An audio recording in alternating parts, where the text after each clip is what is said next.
W-R-I-T-E direction, right direction as well. When we read it is what? Right direction, but it is what? W-R-I-T-E direction. Okay, so let us now proceed to have the release of the book. Before that, okay, after the release, okay. You can. Yeah. Yeah, that's it. You please. Okay, I request Dr. Russell to hand over the book to Dr. Rashid and release the book to the chief guest, Mr. Rakesh Kumar. Big applause, guys. This is your book. We need more energy.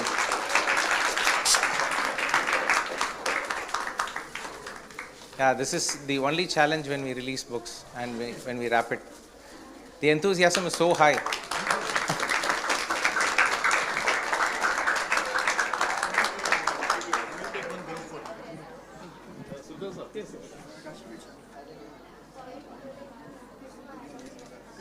I request the HOS to come.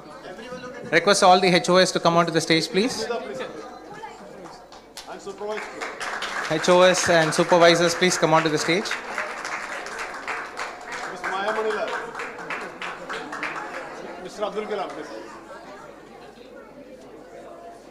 You also. It's not easy to compile so many poems into one book coming from various classes. Please move to the right of the stage, left of the stage, please. Yeah. Yeah.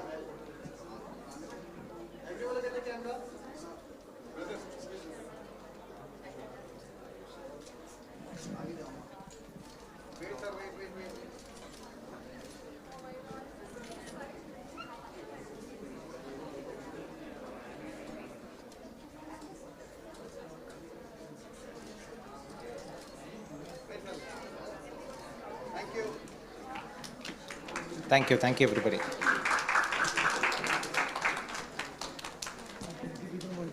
Give the copy.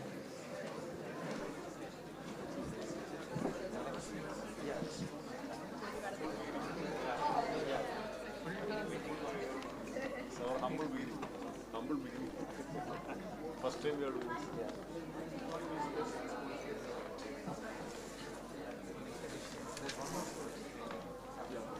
Please deliver us, please. Now I request our chief guest to address the audience.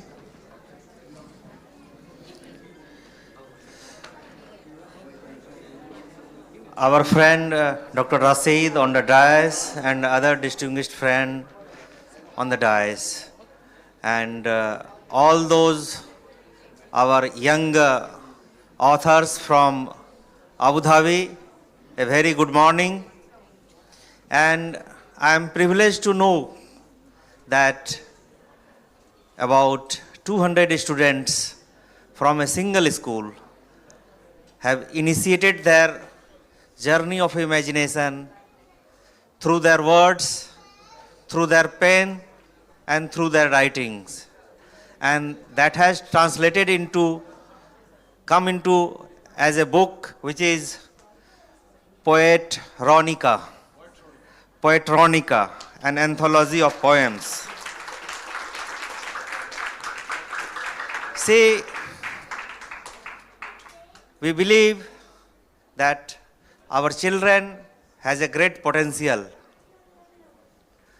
They have all those imaginations, they have all those curiosities, they have all those questions, queries, and that queries sometimes comes as a queries in the classroom, sometimes that comes as a queries in the house, but sometimes they cross their queries and come out with a solution, and solution in form of a poem.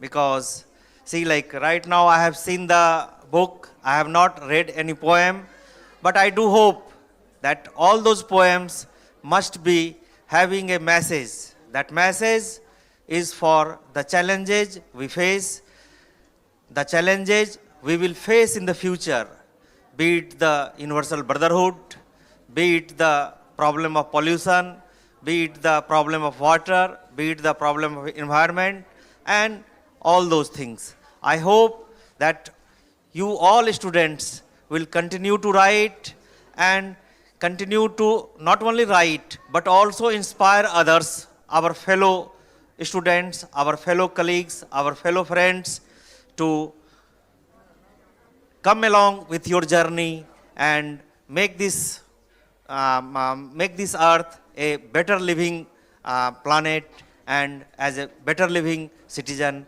And for that, I again congratulate all of you and your teachers and your principals, and thank you.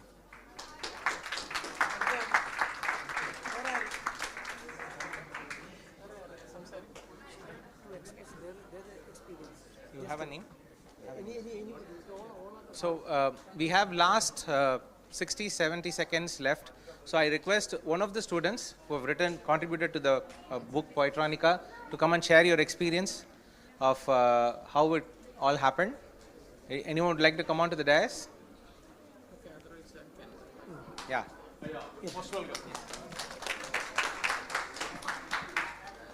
Well, on behalf of myself and all the students in our school, I would like to express our heartfelt gratitude for helping all of us get our poems published in this book, because we all know that getting our work published is definitely a milestone in any child's life.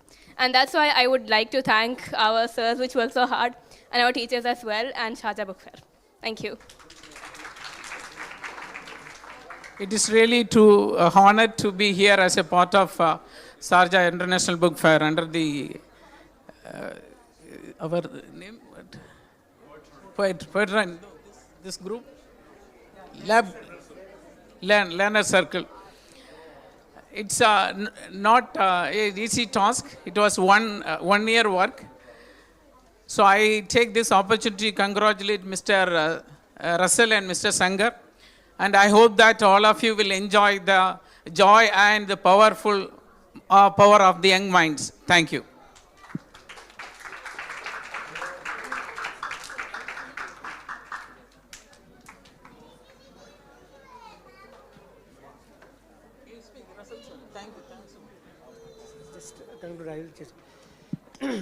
Now it's time to appreciate and thank Mr. Shankar, the Learners Circle, who put their whole heart and soul to make this contribution, the Poetronica, which comprises 209 poems of our budding poets of a model private school. It's a privilege and it is an honor to pen out their creativity, their own taste, their own imagination. I would say that their soul has been imprinted in each page, what they have provided. See, it is not so easy to compose a poem unless and until you have something in you. If you don't have anything in your mind, or if you don't have any kind of imagination, it is very difficult to scribble down. So once you have scribbled down, then you have to give life into it. Once you have given the life into it, then you can find the real taste of the poem, the real taste of life. So thank you so much for all model school team and our beloved Vice Principal, Dr. Abdul Rashid, and our supervisor, Mr. Hamid Sultan, and Nida ma'am, our HOS, Maya Manila supervisor, and Rahila ma'am, and we have Amartya, she is there, then Mr. Kalam, and all my students. Thank you so much.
Balakrishnan, the author behind The Stylist of Ayodhya and her remarkable new release. Good morning, everyone. First of all, I would like to thank your facilitators.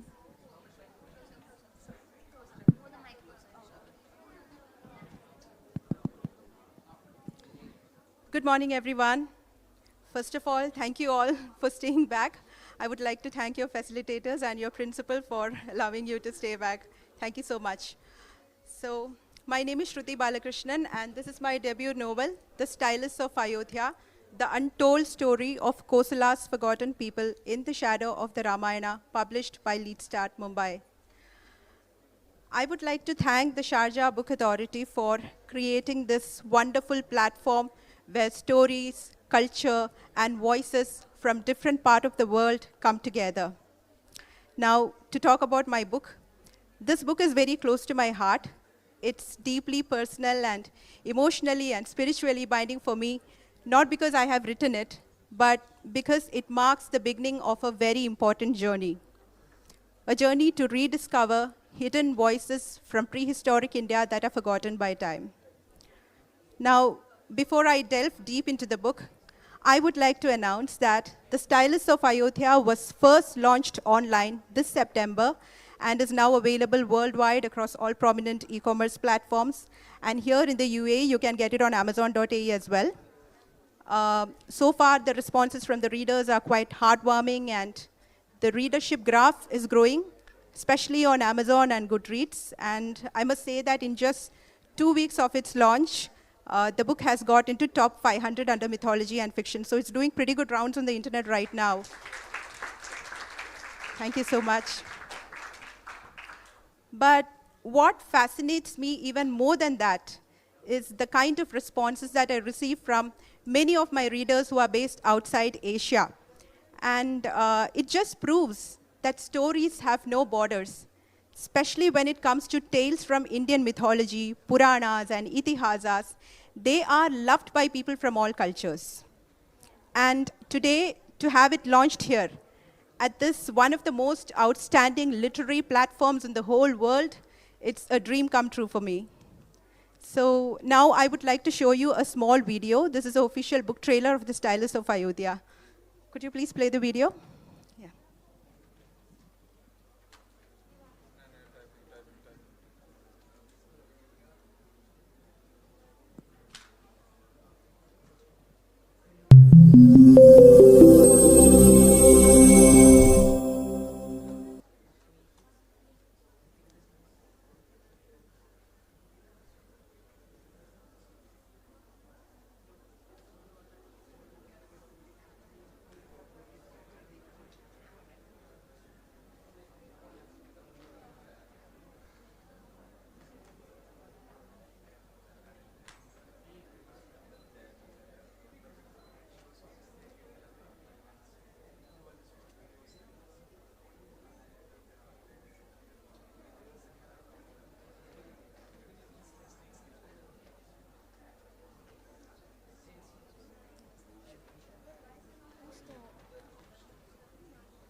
When Dharma is cast into shadow,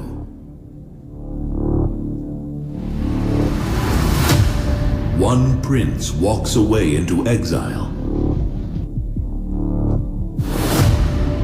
and his brother turns down the crown.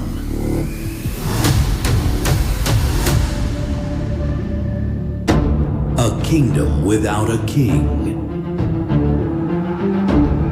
As the world erupts in chaos, a silk drape, a forbidden love, and a mysterious weapon ignite a quiet storm. What secrets hide beneath the silks and scents of the Ikshwaku palaces? And what fate awaits a kingless realm when an enemy rises in the dark? Not all stories gleam in gold. Some are buried in dust, waiting to be found. The Stylists of Ayodhya,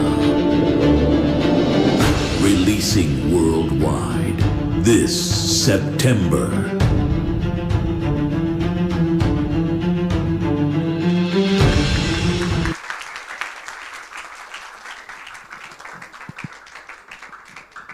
I hope you all have enjoyed it.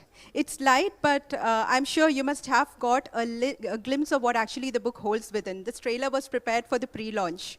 Now, moving on to the most important part of this ceremony, to do the official launch of the Stylists of Ayodhya at SIBF 2025, I would now like to invite on stage with immense pleasure Mr. Prathapan Tayat sir from Haritam Books and Publications, and Mr. KPS Payanat sir, who is a drama writer who has written 15 books. Mr. Prathapan sir is also a writer and is not a new face here at SIBF who needs no further introduction. I would humbly request you to do the official launch, sir.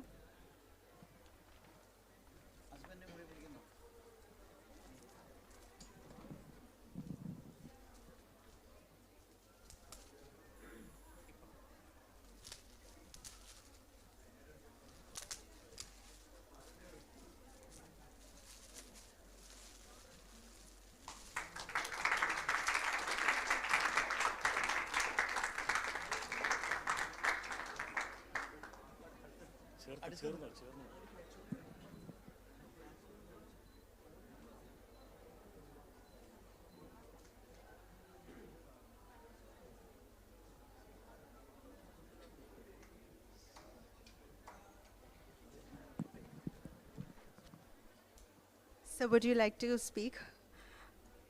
A few words? Yeah. So, with your kind permission, in Malayalam, I am asking the local language, okay? Okay. പുരാണങ്ങൾക്കും ഇതിഹാസങ്ങൾക്കും ധാരാളമായി പാഠഭേദങ്ങൾ ഉണ്ടായിട്ടുണ്ട് നമ്മുടെ എല്ലാ ഭാഷകളിലും. May be in Malayalam, Tamil, Hindi, Marathi. ഇപ്പോൾ മറാഠിയിൽ തന്നെ Yayati, VS ഖണ്ഡേക്കറുടെ Yayati, ആ പുസ്തകം ജ്ഞാനപീഠ പുരസ്കാരം കിട്ടിയ റൈറ്ററാണ്. ശിവാജി സാവന്തിൻ്റെ കർണൻ, മലയാളത്തിൽ MT വാസുദേവൻ നായർ, എഗെയിൻ ജ്ഞാനപീഠ പുരസ്കാരം കിട്ടിയ MT വാസുദേവൻ നായരുടെ രണ്ടാം ഊഴം, ഇങ്ങനെ നിരവധി പുസ്തകങ്ങൾ. അപ്പം അത്തരം പുസ്തകങ്ങളുടെ നിരയിൽ ശ്രുതിയുടെ ഈ പുസ്തകവും ഒരു പാഠഭേദമായി നിലകൊള്ളട്ടെ എന്ന് ഞാൻ ആഗ്രഹിക്കുന്നു. ഒന്ന്. രണ്ടാമതായിട്ട് കുറേ കൂടി ഇതിനെ ജനകീയവൽക്കരിച്ചുകൊണ്ട്, മിത്തുകളെയും പുരാണങ്ങളെയും പുതിയ കാലത്തിനനുസരിച്ച് ജനകീയവൽക്കരിച്ചുകൊണ്ട് അവതരിപ്പിക്കാനുള്ള ശ്രുതിയുടെ ശ്രമം തീർച്ചയായും I am congratulating Shruti. Thank you, sir. It's truly an honor. Thank you. So എല്ലാവിധ ആശംസകളും. നന്ദി, നമസ്കാരം.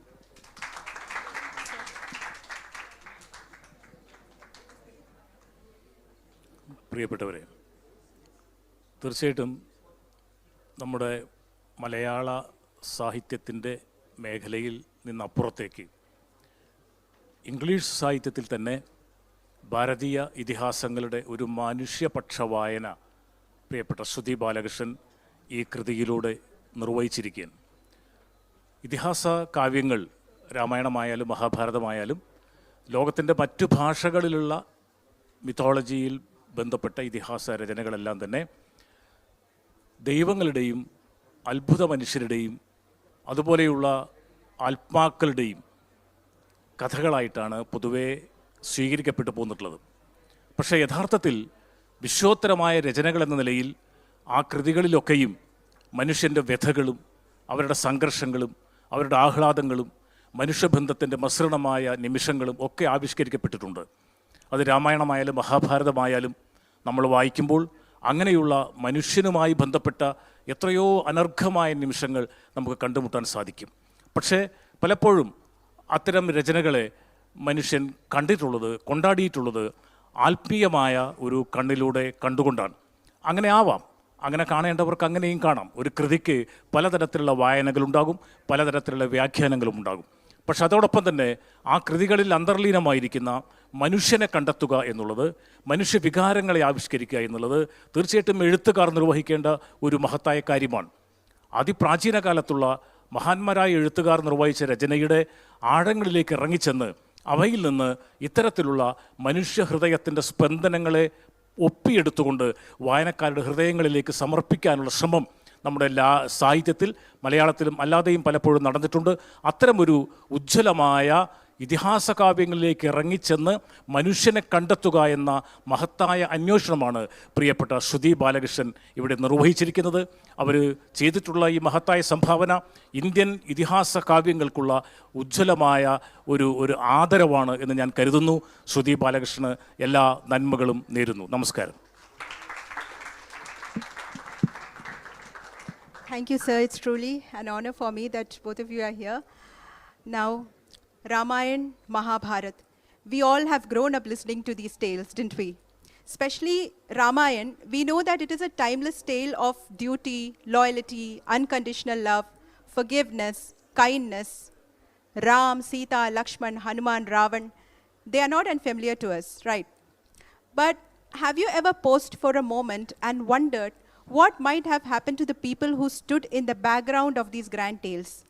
Like the palace workers and artisans who painted and maintained the palace walls, the soldiers who stood guard of the palace gates, the women who styled the queens, the ordinary citizens, the praja who were left behind to witness history unfold while they were unable to do anything about it. The stylists of Ayodhya dares to tell their story. So it is a bold and imaginative retelling of the Ramayana, told not through the perspective of any well-known characters, but through two ordinary women who work as royal stylists inside the grand palace of Ikshwakus. And as they move through the corridors of power, that is the corridors inside the palace, they get entangled in forbidden secrets, in love, in betrayals that shape a kingdom's destiny. So when Ram leaves for his 14 years of exile, my story stays in Ayodhya where Bharat changed. So his leadership qualities are, on throne. All right. So aside Bharat, a group of ordinary people thrive, whose lives also take a different turn after Ram's exile. So that forms the backbone of the story.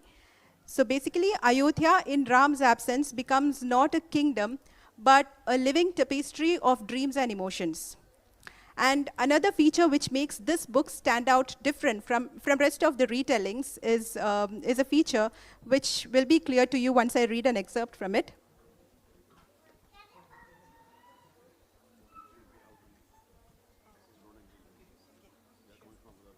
Oh, okay. I'm so sorry. So, yeah, sure. Yeah. What intrigued me most was a strange attire of Laniban, a monkey-like mask and a detachable tail that I clearly identified him as a member of their Vanara tribe. So here Hanuman is being presented not as a monkey man or an ape man, but a human being with a tail and mask accessory.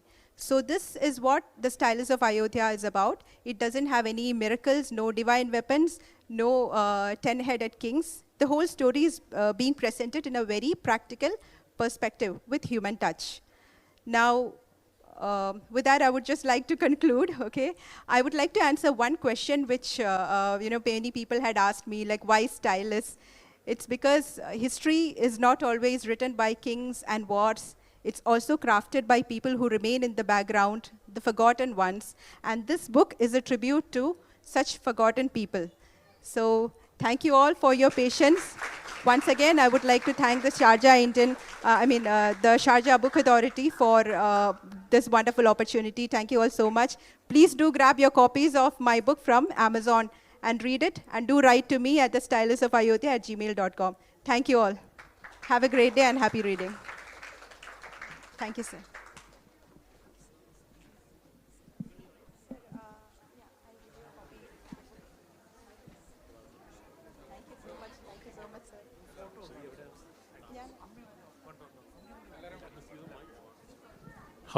Hello, excuse me. See, we have to leave sharp at 12. Till then, you can visit the stalls, okay? So sharp 12 o'clock, please reach at the exit.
holding in this way. Thank you everyone for making your way in between the busy schedules and the weekends to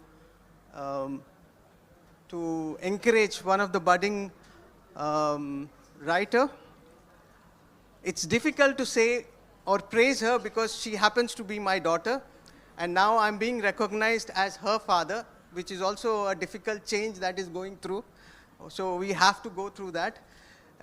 We have invited Mrs. Kambata, who is the CEO for GEMS, who is on her way. She is rushing her way in. So we thought we will take this time just to introduce ourselves, because usually I don't get this kind of mic in front of me, neither at home. It's only on the work time, and the work time people know that if mic comes to me, it is very difficult to, let go the mic. So what I would do is I will introduce my dear wife, who is equally responsible in bringing up and nurturing the talent that she has, to speak a few words as I go out and check out on Mrs. Kambata joining us. Yeah? Thank you. Good morning, everyone. Thank you so much for making it on a Saturday morning. Very, very incredibly grateful for that. Like my husband already said, Mrs. Kambata is on her way. But in the meanwhile, I'll give you a little background as to how this book came about. There was not a moment when I actually got her to sit and said, okay, come on, write a book. It never happened. It was something that just happened during the holidays. We did not travel because my son was in 12th and he had classes, so we were very much at home. And while we were just doing, we were very busy with, life as such, Pratna had a lot of time in her hands. So I realized, after the book, I realized that boredom is a good thing. A little nudge was all that she needed to write the book. Apparently, she says that she was inspired by her friends. She was inspired by the books that she read. And that's how this book came about. The book is called Things We Never Said Out Loud. It is about 4 friends. And through the book, I found a new word. Yes, Mrs. Kambata is here.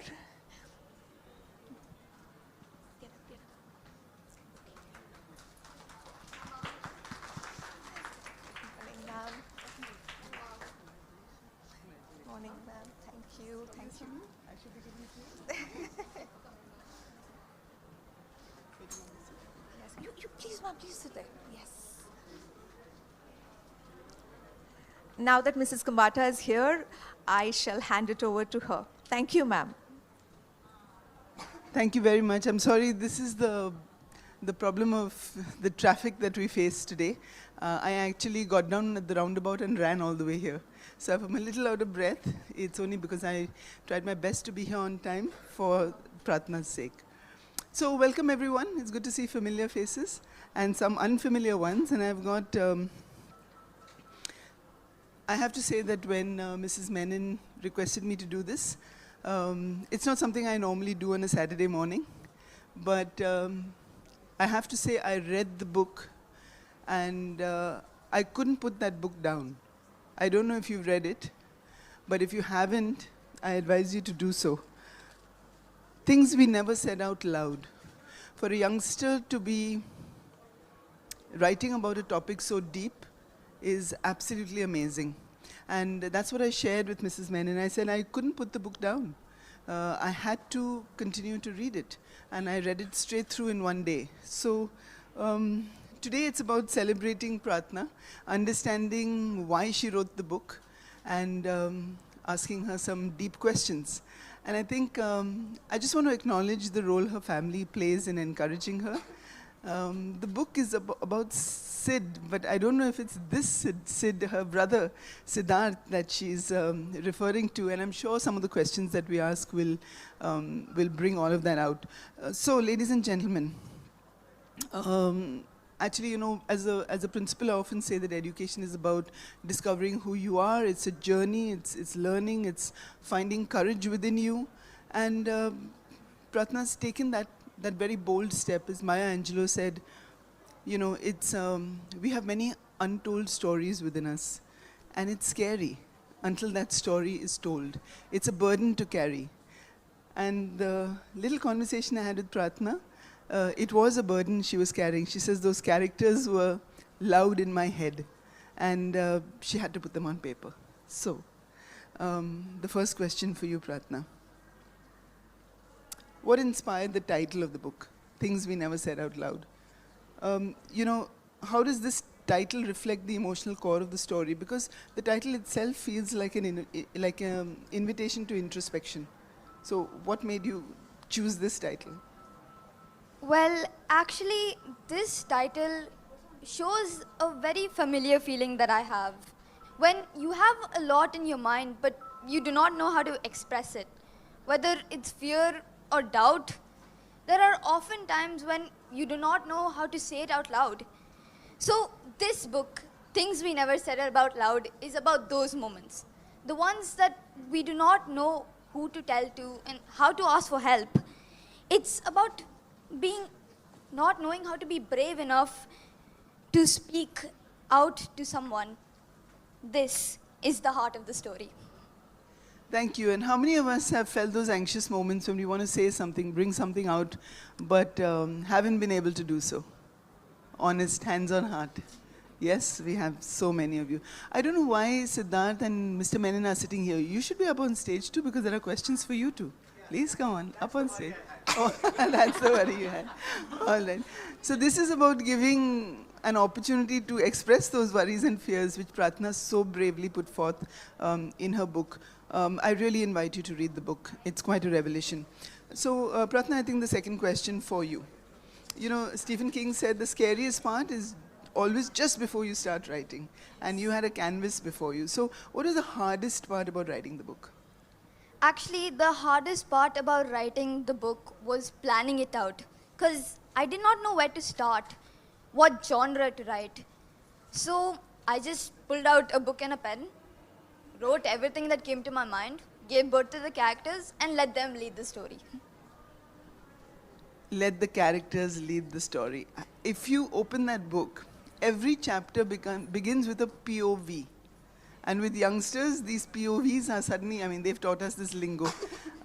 Before this, I mean, of course, I knew what POV was, but to have a chapter start with POV, it reminded me of The God of Small Things. If you've read that book, the way the author, Arundhati, writes, the cadence of that book was very, very different, and it struck you very deeply. And I think this POV approach was a very, very novel one. So this is not a question that was on my mind, but I'm still asking it. What prompted the POV approach? Well, actually, I have read a lot of books which had the POV approach. And I guess after reading multiple books, I guess that's what inspired me, and that's what I thought would be a great idea. And when you do the POV approach, the readers can actually understand exactly what the character is feeling. So that's how the POV approach came to my mind. Okay, Pratna and I clearly read very different kinds of books because hers was the first POV approach book that I read. So it was wonderful to read it actually, and it was a very novel. So thank you for introducing me to a different genre. Thank you, Mom. So, which brings me to an important question. You know, we have authors sitting here, we have poets sitting in the audience, we have drama experts. When they read your book, they will be able to relate to all of that. But each of the characters in your book struggles with their own form of expression, right? And if you read that book, it is about struggle. It is about expression of different kinds of emotions. So I suppose the question is, which is the one character that you relate to and why? Well, actually, honestly, the character I relate to most is Ritu, because she enjoys dramatizing everything. And my parents know very well I enjoy dramatizing every single thing. So that's what I relate to the most, because Ritu finds everything beautiful. She hides behind sparkles and fairy lights. But often, this story shows, and this character actually reminds us that we should actually face reality and not hide behind beauty and fairy lights. We should face reality and stay grounded. So Ritu, yeah, absolutely. So Ritu's character, and I'm glad you shared that she was, the character that really you related to. Because if you read Ritu's character, it is about dramatization, but there's a very deep core of sincerity that runs through that girl. And I think that you relate to that too. Is that core of sincerity running through you as well? Well, yes, actually. Okay, tell us a moment that you dramatized. Well, there are a lot of things. Like, for example, I have lots of homework. Okay. Let's say I have just 2 or 3. Teachers, are you listening? Siddharth. Well, there are times when, for example, I come back from school and I probably just have one homework. But I'll tell my parents, Mama, I have a truckload of homework. What do I do? And then she'll like, just go do it. It's okay. I'll finish it. And just one homework, she'll be like, that's it. That's all. Dramatizing all that. And then do you demand a treat at the end as well? Once you're done? A chocolate. All right. Siddharth knows better. All right, Siddharth, this one's for you. Okay? So there is a moment on the staircase. Sid, by the way, is the protagonist. And Sid's character is one of a young boy who is compelled to look after his siblings at a very, very young age. And the battles that he has. And his principal is hard. She doesn't understand at all. And he's always in trouble for, not doing what he's meant to do. So there's a moment on the staircase, and he belongs to, just for context to those who haven't read the book, there's a section E in the school, and that section is supposed to be notorious. We all know those sections, right, in our schools. It's notorious, and Siddharth is the president of that class. And he is forever protecting that class. But, so Sid, there is a moment on the staircase when Sid chooses silence. When Sid chooses silence over standing up for his class, section E, which is quite powerful. So what does that scene say about fear, about responsibility in adolescence? I think many people my age have felt this. When you reach adolescence, when you start 13 years, 12 years on, a lot of things which you do not understand comes and hits straight at you. It could be the people around you. It could be your friends. It could be anyone, for that matter. A lot of unexpected responsibilities which you never thought you would get. And that results in fear, right? Fear of anything, for that matter. Fear of not behaving the way you're supposed to behave in front of your parents. Fear of not being cool enough in school, or anything for that matter. And for example, Sid's character, when he sits in the staircase, what I understood was, it was a lot of responsibility which came upon him, and there comes a point where he couldn't take it anymore. He just gave up, and I have to say this has happened many times for me as well. I'm sure many others as well. But one thing I wanted to say was fear and responsibility, when you reach adolescence, they go hand in hand in growing maturity, right? Fear because you're a bit scared of things you do not have to do, or which could cause problems. But responsibility when you gain understanding of the world. So those two go hand in hand in making maturity possible. So to answer your question, Mom, when Sid sat under the staircase, it was a lot of responsibility just coming at him, and that led him to being very scared. And I'm sure a lot of people can relate to that as well. For a young lad to talk about understanding the world, yes, Aarti, you can clap, yes. to understanding the world is amazing. And I think all of us have felt fear, haven't we? And fear is not it's really not the absence of courage. It's the ability to do something despite feeling fear. That's what courage is, isn't it? It's not the absence of fear.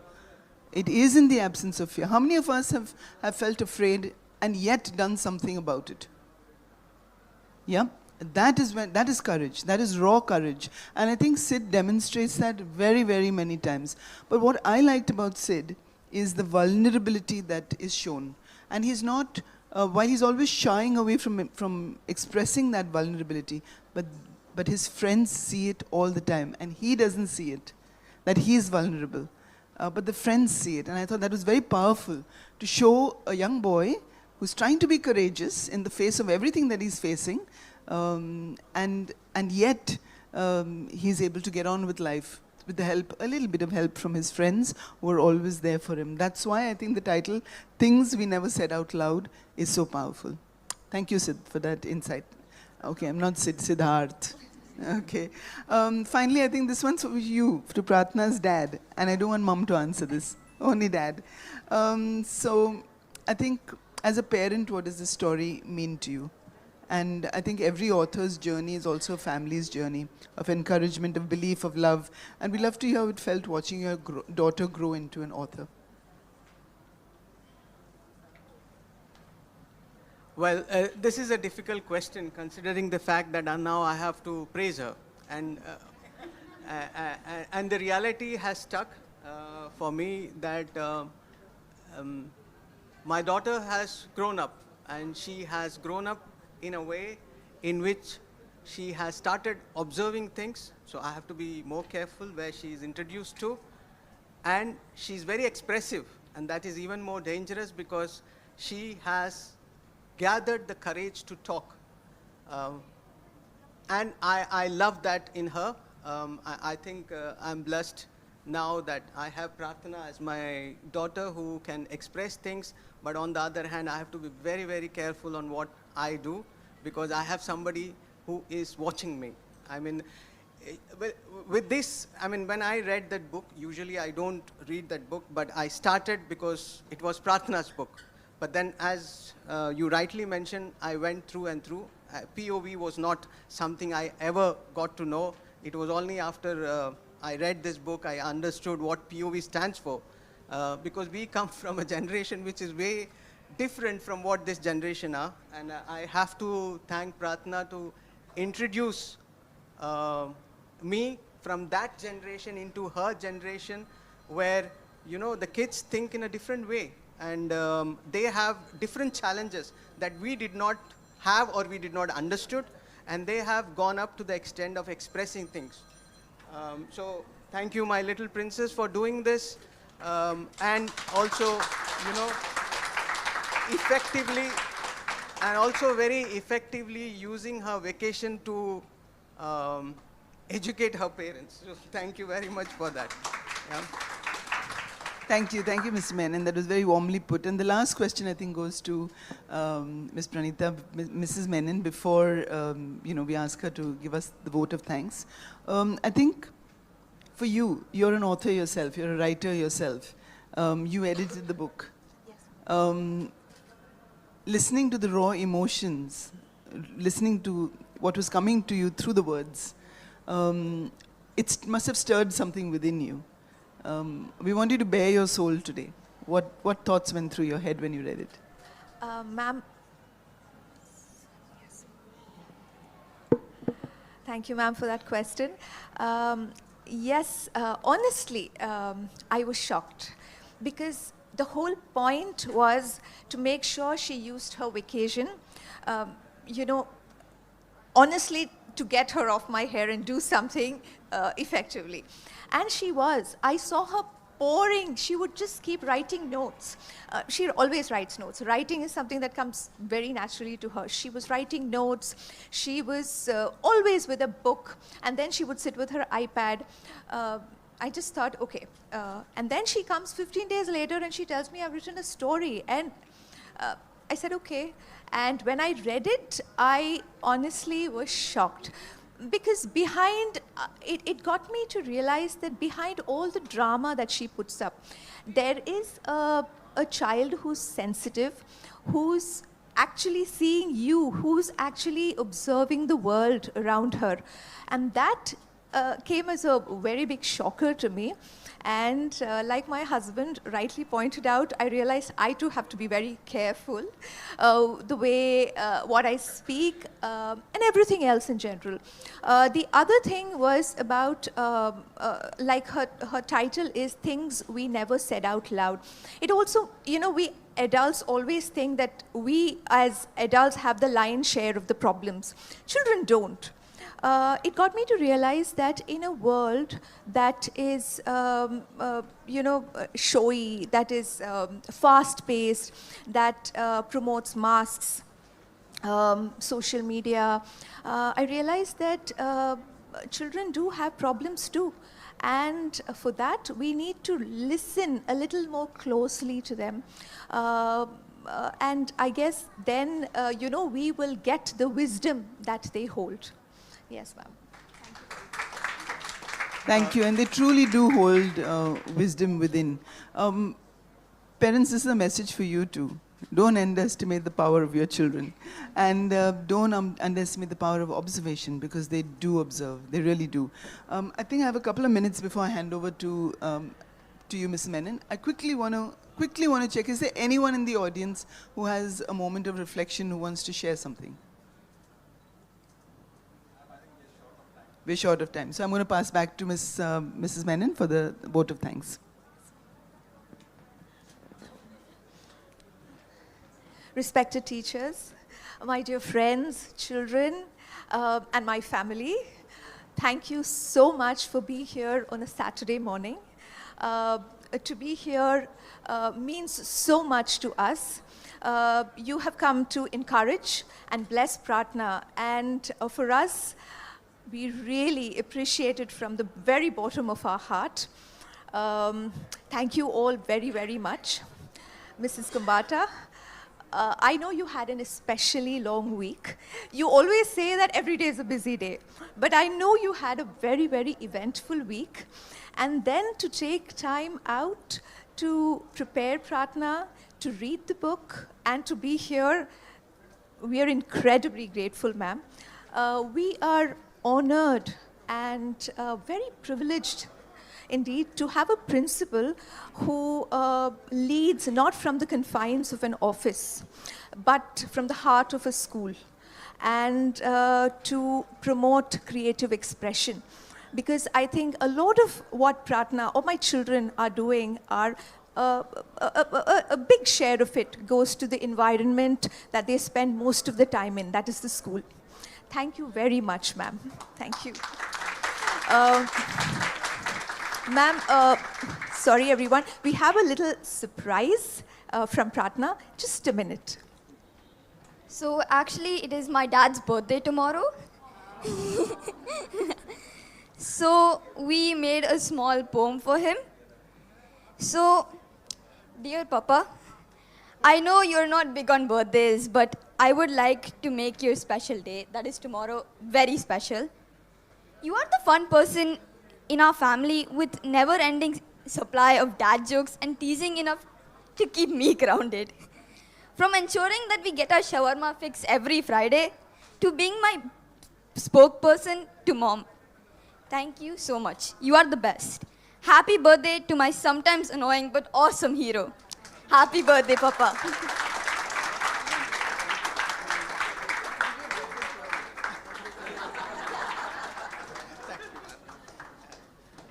Okay. I think we also are running short of time. So thank you everyone for being here to bless her. Also, the books are available. It's in the next stall, and if you would like to have something signed by the budding writer, you are encouraged to come and meet her, do it. And I also, yeah, and I mean the good part was not heard. I said that if please encourage her, promote her book, and it will be, and I, as Mrs. Kambata was also mentioning, please read that book and you will love reading it. because I am saying from the age that most of us over here are coming, and it is really a change that will bring in your mind about the new generation.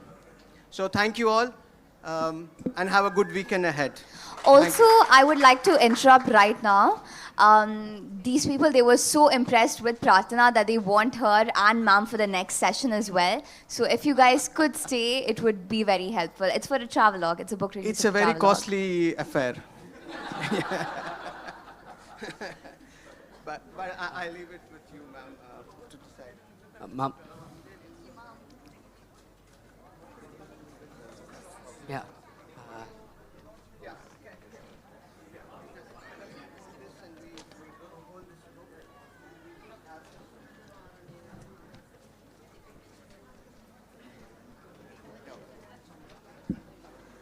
So, yeah.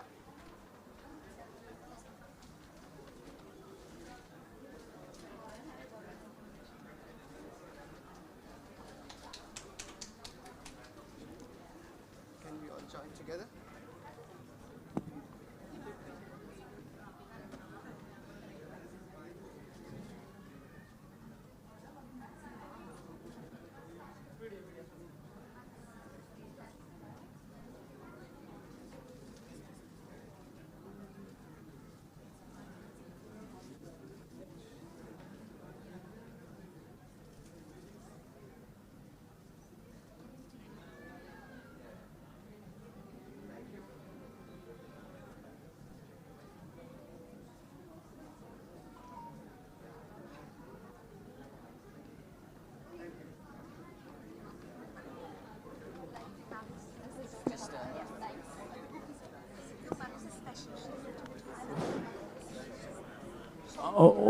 അടുത്തതായി ഒരു പുസ്തക പ്രകാശനം കൂടി ഇവിടെ നടത്തുകയാണ്.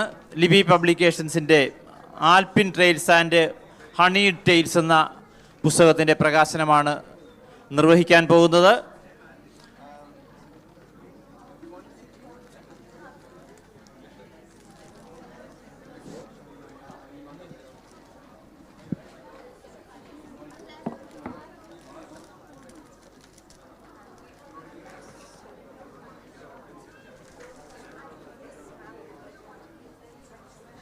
I request everyone to be seated because the next function is going to take place right now.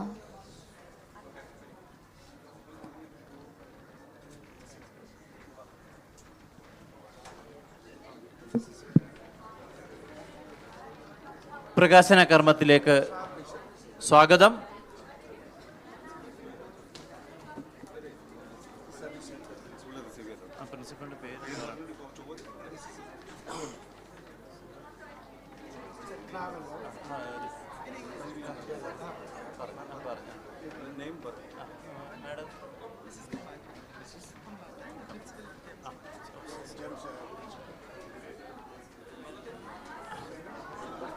അതെ അതെ അതാ 2 മിനിറ്റ് വിളിച്ചാൽ മതി. ജെംസിന്റെ പ്രിൻസിപ്പളാണ് പേര്.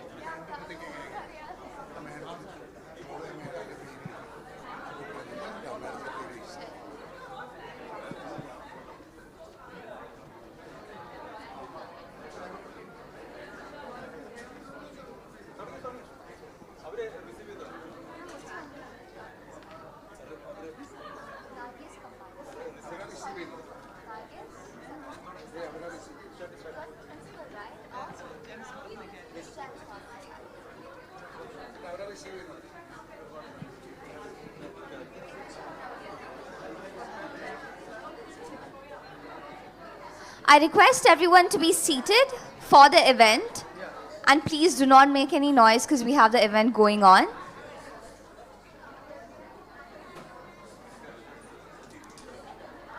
So today we have gathered here for the release of Alpine Trails and Honey-Eyed Tales, From Austria's Heights to Slovenia's Hives by Iqbal Pallam.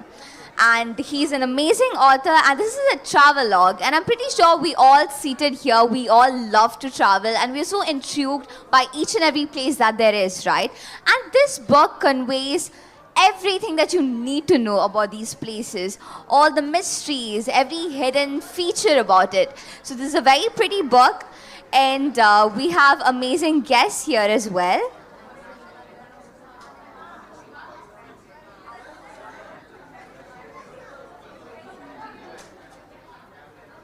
So the book will be published by Ms. Nargis, who is the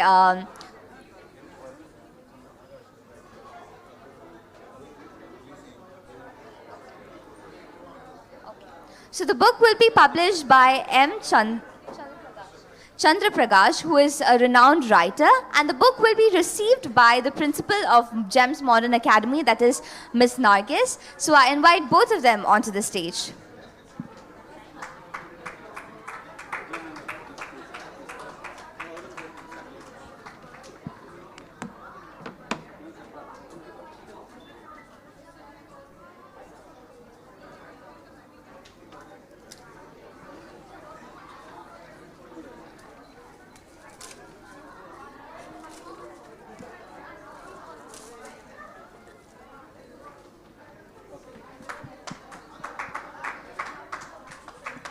Please give them a big round of applause.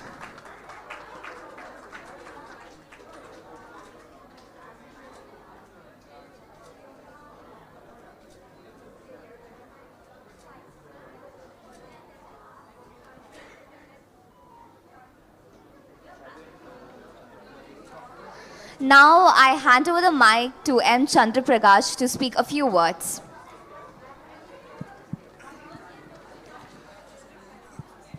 പ്രിയപ്പെട്ടവരെ, മുല്ല നസറുദ്ദീൻ എന്ന് പറയുന്ന വലിയൊരു തമാശക്കാരനുണ്ടായിരുന്നു. അദ്ദേഹത്തിൻ്റെ കുറിച്ചുള്ളൊരു കഥ, അദ്ദേഹം തമാശ പറയുക മാത്രമല്ല വലിയ രീതിയിൽ ചിന്തിക്കുകയും ചെയ്യുന്ന ഒരാളാണ്. ദാർശനികനാണ്, ഫിലോസഫറാണ്. മുല്ല നസറുദ്ദീൻ ഒരു ദിവസം തൻ്റെ വീട്ടിൻ്റെ മുറ്റത്ത് എന്തൊക്കെയോ ഇങ്ങനെ തപ്പിക്കൊണ്ടിരിക്കുകയാണ്. എന്തോ കളഞ്ഞു പോയിട്ട് നോക്കുന്നത് പോലെ ഇങ്ങനെ നോക്കുകയാണ്. അപ്പോൾ തൊട്ടപ്പുറത്ത് വേലിക്കപ്പുറത്ത് കൂടെ ഒരു വഴിപോക്കൻ പോകുമ്പോഴേ അയാളിത് കണ്ടിട്ട് ചോദിച്ചു, അല്ല എന്താ മുല്ല ഇവിടെ നോക്കുന്നത് ഇങ്ങനെ പരതിക്കൊണ്ടിരിക്കുകയാണല്ലോ.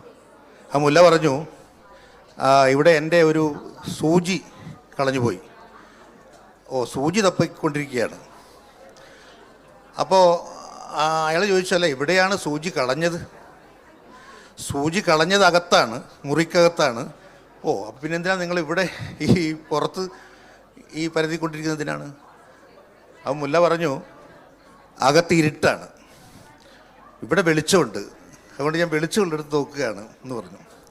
വലിയൊരു ദാർശനിക തലത്തിൽ നമ്മൾ ചിന്തിക്കേണ്ട ഒരു കഥയാണ്, ചെറിയ കുഞ്ഞു കഥയാണത്. നമ്മൾ പലപ്പോഴും ഇരുട്ടത്താണ് തപ്പുന്നത്, വെളിച്ചത്തല്ല. അങ്ങനെ വെളിച്ചത്തിലേക്ക് തുറന്ന കണ്ണുകളുമായി, ക്യാമറ കണ്ണുകളുമായി, മനസ്സിൻ്റെ കണ്ണുകളുമായി സഞ്ചരിച്ച ഒരു സാഹസിക യാത്രക്കാരനെ കുറിച്ചാണ് ഞാൻ പറയുന്നത്. അത് ഇന്നിവിടെ ഈ പ്രകാശനം ചെയ്ത പുസ്തകം എഴുതിയ ഇക്ബാൽ പള്ളം.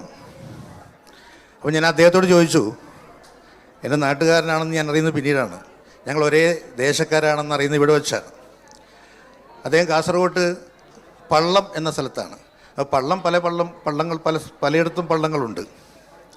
അപ്പോൾ ഇത് നെല്ലിക്കുന്ന് എന്ന് പറയുന്ന സ്ഥലത്ത്, അവിടെ നമ്മുടെ MLA ഒക്കെ വീടിൻ്റെ അടുത്ത്, അവിടുത്തെ MLA ഒക്കെ വീടിൻ്റെ അടുത്താണ് അദ്ദേഹത്തിൻ്റെ പള്ളം. ഉദുമയിലൊരു പള്ളമുണ്ട്, വേറെയും കോട്ടയത്തൊരു പള്ളമുണ്ട്, പലയിടത്തും പള്ളങ്ങളുണ്ട്. അപ്പോൾ പള്ളത്ത് നിന്ന് ഇദ്ദേഹം ലോകം മുഴുവൻ സഞ്ചരിക്കുകയാണ്. അത് വളരെ സാഹസികമായിട്ട്, ഒറ്റയ്ക്കും ചിലപ്പോൾ ഫാമിലിയായിട്ടും ഒക്കെ സ്വന്തം കയ്യിൽ നിന്ന് കാശെടുത്തിട്ടാണ് ഇതൊക്കെ ചെയ്യുന്നത്, ഓർക്കണം. പക്ഷെ അതിനൊക്കെ ഒരു ഔട്ട്പുട്ട്, റിസൾട്ട്, മനോഹരമായ ഒരു ജീവിതത്തിൻ്റെ സത്യത്തെ, യാത്രയുടെ സത്യത്തെ, കണ്ട സത്യത്തെ, നേരറിവിനെ നമുക്ക് പറഞ്ഞു തരികയാണ്. ഈ അറിവ് എന്ന് പറയുന്നത് വളരെ ഒരു എഴുത്തിലൂടെ, വായനയിലൂടെ മാത്രം ലഭിക്കുന്ന, അല്ലെങ്കിൽ എഡ്യൂക്കേഷനിലൂടെ മാത്രം ലഭിക്കുന്നതല്ല. സഞ്ചാരം ഒരു വലിയ പാഠപുസ്തകമാണ്. നമ്മുടെ ജീവിതം എങ്ങനെയാണോ ഒരു പാഠപുസ്തകമാകുന്നത്, അതുപോലെ തന്നെ യാത്ര എഴുത്ത് പോലെയോ അല്ലെങ്കിൽ അതുപോലെയുള്ള ഒരു അനുഭവത്തിലൂടെയോ നമ്മളുടെ ഉള്ളിലേക്ക് വരുന്ന ഒരു വലിയ അനുഭവത്തെയാണ് സാധാരണയായി നമ്മൾ യാത്രയിലൂടെ അറിയുന്നത്. അങ്ങനെ ലോകത്തിൻ്റെ പലയിടങ്ങളിലും സഞ്ചരിച്ച് അദ്ദേഹം എഴുതിയ പുസ്തകമാണ് ഇന്നിവിടെ പ്രകാശിപ്പിക്കപ്പെട്ടത്. അതിൻ്റെ മലയാളം നേരത്തെ ഇറങ്ങിയിട്ടുണ്ട്, ഇതിൻ്റെ ഇംഗ്ലീഷ് പതിപ്പാണ്.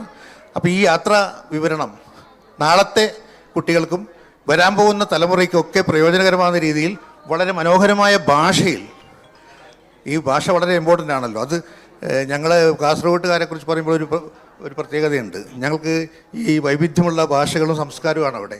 ശബ്ദഭാഷയാണ്, 7 ലാംഗ്വേജസ് ദർ സ്പീക്കിംഗ്. ഈ സപ്തഭാഷ എന്ന് പറയുമ്പോൾ കന്നഡ, മലയാളം, തുളു, തെലുങ്ക്, കൊങ്ങിണി, ബ്യാരി, കൊടവ എന്നൊക്കെ പറയുന്ന ഭാഷകളാണ്. കുറുകുകാർ സംസാരിക്കുന്ന ഭാഷ കാസർഗോഡ് പറയും. ബ്യാരി എന്ന് പറയുന്ന ഭാഷയുണ്ട്, ഉറുദു സംസാരിക്കും. അങ്ങനെ വൈവിധ്യമാർന്ന ഭാഷകളുടെ ഒരിടമാണ് കാസർഗോഡ്. വൈവിധ്യമാർന്ന സംസ്കാരങ്ങളുടെ ഇടമാണ് കാസർഗോഡ്. അവിടുത്തെ മനോഹരമായ പല സ്ഥലങ്ങൾ, സ്വർഗ എന്ന് പറയുന്നൊരു പേരുള്ള സ്ഥലമുണ്ട് അവിടെ. അപ്പോൾ ഇങ്ങനെ മനോഹരമായ ഒരു പ്രകൃതി അനുഗ്രഹിച്ച ഒരു സ്ഥലത്തു നിന്ന് വരുന്ന ഈ ചെറുപ്പക്കാരൻ ഇക്ബാൽ തൻ്റെ യാത്രയിലൂടെ നമുക്ക് പുതിയൊരു അനുഭവത്തെ സമ്മാനിക്കുകയാണ് ഈ പുസ്തകത്തിലൂടെ. അതുകൊണ്ട് നിങ്ങളെല്ലാവരും ആ പുസ്തകത്തെ അറിയുക, വായിക്കുക, അനുഭവിക്കുക. നമസ്കാരം. Thank you, thank you. This is a travelogue. A writer guides us beautiful villages and landscapes through the eyes of a photographer with the voice of a storyteller. He captures intimate human moments to the readers. Every journey carries a story. ഈ യാത്രാ വിവരണ ഗ്രന്ഥം ഇക്ബാൽ പള്ളത്ത് തൻ്റെ ഹൃദയത്തിൽ സ്പർശിച്ചുകൊണ്ട് അക്ഷരങ്ങളാക്കി മാറ്റുകയാണ്. അടുത്തതായി I cordially invite the principal to speak. Thank you very much. I just got a hold of this book, and I was reading the introduction that he wrote, that Mr. Iqbal wrote, and I was very fascinated by his story. He said when he was a child and he had school trips that went out, one year the school trip was cancelled and everybody was disappointed, but he decided to do something about it. And along with his father, he was investing money in a scheme from when he was in grade 4. So with his father's permission, he would draw 1,000 rupees from that scheme. And along with his friends, he went to Kerala, from Kasargod to Palakkad to everywhere. And he came back with almost 300 photographs. And that was the day before, when there was no internet, there was no, now we know how old he is also. But for a person who's,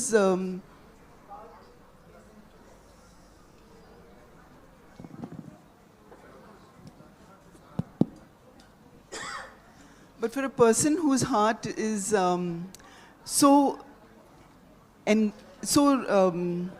I'm at a loss for words, because the little that I read, I was very impacted. His heart wanted to travel, and how could his body not follow? And with that 1,000 rupees, when they traveled Kerala, he decided that would be a journey he would undertake, exploring the world.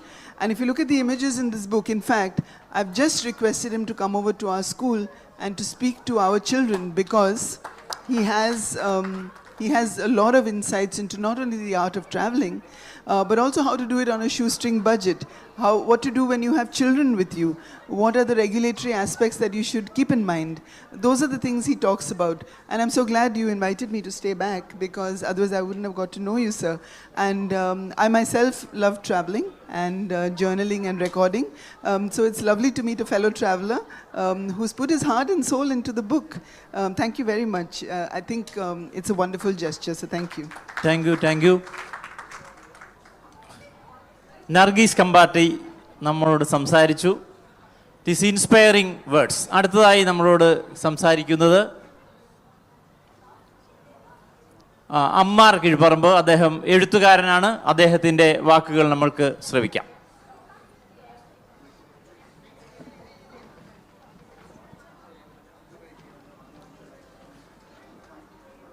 പ്രിയപ്പെട്ടവരെ, നമ്മളെല്ലാവരും യാത്ര ഏറെ ഇഷ്ടപ്പെടുന്നവരാണ്. ഓരോ വർഷവും യാത്രക്കായി ദിവസങ്ങൾ മാറ്റിവെക്കുകയും ജന്മനാട്ടിലേക്ക് പോകുന്ന സമയം വിദേശ രാജ്യങ്ങൾ കാണാൻ വേണ്ടി വിനിയോഗിക്കുകയും ചെയ്യുന്നവരാണ്. എന്തുകൊണ്ടാണ് യാത്ര നാം ഇഷ്ടപ്പെടുന്നത് എന്നതിന് വളരെ ചെറിയ ഒരു സംഭവം, മനോഹരമായ ദൃശ്യങ്ങൾ, അതല്ലെങ്കിൽ ഓരോ രാജ്യത്തിൻ്റെയും തുടിപ്പുകൾ തൊട്ടറിയുക എന്നുള്ളതാണ്. ഈ പുസ്തകത്തിൽ ഇക്ബാൽ ചെയ്തിരിക്കുന്നതും അത് തന്നെയാണ്. അദ്ദേഹം കണ്ടിട്ടുള്ള മനോഹരമായ കാഴ്ചകൾ തൻ്റെ ക്യാമറയിൽ പകർത്തി അതിലേറെ മനോഹരമായിട്ടത് ലിബി പബ്ലിക്കേഷൻ പുറത്തിറക്കുകയും ചെയ്തു. അദ്ദേഹം കണ്ടിട്ടുള്ള ഓരോ ചിത്രങ്ങളെയും അതിൻ്റേതായ മിഴിവോടുകൂടി അച്ചടിക്കുക എന്നുള്ളത് ഒരു വലിയ ദൗത്യമാണ്.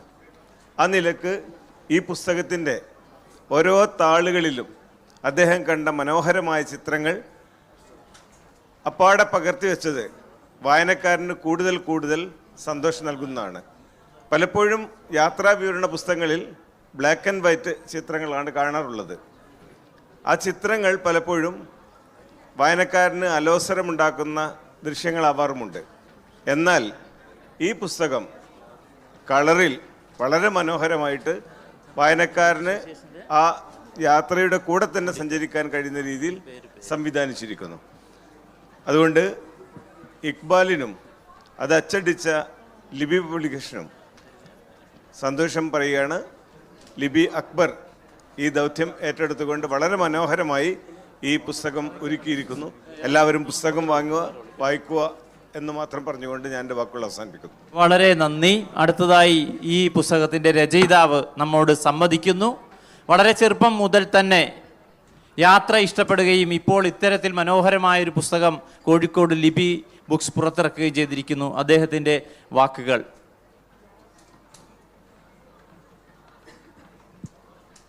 അസ്സലാമു അലൈക്കും, നമസ്കാരം.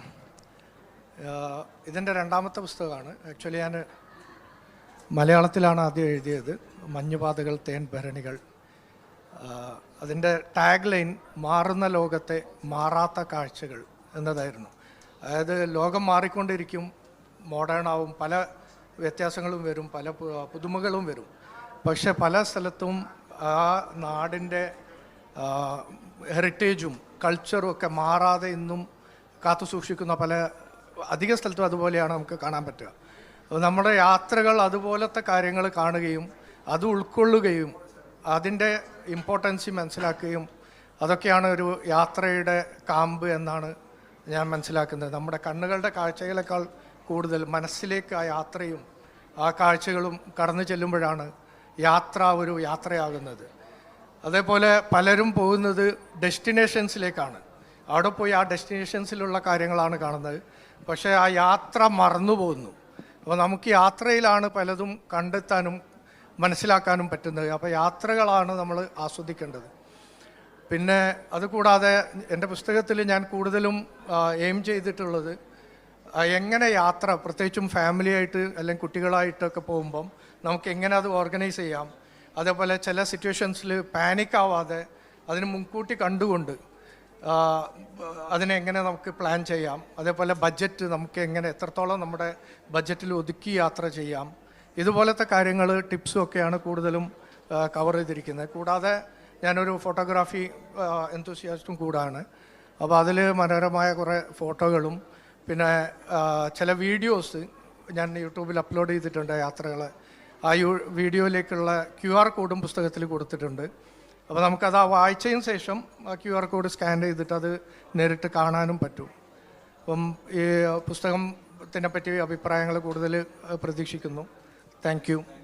പിന്നെ thanks for Mrs Nargis for receiving. Thank you very much. Okay. അടുത്തതായി നമ്മോട് സംസാരിക്കുന്നത് ഇന്ത്യൻ അസോസിയേഷൻ പ്രതിനിധി ഹരിലാൽ അവറുകളാണ്. അദ്ദേഹത്തെ ആദരപൂർവ്വം ക്ഷണിക്കുന്നു. പ്രിയമുള്ളവരെ, ഈ യാത്രയിൽ വൈകി വന്ന ഒരു അതിഥിയാണ് ഞാൻ. അത് അക്ബർക്ക് നിർബന്ധിച്ച് ഇങ്ങോട്ട് കയറ്റി വിട്ടതാണ് ഇതുപോലെ എല്ലാവരോടെ. പക്ഷേ ഒരു നോട്ടം നോക്കി ഡാന്യൂബ് നദിക്കരയിലെ വിയന്നയെപ്പറ്റി ഇതിൻ്റെ 8ാമത്തെ ചാപ്റ്ററിൽ എഴുതിയിട്ടുണ്ട്. വിയന്ന എനിക്കെന്നും പ്രിയപ്പെട്ട ഒരു പട്ടണമാണ്. കാരണം പ്രണയലേഖനങ്ങളുടെ നാടാണ്. കാഫ്ക മിലേനയ്ക്ക് എഴുതിയ പ്രണയലേഖനങ്ങളെല്ലാം വിയന്നയുടെ തീരത്ത് നിന്നാണ് ഉണ്ടായിട്ടുള്ളത്. ഏറെ കൗതുകം ഉണ്ടാവും ഈ പുസ്തകം വായിക്കുവാൻ. എല്ലാവരും ഈ പുസ്തകം വാങ്ങി വായിക്കുക. നിങ്ങളുടെ യാത്രകൾക്ക് ഒരു തുണയാവട്ടെ. ആശംസകളോടെ. അടുത്തതായി നമ്മോട് സുഹൈൽ അവർ സംസാരിക്കുന്നു. എഴുത്തുകാരനാണ് അദ്ദേഹം. പ്രിയമുള്ളവരെ, എല്ലാവർക്കും നമസ്കാരം. ലിബി ഓരോ വ്യത്യസ്തങ്ങളായ ചിത്രങ്ങൾ, വ്യത്യസ്തങ്ങളായ പറവകൾ, വ്യത്യസ്തങ്ങളായ നീലാകാശങ്ങൾ, വ്യത്യസ്തങ്ങളായ അക്ഷരങ്ങൾ മലയാളിക്ക് സമ്മാനിച്ചു കൊണ്ടിരിക്കുകയാണ്. അതിൽപ്പെട്ട ഏറ്റവും മനോഹരമായ ഒരു പുസ്തകമാണ്, ഒരു യാത്രാ വിവരണമാണ് ഇക്ബാൽ സാറിൻ്റെ ഈ പുസ്തകം എന്ന് ഞാൻ മനസ്സിലാക്കുന്നു. ഓരോ യാത്രകളും നമുക്ക് പുതിയ കണ്ണുകൾ സമ്മാനിക്കും എന്നാണ് പറയുക. ഓരോ യാത്രകളും നമുക്ക് നമ്മുടെ പഴയ കണ്ണാവില്ല, പിന്നെ യാത്ര ചെയ്തു കഴിഞ്ഞാൽ പുതിയ കണ്ണായിട്ട് മാറും. ഋഗ്വേദത്തിലൊക്കെ പറയുന്നത് യാത്രകൾ നമ്മുടെ എല്ലാ ക്ലേശങ്ങളും കുറയ്ക്കും, ഒരുപാട് ബുദ്ധിമുട്ടുകൾ യാത്രകൾ നമുക്ക് സമ്മാനിക്കും. അതുകൊണ്ട് തന്നെ ഒരു മനുഷ്യൻ്റെ എല്ലാ പാപങ്ങളും കഴുകിക്കളയാൻ ഈ യാത്രകളാണ് ഒരു മനുഷ്യന് ആനന്ദമുണ്ടാക്കുന്നത് എന്നാണ്. ആ ആനന്ദം ഇദ്ദേഹം ആന്തരികമായി ദർശിച്ച ആനന്ദം ബാഹ്യമായി നമ്മളിലേക്ക് പകർന്നു തരികയാണ്. ആ അറിവിനെ, അവിടെ കണ്ട കാഴ്ചകളെ, അവിടുത്തെ സംസ്കാരത്തെ, ജീവിതത്തെ.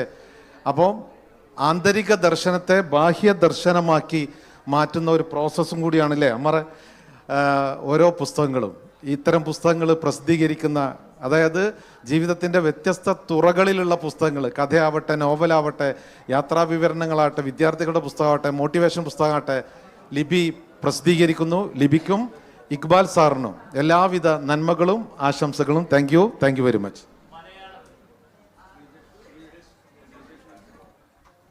ഈ പുസ്തക പ്രകാശനത്തിന് ഒരു ആശംസ അർപ്പിച്ച് സംസാരിക്കാൻ ഞങ്ങളുടെയൊക്കെ സുഹൃത്തായിട്ടുള്ള, ദുബായ് വാർത്തയുടെ റിപ്പോർട്ടറായിട്ടുള്ള, 2 ദിവസവും ആദ്യത്തെ ദിവസം ഇവിടെ ഒരു പുതിയ പുസ്തകം പ്രകാശനം ചെയ്ത നമ്മുടെ ശ്രീജിഷിനെ വളരെ സ്നേഹപൂർവ്വം ക്ഷണിക്കുന്നു.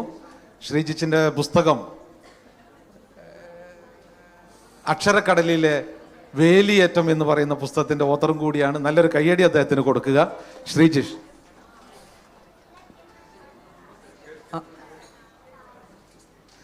ആദ്യമേ തന്നെ ഒരു കവിതയാണ് മനസ്സിൽ ഓർമ്മ വരുന്നത്. ഇക്ബാൽ പള്ളത്തിനോടുള്ള ക്ഷമാപണമായി കരുതിക്കൊണ്ട് അത് സ്വീകരിക്കുക. 4 വരി.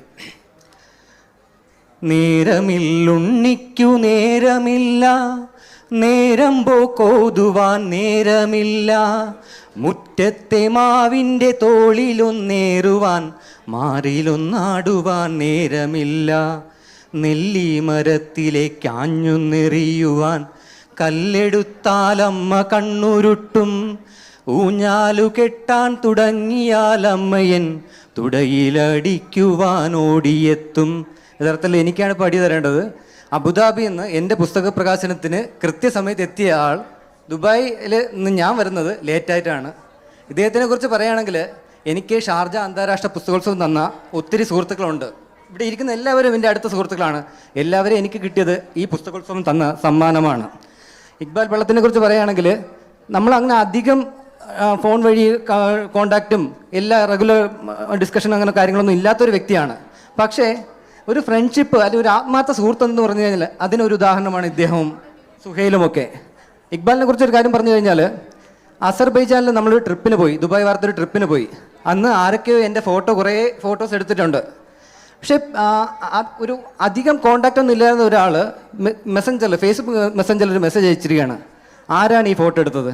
അയാൾക്ക് അതിൻ്റെ ഫോട്ടോഗ്രാഫിയുടെ ABC മുതൽ PhD എടുക്കുന്നതിന് വേണ്ടിയുള്ള കാര്യങ്ങൾ വരെ എനിക്ക് എഴുതി പറഞ്ഞു തന്നിട്ട് പറഞ്ഞു ഇത് അയാൾക്ക് അയച്ചു കൊടുക്കണം, എന്നിട്ട് പറയണം ഇങ്ങനെയാണ് ഫോട്ടോ എടുക്കാൻ പഠിക്കേണ്ടത്.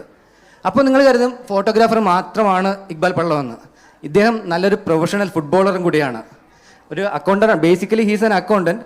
അപ്പോൾ സ്വന്തം പ്രൊഫഷനിടയ്ക്ക് സമയമില്ലാതെ, ഞാനൊക്കെ ഇങ്ങനെ ഓടി നടക്കുന്ന സമയത്ത്, സമയമില്ലാതെ ലേറ്റായി വരുന്ന സമയത്ത് ഇതിനെല്ലാം സമയം കെട്ടുന്നതിൻ്റെ അദ്ദേഹത്തിന് ഒരു വലിയ കയ്യടി കൊടുക്കേണ്ടതാണ്. അതിനോടൊപ്പം പുസ്തകരചനയും. എല്ലാത്തിനും ആശംസകൾ. എൻ്റെ പ്രിയ കൂട്ടുകാരന് ആദ്യം ക്ഷമയോടുകൂടി ഞാൻ ആശംസ നേരുന്നു. MA ഷെഹനാസിനെ ക്ഷണിക്കുന്നു.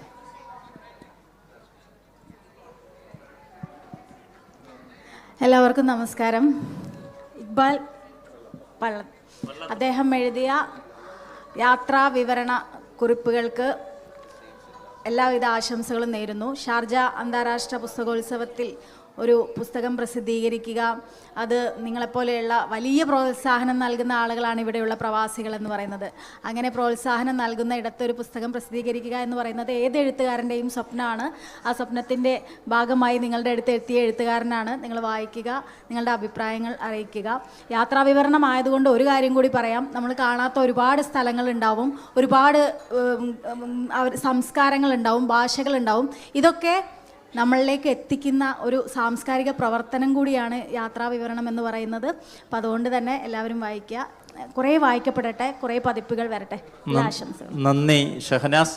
മലയാളത്തിലെ ആദ്യത്തെ യാത്രാ വിവരണ ഗ്രന്ഥം റോമ കത്തനാരുടെ വർത്തമാന പുസ്തകം എന്നതാണ്.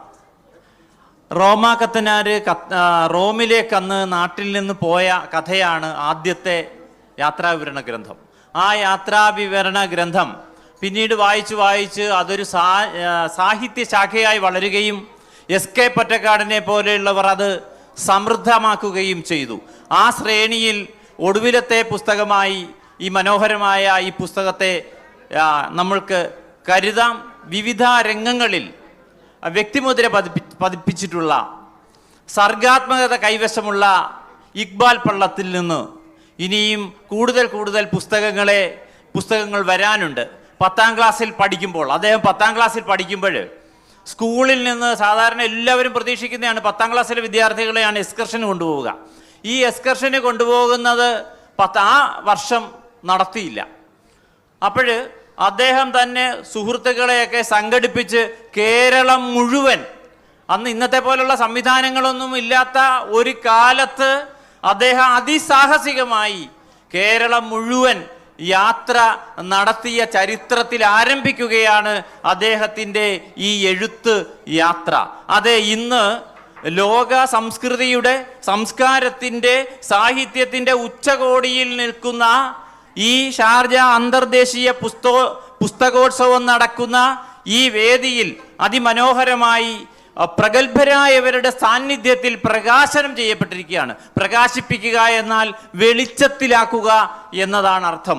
അദ്ദേഹം അക്ഷരത്തിലൂടെ വെളിച്ചത്തിലാക്കിയ സംവിധാനത്തിലൂടെ അടുത്ത തലമുറ അത് വായിക്കുകയും അറിയുകയും അനുഭവിക്കുകയും ചെയ്യുന്നവരുടെ തലമുറ ആ പ്രകാശത്തിൽ നടക്കട്ടെ. അവർക്ക് ഇതൊരു പ്രചോദനമാണ്. നമ്മുടെ സഞ്ചാര സാഹിത്യത്തിന് അദ്ദേഹം നൽകിയ ഈ സംഭാവനകളെ അങ്ങേയറ്റം വിലമതിക്കുക. നന്ദിയോടെ നമസ്കാരം.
All the young authors, please come forward.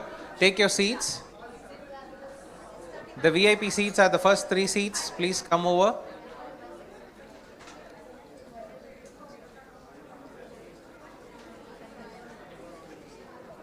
So this is the second session of book launch today. We had one earlier at between 10 and 11. We had about 35 children who launched their books, and Model Private School had launched a book with 200 authors in it. So totally about 250 plus authors have been released already. This is the second slot. We also have the chief guest. We're waiting for the chief guest to arrive. But I think we'll just get started because we have too many people. Anu, would you like to join us on the stage, please?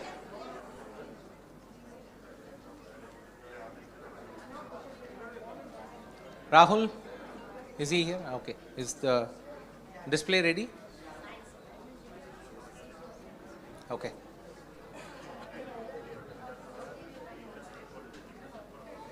Okay, a warm welcome to all of you.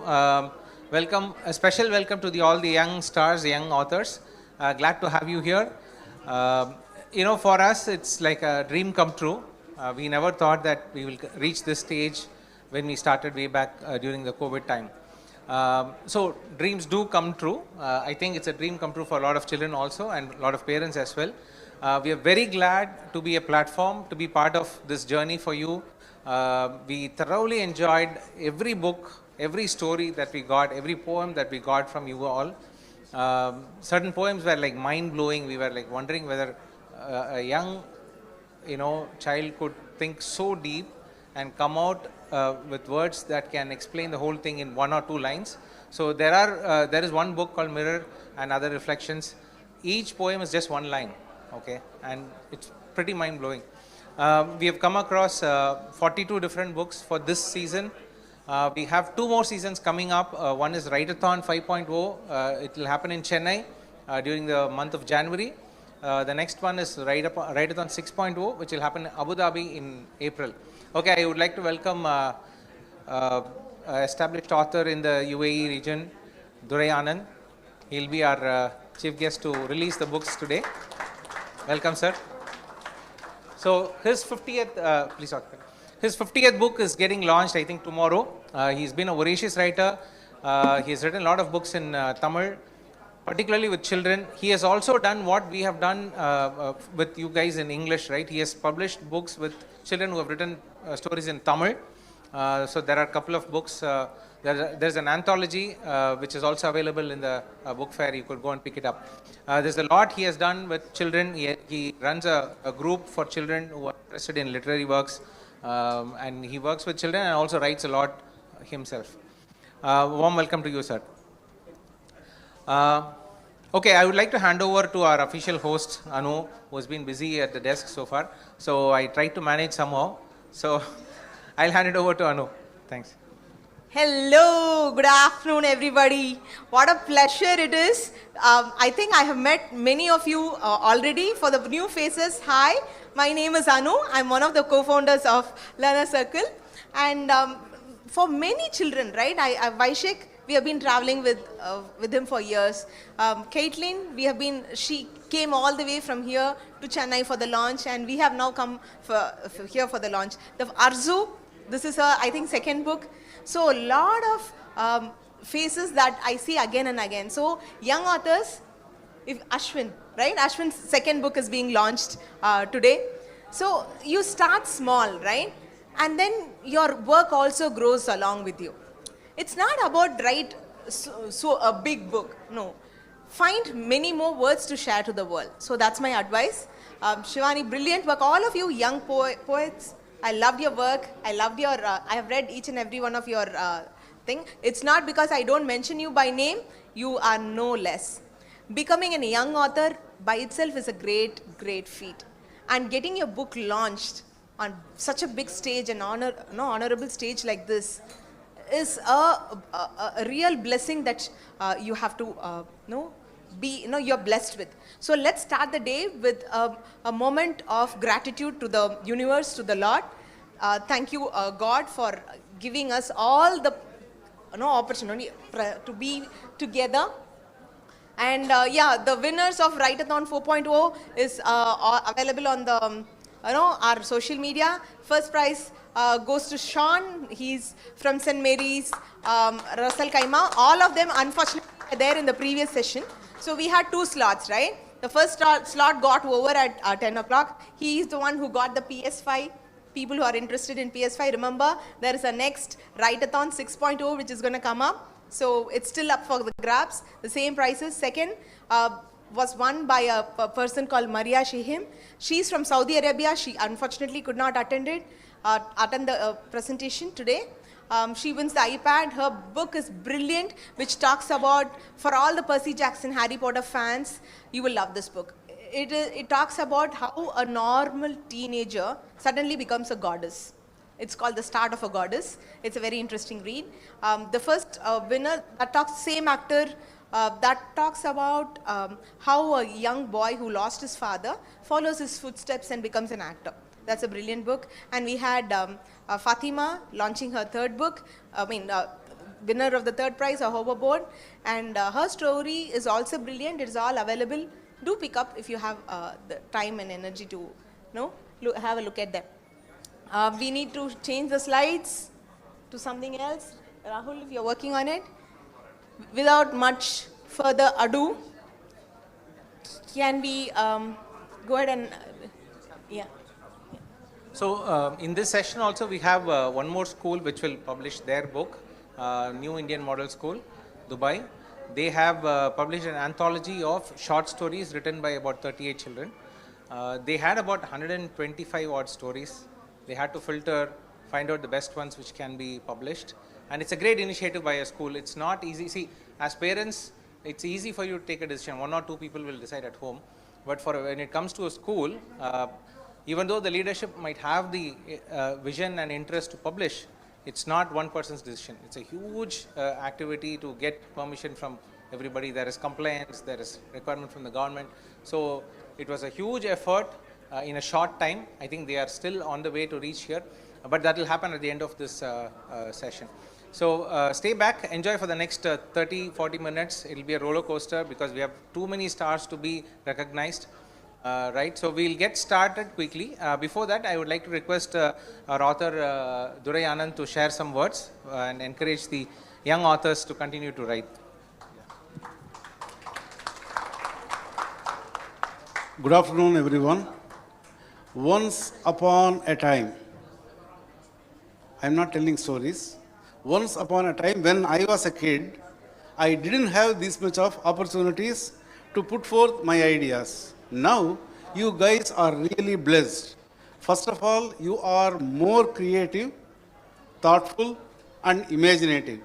And also, you have the environment around you, your parents, your friends, family, and good well-wishers like this to support your ideas to get compiled and become a book.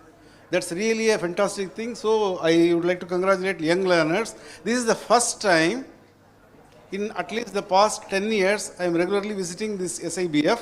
This is the first time I am seeing a big set of books released in the same session on the same day with 2 different slots. That shows the amount of hard work because, trust me, I have compiled kids writing Tamil and English bilingual, at least 8 or 9 books. It's not easy because while compiling, we should also maintain the imagination of the kid at the same time to bring it into the format of a book. It's a real challenge, and I hope he's very good in maintaining that balance. I wish you all the best. With only one message, I would like to finish. Maybe 300 plus kids have written more than 40 books today.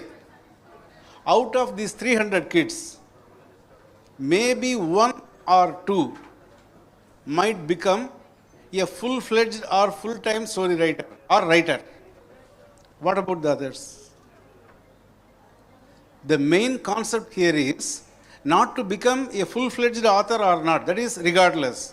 The way how you guys are able to transform your ideas, your imagination, your creativity into a full-fledged book will give you the ability, whichever career path you are going to choose, that will give you the content writing ability.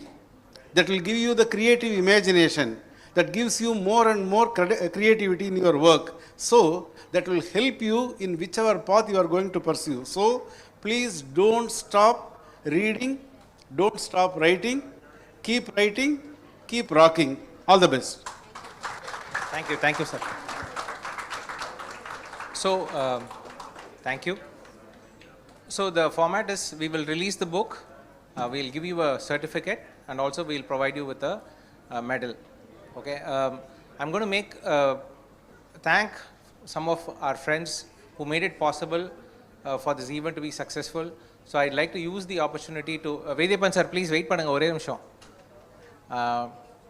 So I wanted to use this opportunity to, thank them by inviting them to the stage.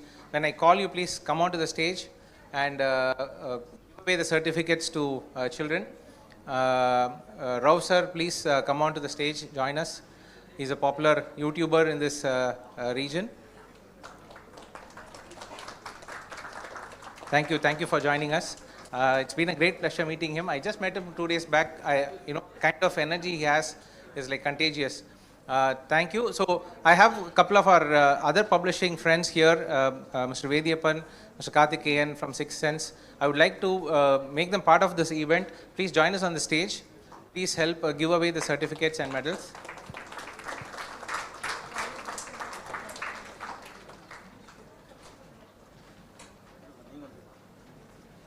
Yeah.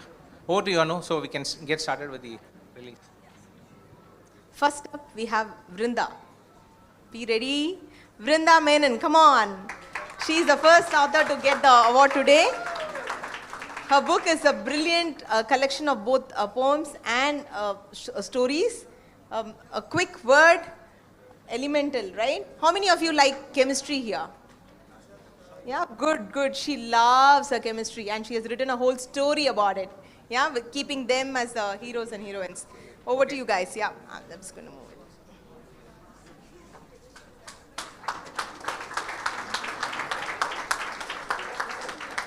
Zara. Next up.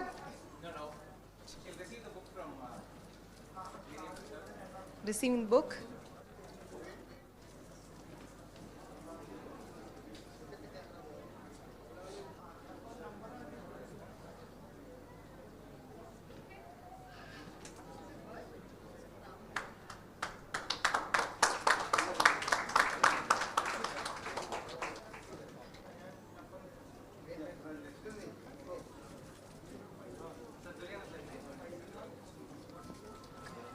You also go closer, Shah. It's okay. I'm going to read it.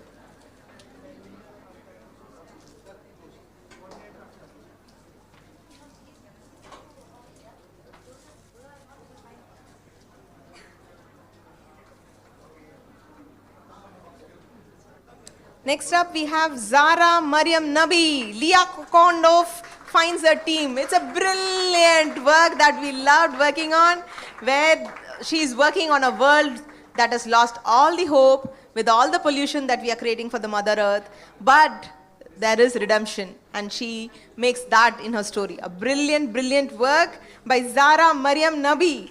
The book is Leah Kokondo Finds Her Team.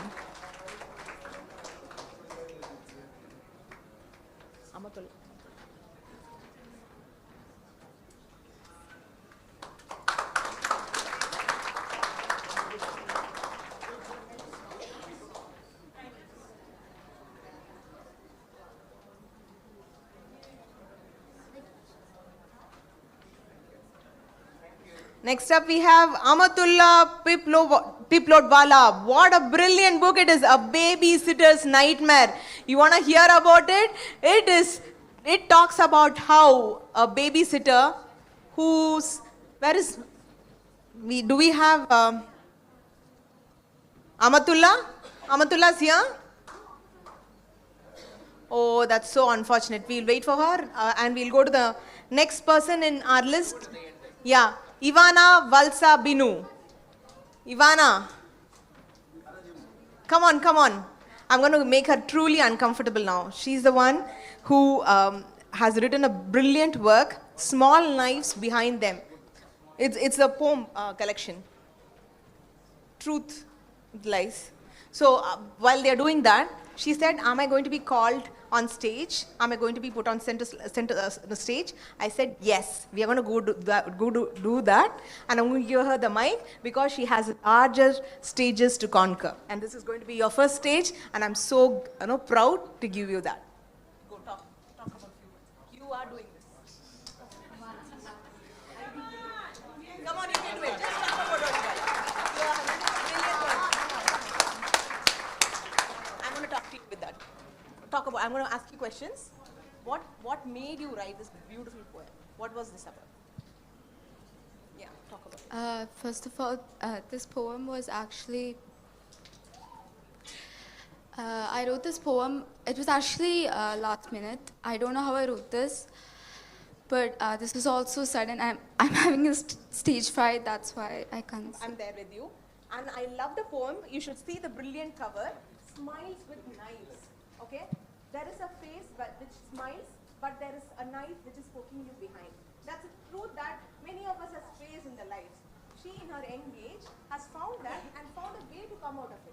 Talk about your poem. These are all young authors just like you. Go ahead. Okay. Two words. Thank you. So, Yeah, brilliant. Thanks a lot. Certificate is in the... Yeah, your certificate is in the booth. We will give it to you. Medal.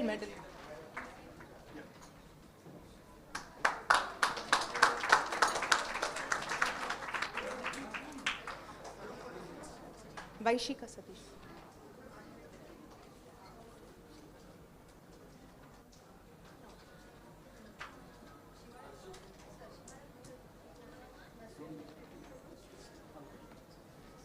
Next, we have Vaishika Satishwaran, A Dream of Hope, a beautiful picture book, which talks about the war-torn countries that the children that go through the troubles that the adults have created, and how one child's hope is helping her save her life, and the hope that leads the earth to the next road. Vaishika Satishwaran, A Dream of Hope.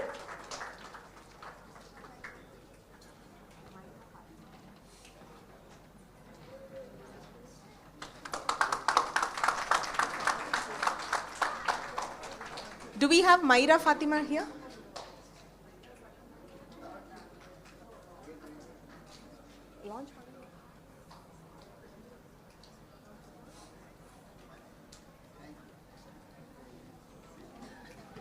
We have Myra Fatima's book. It's a brilliant, beautiful, illustrated book. Unfortunately, we don't see the child, so I'll invite Arjun to collect the book on her behalf.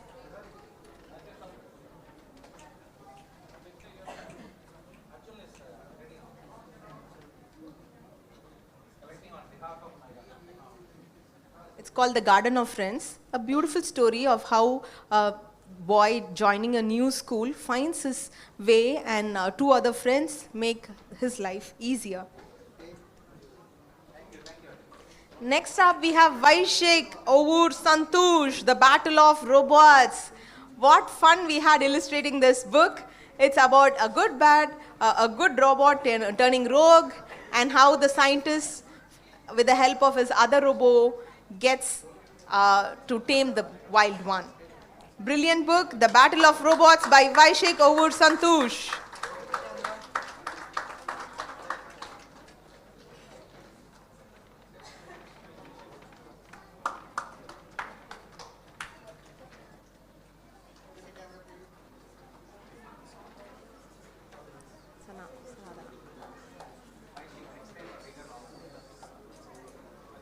Next up, we have Sanadana Dhanagopal, Haunted Whispers to Rising Voices.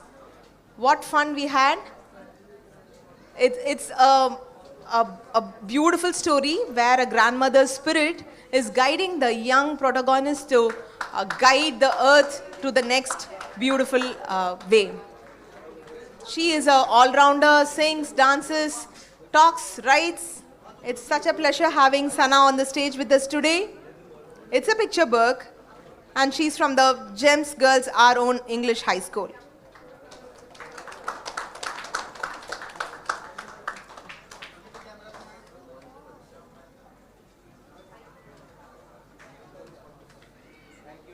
Thank you, Sana. It was pleasure having you guys. Ashwin Kumar.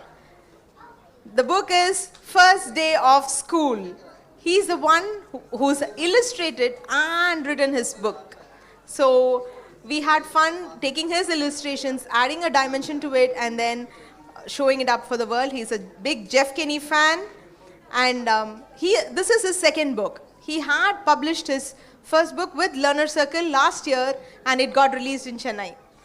While we are trying to find the book, I'd like to give the mic to Ashwin for a minute.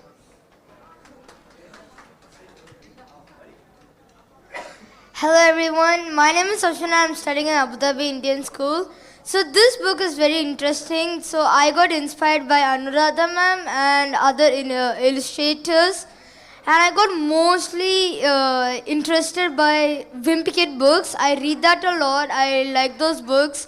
Like whenever I go to school, like I only read those books. So I thought that day, like, why don't I create a book like Wimpy Kid books and also illustrate like them? So I worked like 2 months or 1 month for this book, and I really like this book. Thank you. While Ashwin's book is on the way, Ashwin, sorry darling, I'm going to ask you to take the seat for a minute. Rahul Anna's gone to search for your book. It was there, I'm sure you saw it. But let's give it to Myra Fatima now. We just released a book. Arjun got it on her behalf. Now that we have Myra, we want to give it to her.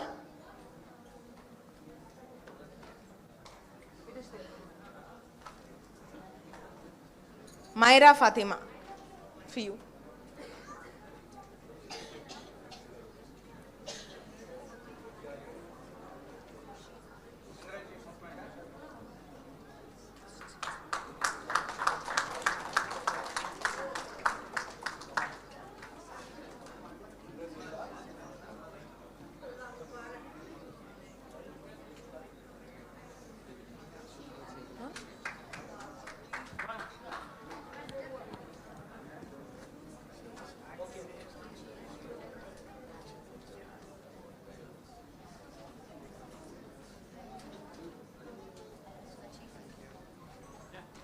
Thank you. Congratulations. Thank you, Vedapan sir. Thank you, Karthikeyan. Thank you.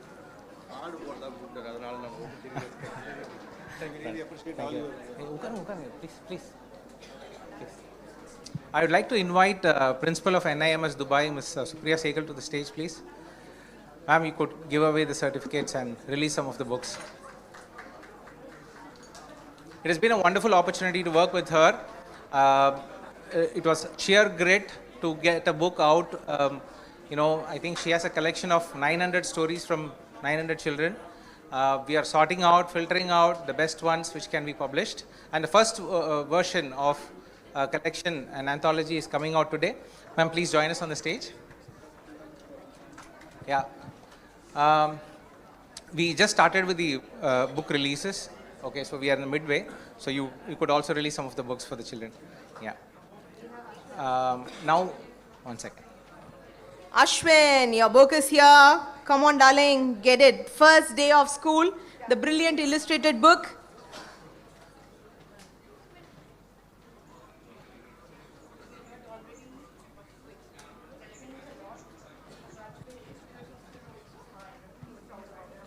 The unique thing about Ashwin's book is the entire book was illustrated by himself, apart from the story also.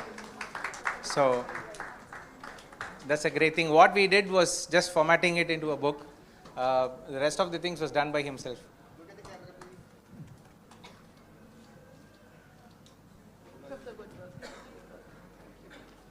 Yeah, give it to him. Yeah, thank you. Next up, we have Abarna Sai Veera Raghavan. She's not able to join us here today, unfortunately, because of her board exams. It's a beautiful book about how we don't even have 5 minutes of our time and how that is taking a toll in our lives. 5 minutes of eating junk food, 5 minutes of not doing exercise. That all adds up, and that is the pain that we have to go through. Darling Arzu, come, collect it on behalf of Aparna for us.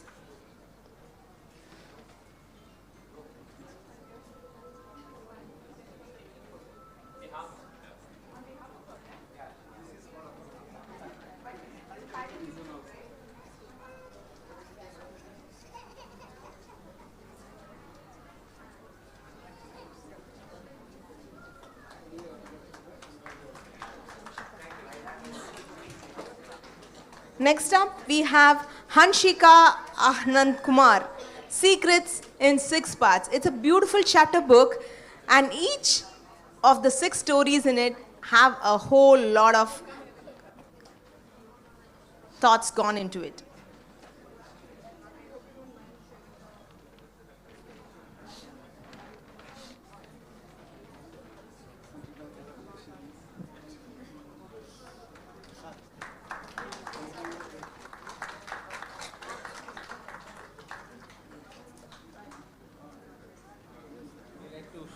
Share your views. Inspiration.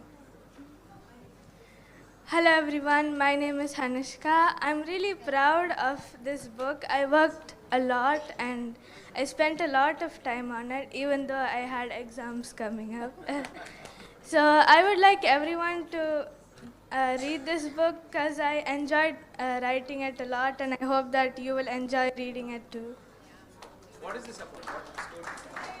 It's like a mystery storybook, so I basically wrote it on whatever is happening around us and the things that my mom says. Like, she's a lecturer, so she knows a lot. So some of her ideas, I added those. So inspired by her ideas. Yeah, inspired by her.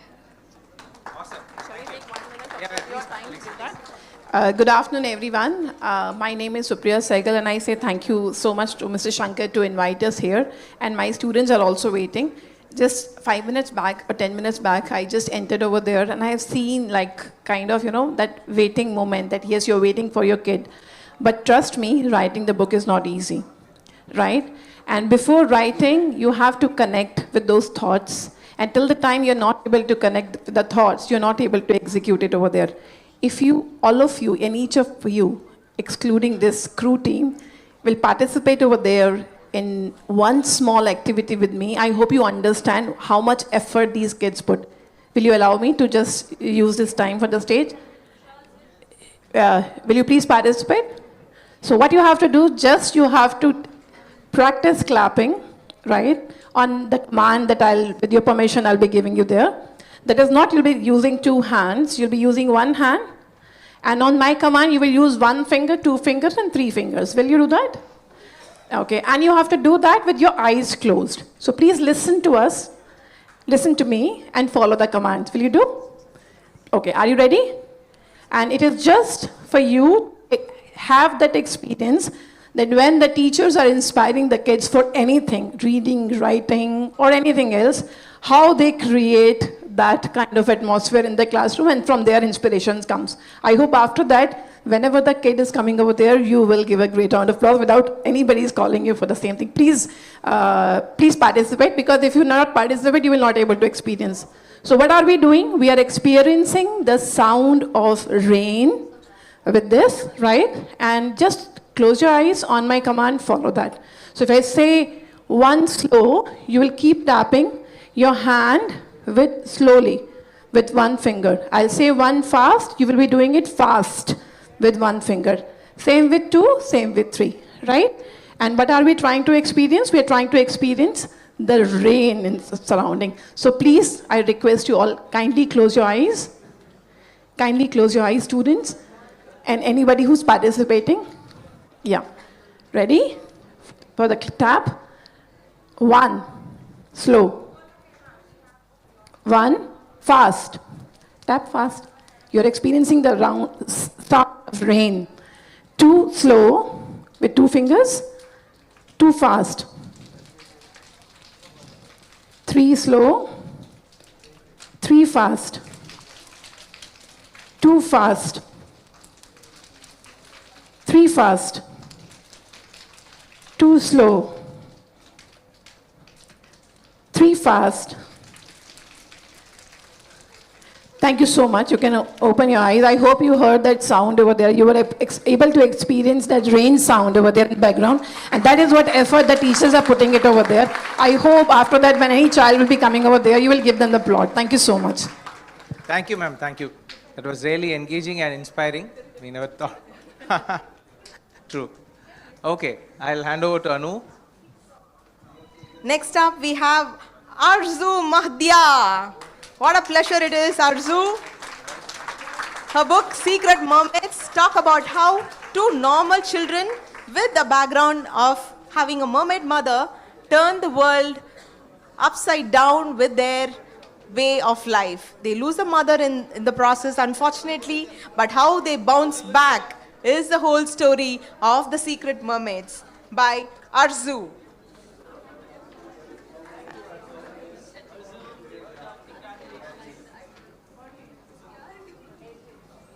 Next up, we have Adrian Jonathan Muthappan Selvaraj. Adrian, Buppy's Kindness. What a lovely time we had designing Buppy's Kindness. Yes, yes, the school is Al Diafa High School.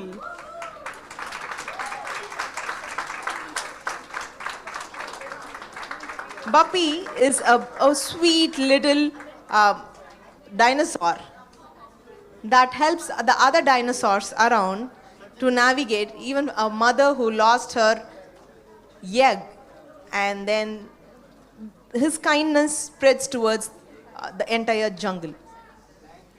Thank you, Adrian. Next we have Caitlin Santiago Lobo.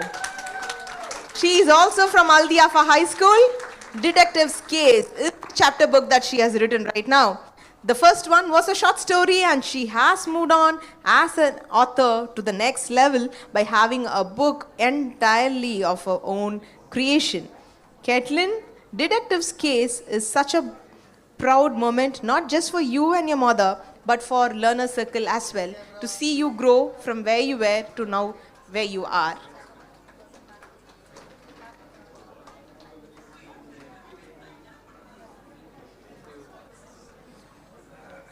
Next up, we have Bisma Fatima Kunat.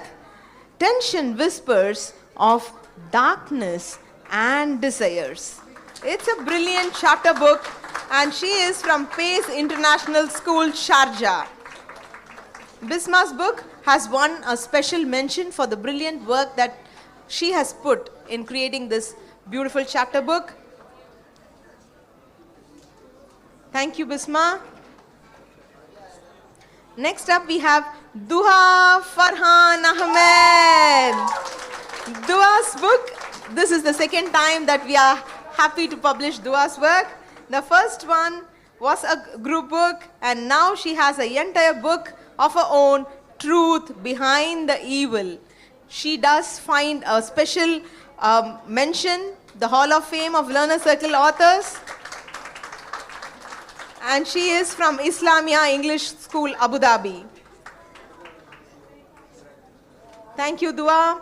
Such a proud honor for us. Next we have Kritya J. Prakash, who's not able to join us, but I would love to invite Shenoy, come. Shivani, collect it on behalf of Kritya. She has written a brilliant book called Whispering Scar. This was supposed to get one of the big awards, but missed it just by a whisker. And she is from Salem. The school is Sendil Public School. Next up, we have Shriyans Nathan.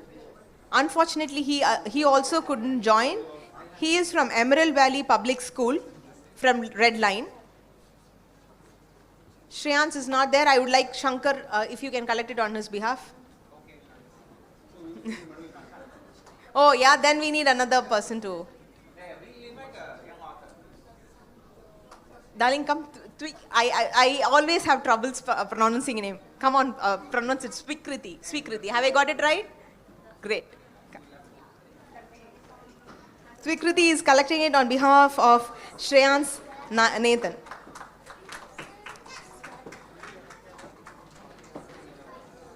It's a brilliant book, Red Line.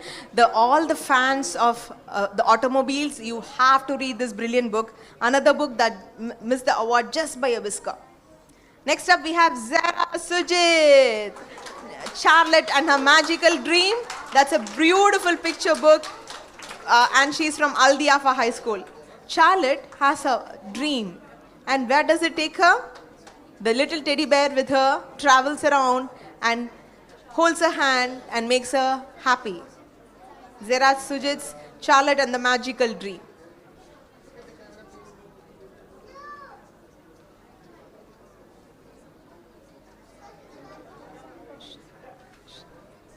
Next up, we have got Arjun, the author of Ember's Code. He's also from Al Diafa High School, Dubai. And Arjun's Ember's Code is a fantasy. And it talks about how a normal person whose ancestors had got the blessing, or is it a curse? Read the story to know more. Ember's Code, a brilliant work of fantasy. Thank you, Arjun. Next we have Muhammad Ibrahim Hassan. These are books that come under the group book. You Know What You Know, Volume 2. That's the name of the book that we have. His book in specific is called Ben and the Crystal Disease. You know what you know. And Ben's and the Crystal Disease is what you should know. Muhammad Ibrahim Hassan, that's Ben and Crystal Disease author for you here.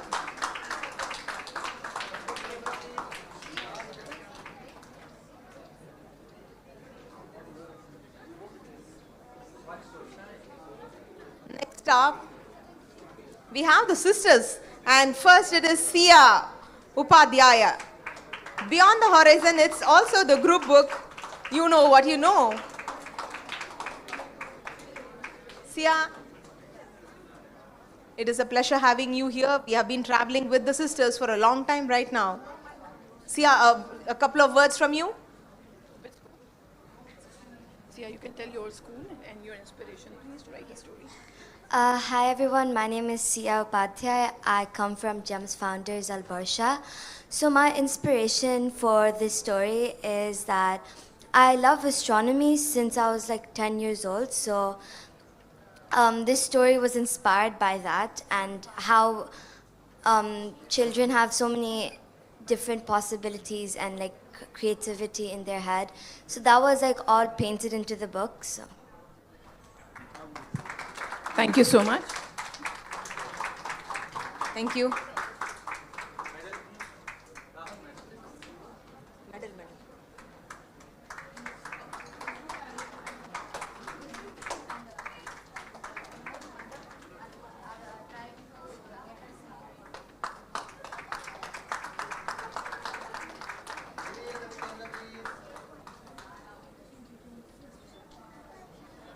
Next up, we have her sister, Mayra Upadhyaya, whose book is Brutal Billionaire.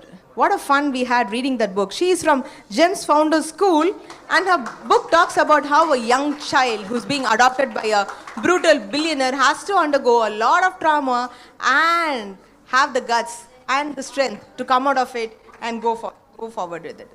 Mayra Upadhyaya from GEMS Founders School, author of Brutal Billionaire.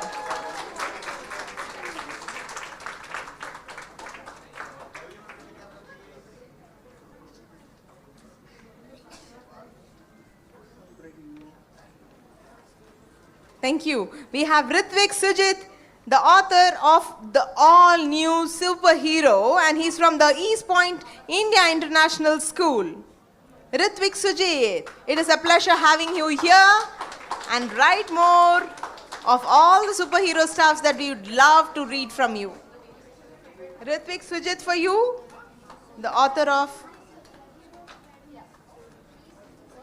the all-new superhero.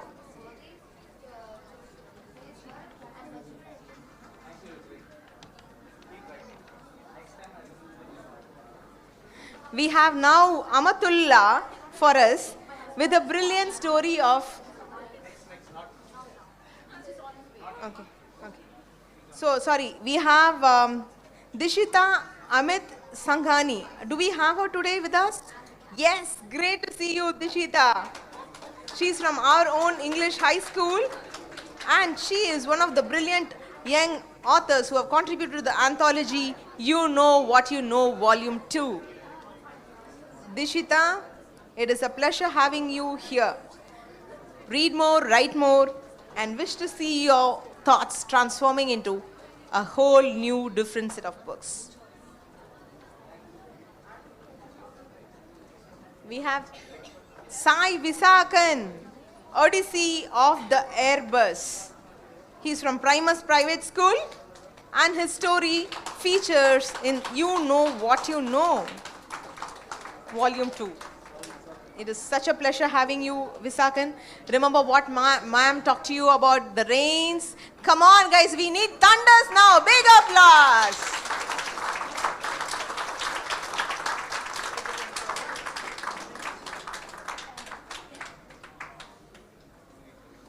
Next up, we have Nala bint Naseeb, My Unforgettable Dream, it's called. She's from New India Model School, Dubai. Her book story is featured in You Know What You Know. Nala, it is such a pleasure having you here with us with your unforgettable dream.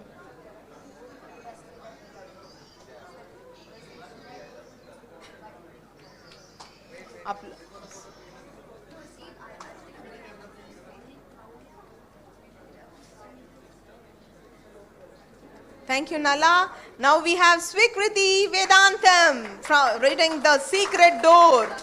She is also from Al Diafa High School. Her story gets featured in You Know What You Know, Volume 2. Swikriti, it's a pleasure having you. You're such a sweet child, but with lot of deep thoughts within her.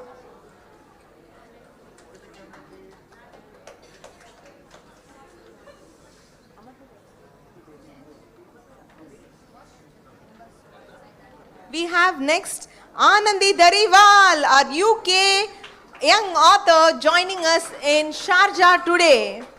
Her book, Trove, Volume 2, is a beautiful story. It's a group collection that... Careful, darling, careful. Come on to the stage.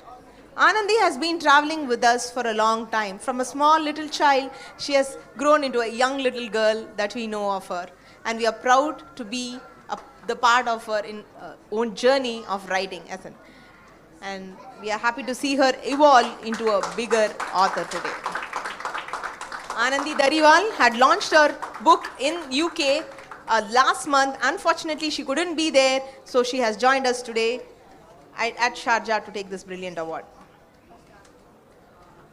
Anis Nisi Sebin, do I see you here? Anis Nisi Sebin? Yes, she is here. Ashes, Dreams and Other Fires. What a brilliant story title this is. Ashes, Dreams and Other Fires. It's a beautiful poem collection. It's Tiny Truths, we call the collection. You should read the deep words that add the fire to the book. Tiny Truths is the volume. It's a poem anthology. And we have Anis Nisi Sebin for us here.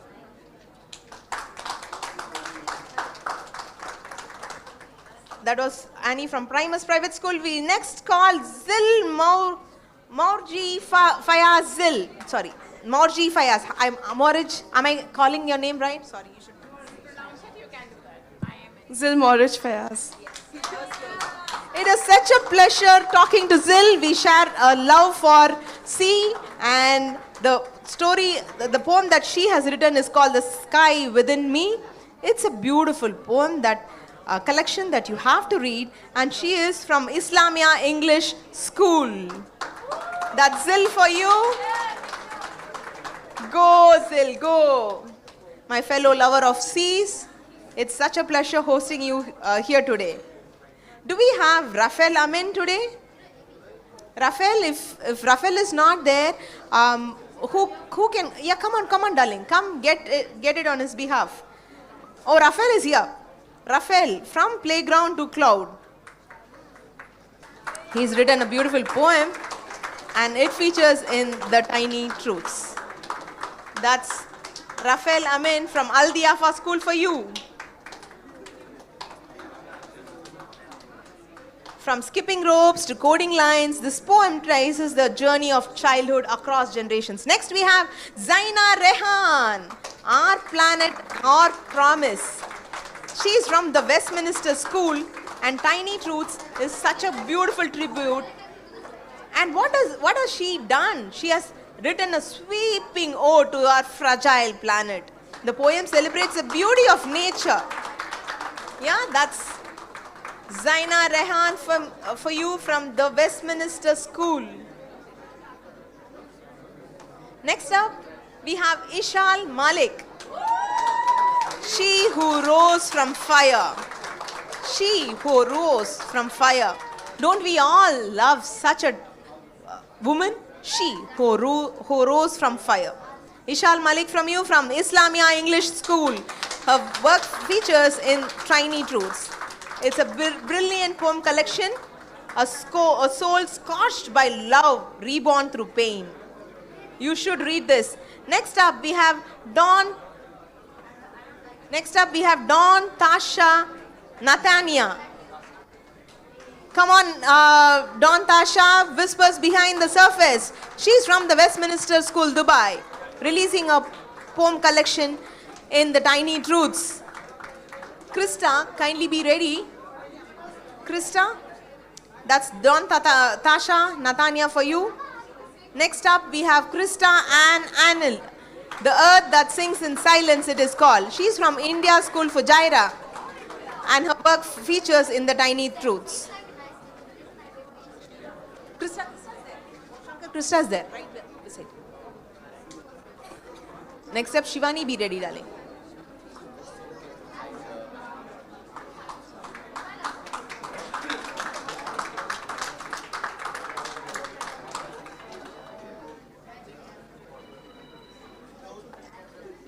Next up, we have Shivani Shenoy.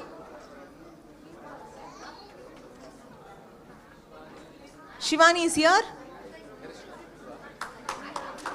Shivani's work, Wintertide, Rain and More, is a brilliant collection to be a part of the Tiny Truths. Twisha Singh, we call you next to share your magical journey. Share your magical journey with us. After Shanoy is out, you're in, okay? It's such a pleasure having you, Twisha Singh. She's one of the youngest young authors today with us. The Magical Journey it is called, and she's from Al Diafa High School. You know what you know is the story that she is getting featured on. Her story, The Magical Journey, is indeed magical. Next up, we are going to quickly hand over the works of Ara Vishakan, Saumitran, Krutya and Shriyans, who are not able to join us together. Yeah?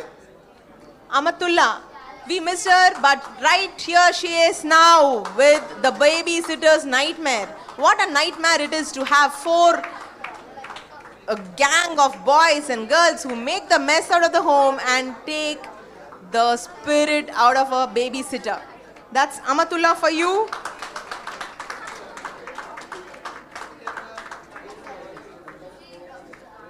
Arav Vishakan's Dragon Key and Saumitran's Fall of Dragon are the other two stories. Next up, we will, I hope we have covered all the young authors here. Any young authors left out? No. Great. We will do the beautiful book that we have very proud of, the work of NIMS. I'm going to hand over this to you. Ma'am, I think you should talk about this book. This is the dream that has come true for us, right? And this book has been an amazing journey. In the last couple of, probably more than a month, we've been working on it. Thanks to Supriya ma'am for all her support, her initiative to publish, capture the dreams of their children in real form. And also thanks to Zahida ma'am for all the support she's been giving us. This is really, really a dream come true for us because we pulled it through even the last minute. Okay, so ma'am, I'll hand it over to you. Why don't you talk about it? Please take the mic back from me because once mic is coming in my hand, I forget the time limit. I would like to call 3 of the senior leadership members from my team who are accompanying here with me, who are actually a part of this journey. Ms. Salma, Ms. Zaida, Ms. Jasleen, please come over there on stage. The parents who were available earlier there and participating in that small activity, let me tell you, we try to create a kind of connectivity in the classroom as a teacher. Me being teacher, I can understand that as a parent, it is very difficult alone to support the students. But once it is done and it's supported by the right people, I hope you can understand. Shall I wait? Okay. So, Dreams Between Pages is the effort that we started 3 years back, where we have given the summer holiday project to our students that write about anything that you wish to. The next year onwards, it shaped up and came up over there in stories in our school magazines, and it was shared over there in open session as we have to have in our school. I hope many of you heard about a session of human libraries, right? Where we are calling the authors and the senior leaders or the people who are actually influencing the society in the school and allow the students to come and sit with them and learn from their experience. I think each one of us here has a learning from our own experience or our leader experience, but everybody is not able to write that experience in a form of a book.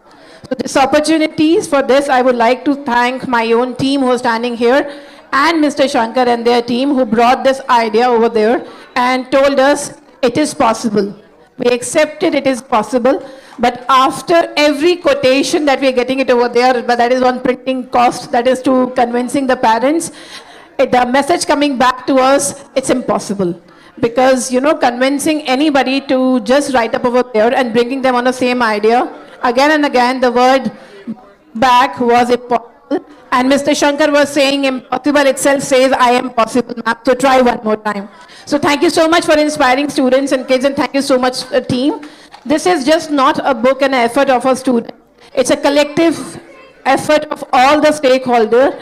And for that, I really appreciate each one of you who are participating in this event as a parent, because without you, it is not possible. Hardly matter whichever school your child is going, but as a responsible stakeholder, if you're participating, we are really thankful to you for coming here and just being a brighter light over there in your child's life. Thank you so much. Thank you. Thank you.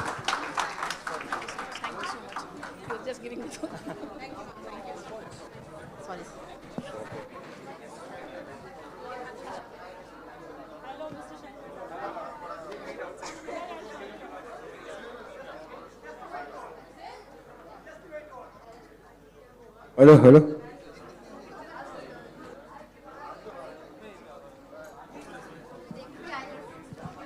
Hello. Hi, good evening all.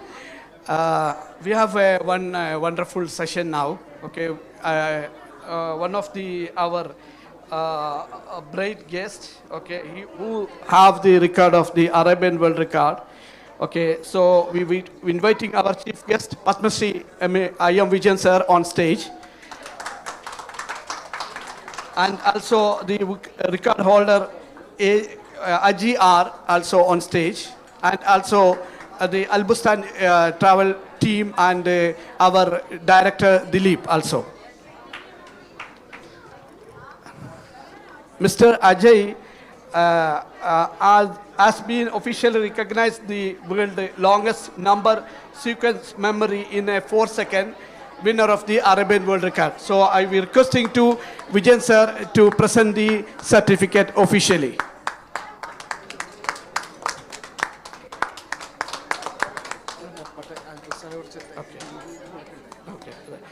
Now we presenting a special memento by Albustan Travel and Tourism and the team to hand over to memento to Aji. And I am Vijayan sir.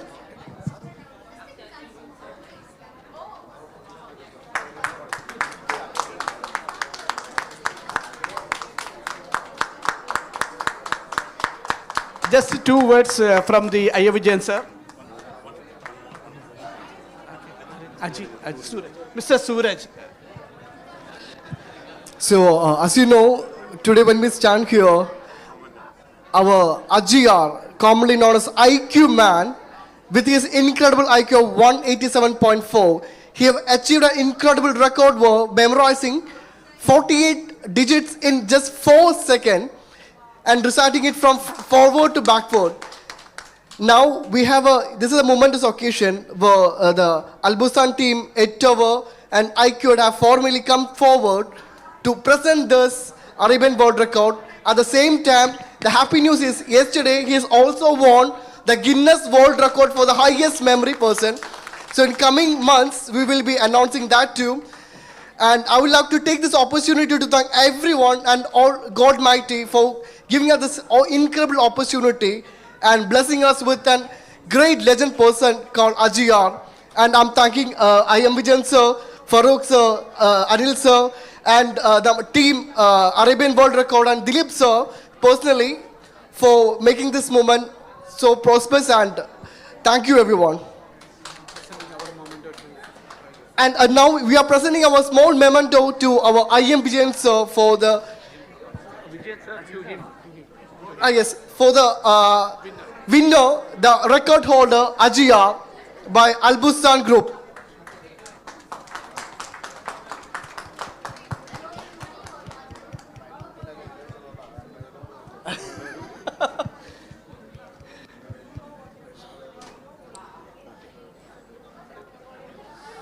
So thank you so much everyone. Have a great day. Okay, thank you, especially Amit sir, to give a chance to recognize the legend. Okay, thank you all.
all the way here to support me. Thank you so much for always being there for me, for always encouraging me, supporting me in what I do, whether it's singing or writing. And my father, he's always been behind me when I write my poetry. He collects it together, he brings it together, he makes it the book that it comes out as. I am so grateful for everybody in my life. I don't want to take much time, but I'd like to take a moment to say some words. Like a poet's poem, which gives the soul moments of peace, I found someone in a way like a nomad has found a home. The dawns of a new season or the afternoons of winter, I found someone in a way like a nomad has found a home. किसी शायर की गजल जो दे रूह को सुकून के पल, कोई मुझको यूं मिला है जैसे बंजारे को घर, नए मौसम की सहर या सर्द में दोपहर, कोई मुझको यूं मिला है जैसे बंजारे को घर, जैसे बंजारे को घर. Thank you so much. Thank you, Nora. And now we arrive to the time we all want. This is officially the launch, and please find yourselves out for the signing at stall number ZD1. Thank you so much for being here today, and have a great day. Thank you.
Hello.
ക്ഷണിക്കുന്നു.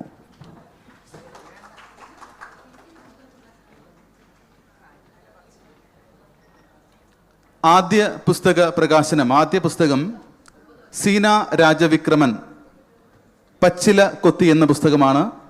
എഴുത്തുകാരിയെ സ്നേഹപൂർവ്വം ക്ഷണിക്കുന്നു. ഈ പുസ്തകം ഏറ്റുവാങ്ങുന്നത് നമ്മുടെ എല്ലാം പ്രിയപ്പെട്ട ഗീതേച്ചിയാണ്. ശ്രീമതി ഗീതാ മോഹൻ സ്നേഹപൂർവ്വം വേദിയിലേക്ക് ക്ഷണിക്കുന്നു.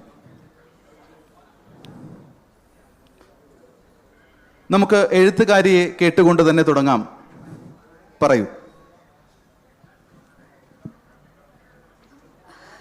കുവൈറ്റ് ജീവിതത്തിൻ്റെ ഏറ്റവും നല്ല മുഹൂർത്തങ്ങൾ ഒപ്പിയെടുത്ത ഒരു കഥയാണെന്ന് പറയും. അത് 9 കഥകളാണ് അതിൽ ഉൾപ്പെടുത്തിയിരിക്കുന്നത്. അവിടുത്തെ ജീവിതങ്ങളുടെ സങ്കടങ്ങൾ, ദുരിതങ്ങൾ, അല്ലെങ്കിൽ അതുപോലെയുള്ള കുറേ കാര്യങ്ങൾ എന്നാലാവുന്ന വിധം ഒപ്പിയെടുത്തിട്ടുണ്ട് എന്ന് ഞാൻ വിശ്വസിക്കുന്നു. Thank you. അതുപോലെ തന്നെ നമുക്ക് അതിഥി മറ്റൊരു പുസ്തകം സ്വീകരിക്കുന്നത് സൗദിയിൽ നിന്ന് ചേർന്ന നമ്മുടെ പ്രിയപ്പെട്ട എഴുത്തുകാരി സബീന എം സാലിയാണ്. സബീന എം സാലിയും സ്നേഹപൂർവ്വം വേദിയിലേക്ക് ക്ഷണിക്കുന്നു.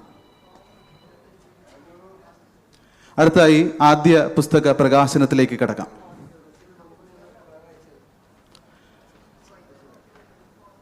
ശ്രീമതി കെ പി സുധീരയാണ് പുസ്തകം പ്രകാശനം ചെയ്യുന്നത്. ഏറ്റുവാങ്ങുന്നത് ഗീതാമോഹൻ.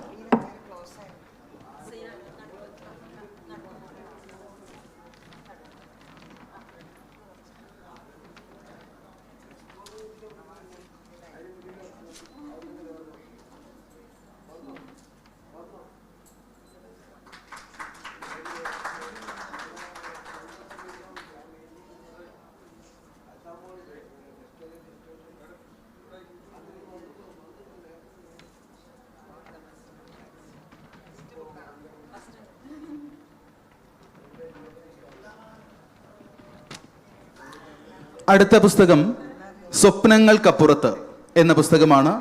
എഴുത്തുകാരൻ ജവഹർ കെ എഞ്ചിനീയറിനെ സ്നേഹപൂർവ്വം ക്ഷണിക്കുന്നു. ഇവിടെയും നമുക്ക് എഴുത്തുകാരനെ കേട്ടുകൊണ്ട് തുടങ്ങാം. പ്രതിഭയെക്കുറിച്ച്, അവരുടെ എഴുത്തിൻ്റെ വഴികളെക്കുറിച്ചൊക്കെ നമുക്ക് കേൾക്കാം. നമസ്കാരം. ഞാൻ പാലക്കാട് ജില്ലയിൽ നിന്നാണ് വരുന്നത്. 2006 മുതൽ കുവൈറ്റിലാണ് വർക്ക് ചെയ്തുകൊണ്ടിരിക്കുന്നത്. കുവൈറ്റിൽ ഈ എഴുതാനുള്ള അന്തരീക്ഷം ഉണ്ടോ എന്ന് ചോദിച്ചാൽ ഇല്ല എന്ന് പറയാം. പക്ഷേ എങ്കിലും ഞങ്ങളൊരു സാംസ്കാരിക സംഘടന പ്രതിഭ കുവൈറ്റ് എന്നുള്ളൊരു പേരിൽ കുറച്ച് ആൾക്കാരെ സംഘടിപ്പിച്ച് ഞങ്ങളൊരു അതായത് ഞങ്ങളുടെ കഥകളെല്ലാം എഴുതി ഞങ്ങൾ തന്നെ ചർച്ചയിൽ വിഷയമാക്കി അവതരിപ്പിക്കുക പതിവാണ്. അപ്പോൾ അത്തരം കഥകളെല്ലാം പല സമയങ്ങളിലായിട്ട് ശേഖരിച്ച് ഒരു 5ഓളം സമാഹാരങ്ങൾ തന്നെ ഉണ്ടാക്കിയിട്ടുണ്ട്. അതിൽ നോവൽ തന്നെ ഞങ്ങൾ ഗ്രൂപ്പായിട്ട് 4 പേര് ചേർന്നിട്ട് നോവൽ തന്നെ ഗ്രൂപ്പായിട്ട് ചേർന്ന് ഉണ്ടാക്കിയിട്ടുണ്ട്. അപ്പോൾ അതെല്ലാം ഒരു മറ്റുള്ളവരുടെയൊക്കെ സമാഹാരമായിട്ട് ഇരിക്കുമ്പോഴാണ് എൻ്റേത് ആദ്യമായിട്ട് 2000-ലാണ് എൻ്റെ ആദ്യ പുസ്തകം ഇറക്കിയത്. സ്വപ്നങ്ങൾക്കപ്പുറത്ത് എന്ന് പറഞ്ഞിട്ട് ഇറക്കിയതാണ്. അതിൻ്റെ 25ാം വാർഷികമാണ് ശരിക്കും ഈ 2ാം പ്രിൻ്റ് എന്നുള്ള രീതിയിൽ സൈഗതങ്കാർ പബ്ലിഷ് ചെയ്യുന്നത്. അപ്പോൾ 2025 പുസ്തകത്തിൻ്റെ 25ാം വാർഷികം കൂടാതെ ഞങ്ങളുടെ വിവാഹ വാർഷികം കൂടി ആയതുകൊണ്ട് അതൊരു മെമ്മറബിളും കൂടി ആയിക്കോട്ടെ എന്ന് വിചാരിച്ചിട്ടാണ് അതിൽ കൃത്യമായിട്ട് 25ാം വാർഷികത്തിൽ 29 കഥകളാണ്.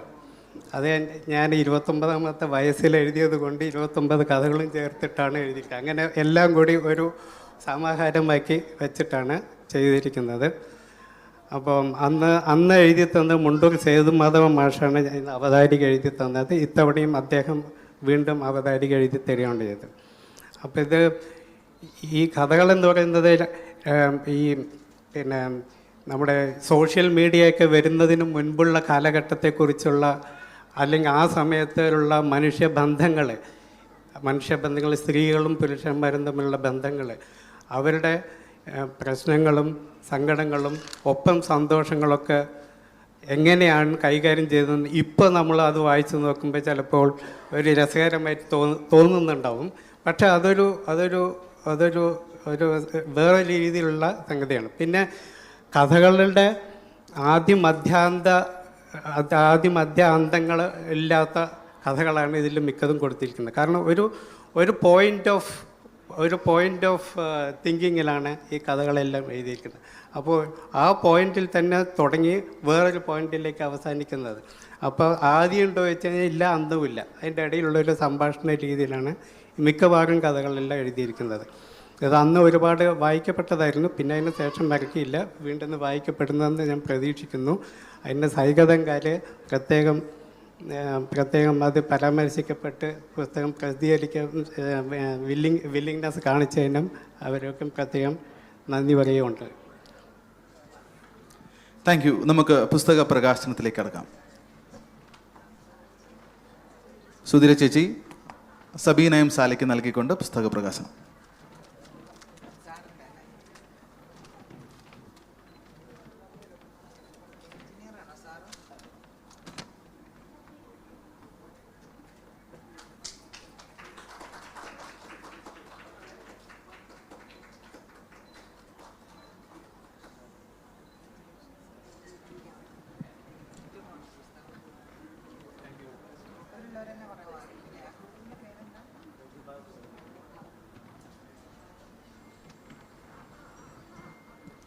അടുത്തതായിട്ട് പ്രതിഭയുടെ മൂന്നാമത്തെ പ്രതിഭ ഗബ്രിയേലിൻ്റെ ദിനസരിയും ക്വാണ്ടം മെക്കാനിക്സും എന്ന പുസ്തകത്തിലൂടെ ഷിബു ഫിലിപ്പ്. ഷിബുവിനെ സ്നേഹപൂർവ്വം ക്ഷണിക്കുന്നു. എഴുത്തുകാരിൽ നിന്ന് തന്നെ നമുക്ക് തുടങ്ങാം. വന്നുചേർന്ന എല്ലാവർക്കും നമസ്കാരം. ഈ പുസ്തകം ഒരു എക്സ്പെരിമെൻ്റൽ നോവൽ എന്ന് പറയാം. ഗബ്രിയേലിൻ്റെ ദിനസരിയും ക്വാണ്ടം മെക്കാനിക്സും. ദിനസരി എന്ന് പറഞ്ഞാൽ ഡയറി കുറിപ്പുകൾ എന്ന രീതിയിലാണ് ഇത് പോകുന്നത്. പിന്നെ പറയുകയാണെങ്കിൽ ഈ നോവലിനെ പറ്റി ഞാൻ കൂടുതലായിട്ട് പറയുന്നില്ല. ബാർത്തൊക്കെ പറഞ്ഞ പോലെ ഡെത്ത് ഓഫ് ആൻ ഓതർ എന്ന് പറഞ്ഞ പോലെ ഈ എഴുത്തുകാരൻ പുസ്തകത്തിൻ്റെ പിന്നിൽ മറയപ്പെട്ടതിൻ്റെ ആളാണ്. പുസ്തകത്തിൻ്റെ നായകനോ അല്ലെങ്കിൽ പുസ്തകമാണ് എഴുത്തുകാരനേക്കാൾ ഉയർന്നു നിൽക്കേണ്ടത്. അങ്ങനെയുള്ളപ്പോൾ ഞാൻ പുസ്തകത്തെപ്പറ്റി പറയുന്നത് ശരിയല്ല. നിങ്ങളെല്ലാവരും വാങ്ങി വായിക്കുക. പിന്നെ വളരെ സന്തോഷം തരുന്ന സുധീര ടീച്ചറുണ്ട്, പിന്നെ രാജ, ഇവരെല്ലാം ഉള്ളതിൽ വളരെ സന്തോഷിക്കുന്നു. വന്നുചേർന്ന സുഹൃത്തുക്കൾ എല്ലാവർക്കും നന്ദി, സന്തോഷം എന്ന് പറഞ്ഞുകൊണ്ട് ഞാൻ നിർത്തുന്നു. Thank U. പുസ്തക പ്രകാശനത്തിലേക്ക് സുധീര ചേച്ചി പ്രകാശനം ചെയ്യുന്നു, ഗീതേച്ചി ഏറ്റുവാങ്ങുന്നു.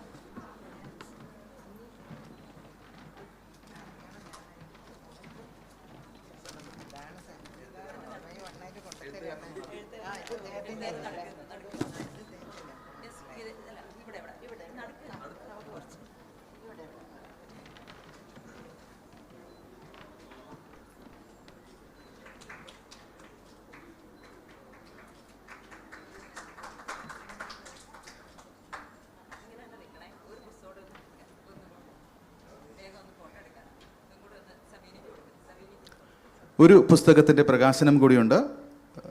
സുധീര ചേച്ചി സബീന എം സാലിക്ക് നൽകിക്കൊണ്ട്. ഇനി നിങ്ങളെല്ലാവരും സ്റ്റേജിലേക്ക് വരും. ഇനി നമുക്ക് ടീച്ചറിൻ്റെ വാക്കുകൾ കേൾക്കാം.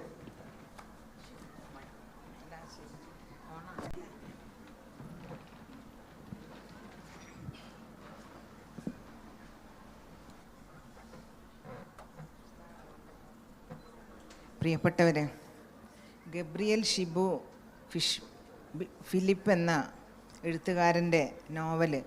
അപ്പോൾ അദ്ദേഹത്തിൻ്റെ ഈ നോവല് ഞാൻ മറച്ചു നോക്കിയപ്പോൾ ഞാൻ ആദ്യം വിചാരിച്ച് ഗബ്രിയേൽ മാർക്കേസിനെ പറ്റിയിട്ടുള്ള എന്തോ ആണ്. പക്ഷെ അതല്ല. ഗബ്രിയേൽ എന്നൊരു മനുഷ്യന് ഒരു പെൺകുട്ടി പറഞ്ഞു കൊടുത്ത കഥകളും അതിൻ്റെ അർത്ഥതലങ്ങളുമാണ്, അതിൻ്റെ അർത്ഥാന്വേഷണങ്ങളുമാണ് ഈ പുസ്തകത്തിലുള്ളത്. ആദ്യം പുസ്തകത്തിനെ പറ്റി പറയാമെന്ന് വെച്ചിട്ടാണ്. കാരണം അവർ കുവൈറ്റിൽ നിന്ന് ഇത്രയും പാടുപെട്ട് ഒരു പുസ്തകം റിലീസ് ചെയ്യാൻ വേണ്ടി എത്തിയതാണല്ലോ. അപ്പോൾ ഇതിൽ ശാസ്ത്രം, മിസ്റ്റിസിസം, ഫിബനാച്ചി സംഖ്യാശ്രേണി, അതേപോലെ സാൽമൺ മത്സ്യം പോലും ഈ ഒരു പുസ്തകത്തിലുണ്ട്. അതൊരു കുറച്ച് വലിയ നോവലാണ്. നിങ്ങളെല്ലാവരും വാങ്ങി വായിക്കണം. കാരണം നമ്മൾ ഈ പുസ്തകം വെറുതെ പുസ്തകത്തിൻ്റെ ഈ പരിപാടിയിൽ, പുസ്തക പ്രകാശന പരിപാടിയിൽ പങ്കെടുത്താൽ മാത്രം പോരാ. അദ്ദേഹത്തിൻ്റെ പുസ്തകം സൈഗതം ബുക്സിൽ നിന്ന് നിങ്ങളെല്ലാവരും വാങ്ങണം.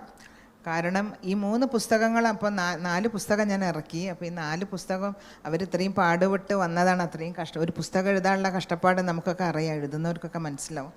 അപ്പോൾ അതുകൊണ്ട് അദ്ദേഹത്തിൻ്റെ പുസ്തകം എല്ലാവരും വാങ്ങണം. മുഴുവനായിട്ട് വായിക്കാൻ എനിക്ക് സാധിച്ചിട്ടില്ല, ഞാൻ വായിക്കും. പിന്നെ അതേപോലെ പച്ചിലക്കൊത്ത് എന്ന് പറഞ്ഞിട്ടുള്ള പിന്നെ ഹീസ രാജവിക്രമൻ്റെ കഥകൾ, അത് പെൺ സാഹിത്യത്തിൻ്റെ ഒരുപാട് പ്രശ്നങ്ങൾ, അതേപോലെ പെൺ രാഷ്ട്രീയം എല്ലാം ഇതിലുണ്ടാവുമെന്നാണ് വിചാരിക്കുന്നത്. അതേപോലെ പ്രവാസിയായിട്ടുള്ള ഒരു സ്ത്രീയുടെ അനുഭവങ്ങളും അതുപോലെ ആത്മസംഘർഷങ്ങളൊക്കെ ഈ പുസ്തകത്തിലുണ്ട്. പിന്നെ സ്വപ്നങ്ങൾക്ക് അപ്പുറത്ത് എന്ന് പറഞ്ഞ ജവഹർ കെ എഞ്ചിനീയറിൻ്റെ കഥകളാണ്. ആ കഥകളൊക്കെ തന്നെ നമ്മൾ വായിക്കുമ്പോൾ മാത്രമാണ് ഒരു കൃതി നമുക്ക് അതെന്താണെന്ന് നമുക്ക് മനസ്സിലാവുള്ളൂ. അപ്പോൾ അതുകൊണ്ട് എല്ലാവരും പുസ്തകം വാങ്ങണം എന്നാണ് എനിക്ക് പറയാനുള്ളത്. പിന്നെ ഈ എഴുത്തുകാരൊക്കെ തന്നെ സ്വാത്മ കേന്ദ്രിതമായിട്ടുള്ള സംഘർഷങ്ങൾ അനുഭവിക്കുന്നവരാണ്. അപ്പോൾ ഈ സംഘർഷം മാത്രം പോരാ, നമ്മുടെ ചുറ്റും എന്തെല്ലാം നടക്കുന്നു അതാണ് ശരിക്കും എഴുത്തുകാർ എഴുതേണ്ടത്. പുതിയ ഭാവന, പുത്തൻ സങ്കേതങ്ങളൊക്കെ കഥകളിൽ കൊണ്ടുവരിക, സമകാലികമായിട്ട് ഇറങ്ങുന്ന കഥകൾ വായിക്കുക, അപ്പോഴൊക്കെയാണ്. അപ്പോൾ ഈ പ്രതിഭ എന്ന് പറഞ്ഞ നിങ്ങളുടെ ഈ സംഘടനയോട് എനിക്ക് വലിയ ആദരവ് തോന്നുകയാണ്. കാരണം പുതിയ എഴുത്തുകാരെ പുറത്തു കൊണ്ടുവരികയും അവരുടെ പ്രതിഭയെ ജനങ്ങൾക്ക് പരിചയപ്പെടുത്തി കൊടുക്കുകയും ചെയ്യുക എന്നുള്ള ചെറിയ കാര്യമല്ല. ഇപ്പോൾ വാട്സപ്പ് കൂട്ടായ്മകളൊക്കെ എത്രയോ ഉണ്ട് നമ്മുടെ നാട്ടിൽ, പക്ഷെ അതുകൊണ്ടൊന്നും ഒരു കാര്യവുമില്ല. പക്ഷെ സാഹിത്യത്തിന് വേണ്ടി അവരെന്ത് ചെയ്യുന്നു എന്നുള്ളതാണ്. പിന്നെ എഴുത്ത് എന്ന് പറഞ്ഞിട്ടുണ്ടെങ്കിലും ശരിക്കും രക്തപങ്കിലമായൊരു വ്രണത്തിൽ നിന്നോ അല്ലെങ്കിൽ ഒരു പുഞ്ചിരിക്കുന്ന അധരത്തിൽ നിന്നോ പുറപ്പെടുന്ന ഒരു ഇതാണ് ശരിക്കും എഴുത്ത് എന്ന് പറയുന്നത്. അപ്പോൾ അങ്ങനെ പുറപ്പെടുന്നൊരു സംഗീതമാണ് ശരിക്കും എഴുത്ത്. അപ്പം എന്താ പറയുക, മുറിവേറ്റൊരു ഹൃദയത്തിൽ നിന്നുള്ളൊരു സംഗീതമാണ് എഴുത്തുകാരൻ എന്ന് പറഞ്ഞിട്ടുണ്ടെങ്കിൽ മുറിവേറ്റ ഹൃദയമുള്ളവരാണ് എഴുത്തുകാർ. അപ്പം അവരുടെ ജീവിതം എന്താണ്, സഹനവും സമരവുമാണ്. ആ ഒരു സഹനവും സമരവും അനുഭവിക്കുന്ന എഴുത്തുകാരുടെ കൃതികൾ നമുക്ക് വായിച്ചാൽ മനസ്സിലാവും. അവരുടെ ഭാഷ, ഇപ്പം ഒരുപാട് എഴുതുന്ന ആളുകളൊക്കെ ഒരുപാട് വായിക്കണം. പിന്നെ എന്താണ്, ശരിക്കും മനുഷ്യൻ എന്ന വിഗ്രഹത്തെ പ്രതിഷ്ഠിക്കാൻ വേണ്ടി ദൈവത്തിൻ്റെ വിഗ്രഹങ്ങൾ വരെ പിഴുതു മാറ്റുന്ന എഴുത്തുകാരെ ഞാൻ കണ്ടിട്ടുണ്ട്. അപ്പോൾ അതേപോലെ കലവറയില്ലാത്തതാണ് എഴുത്തുകാരൻ്റെ ജീവിതം. അവർ തങ്ങൾക്കുള്ളതെല്ലാം അവർ സമൂഹത്തിനായിട്ട് ദാനം ചെയ്യുകയാണ് ചെയ്യുന്നത്. അപ്പം നമുക്കൊക്കെ നിങ്ങളുടെ എല്ലാ കൃതികളിൽ കാലത്തിൻ്റെ കാലച്ച കേൾക്കാൻ സാധിക്കുമെന്നാണ് ഞാൻ പ്രതീക്ഷിക്കുന്നത്. ഈ ഒരു പുസ്തകം ഇത്രയും ദൂരെ നിന്ന് കുവൈറ്റിൽ നിന്ന് വന്നു നിങ്ങൾ, അപ്പം നിങ്ങളുടെയൊക്കെ വായിച്ചപ്പോൾ എനിക്ക് കാണാൻ പറ്റി. അതാണ് ഈ മഹാനായ ഇക്ബാൽ എന്ന് പറഞ്ഞ സർ മുഹമ്മദ് ഇക്ബാൽ എഴുതിയിട്ടുണ്ട്, ദിൽ മേരാ സാസേം ജഹാം സെ ജൽ ഗയ. എൻ്റെ ഹൃദയം നീറിക്കൊണ്ടിരിക്കുകയാണ്, എൻ്റെ ഹൃദയം മൗനമായ അഗ്നി പോലെ ആളിക്കൊണ്ടിരിക്കുകയാണ് അദ്ദേഹം പറഞ്ഞത്. അപ്പോൾ ഏകാന്തതയുടെ നൊമ്പരമാണ് എഴുത്തുകാരന് എഴുതാനുള്ള ഊർജം. അപ്പം നമ്മളെ എഴുത്തുകാരൊക്കെ തന്നെ ആ നൊമ്പരം അനുഭവിച്ചുകൊണ്ട് ജീവിക്കുന്നവരാണ്. പിന്നെ അതുപോലെ പ്രതിഭാസത്തിലും വ്യക്തിയിലും സമൂഹത്തിലും എല്ലാം കാണുന്ന വൈരുദ്ധ്യങ്ങളെ സ്വാംശീകരിക്കുകയും അതിനെ എഴുത്തിലൂടെ കൊണ്ടുവരികയുമാണ് എഴുത്തുകാർ ചെയ്യുന്നത്. അപ്പോൾ സാഹിത്യം എന്ന് പറഞ്ഞാൽ ശരിക്കും ഒരു ഭാവനയുടെ കർമ്മമല്ല, അതൊരു ധിഷണയുടെ പ്രകാശനം കൂടിയാണ്, ദൈക്ഷണികമായൊരു പ്രയത്നമാണ്. ആധുനിക മനുഷ്യൻ്റെ വിഹ്വലതകളും അതുപോലെ ആധികളും ഒക്കെ ഈ പുസ്തകങ്ങളിൽ നമുക്ക് കാണാനാവുമെന്നാണ് പ്രതീക്ഷിക്കുന്നത്. ഞാൻ എല്ലാ പുസ്തകത്തിനും കുറച്ച് പേജ് വായിച്ചു നോക്കിയിട്ടോ. അപ്പോൾ ഇതൊക്കെ എഴുതുന്ന കൈകളാണ് എഴുതിയിട്ടുള്ളത്. നിങ്ങളുടെ പ്രതിഭയിലൂടെ ഒരുപാട് എഴുതിയ ആൾക്കാരാണ് നിങ്ങളൊക്കെ. അപ്പോൾ അതുകൊണ്ട് തന്നെ ഈ പുസ്തകത്തിൻ്റെ ഇതിൽ നമുക്ക് വെളിവാവുന്ന പ്രതിഭ ജനങ്ങളുടെ മുന്നിലേക്ക് നമ്മൾ ഇവിടെ ഷാർജ 44ാമത് ഷാർജ ഇൻ്റർനാഷണൽ ബുക്ക് ഫെയറിൽ വെച്ചിട്ട് നമ്മളിവിടെ പ്രകാശിപ്പിക്കുകയാണ്. അപ്പോൾ അതിൽ വലിയൊരു നമുക്കിപ്പം വലിയൊരു ശൂന്യത ഉണ്ട്. അതെന്താ അറിയോ, ഈ പരിപാടിയിൽ നമ്മുടെ ഈ ഷാർജ ഇൻ്റർനാഷണൽ ബുക്ക് ഫെയറിൻ്റെ സർവ്വതും സകലതുമായ മോഹൻകുമാർ സാറ് നമ്മുടെ പരിപാടിയിൽ വന്നിട്ടില്ല. അദ്ദേഹത്തിന് പെട്ടെന്നൊരു അസുഖം വന്നിട്ട് അദ്ദേഹം ഇവിടെയൊക്കെ നിറഞ്ഞു നിൽക്കേണ്ട ഒരാളാണ്. അതിൻ്റെ ഒരു വേദന നമ്മളെല്ലാവരും അനുഭവിക്കുകയാണ്. എല്ലാ സ്ഥലത്തും നിറഞ്ഞു നിന്നിരുന്ന ആ മനുഷ്യൻ, ഒരു സൂര്യനെ പോലെ നിറഞ്ഞു നിന്നിരുന്ന ആ മനുഷ്യൻ്റെ പ്രകാശമില്ലാത്തൊരു അവസ്ഥയാണ് ഇപ്പോൾ ഉള്ളത്. അദ്ദേഹത്തിൻ്റെ ഭാര്യ ഗീതാമോഹൻ, അവരും എഴുത്തുകാരിയാണ്, അവർ വന്നിട്ടുണ്ട്. അതൊരു സമാധാനമാണ്. അപ്പോൾ അവരും കൂടെ ഈ പരിപാടിയിൽ ഇല്ലെങ്കിൽ വലിയ പ്രയാസമായേനെ, പക്ഷെ അവരും വന്നിട്ടുണ്ട്. അപ്പോൾ ഈ ഒരു സന്തോഷം. അതുപോലെ എൻ്റെ സുഹൃത്തുക്കളായിട്ടുള്ള സബീന, പിന്നെ സൈഗതത്തിൻ്റെ പ്രിയപ്പെട്ട സംഗീത ഒരുപാട് നല്ല പുസ്തകങ്ങൾ ഇറക്കുന്ന സ്ത്രീ ഇറക്കുന്ന സ്ത്രീകളുടെ ഒരു എന്താ പറയുക, ഇവിടെ ആദ്യമായിട്ട് ഞാൻ വന്ന സമയത്ത് 12 കൊല്ലം മുൻപാണ്, അന്നാണ് സംഗീത വന്നത് അല്ലേ, അതിൻ്റെ പിറ്റത്തെ കൊല്ലാൻ തോന്നുന്നു. അപ്പോൾ സംഗീത വന്നത് അന്ന് ആദ്യമായിട്ട് ഒറ്റ ഒരു പെൺ പ്രസാധക മാത്രമേ ഉണ്ടായിരുന്നുള്ളൂ. ഇപ്പോൾ പിന്നെയും വന്നിട്ടുണ്ട്. പക്ഷെ ആ പ്രസാധകയുടെ കയ്യിലൂടെ വരുന്ന, അവരാണ് എല്ലാം നോക്കുന്നത് കേട്ടോ, അവരുടെ കയ്യിലൂടെ വരുന്ന പുസ്തകങ്ങളെല്ലാം മികച്ചതാണ്, വളരെ നല്ല ഗെറ്റപ്പിൽ ഇറങ്ങുന്നതാണ്. അപ്പം നമ്മളെല്ലാം അവിടെ നിന്ന് പുസ്തകങ്ങൾ വാങ്ങണം. ഇന്ന് കുവൈറ്റിൽ നിന്ന് വന്നിട്ടുള്ള ഈ 3 എഴുത്തുകാർക്കും നന്മയേക്കാൾ വലിയ നന്മ നേർന്നുകൊണ്ട് എൻ്റെ വാക്കുകൾ അവസാനിപ്പിക്കുകയാണ്. താങ്ക് യു ചേച്ചി. അടുത്തായി നമ്മുടെ പ്രിയപ്പെട്ട എഴുത്തുകാരി ചേച്ചി ഗീതേച്ചി.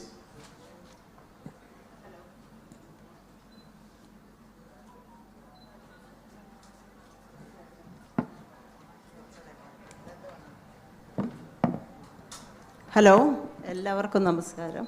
വളരെ സന്തോഷത്തിലാണ് ഞാനിപ്പോൾ ഇവിടെ ഇരിക്കുന്നത്.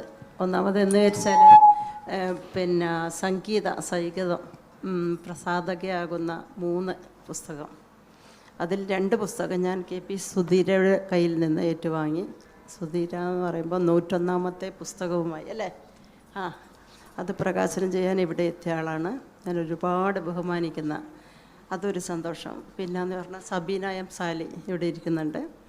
അപ്പോൾ പിന്നെ ഷാർജ പുസ്തകോത്സവത്തിൻ്റെ എന്താ പറയുക അഭിമാനമാണ് സൗദിയിൽ നിന്നെല്ലാം ഇതുപോലുള്ള എഴുത്തുകാർ ഇവിടെ എത്തുന്നത്. അപ്പോൾ 2 പുസ്തകം ഞാൻ ഏറ്റുവാങ്ങി.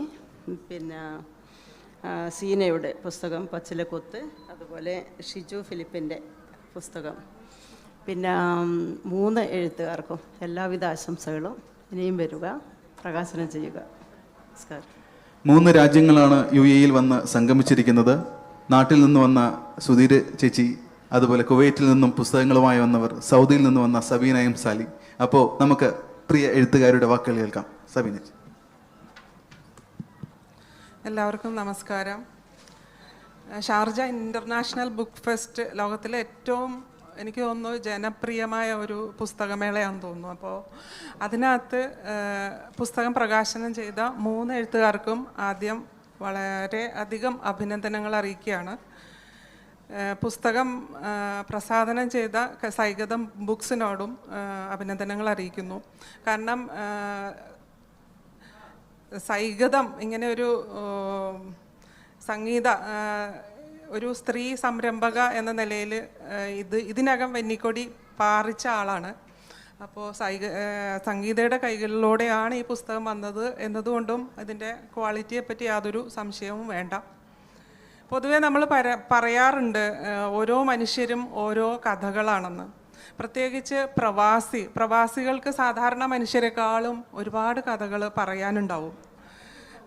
മരുഭൂമി കുഴിച്ചാൽ നമുക്ക് പെട്രോളാണ് കിട്ടുന്നത് അല്ലേ? അപ്പോൾ ഓരോ പ്രവാസിയുടെയും മനസ്സ് നമ്മളൊന്ന് തുറന്നു നോക്കിയാൽ അതിനകത്ത് അനുഭവങ്ങളുടെ ഒരുപാട് കഥകൾ മറഞ്ഞു കിടപ്പുണ്ടായിരിക്കും. അത്തരത്തിൽ തുറന്ന് അവർ അക്ഷരധ്യാനത്തിലൂടെ എഴുതി വെച്ച കഥകളാണ് എൻ്റെ കയ്യിലിരിക്കുന്നത്. അപ്പോൾ അത് നിങ്ങളെല്ലാവരും വായിക്കണം. എഴുത്തുകാരെ പ്രോത്സാഹിപ്പിക്കുന്ന ഒരു സംഘടനയാണ് എനിക്ക് തോന്നുന്നു പ്രതിഭ എന്ന് പറയുന്നത്. ആ പ്രതിഭ എന്ന സംഘടനയ്ക്കും വളരെയധികം ആശംസകൾ, അഭിനന്ദനങ്ങൾ അറിയിക്കുകയാണ്. കാരണം വായനക്കാരും ഇതുപോലുള്ള സംഘടനകളും ഇല്ലെങ്കിൽ എഴുത്തുകാരന് നിലനിൽപ്പില്ല. എഴുത്തുകാരൻ തൻ്റെ ദുഃഖങ്ങളും ആകുലതകളും തനിക്ക് പറയാനുള്ളതെല്ലാം എഴുതി വെക്കുമ്പോൾ അതിന് വായനക്കാരില്ലെങ്കിൽ പിന്നെ അതുകൊണ്ട് പ്രയോജനമില്ല. അപ്പോൾ അത്തരം സംഘടനകളെയും നാം പ്രോത്സാഹിപ്പിക്കേണ്ടതാണ്. എല്ലാവർക്കും ഒരിക്കൽ കൂടി അഭിനന്ദനങ്ങൾ അറിയിച്ചുകൊണ്ട് നിർത്തുന്നു. സംഗീതേച്ചി, എന്താണ് 3 എഴുത്തുകാരെ കുറിച്ച്?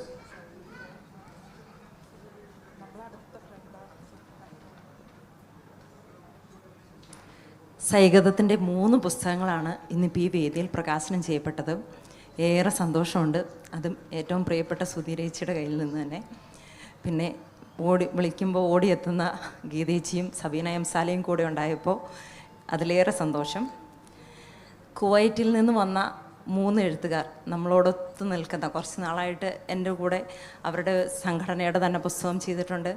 അല്ലാതെ ഇപ്പോൾ അവരുടേതായ പുസ്തകം ഇപ്പോൾ ഇറങ്ങി. അപ്പോൾ ജവഹർ ഇങ്ങനെയൊരു പരിപാടി നടക്കുന്നുണ്ടെന്ന് കേട്ടപ്പോൾ ഇവരെ കൂടുതൽ പ്രോത്സാഹിപ്പിച്ച് അവരുടെ കൂടെ പുസ്തകം ഇവിടെ ഇറക്കാൻ, പ്രകാശിപ്പിക്കാൻ വേണ്ടി കൂടുതൽ മുൻകൈ എടുത്ത് ഇങ്ങനെയൊരു 3 പേരും ഇവിടെ കൃത്യസമയത്ത് എത്തിച്ചേർന്ന് ഇങ്ങനെയൊരു പരിപാടി ഇവിടെ സംഘടിപ്പിക്കാൻ സാധിച്ചു. വന്നു ചേർന്ന് നിങ്ങൾക്ക് എല്ലാവർക്കും എൻ്റെ ഏറെ നന്ദി ഞാൻ അറിയിക്കുന്നു. സാധാരണ എഴുത്തുകാർക്ക് സംസാരിക്കാൻ അവസരം കിട്ടാറില്ല. ഇവിടെ എഴുത്തുകാർ ആദ്യം സംസാരിച്ചു. ഇനിയും നിങ്ങൾക്ക് എന്തെങ്കിലും പറയാൻ വിട്ടുപോയിട്ടുണ്ടെങ്കിൽ ഓരോ മിനിറ്റ് കൂടി ഞാൻ സംസാരിക്കാൻ അവസരം തരും.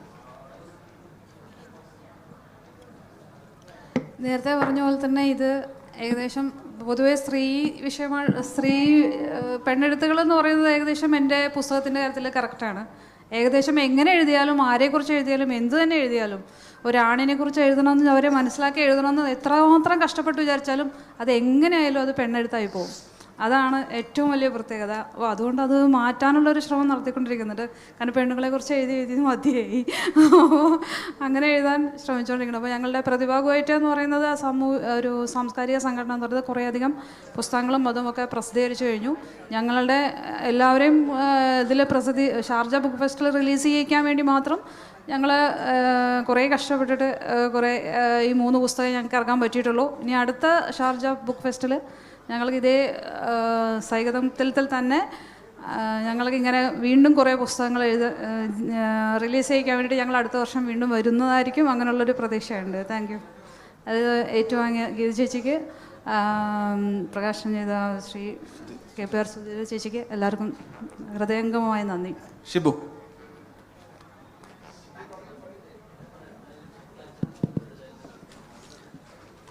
ഇവിടെ വരാനും ഷാർജ ബുക്ക് ഫെയറിൽ പുസ്തകം റിലീസ് ചെയ്യാനും ഇടയായതിൽ ഞാൻ സന്തോഷിക്കുന്നു. പിന്നെ അതുപോലെ എന്നെ സ്നേഹിക്കുന്ന സുഹൃത്തുക്കളും പലയിടത്തും മസ്കറ്റിൽ നിന്നും അവിടെ നിന്നും വന്നിട്ടുണ്ട്. അവരോടെല്ലാം എൻ്റെ നന്ദി അറിയിക്കുന്നു. പുസ്തകം വായിക്കുക. ഇത് പുസ്തകത്തെപ്പറ്റി ഞാൻ കൂടുതലായിട്ട് സംസാരിക്കുന്നില്ല. അത് വായിച്ച് നിങ്ങളാണ് അഭിപ്രായം പറയേണ്ടത്. എല്ലാവർക്കും നന്ദി, നമസ്കാരം. ജവഹർ. എല്ലാവർക്കും നന്ദി പറയുന്നതോട് കൂടെ ഈ പുസ്തകവുമായി ബന്ധപ്പെട്ടിട്ടുള്ള ഒരുപാട് അതിൻ്റെ ബാക്ക് വർക്കുണ്ടല്ലോ, അത് നമ്മൾ ഈ കുവൈറ്റിൽ നിന്നും എല്ലാം ചെയ്ത് അതെല്ലാം ഈ രൂപത്തിലേക്ക് ആക്കിയെടുക്കാൻ, അതിൽ കൂടെ നിൽക്കാനും ഒക്കെ സഹായിച്ചുള്ള ഒരുപാട് സുഹൃത്തുക്കളുണ്ട്. ഇവിടെ തന്നെ ഞങ്ങളുടെ സുഹൃത്തുക്കൾ ഇത് അറിഞ്ഞുകൊണ്ട് വന്ന ആൾക്കാരുണ്ട്. UAE നിന്നും ഒരുപാട് സുഹൃത്തുക്കൾ ഇവിടെ ഇത് പ്രകാശനത്തിന് വേണ്ടി വന്നവരുണ്ട്. അവർക്ക് എല്ലാവർക്കും പ്രത്യേകം നന്ദി പറഞ്ഞുകൊണ്ട് നിർത്തുന്നു. Thank U. എല്ലാവർക്കും നന്ദി. ഈ സെഷൻ ഇവിടെ അവസാനിക്കുന്നു.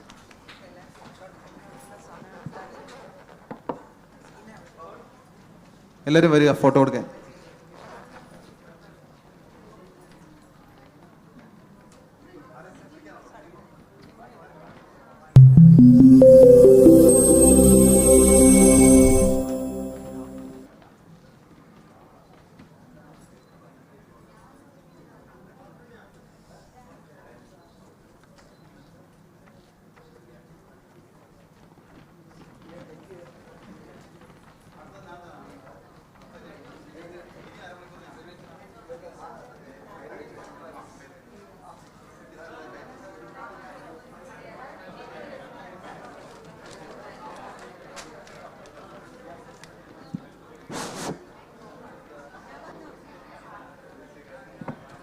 Hello.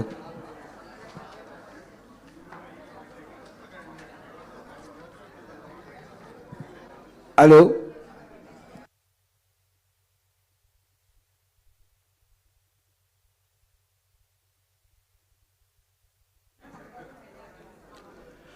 നമസ്കാരം.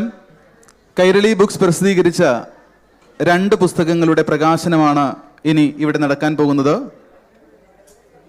ആദ്യമായിട്ട് സുവർണ നായർ രചിച്ച അമൃതവാണി എന്ന പുസ്തകത്തിൻ്റെ കുറച്ച് മനോഹരമായ കോട്ട്സ് അടങ്ങിയിരിക്കുന്ന പുസ്തകത്തിൻ്റെ പ്രകാശനമാണ് ആദ്യമായി നടക്കുന്നത്. ആ പ്രകാശനം നിർവഹിക്കുന്നത് നമ്മുടെ എല്ലാം പ്രിയപ്പെട്ട നടനും സംവിധായകനും സാംസ്കാരിക പ്രവർത്തകനുമൊക്കെയായ മധുപാൽ സാറാണ്. മധുപാൽ സാറിനെ സ്നേഹപൂർവ്വം വേദിയിലേക്ക് ക്ഷണിക്കുന്നു. ഈ പുസ്തകം ഏറ്റുവാങ്ങുന്നത് നമ്മുടെ എല്ലാം പ്രിയപ്പെട്ട എഴുത്തുകാരിയും നമ്മുടെ പ്രിയപ്പെട്ട ചേച്ചിയുമായ ഗീതച്ചയാണ്. ശ്രീമതി ഗീതാ മോഹനെ സ്നേഹപൂർവ്വം വേദിയിലേക്ക് ക്ഷണിക്കുന്നു. അടുത്തായി ഈ പുസ്തകത്തിൻ്റെ രചയിതാവ് സുവർണ നായർ, സുവർണമോളയും സ്നേഹപൂർവ്വം വേദിയിലേക്ക് ക്ഷണിക്കുന്നു. ആദ്യമായി നമുക്ക് ഇതിൻ്റെ പ്രകാശന കർമ്മത്തിലേക്ക് കടക്കാം. പുസ്തകം പ്രകാശന കർമ്മം നിർവഹിക്കുന്നത് മധുപാൽ സാറാണ്. ഏറ്റുവാങ്ങുന്നത് ഗീതാ മോഹൻ.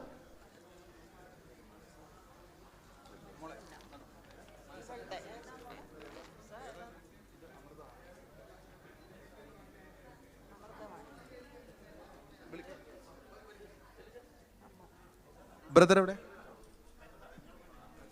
ബ്രദർ എവിടെ? ബ്രദർ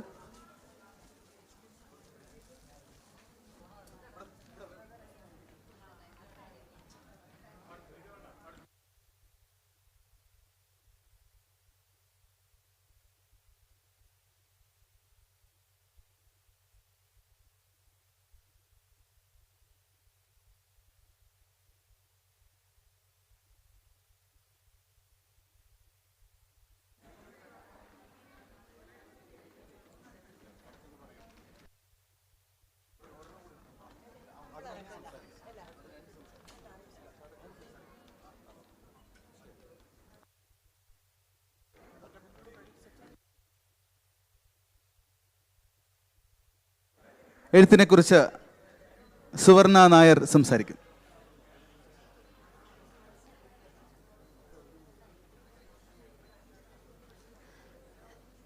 എല്ലാവർക്കും നമസ്കാരം.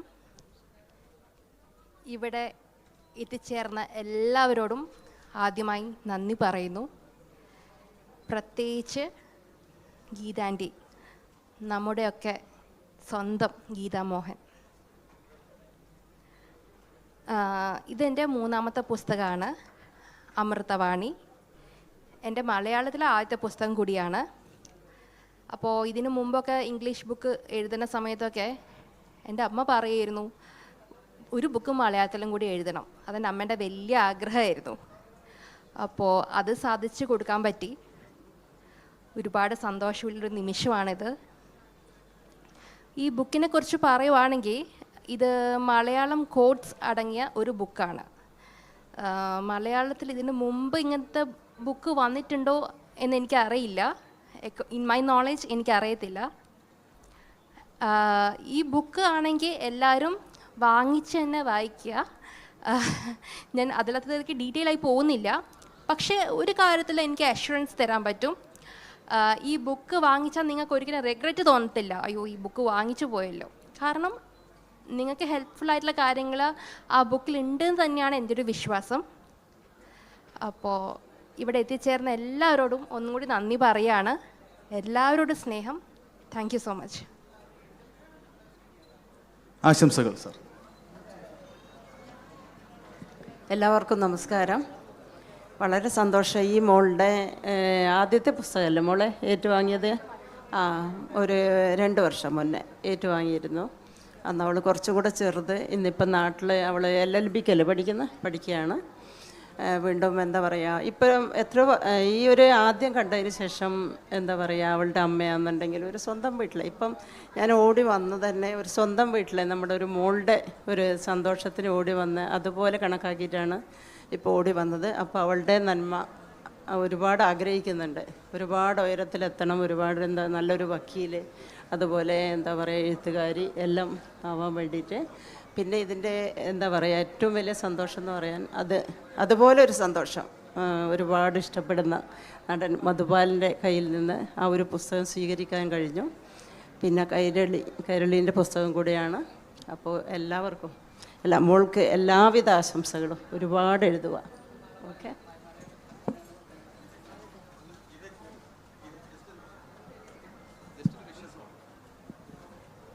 നമസ്കാരം. ഞാൻ ഇപ്പോഴാണ് ഈ പുസ്തകം എൻ്റെ കയ്യിലേക്ക് കിട്ടുന്നത്. ഞാൻ വായിച്ചിട്ടില്ല. സുവർണ നായർ അമൃതവാണി എന്ന ഈ പുസ്തകത്തിന് എല്ലാവിധ ആശംസകൾ നേരുന്നു. തീർച്ചയായിട്ടും ഞാനിത് പെട്ടെന്ന് വെറുതെ ഓടിച്ചു നോക്കിയപ്പോൾ ശരിക്കും കൊട്ടേഷൻസും കോട്ട് ആണ് കൂടുതലുള്ളത്. പലപ്പോഴും നമ്മുടെ ജീവിതത്തിൽ പലരും ഈ കോട്ട് ചെയ്തുകൊണ്ട് ജീവിക്കുന്ന കുറേ ആൾക്കാരുണ്ട്. കാരണം എല്ലാ കാര്യത്തിനും ഒരു കൊട്ടേഷൻ ആവശ്യമാണെന്ന് പറയുന്ന ഒരു ആറ്റിറ്റ്യൂഡുണ്ട്. എല്ലാ കാര്യത്തിനും നമ്മൾ പറഞ്ഞു 2 വാക്ക് സംസാരിക്കുന്നതിൻ്റെ ഇടയിൽ ഒരു 2 സെൻറ്റൻസ് സംസാരിച്ചു കഴിഞ്ഞാൽ അതിനിടയിൽ 5 കോട്ടിങ് പറയുന്ന തരത്തിലേക്കുള്ള ആൾക്കാരെ കാണുന്നൊരു കാലത്ത് ചിലപ്പോൾ അവരെയൊക്കെ ജീവിതത്തിൽ പലപ്പോഴും എവിടെയെങ്കിലുമൊക്കെ വെച്ച് ഇത്തരം കൊട്ടേഷൻസ് ഉപകാരപ്പെടും എന്ന് ഞാൻ വിശ്വസിക്കുന്നു. ഓൾ ദ ബെസ്റ്റ് സുവർണ. നന്നായിട്ട് ആദ്യത്തെ മലയാള പുസ്തകമാണെന്ന് പറയുന്നു. ഇങ്ങനെയും മലയാള പുസ്തകം എഴുതാം എന്ന് പറയുന്നത് സന്തോഷമുള്ള കാര്യമാണ്. Thank you sir. Thank you. ഈ സെഷൻ ഇവിടെ അമ്മയ്ക്ക് എന്താണ് പറയാനുള്ളത്? അവൾ എഴുതിയ ആദ്യത്തെ മലയാള പുസ്തകമാണ് അമൃതവാണി എന്ന് പറഞ്ഞ പുസ്തകം. എല്ലാവരും ഈ പുസ്തകം വായിക്കുക. അവൾക്ക് നല്ല പ്രോത്സാഹനം കൊടുക്കുക. Thank you. ഈ സെഷൻ അവസാനിക്കുകയാണ്. Just photos.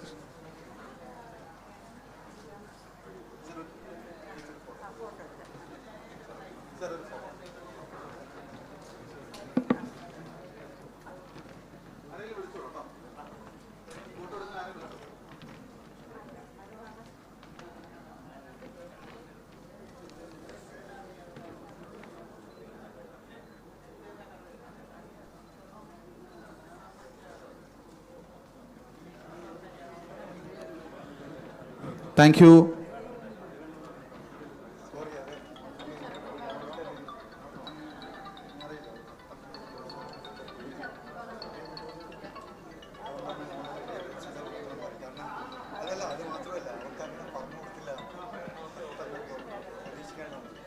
അടുത്ത സെഷൻ ആരംഭിക്കുകയാണ്.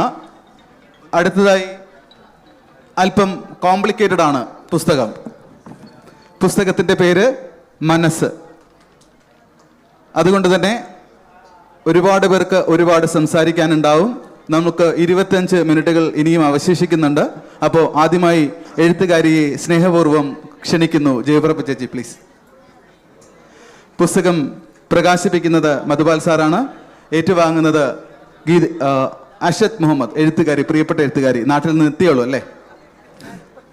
എത്തിയ ഉടനെ ഈ പുസ്തകം ഏറ്റുവാങ്ങാൻ വേണ്ടി ഈ ട്രാഫിക്കിൻ്റെ ഇടയിൽ ഓടിയെത്തിയതാണ്. Thank you അഷത്. അടുത്തായി ഈ പുസ്തക പ്രകാശനത്തിലേക്ക് കടക്കാം.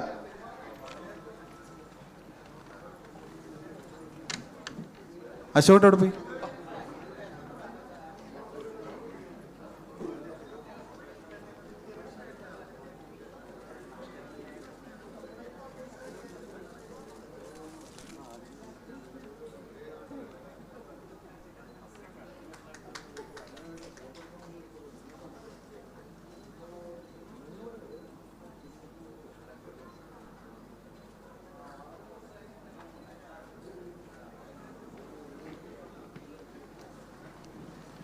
അല്പം ഒരു ചേഞ്ചസ് വരുത്തുവാണ്. എഴുത്തുകാരി തന്നെ ആദ്യം പുസ്തകത്തെക്കുറിച്ച് സംസാരിക്കട്ടെ. അതിനുശേഷം നമുക്ക് അതിഥികളിലേക്ക് പോകാം. നമസ്കാരം. 3ാമത്തെ വർഷമാണ് ഈ പ്ലാറ്റ്ഫോമിൽ കയറി നിൽക്കുന്നത്. എന്നിട്ടും ആ ഒരു നെർവസ്നെസ് ഇപ്പോഴും ഉണ്ട്. അത് മാറിയിട്ടില്ല. ആദ്യത്തെ ആ ഒരു അവസ്ഥ തന്നെയാണ് ഇപ്പോഴും ഉള്ളത്. പിന്നെ പുസ്തകത്തിനെ പറ്റിയിട്ട് വേറെ ഉള്ളവർ പറഞ്ഞ് കേൾക്കുകയാണ് നമുക്ക് ചെയ്യേണ്ടത്. അനിൽകുമാർ സാറാണ് എൻ്റെ ബുക്കിൻ്റെ അവതാരിക എഴുതിയത്. അപ്പോൾ ആളിവിടെ എത്തിയിട്ടില്ല. ആളെത്താൻ 2-3 ദിവസം ആവും. അപ്പോൾ വെറുതെ ഒരു ഇൻട്രൊഡക്ഷനായിട്ട് ഞാൻ പുസ്തകത്തിനെ പറ്റിയും എന്നെ പറ്റിയും ഒന്ന് പറയാം. മനസ്സ് എന്ന് പറഞ്ഞാൽ അത് മനസ്സ് തന്നെയാണ് കേട്ടോ എഴുതിയിരിക്കുന്നത്. ഞാനൊരു ഇന്ത്യയിൽ അംഗീകൃതയായ ഒരു സൈക്കോളജിസ്റ്റാണ് ഇപ്പോൾ. പക്ഷേ നമ്മൾ പറയില്ലേ ആന വാങ്ങുന്നതിന് മുമ്പ് തോട്ടി വാങ്ങാൻ പറഞ്ഞ പോലെ കൗൺസിലിംഗ് തുടങ്ങിയ ആളാണ്. ഞാനൊരു 5 വർഷത്തോളമായി ഹീലിംഗ് ഓഫ് മൈൻഡ്, ആളുകൾക്ക് പോസിറ്റീവ് എനർജിയിലൂടെ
എന്ന് പറയരുത്.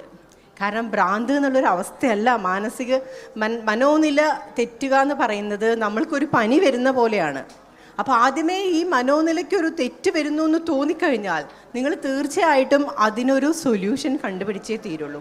ഇപ്പം നമ്മൾ മഞ്ഞപ്പിത്തം വന്നിട്ടല്ലല്ലോ മഞ്ഞപ്പിത്തം ആയതിനു ശേഷമല്ലല്ലോ നമ്മൾ ചികിത്സിക്കുന്നത്. പനി വന്നാൽ നമ്മൾ ചികിത്സിക്കും. അതുപോലെ മനസ്സിന് ചെറിയൊരു ചാഞ്ചല്യം വരുന്നു എന്ന് തോന്നിക്കഴിഞ്ഞാൽ തീർച്ചയായിട്ടും നിങ്ങൾ ഒരു ആളോട് ഒരു ഉപദേശം ചോദിക്കുന്നത് വളരെ നല്ലതാണ്. അതൊരിക്കലും ഒരു ഭ്രാന്തം എന്ന് പറയുന്ന അവസ്ഥയല്ല. അത് മനസ്സിലാക്കേണ്ട ഒരു വല്ലാത്തൊരു സമൂഹത്തിലാണ് നമ്മൾ ജീവിക്കുന്നത്. നമ്മൾ ഒരുപാട് ഇവിടെ ആയാലും നാട്ടിലായാലും ഒരുപാട് ആത്മഹത്യകളും മറ്റും കുറേ കാണുന്നുണ്ട്. ഈ ആത്മഹത്യകൾക്കൊക്കെ കാരണം ചിലപ്പോൾ ഒരാളൊന്ന് സംസാരിച്ചാൽ മാറാവുന്നതേ ഉണ്ടായിട്ടുണ്ടാവുള്ളൂ.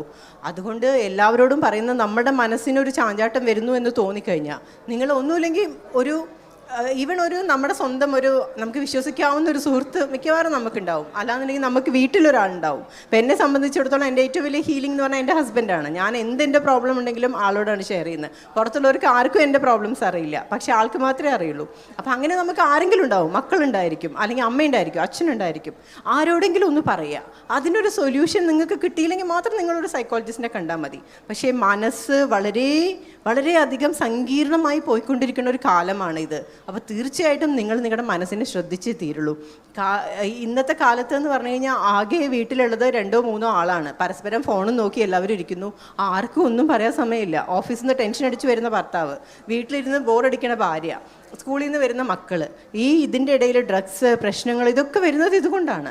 അപ്പോൾ അങ്ങോട്ടും ഇങ്ങോട്ടും കമ്മ്യൂണിക്കേഷൻ നിർബന്ധമായിട്ടുള്ളൊരു കാര്യമാണ്. കമ്മ്യൂണിക്കേറ്റ് ചെയ്താൽ മാത്രമേ നമ്മുടെ മനസ്സിൻ്റെ ഒരു ബുദ്ധിമുട്ട് വേറൊരാൾക്ക് മനസ്സിലാവുള്ളൂ എന്നുള്ളത് തീർച്ചയായിട്ടും നമ്മളത് അറിയേണ്ടതാണ്.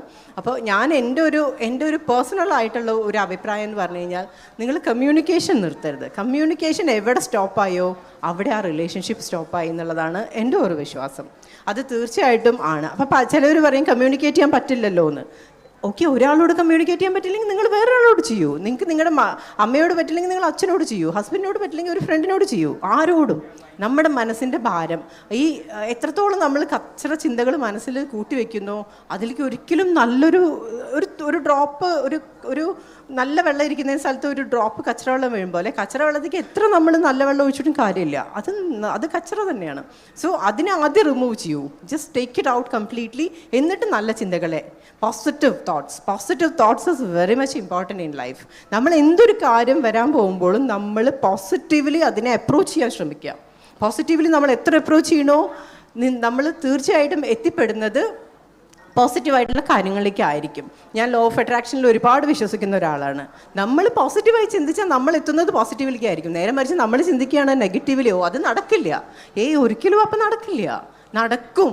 ഓക്കെ, ഹാസൽസ് ഉണ്ടായിരിക്കും, നമ്മൾ നടക്കുന്ന വഴിയിൽ ഒരുപാട് പ്രശ്നങ്ങൾ ഉണ്ടായിരിക്കും. But you will reach there safely, positively you will reach there for sure. അത് എൻ്റെ ഒരു വാക്കായിട്ട് തന്നെ ഞാൻ പറയുന്നതാണ്. ഞാൻ എൻ്റെ അടുത്ത് വരുന്ന എന്നെ കാണാനോ സംസാരിക്കാനോ വരുന്നവരോട് പറയുന്നതാണ്. എൻ്റെ ഒരു വാക്ക് തന്നെയാണ് ഞാൻ പറയുന്നത്. Go positively. Of course you will get the positive result. അതിന് യാതൊരു സംശയവുമില്ല.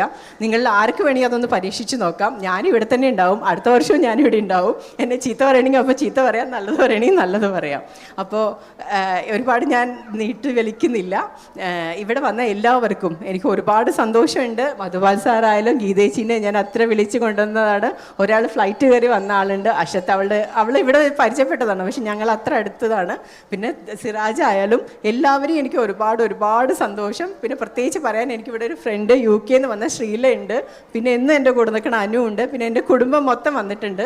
അപ്പോൾ എല്ലാവരോടും എൻ്റെ ഒരുപാട് നന്ദി അറിയിച്ചുകൊണ്ടും എൻ്റെ ഒരുപാട് സന്തോഷം അറിയിച്ചുകൊണ്ടും ഞാനിവിടെ നിർത്തുവാണ്. താങ്ക് യു ചേച്ചി. ഇതിൻ്റെ ആമുഖത്തിൽ പറയുന്നത് അവരുടെ മനസ്സൊന്ന് കാണാൻ കഴിഞ്ഞിരുന്നെങ്കിലെന്ന് നമ്മൾ പലപ്പോഴും ചിന്തിക്കാറുള്ള ഒരു കാര്യമാണ്. നമുക്കെന്തായാലും ഈ മനസ്സിനെ കുറിച്ച് മധുപാൽ സാറിൻ്റെ മനസ്സിലുള്ളത് കേൾക്കാം. നമസ്കാരം. സ്വാഭാവികമായിട്ടും ജയയുടെ പുസ്തകം രണ്ടാമത്തെ പുസ്തകം ഞാൻ പ്രകാശനം ചെയ്തിരുന്നു. അത് ചേച്ചിക്ക് കൊടുത്തുകൊണ്ടായിരുന്നു നമ്മളത് ചെയ്തത്. മൂന്നാമത്തെ പുസ്തകം വേറൊരു രീതിയിലായിരുന്നു. അപ്പം തീർച്ചയായിട്ടൊരു നല്ല സൗഹൃദത്തിൻ്റെ, കാരണം നമ്മളെപ്പോഴും ആലോചിക്കുന്നത് നല്ല മനസ്സുണ്ടെങ്കിൽ മാത്രമാണ് നല്ല സൗഹൃദം ഉണ്ടാവുള്ളൂ എന്നാണ്. ഉള്ളിൽ വിഷം വെച്ചുകൊണ്ട് മറ്റുള്ളവരെ കാണുന്ന ആളുകൾ ഉണ്ടാകുന്ന ഒരു ലോകത്ത്, സ്വാർത്ഥരായിട്ട് കാര്യങ്ങൾ നടത്തണമെന്ന് ആഗ്രഹിക്കുന്ന ആളുകളുള്ളൊരു കാലത്ത് സൗഹൃദമുണ്ടാവുക എന്ന് പറയുന്നത് വലിയ ഭാഗ്യമായിട്ടുള്ളൊരു കാര്യമാണ്.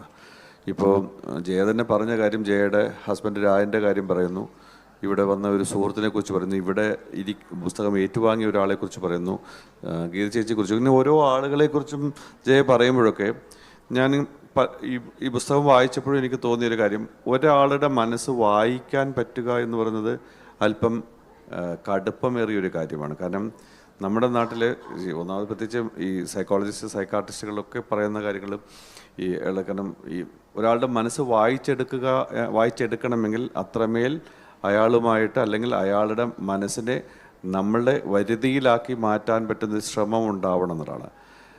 ഒരർത്ഥത്തിൽ എനിക്ക് തോന്നുന്നു ഈ മനസ്സ് എന്ന് പറയുന്ന ഈ കൃതിയിൽ മനസ്സെന്ന് പറയുന്ന ഒരു ആശുപത്രിയും മനസ്സെന്ന് പറയുന്ന ഒരു ജീവിതവും മനസ്സെന്ന് പറയുന്ന ഒരു അന്തരീക്ഷവുമൊക്കെ ഇതിനകത്തുള്ള അരുൺ എന്ന കഥാപാത്രവും പിന്നെ ആ ഒരു പെൺകുട്ടിയുടെ അനുഗ്രഹ എന്ന് പറഞ്ഞൊരു പെൺകുട്ടിയും അവളുടെ ജീവിതവും ഇതൊക്കെ കടന്നു പോകുമ്പം നമുക്ക് എന്താണ് സത്യത്തിൽ ആളുകളുടെ ഇടയിൽ സംഭവിക്കുന്നത് എന്നറിയാനുള്ളൊരു ഒരു ആങ്സൈറ്റി ഉണ്ടാക്കുന്ന തരത്തിലൊരു ക്രിയേറ്റിവിറ്റി ഈ എഴുത്തിലുണ്ടായിട്ടുണ്ട്. അത് നാഗേക്ഷി എന്ന് പറയുന്ന പുസ്തകത്തിനകത്തും സർപ്പശാപം എന്ന് പറയുന്ന പുസ്തകത്തിനകത്തൊക്കെ ഇത് വളരെ നന്നായിട്ട് ജയ പരീക്ഷിച്ചിട്ടുണ്ട് എന്നുള്ളത് തന്നെയാണ്. അപ്പം ഞാനിത് ഇയാളുടെ 3 കൃതികളും വായിച്ചപ്പോൾ എനിക്ക് തോന്നിയ ഒരു കാര്യം, നല്ല മനസ്സ്, ഒരു മൈൻഡ് റീഡർ എന്ന് പറയുന്നൊരു കാര്യമുണ്ട്. പൊതുവേ പറയാറുള്ള കാര്യം, പ്രത്യേകിച്ച് മൈൻഡ് റീഡേഴ്സിന് തൊട്ടടുത്തപ്പുറത്ത് നിന്ന് നിൽക്കുന്ന ഒരാളുടെ മനസ്സ് പഠിച്ചെടുക്കുക. ഞാനിപ്പോൾ അത് പറയാൻ കാരണം മെൻ്റലിസ്റ്റ് ആദിയുടെ ചില പെർഫോമൻസ് കാണുമ്പോൾ എനിക്ക് ഭയങ്കരമായിട്ട് തോന്നിയിട്ടുള്ള കാര്യമാണ്. അത് ഈ വെറുതെ അല്ല, നമ്മളൊരാളെ എങ്ങനെയാണ് മനസ്സിലാക്കുന്നത്, എങ്ങനെയാണ് തിരിച്ചറിയേണ്ടതെന്നൊക്കെ പറയാനുള്ളൊരു ശ്രമം ഉണ്ടാക്കുന്ന ഒരു റൈറ്റിംഗ് സ്കില്ല് ജയയ്ക്കുണ്ട്. അതൊരു സ്വാഭാവികമായിട്ടും ജയ എന്ന് പറയുന്ന എഴുത്തുകാരി ഒക്കെ കിട്ടിയ ഒരു ഗുണം തന്നെയാണ്. കാരണം അതൊരു നല്ല രീതിയിൽ സൈക്കോളജിസ്റ്റ് ആയതിൻ്റെ ഒരു ഗുണം തന്നെയാണത്. പക്ഷെ ഞാനൊരു കാര്യം കൂടെ പറയുന്നത്, പുസ്തകം എഴുതാം, എല്ലാവരും പുസ്തകം എഴുതാൻ ആഗ്രഹിക്കുന്നുണ്ട്. ഇവിടെ വന്നുകൊണ്ട് ഞാൻ ഈ ചില സ്ഥലത്ത് ഫിലിം ഫെസ്റ്റിവലിന് പോയിട്ട്, നിരന്തരമായിട്ട് ഫിലിം ഫെസ്റ്റിവലിൽ പോയിട്ട് അടുത്ത പ്രാവശ്യം ഞാനൊരു സിനിമയുമായിട്ട് വരുമെന്ന് പറയുന്ന ഒരുപാട് ഫിലിം മേക്കേഴ്സിനെ ഞാൻ കണ്ടിട്ടുണ്ട്. ഈ ഷാർജ ബുക്ക് ഫെയർ തുടങ്ങിയ കാലം മുതൽ പലപ്പോഴായിട്ട് ഞാൻ വരികയും കാണുകയൊക്കെ ചെയ്തത്, ഓരോ പ്രാവശ്യം വരുമ്പോഴും പുതിയ പുതിയ എഴുത്തുകാരെ കാണുന്നുണ്ട്. അപ്പം ജയ ആ രീതിയിൽ ഇവിടെ വന്ന് കണ്ട് നിന്നുകൊണ്ട് എഴുതാൻ ശ്രമിച്ച ഒരാളെന്നതിനേക്കാൾ ഉപരി സൗഹൃദമാണ് ജയ എഴുത്തുകാരിയാക്കിയത്. കാരണം അതല്ല, ഞാൻ എൻ്റെ അടുത്ത പ്രാവശ്യം എൻ്റെ ഒരു പുസ്തകം വരണം എന്ന് പറഞ്ഞ് പോകുന്ന ഒരു ആറ്റിറ്റ്യൂഡല്ല. എഴുതുന്നതിനകത്ത് എന്തെങ്കിലും ഒരു കഴമ്പുണ്ടാവണം, അതിന് കൃത്യമായിട്ടൊരു സാധ്യത ഉണ്ടാവണം എന്ന് പറഞ്ഞ് പോകുന്ന ഒരു റൈറ്ററെ ഞാൻ കണ്ടിട്ടുണ്ട്. അതേസമയം അത് നല്ല ഭാഷയുണ്ട്, നല്ല രീതിയിലുള്ള ഒരു അപ്രോച്ചുണ്ട് ഈ കഥ പറയുന്നതിനകത്ത്. തീർച്ചയായിട്ടും ജയയുടെ പുസ്തകം കൂടുതൽ റീഡബിലിറ്റി ഉള്ളതാണ്. ആ റീഡബിലിറ്റി നിലനിർത്താൻ ജയ കുറച്ചുകൂടെ ഒരു കാര്യം ചെയ്യേണ്ടത് കൂടിയുണ്ട്. ജയ കുറച്ചുകൂടെ കൂടുതൽ മലയാള പുസ്തകം വായിക്കേണ്ടി വരുന്നുണ്ട് എന്നുള്ളതും കൂടെ. കാരണം വെച്ച് കഴിഞ്ഞാൽ നമുക്ക് പറയാൻ ചെയ്യുന്നത് ഭാഷാസ്വാധീനം എന്ന് പറയുന്നൊരു കാര്യമുണ്ട്, അത് കുറച്ച് കുറവുണ്ടെന്നുള്ള. കാരണം അത് എന്തുകൊണ്ട് വെച്ചാൽ റിപ്പീറ്റേഷൻ സംഭവിക്കുന്നുണ്ടെന്നല്ല. ഒരു കാര്യം പറയാൻ റിപ്പീറ്റ് ചെയ്തുകൊണ്ടേയിരിക്കും. ഞാനിതൊരു കുറ്റമായിട്ട് പറയുന്നില്ല, ചിലപ്പോൾ നമ്മൾ അങ്ങനെ പറഞ്ഞു പോകാമെന്നുണ്ട്, കാരണം ജീവിതത്തെ സംഭവിക്കുന്നത്. പക്ഷേ ഒരു നോവലോ അല്ലെങ്കിൽ ഒരു കഥയോ വായിക്കുമ്പോൾ റീഡിങ് ഹാബിറ്റിനകത്ത് അത് നിരന്തരം ആവർത്തിക്കുമ്പോൾ സ്വാഭാവികമായിട്ടും നമുക്കത് ഒരു ചെടിപ്പ് തോന്നുന്നൊരവസ്ഥ ഉണ്ടാക്കും. ആ അന്തരീക്ഷം മാറ്റാൻ ഭാഷാ സ്വാധീനം ഉണ്ടാക്കണമെങ്കിൽ ധാരാളം പുസ്തകങ്ങൾ വായിക്കണമെന്നുണ്ട്. ഇവിടെ ധാരാളം പുസ്തകങ്ങൾ കിട്ടുന്ന ഒരിടത്ത് നിന്നുകൊണ്ട് നമ്മളത് ആ ഒരു സാധ്യത കളഞ്ഞു പോകരുത്. തീർച്ചയായിട്ടും അങ്ങനൊരു കാര്യം കൂടെ സാധിക്കണം എന്ന് കൂടെയുണ്ട്. ഞാനൊരു കുറ്റമോ കുറവായിട്ടല്ല പറയുന്നത്. നമുക്കത് വായിക്കുമ്പോൾ ഞാൻ ഒരു എഡിറ്റിംഗ് മൈൻഡ് എൻ്റെ മനസ്സിലുള്ളത് കൊണ്ടാണ് ഞാനത് പറഞ്ഞത്. കാരണം റിപ്പീറ്റ് ചെയ്യുന്നത് ഒട്ടും സുഖകരമായ ഒരു കാര്യമല്ല. ഞാനിത് എന്തുകൊണ്ട് പറഞ്ഞു എന്ന് വെച്ച് കഴിഞ്ഞാൽ, എഴുതാൻ ആഗ്രഹിക്കുന്ന എല്ലാവരും ആഗ്രഹിക്കുന്നത്, നമ്മളൊക്കെ എഴുതുമ്പോൾ 100 ആവർത്തി ഞാൻ ചിന്തിക്കുന്ന കാര്യമാണ്, ഈ വാക്ക് അരുത്, ഇതൊരു പ്രാവശ്യം പറഞ്ഞിട്ടേ ഉള്ളൂ, അത് രണ്ടാമത് ആവർത്തിക്കരുത്, അതുണ്ടെങ്കിൽ നമ്മൾ വെട്ടിക്കളഞ്ഞിട്ട് വീണ്ടും വീണ്ടും നമ്മൾ മാറ്റിക്കൊണ്ടേയിരിക്കും. ഒരു സ്കിൽ ഓഫ് റൈറ്റിംഗ് ഉണ്ടാകുമ്പോൾ മാത്രമാണ് ഇതിനെ കുറച്ചുകൂടെ ഗ്രിപ്പുള്ളതാക്കി മാറ്റുന്നത്. അപ്പോൾ അതുകൂടെ ചെയ്യാനുള്ള ശ്രമം ഉണ്ടാവുന്നത് ഒരു തരത്തിൽ നല്ലതാണ്. തീർച്ചയായിട്ടും ജയയുടെ 4ാമത്തെ പുസ്തകം ഉണ്ടാവട്ടെ. അത് എല്ലാ വർഷവും ഒരു പുസ്തകം എന്നുള്ള രീതിയിൽ 6 മാസം കൂടുമ്പോൾ ഒരു പുസ്തകം എഴുതാൻ കൂടിയുള്ള ശ്രമമുണ്ടാവട്ടെ എന്ന് ആശംസിക്കുന്നു. All the best. ഇത് കൈരളിയാണ് പ്രകാശനം ചെയ്തിരിക്കുന്നത്, അപ്പോൾ പബ്ലിഷ് ചെയ്തിരിക്കുന്നത്. അപ്പോൾ കൈരളി നിരന്തരമായിട്ട് ഇത്തരം പുസ്തകങ്ങൾ കൊണ്ടുവരികയും ജയയുടെ കഴിഞ്ഞ ദിവസവും കൈരളിയിലുണ്ടായിരുന്നു. അപ്പം അതുകൊണ്ട് തന്നെ എനിക്ക് കൈരളിയുമായിട്ടൊരു അസോസിയേഷൻ ഉണ്ട്, ഞാനുമായിട്ടൊരു അസോസിയേഷൻ സന്ദർഭവശാൽ ഞാൻ വന്നു വീഴുന്നതാണ്. തീർച്ചയായിട്ടും ജയയ്ക്ക് ഈ എല്ലാവിധ ആശംസകളും നേരുന്നു. പ്രിയപ്പെട്ട എഴുത്തുകാരി അഷദ് മുഹമ്മദാണ് പുസ്തകം ഏറ്റുവാങ്ങിയത്. പ്രിയപ്പെട്ട അഷദ്, മനസ്സ് തുറന്നു വയ്ക്കൂ. എല്ലാവർക്കും നമസ്കാരം. ജയപ്രഭ 2 വർഷമായിട്ട് പരിചയപ്പെട്ട എൻ്റെ കൂട്ടുകാരിയാണ്. മനസ്സുകൊണ്ട് ഒരുപാട് അടുത്ത 2 പേര്. ജയപ്രദയുടെ പുസ്തകം ഇപ്പോഴാണ് എൻ്റെ കയ്യിൽ കിട്ടിയത്. ഞാൻ വളരെ ലേറ്റായിട്ട് അറിഞ്ഞത്. അതിൽ തന്നെ ഫസ്റ്റ് എനിക്ക് ഏറ്റവും ഇഷ്ടപ്പെട്ട ജോൺ മിൽട്ടൻ്റെ പാരഡൈസ് ലോസ്റ്റ്. ഇതിന് സെബിക ഫൈസലിൻ്റെ ഒരു കവിതയുണ്ട്, പ്രണയക്കനി. ഇതിനെക്കുറിച്ച് ഞാൻ അവതാരിക എഴുതിയിട്ടുണ്ട്. അപ്പോൾ എനിക്ക് ഭയങ്കര അത്ഭുതം തോന്നി ഇത് ഫസ്റ്റ് പേജിൽ തന്നെ ഇത് കണ്ടപ്പോൾ. നമ്മുടെ അരുണിൻ്റെ നീണ്ട കൈവിരലുകൾ വായനശാലയിലെ ആംഗലേയ സാഹിത്യത്തിൻ്റെ മേഖലയിൽ അടക്കി വെച്ചിരിക്കുന്ന പുസ്തകങ്ങളിൽ താളം പിടിച്ച് നീങ്ങി. വളരെ താഴ്ന്ന സ്വരത്തിൽ ഒരു മൂളിപ്പാട്ടും paradise lost by John Milton. ഈ പുസ്തകം തേടി കയ്യിൽ കിട്ടിയതാണ്. അപ്പോൾ ഇത് ഞാൻ ഒരുപാട് നാൾ കയ്യിൽ പിടിച്ച പുസ്തകമാണ് പാരഡൈസ് ലോസ്റ്റ്. അതിൽ നിന്നാണ് ജയ തുടങ്ങിയിരിക്കുന്നത്. ഇപ്പം മനസ്സിൻ്റെ കാര്യം പറയുകയാണെങ്കിൽ മനസ്സ് ഹൃദയത്തിലാണോ തലച്ചോറിലാണോ നമുക്ക് പറയാൻ പറ്റില്ല, അല്ലേ? അപ്പോൾ അങ്ങനെ ഒരു കൺഫ്യൂഷനിൽ കൂടെയാണ് നമ്മൾ നടന്നു നീങ്ങുന്നത്. അപ്പം നമുക്ക് എപ്പോഴും ജയ പറഞ്ഞതുപോലെ ഇൻട്രാക്ഷൻസ് മനുഷ്യന്മാർക്ക് എപ്പോഴും വേണ്ടത് നമ്മൾ ഹൃദയം പങ്കുവയ്ക്കുക എന്ന് പറയും. നമ്മളുടെ തോട്ട്സ്, നമ്മളുടെ തോന്നലുകൾ ഒക്കെ പങ്കുവയ്ക്കലാണ്. അപ്പോൾ ഈ ജയ നല്ലൊരു സൈക്കോളജിസ്റ്റാണ്. ഞാൻ MME വഴിയാണ് ജയയെ ആദ്യം ശ്രദ്ധിക്കുന്നത്. MMEയിൽ കൂടെ ഒരുപാട് ഫോളോവേഴ്സുള്ള ആളാണ് ഇരിക്കുന്നത്. അപ്പോൾ പിന്നെയാണ് ഞാൻ കൈരളി ബുക്ക് സ്റ്റാളിൽ കാണുന്നത്. അപ്പോൾ എൻ്റെ ഒരു അൾജീരിയ സ്ട്രീറ്റ് എന്ന നോവലിൻ്റെ അതും ഒരു സൈക്കോളജിക്കൽ നോവലാണ്. അപ്പോൾ അങ്ങനെ ഞങ്ങൾ സംസാരിക്കുകയും ഭയങ്കര പോസിറ്റിവിറ്റി ഉള്ള ഒരു വ്യക്തിയാണ് ജയ. അപ്പോൾ പുസ്തകത്തിൽ ആ പോസിറ്റിവിറ്റി ഉണ്ടാവും. വായിക്കണം എല്ലാവരും. ഇതിൽ നമുക്ക് ഒരുപാട് ഇൻഫർമേഷൻസും ഉണ്ടാവുമെന്ന് ഉറപ്പാണ്. അപ്പോൾ ജയയ്ക്ക് ഒരുപാട് വായിക്കപ്പെടട്ടെ. എല്ലാവിധ ആശംസകളും നേരുന്നു. Thank you so much. Thank you Ashad. ഗീതേച്ചി, എന്താണ് മനസ്സിലുള്ളത്?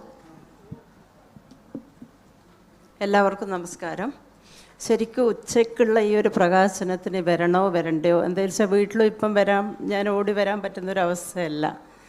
അപ്പോൾ ഞാൻ മോളെടുത്ത് പറഞ്ഞു എന്തായാലും ഞാനൊന്ന് പോയി വരട്ടെ. എന്താ വെച്ചാൽ നല്ലൊരു മനസ്സിലെ പെണ്ണിൻ്റെ പുസ്തക പ്രകാശനമാണ്. അപ്പം ജയൻ്റെ അതിന് ഞാനൊന്ന് ഓടി പെട്ടെന്ന് തിരിച്ചെത്താമെന്ന് പറഞ്ഞു. അപ്പോൾ പുസ്തകത്തിൻ്റെ പേര് മനസ്സ്, പിന്നെ കൂടിയിരിക്കുന്ന നല്ല നല്ല മനസ്സിലെ ആൾക്കാർ. അപ്പോൾ എല്ലാം കൊണ്ടും ഞാൻ ഒരുപാട് ഇപ്പം എൻ്റെ മനസ്സ് സന്തോഷിച്ചിരിക്കുകയാണ്. ഇനി ഒരുപാട് എഴുതുക. ആശംസകൾ. Thank you ഗീതേച്ചി. 1 മിനിറ്റ് കൊണ്ട് ഒന്ന് മനസ്സ് തുറന്ന ആശംസയുമായി അനുവന്ദന.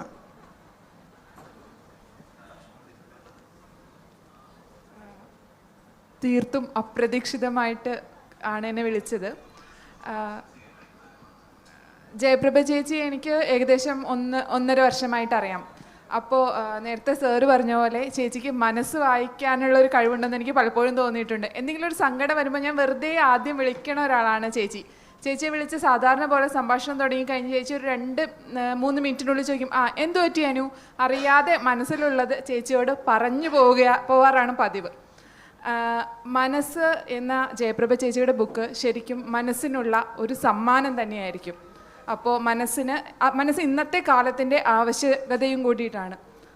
മനസ്സിന് എല്ലാവിധ ആശംസകളും നേരുന്നു. ഒരുപാട് വായിക്കപ്പെടണം, ചർച്ചയാവണം. ജയപ്രഭ ചേച്ചിക്കും മനസ്സിനും ആശംസകൾ. നന്ദി. അടുത്തതായി ആശംസകളുമായി ശ്രീലശ്രീ. ഒരുപാട് ദൂരെ നിന്ന് പറന്നെത്തിയതാണ്. പെട്ടെന്നൊന്ന് മനസ്സ് തുറന്നിട്ട് പോകും.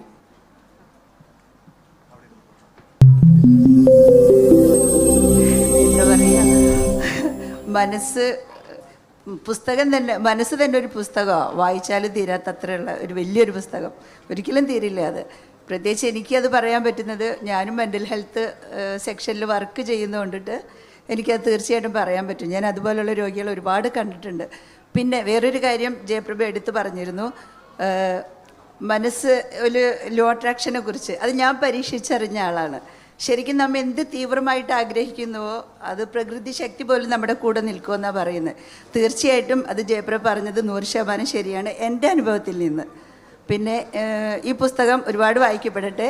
ഒരുപാട് സ്നേഹം, ഒത്തിരി സന്തോഷം ഈ ഒരു അവസരം എനിക്ക് തന്നതിൽ. പൗത്രമാഷ്, മനസ്സിനെ കുറിച്ച്.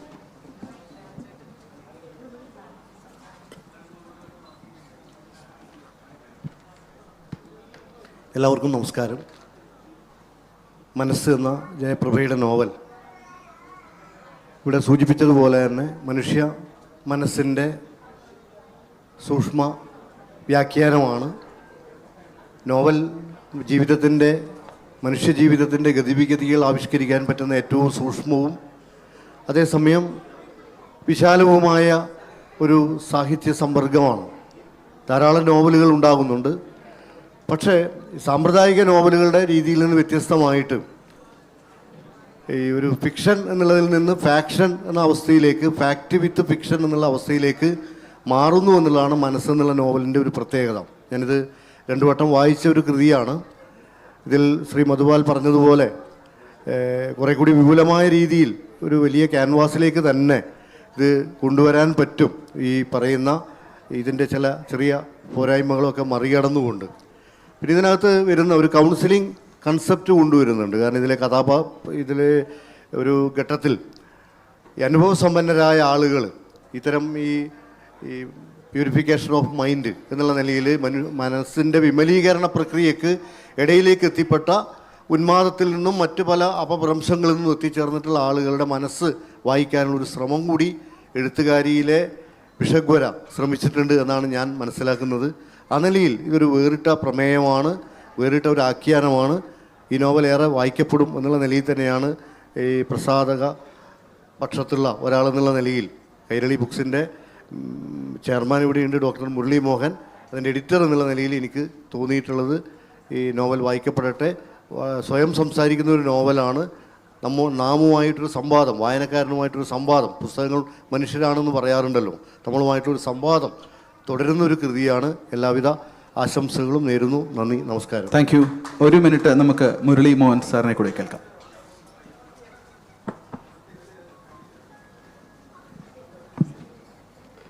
നമസ്കാരം. ഒരു ഉപനിഷത്ത് വാക്കുണ്ട്, മന ഏവ മനുഷ്യാണാം കാരണം ജന്മമോക്ഷയ. മനുഷ്യൻ്റെ ജന്മത്തിനും മോക്ഷത്തിനും കാരണം മനസ്സാണെന്ന്.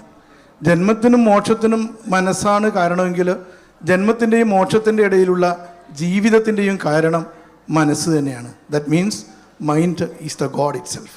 മനസ്സാണ് യഥാർത്ഥ ഈശ്വരൻ.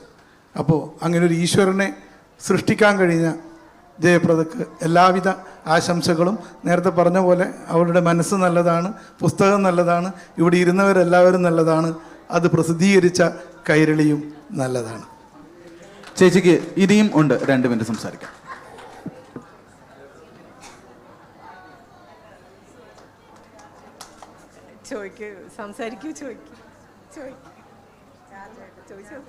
രാജേട്ടന് മനസ്സ് തുറക്കാനുണ്ടോ? കിട്ടുന്ന ചാൻസാണ്, ലോകം മൊത്തം അറിയും. രാജേട്ട ഇരുന്ന് വായിച്ചതാണ്, പക്ഷെ ഇവര് പറയാൻ വരില്ല എന്തായാലും. പിന്നെ ഇനിയിപ്പോൾ ഒരു നന്ദി പ്രകടനം മാത്രമേ ആവശ്യമുള്ളൂ എന്ന് തോന്നുന്നു. ഒരുപാട് പേര് ഞാൻ പറഞ്ഞിട്ട് ഒരുപാട് പേര് ഈ സമയത്ത് അങ്ങനെ അധികം ആരും എത്താറില്ല. എല്ലാവരും എനിക്ക് വേണ്ടി വന്നിട്ടുണ്ട്. അതിനോട് ഈ ഇരിക്കുന്ന ഓരോരുത്തരോടും അവരൊക്കെ ഞാൻ മനസ്സിൽ വിചാരിച്ച് ഞാൻ നന്ദി പറയുകയാണ്. അപ്പോൾ ഒരുപാട് സന്തോഷം. വീണ്ടും ഇവിടെ തന്നെ കണ്ടുമുട്ടാം എന്നുള്ള പ്രതീക്ഷയിൽ ഞാനിവിടെ നിർത്തുന്നു. Thank you very much. ഈ സെഷൻ ഇവിടെ അവസാനിക്കുകയാണ്. നമ്മൾ 3 മിനിറ്റ് അവർക്ക് മടക്കി നൽകുന്നു. Thank you very much.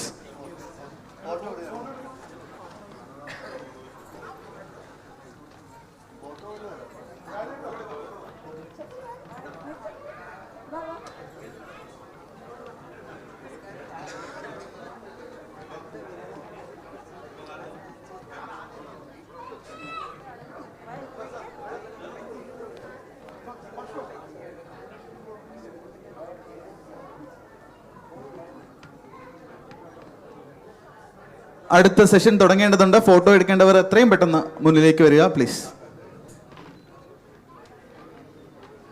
കൊടുത്ത 3 മിനിറ്റ് തിരിച്ചു വാങ്ങിയിട്ട്.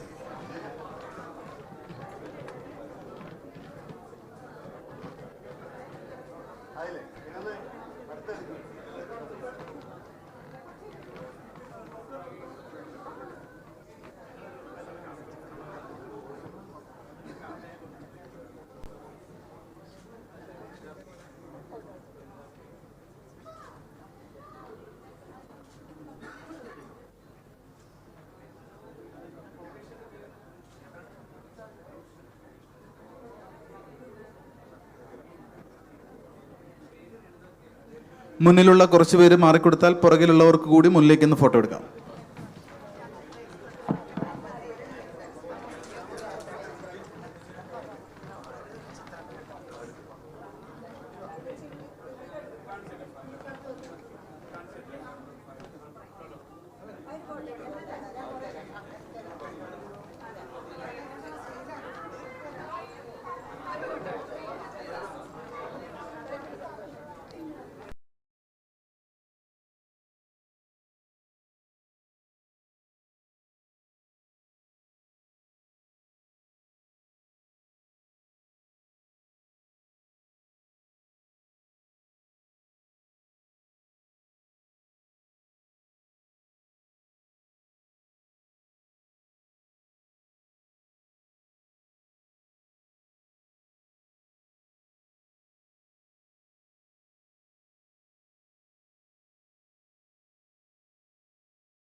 ഇവിടവർ കുറച്ചുകൂടി മുന്നോട്ട് കയറിയിരിക്കണം എന്ന് ആഗ്രഹിക്കുകയാണ്.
രണിത കെ എന്നാണ്.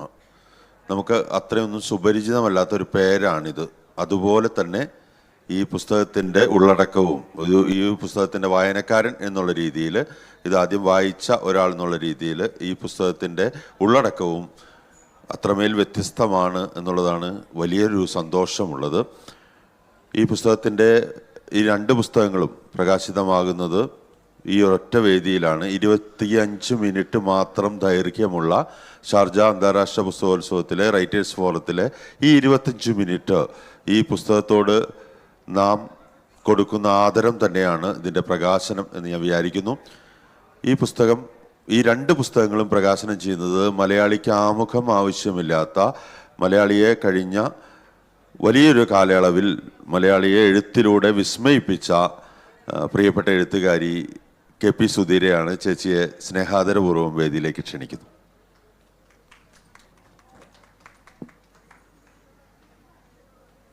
സുധീര ചേച്ചി പങ്കെടുക്കുന്ന പ്രകാശന പരിപാടികളിൽ മുമ്പ് ഞാൻ ഉണ്ടായിട്ടുണ്ട്. എൻ്റെ ഒരു സ്വകാര്യം, ഞാൻ ഈ സമയം എടുക്കാതെ തന്നെ ഒരു സ്വകാര്യം പറയട്ടെ, അല്ലെങ്കിൽ എൻ്റെ ഒരു സ്വകാര്യ അനുഭവം പറയട്ടെ. എൻ്റെ ഒരു പ്രീ ഡിഗ്രി കാലത്താണ് ഞാൻ ചേച്ചി ആദ്യമായിട്ട് വായിക്കുന്നത്. ആ വായനയിൽ നിന്ന് ചേച്ചിയുടെ കാലാനുസൃതമായിട്ടുള്ള എല്ലാ എഴുത്തുകളെയും പിന്തുടരുന്ന ഒരാളെന്നുള്ള രീതിയിൽ രണിത കെ എന്ന് പറയുന്ന ഈ എഴുത്തുകാരിക്കുള്ള ഏറ്റവും വലിയ അനുഗ്രഹം തന്നെയാണ് സുധീര ചേച്ചിയാണ് ഈ പുസ്തകം പ്രകാശനം ചെയ്യുന്നത് എന്നുള്ളതാണ്. പ്രിയപ്പെട്ടവരോട് ഒപ്പം ഇരിക്കുക, അല്ലെങ്കിൽ അവരോടൊപ്പം നിൽക്കുക, അവരുള്ള വേദിയിൽ സംസാരിക്കുക എന്ന് പറയുന്നത് ഒരു ഭാഷാധ്യാപനം എന്നുള്ള രീതിയിൽ ഞാൻ അഭിമാനം കൊള്ളുന്ന ഒരു കാര്യവുമാണ്. എനിക്ക് ഏറ്റവും പ്രിയപ്പെട്ടവരാണ് എൻ്റെ മുന്നിലിരിക്കുന്നത്. സദസ്സ് എത്ര ചെറുതായാലും പുസ്തകത്തിൻ്റെ ആഴം അത്രമേൽ വലുതാണ് എന്നുള്ളതാണ് എൻ്റെ ഒരു ആനന്ദം എന്ന് പറയുന്നത്. കാരണം ഈ 2 പുസ്തകവും എനിക്ക് നേരത്തെ എത്തിച്ചു കിട്ടുകയും ഇത് പുസ്തക പരിചയം നടത്തണമെന്ന് പ്രസാദേട്ടൻ എന്നോട് പറഞ്ഞപ്പോൾ ഞാൻ പറഞ്ഞത് പുസ്തകത്തെ പരിചയപ്പെടുത്തുകയല്ല, പുസ്തകം ആൾക്കൂട്ടത്തിലേക്ക് വരികയും ആ പുസ്തകം വായിക്കപ്പെടുകയും ചെയ്യുക എന്നുള്ളതാണ് ഏറ്റവും പ്രധാനം. ഇതിനെ പരിചയപ്പെടുത്തുക എന്നുള്ളതല്ല, ഇതിലേക്ക് പോകാനുള്ള ഒരു വഴിയെക്കുറിച്ച് പറയുക എന്നുള്ളത് മാത്രമാണ്.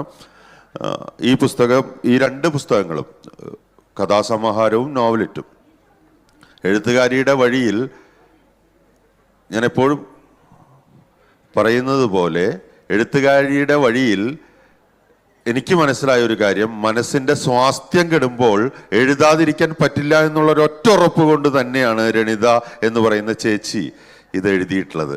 എനിക്കിത് എഴുതാതിരിക്കാനാവില്ല. ആണ്ടോടാണ്ട് അടവെച്ച് വിരിയിക്കേണ്ടതല്ല പുസ്തകമെന്ന് തികച്ചും ബോധ്യമുള്ള ഒരു എഴുത്തുകാരിയുടെ 2 പുസ്തകങ്ങളാണ് എൻ്റെ കയ്യിലിരിക്കുന്നത്. ഇത് വായിച്ചപ്പോൾ ഞാൻ മനസ്സിലാക്കിയ ഒരു കാര്യം, എനിക്ക് എഴുതാതിരിക്കാൻ പറ്റില്ല എന്ന് ഞാൻ എന്നോട് തന്നെ പറയുമ്പോൾ ഞാൻ എഴുതിപ്പോയ പുസ്തകങ്ങളാണ് ഇത് എന്ന് എഴുത്തുകാരി നമ്മളോട് പറയാതെ പറയുന്നുണ്ട്. എഴുത്തുകാരിയെ വേദിയിലേക്ക് രണിത ചേച്ചി.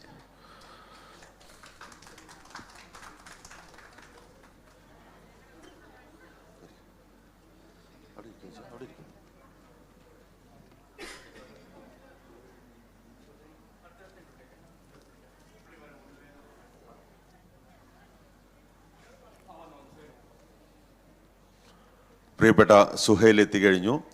അധ്യാപകനാണ്, പ്രിയപ്പെട്ട സുഹൃത്താണ്. ഈ പുസ്തകത്തിൽ ഈ 2 പുസ്തകങ്ങളിൽ ഒരു പുസ്തകം ഏറ്റുവാങ്ങുന്നത് സുഹൈലാണ്.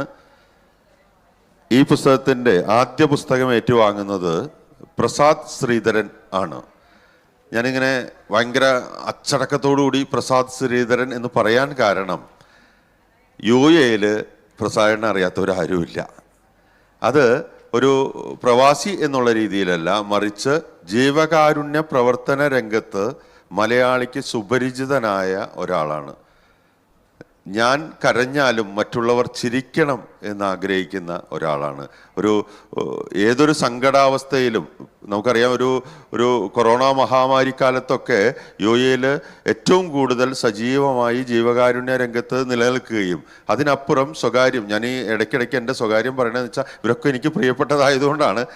ഈ സ്വകാര്യമായി അഹങ്കാരമായി ഞാൻ കൊണ്ടു നടക്കുന്നത് എൻ്റെ ഏറ്റവും പ്രിയപ്പെട്ട ജ്യേഷ്ഠനാണ് പ്രസാദേട്ടൻ എന്ന് പറയാൻ വേണ്ടി തന്നെയാണ്. കാരണം അത് കഴിഞ്ഞ 16 വർഷമായിട്ട് റാസൽ ഗെയിമിലെ ജീവിതം എനിക്ക് തന്ന പുണ്യങ്ങളിൽ ഒരാളാണ് പ്രസാദേട്ടൻ. പ്രസാദേട്ടനാണ് ഒരു പുസ്തകം ഏറ്റുവാങ്ങുന്നത്.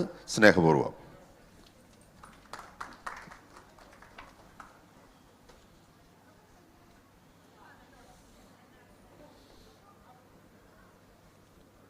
പുസ്തക പ്രകാശന വേദിയിൽ 25 മിനിറ്റ് കിട്ടുമ്പോൾ ഈ ഗുരുവായൂർ നടയിലെ കല്യാണത്തിന് കാത്തു നിൽക്കുന്നത് പോലെ അടുത്തത് എന്നുള്ളതാണ്. ഇവിടെ ആരും പിന്നിൽ വന്ന് നിൽക്കാത്തത് കൊണ്ട് ആ സ്വാതന്ത്ര്യം ഉപയോഗിച്ചുകൊണ്ട് കുറച്ചും കൂടി സമയം നമുക്ക് വിശദമായി തന്നെ രണിത ചേച്ചിയുടെ പുസ്തകത്തെക്കുറിച്ച് പറയാനും കേൾക്കാനും പറ്റും. പക്ഷേ ആദ്യം പുസ്തക പ്രകാശനം.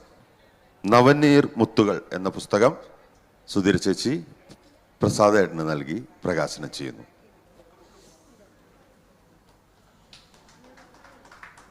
അതെ,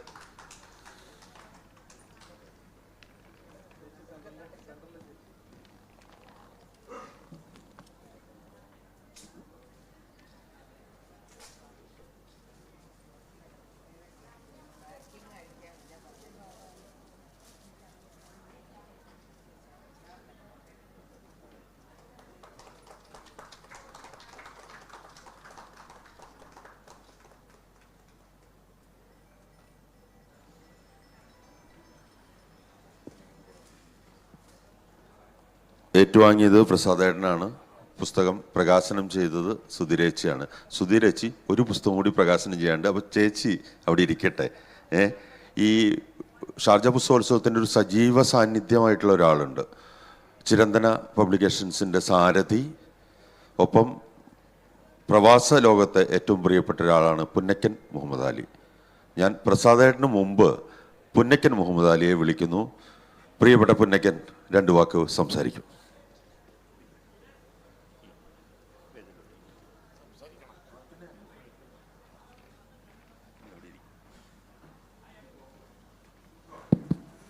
പ്രിയപ്പെട്ടവരെ, സത്യത്തിൽ ഞാൻ 2 ദിവസം മുമ്പാണ് ചേച്ചിയെ കാണുന്നത്, രണിത ചേച്ചിയെ കാണുന്നത്.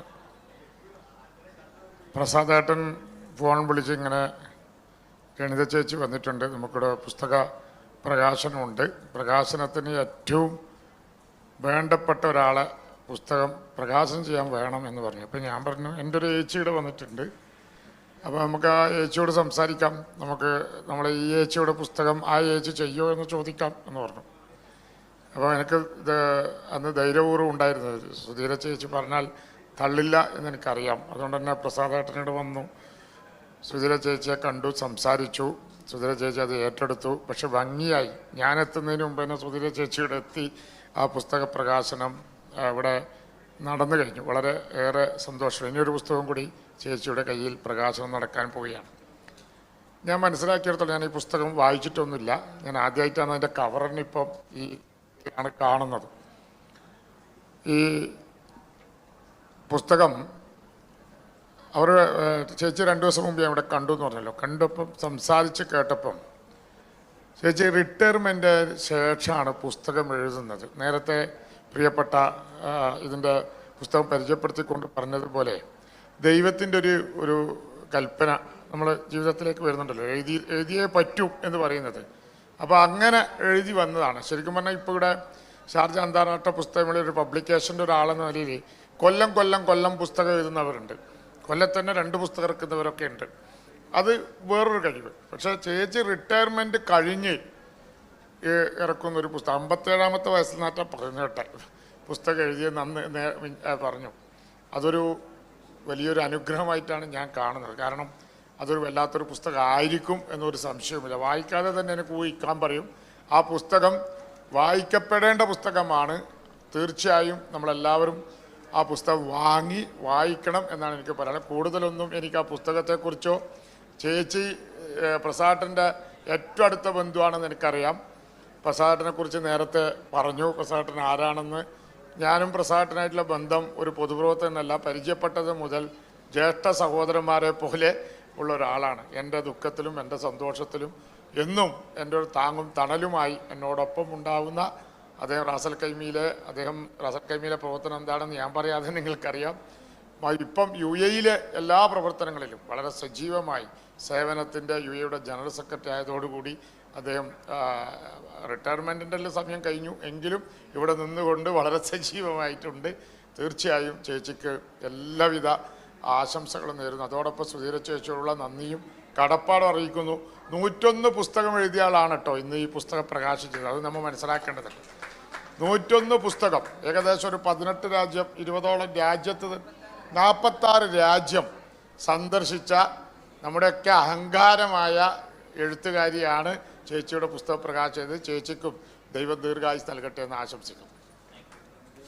പുന്നക്കൻ പറഞ്ഞു നിർത്തിയോർത്തുനിന്നാണ് ഞാൻ വീണ്ടും തുടങ്ങുന്നത്.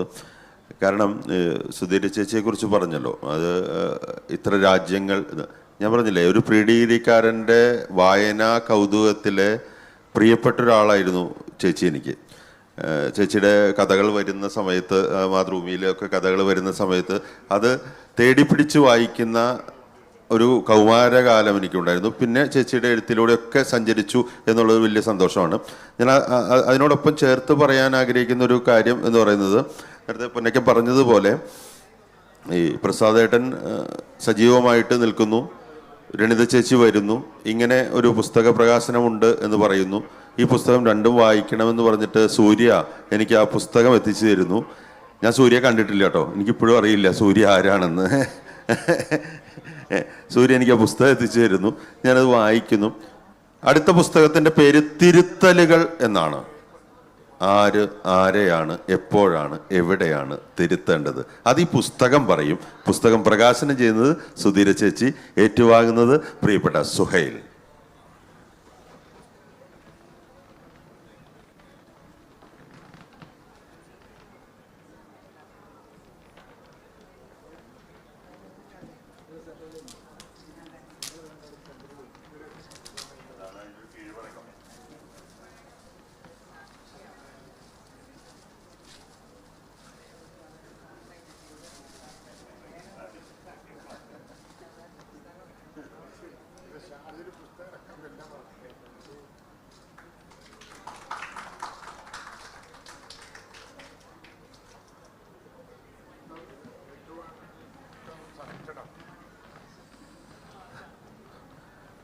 പുസ്തക പ്രകാശന ചടങ്ങിലെ ഒരു പ്രത്യേകതയെക്കുറിച്ചാണ് സുധീര ചേച്ചി പറഞ്ഞത്. ഒരു പുസ്തകം പൊതിഞ്ഞിട്ട് അതിനെ കീറി പറിച്ച് വല്ലാത്തൊരവസ്ഥയിലാക്കിയിട്ടാണ് ചെയ്യാറ്. വളരെ സോഫ്റ്റായിട്ടാണ് രണിത ചേച്ചി ആ പുസ്തകം പൊതിഞ്ഞു കൊണ്ടുവന്നത്. കാരണം ആ പുസ്തകത്തിൻ്റെ മനോഹാരിത പോലെ തന്നെ ആദ്യ പുസ്തകം ഏറ്റുവാങ്ങിയ പ്രസാദേട്ടൻ.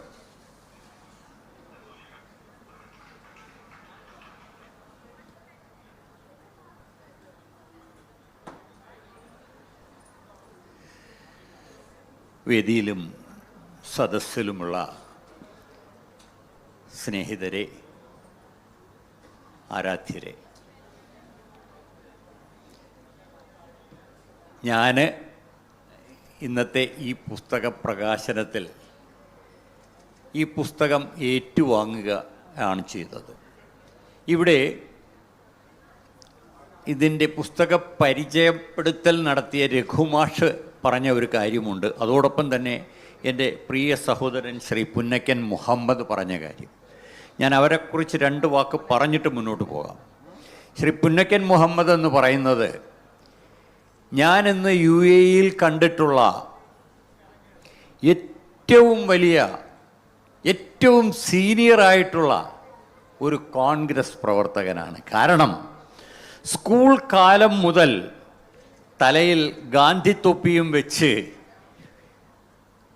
ഇന്ത്യയുടെ ത്രിവർണ്ണ പതാകയും ചുമന്ന് സ്കൂൾ വീഥികളിലൂടെ അല്ലെങ്കിൽ റോഡുകളിൽ കൂടെ നടക്കുന്ന നിരവധി ഫോട്ടോകൾ കണ്ടിട്ടുണ്ട്. കാരണം ആ ചരിത്രമൊന്നും ഇവിടെ ഇപ്പോഴുള്ള ഒരു കോൺഗ്രസ്സുകാർക്കും ഏറ്റെടുക്കാൻ കഴിയുന്നതല്ല. ബഹുമാനപ്പെട്ട മുഖ്യമന്ത്രിയായിരുന്ന ശ്രീ ഉമ്മൻചാണ്ടിയുടെ ഏറ്റവും പ്രിയപ്പെട്ട കൂട്ടുകാരനായിരുന്നു ശ്രീ പുന്നക്കൻ. ഞാനും പുന്നക്കനുമായി വർഷങ്ങളോളമായിട്ടുള്ള പരിചയമാണ്. ഞാൻ അദ്ദേഹത്തിനോട് ഇങ്ങനെ ഒരു കാര്യം ആവശ്യപ്പെട്ടപ്പോൾ യാതൊരു സന്ദേഹവുമില്ലാതെ അദ്ദേഹം പറഞ്ഞു, നമുക്ക് നമ്മുടെ ഒരു ടീച്ചർ ഇവിടെ ഉണ്ട്, ടീച്ചറോടൊന്ന് ചോദിച്ചു നോക്കാം. ഇവിടെ വരികയും സംസാരിക്കുകയും ചെയ്തു. ടീച്ചർ അത് വളരെ സ്നേഹത്തോടു കൂടി അക്സെപ്റ്റ് ചെയ്യുകയും ചെയ്തു. എൻ്റെ പ്രത്യേകമായ നന്ദി ടീച്ചറോടും ഉന്നയ്ക്കനോടും അറിയിക്കുകയാണ്. രഘുമാഷ് എനിക്ക് വളരെ പ്രിയപ്പെട്ടവനാണ്. രാത്രികാലങ്ങളിൽ ചിലപ്പോൾ ടെലിഫോണിൽ ഒരു മെസ്സേജ് പോലും എന്തോ മാനസിക വിഷമം കൊണ്ട് അദ്ദേഹം ഒരു മെസ്സേജ് ഒരിക്കൽ വാട്സപ്പിലിട്ടു. എന്തോ വല്ലാത്തൊരു മാനസിക സംഘർഷത്തിലായിരുന്നു എന്ന് തോന്നുന്നു. അതേ സെക്കൻഡിൽ ഞാൻ അദ്ദേഹത്തിൻ്റെ അടുത്തെത്തി. കാരണം എന്തുകൊണ്ട് ഇങ്ങനെ ഒരു മെസ്സേജ് ഇട്ട് എന്നുള്ളതാണ് ഞാൻ ചോദിച്ചത്. ശരിയാണോ? കാരണം എന്നെ ഭയപ്പെടുത്തുന്ന തരത്തിലുള്ള ഒരു മെസ്സേജാണ് അദ്ദേഹം ഇട്ടത്. അതുപോലുള്ള സ്നേഹബന്ധമാണ്. ഒരു സഹോദരനെ പോലെ അദ്ദേഹത്തിനെ എന്നും കയ്യിൽ ചേർത്ത് പിടിക്കുന്ന ഒരു വ്യക്തിയാണ് ഞാൻ. അടുത്തതായി ഇതെൻ്റെ ജ്യേഷ്ഠൻ്റെ ഭാര്യയാണ്, എൻ്റെ ചേട്ടത്തിയാണ്. ഇവരിവിടെ പറഞ്ഞു ചേട്ടത്തി റിട്ടയർമെൻറ്റ് കഴിഞ്ഞിട്ടാണ് പുസ്തകം എഴുതിയതെന്ന്. പക്ഷേ എനിക്കറിയാവുന്ന ചേട്ടത്തി എനിക്ക് പറഞ്ഞു തന്നത് ഇതാണ്: ഞാൻ കുട്ടിക്കാലം മുതലേ എഴുതുന്ന ആളായിരുന്നു. ഞാൻ കണ്ടതും കേട്ടതും എല്ലാം പുസ്തകങ്ങളിൽ ബുക്കുകളിൽ എഴുതി വയ്ക്കുമായിരുന്നു. എൻ്റെ അമ്മ എന്നോട് ചോദിച്ചു, നിനക്ക് മറ്റു ജോലിയൊന്നുമില്ലേ? നീ ഇതുപോലുള്ള കാര്യങ്ങളൊക്കെ എന്തിനാ ചെയ്തുകൊണ്ട് നടക്കുന്നത്? പോയിരുന്ന് പഠിക്കൂ. ഇതുപോലുള്ള ആവശ്യമില്ലാത്ത കാര്യങ്ങളിൽ നീ ഇടപെടേണ്ട കാര്യമില്ല. എഴുത്ത് അങ്ങനെ അവിടെ വെച്ച് സ്കൂൾ തലത്തിൽ തന്നെയാണ് നിർത്തിയത്. മനസ്സിന് ഭ്രാന്ത് പിടിക്കും, അതുകൊണ്ട് ഇതുപോലുള്ള കാര്യങ്ങളൊന്നും എഴുതരുതെന്നാണ് പുള്ളിക്കാരിക്ക് കൊടുത്തിട്ടുള്ള നിർദ്ദേശം. അച്ഛൻ തിരിച്ചായിരുന്നു. അച്ഛൻ അതിനെ പ്രോത്സാഹിപ്പിച്ചിട്ടുണ്ട്. പക്ഷേ അന്നൊന്നും ഇത് എഴുതുവാനുള്ള അത് പബ്ലിഷ് ചെയ്യുവാനോ അതിനുള്ള സാഹചര്യങ്ങളോ ജീവിക്കുവാനുള്ള വ്യഗ്രതയിൽ ജീവിതം കെട്ടിപ്പടുക്കുവാൻ ഓടി നടക്കുകയായിരുന്നു. ഇതെല്ലാം കഴിഞ്ഞ് സമാധാനമായപ്പോൾ ആ സമയം എഴുത്തിലേക്ക് മാറ്റിവെക്കുകയാണ് ഉണ്ടായത്. എൻ്റെ ചേട്ടത്തിയും ഈ ഗ്രന്ഥകർത്താവുമായ ശ്രീമതി രണിതയ്ക്ക് എല്ലാ ആശംസകളും ഞാൻ നേരുന്നു. അതോടൊപ്പം അതിനെ പ്രോത്സാഹിപ്പിക്കുന്ന എൻ്റെ ജ്യേഷ്ഠ സഹോദരൻ ശ്രീ പ്രസന്നനുണ്ട്. അദ്ദേഹവും ചേട്ടത്തിയുടെ ഈ രചനയ്ക്ക് എല്ലാ സഹായവും നൽകുന്നുണ്ട്. നന്ദി, നമസ്കാരം. സുഹൈൽ.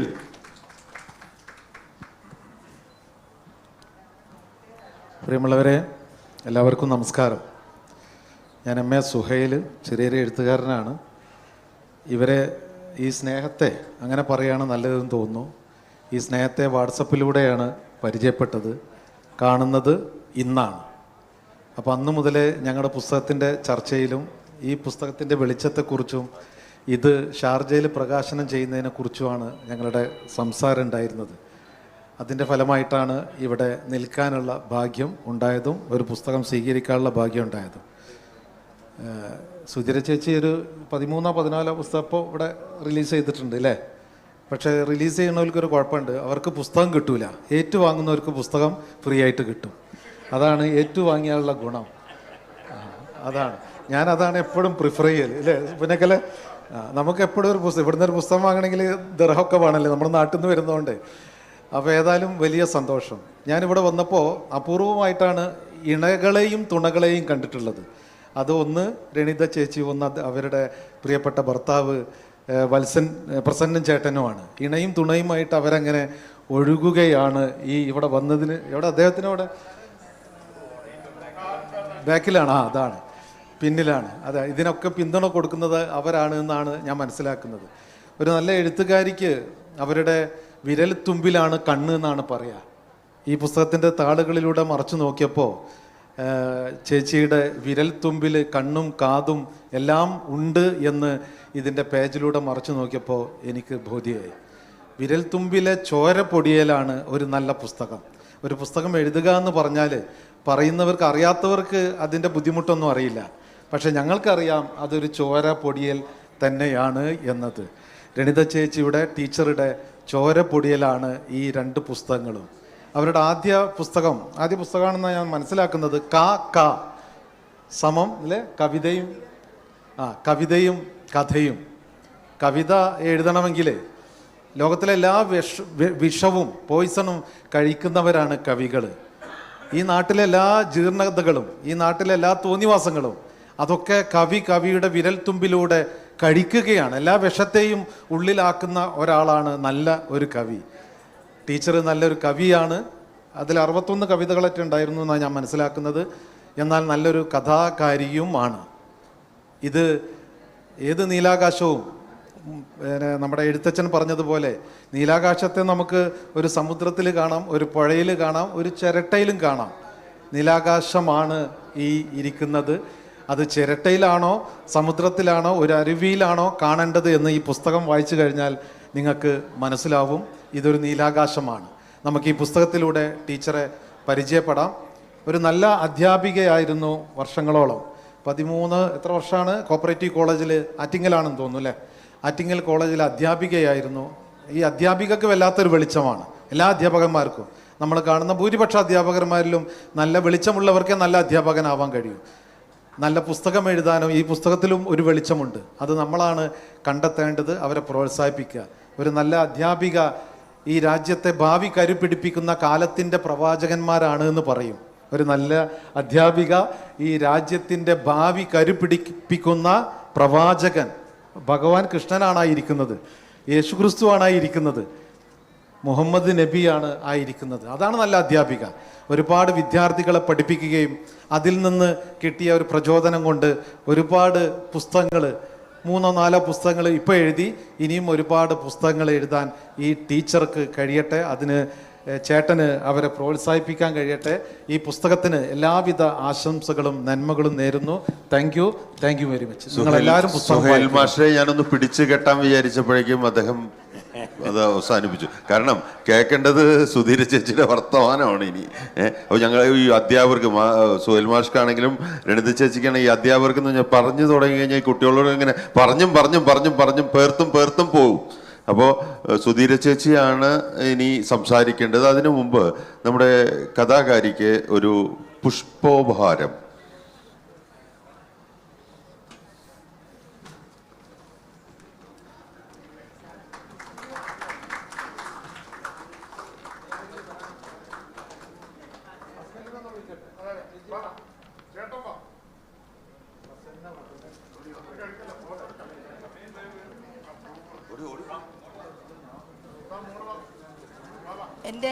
എൻ്റെ സുഹൃത്താണ് ഇദ്ദേഹം.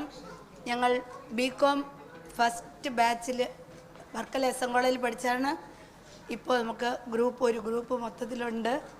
അതിൽ ഇവിടെ റെപ്രസെൻ്റ് ചെയ്ത് എനിക്ക് വന്നിരിക്കുന്ന ആളാണ്. വളരെ സ്നേഹം, നന്ദി. വളരെ കുറച്ച് സമയമേ ഉള്ളൂ. കേൾക്കാനുള്ളത് സുധീര ചേച്ചിയിൽ നിന്നാണ്. ചേച്ചിയാണെങ്കിൽ ഈ സ്നേഹം വിതറുന്ന കാര്യത്തിൽ ഒട്ടും പിന്നിലല്ല.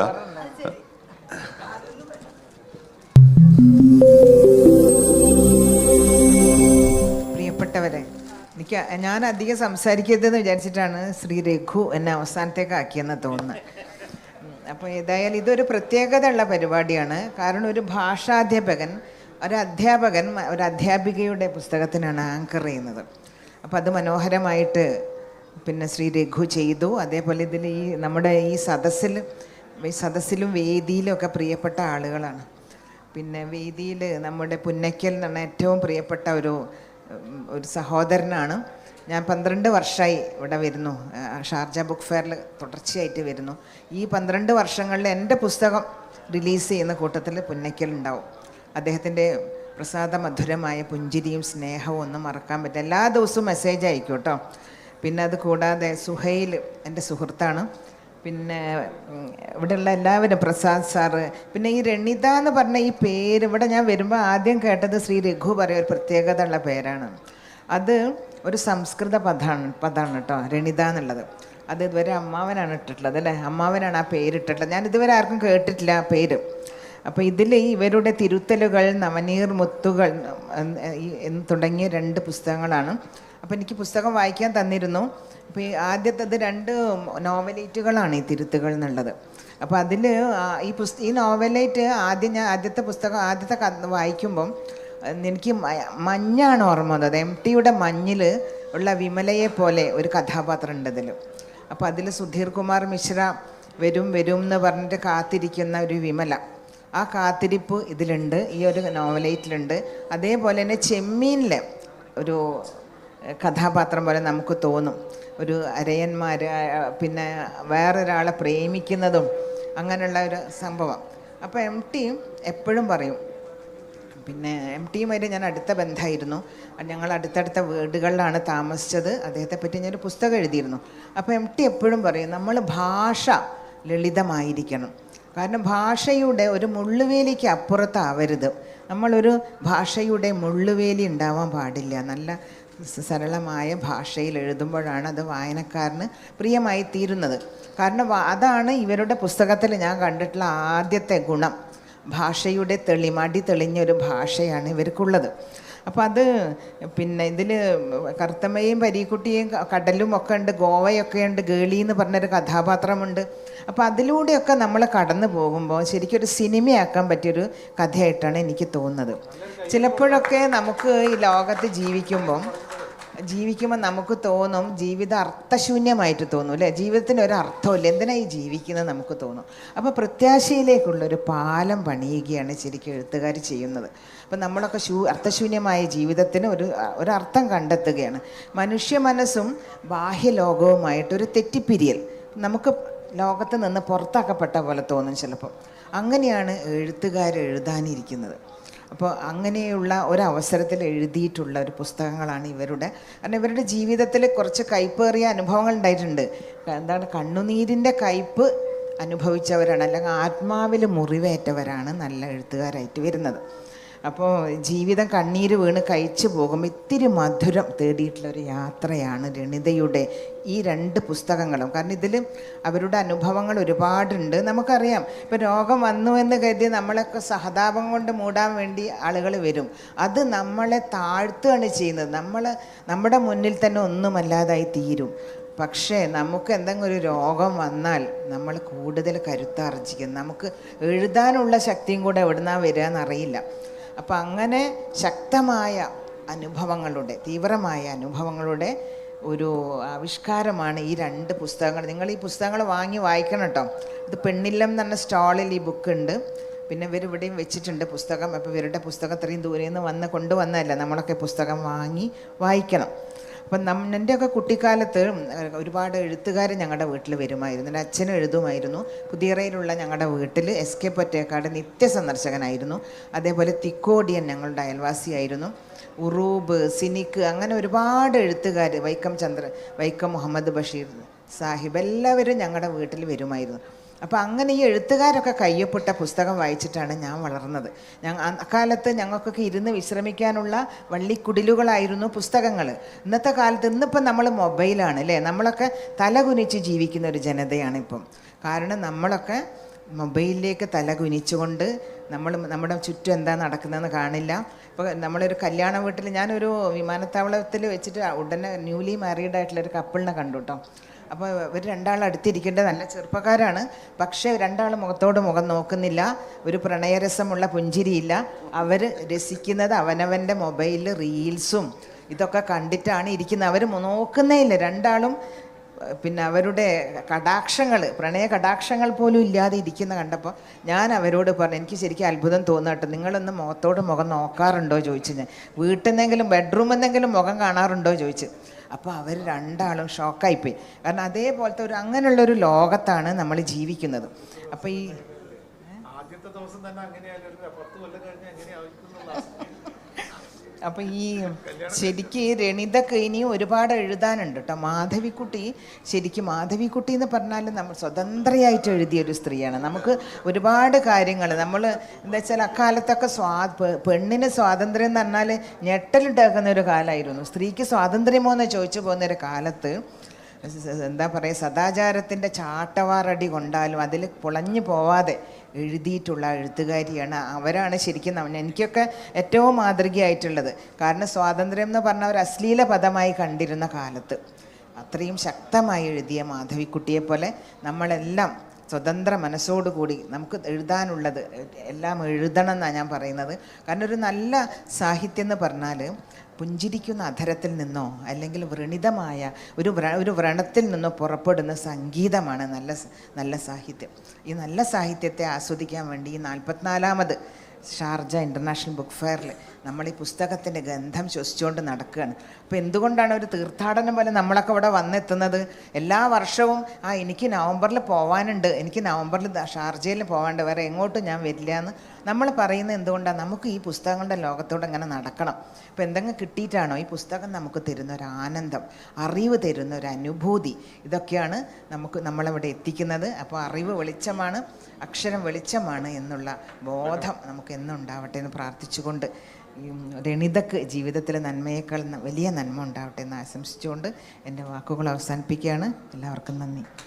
മലയാളത്തിൻ്റെ പ്രിയപ്പെട്ട എഴുത്തുകാരൻ മേതിൽ രാധാകൃഷ്ണൻ്റെ ഒരു ഹൈക്കു കവിതയുണ്ട്. എൻ്റെ കുപ്പായത്തിൻ്റെ മൂന്നാമത്തെ കുടുക്കിനടിയിലെ പിടച്ചിലിൻ്റെ പ്രേരാണ് പ്രണയം. പ്രണയത്തെക്കുറിച്ച് അതിമനോഹരമായ എഴുത്ത് കാഴ്ചവെച്ചിട്ടുള്ള ഒരാളാണ് സുധീര ചേച്ചി. സുധീര ചേച്ചി പ്രണയത്തെക്കുറിച്ച് പറയാൻ തുടങ്ങിയപ്പോൾ ഞാൻ കരുതി ചേച്ചി പ്രണയത്തിൽ തന്നെ കയറി പിടിച്ച് അങ്ങ് പോവുമെന്നും. പോയില്ല, അവിടെ പിടിച്ചു. അതിമനോഹരമായിട്ടുള്ള കഥകൾ സമ്മാനിച്ച ഒരു കഥാകാരിയുടെ നല്ല വാക്കുകളാണ് രണിത ചേച്ചിക്ക് കിട്ടിയത്. ഇനി രണിത ചേച്ചിക്കും പറയാനുണ്ട് നമ്മളെല്ലാവരോടും. പറയട്ടെ രണിത ചേച്ചി.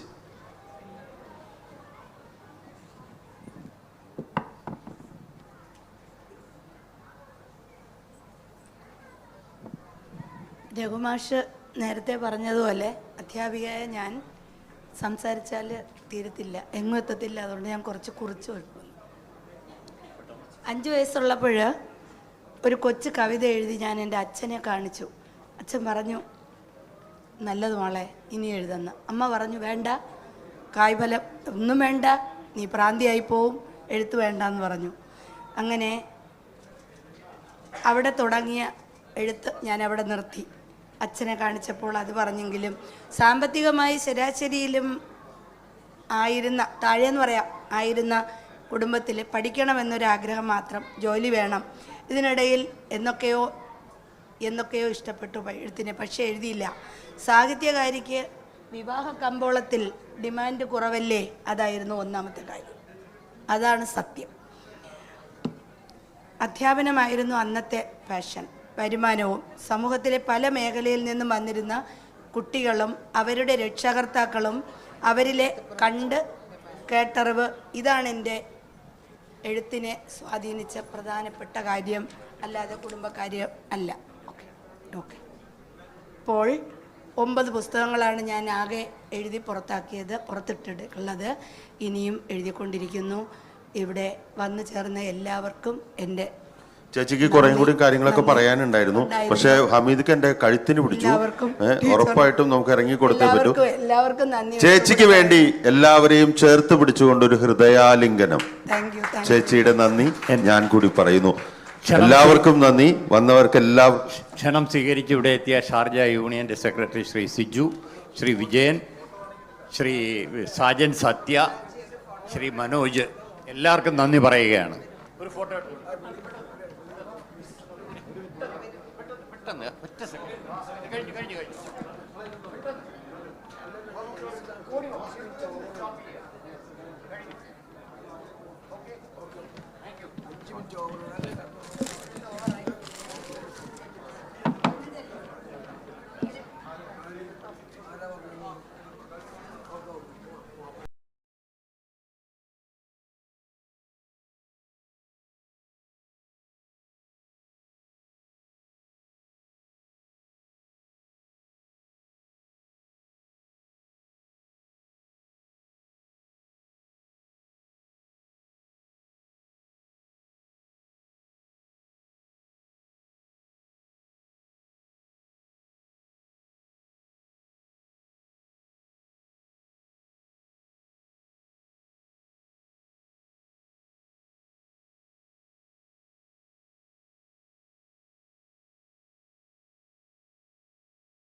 വീണ്ടും സ്വാഗതം ചെയ്യുന്നു. എൻ്റെ പേര് അനൂപ്. നമ്മളിവിടെ ഇന്ന് ഒത്തുചേർന്നിരിക്കുന്നത് ഒരു യുവ കവയിത്രിയുടെ രണ്ടാമത്തെ പുസ്തക പ്രകാശനത്തോട് അനുബന്ധിച്ചാണ്. ഈ പരിപാടി തുടങ്ങുന്നതിന് മുമ്പ് നമുക്കെല്ലാവർക്കും can we all be a little silent? Excuse me, in the hall. Excuse me, everyone. എല്ലാവരും if you can please maintain the decorum. Thank you. We have a very important personality in the room today. നമുക്കെല്ലാവർക്കും അവരെ വളരെ നല്ലപോലെ അടുത്തറിയാം. ഞാൻ സിനിമയുമായി ബന്ധപ്പെട്ട് പറയുകയാണെങ്കിൽ liberation എന്നതൊരു ചെറിയ വാക്കല്ല എന്ന് ഹാപ്പി ജേണിയിലൂടെ പഠിപ്പിച്ചു തന്ന, തൻ്റെ പിറകെ നടക്കാനല്ല കൂടെ നടക്കാനാണ് ഇഷ്ടം എന്ന് നമ്മളെ പഠിപ്പിച്ചു തന്ന, ഓരോ സുലൈമാനിയിലും മുഹബത്തുണ്ട് എന്ന് മനസ്സിലാക്കിപ്പിച്ചു തന്ന, നമ്മുടെ ജീവിതത്തിലേക്ക് മനോഹരമായ ഒരു പിടി മഞ്ചാടിക്കുരുക്കൾ വാരി വിതറി തന്ന writer, story teller, director Srimati Anjali Menon. Can we all please give her a huge round of applause, and ma'am, if you could please.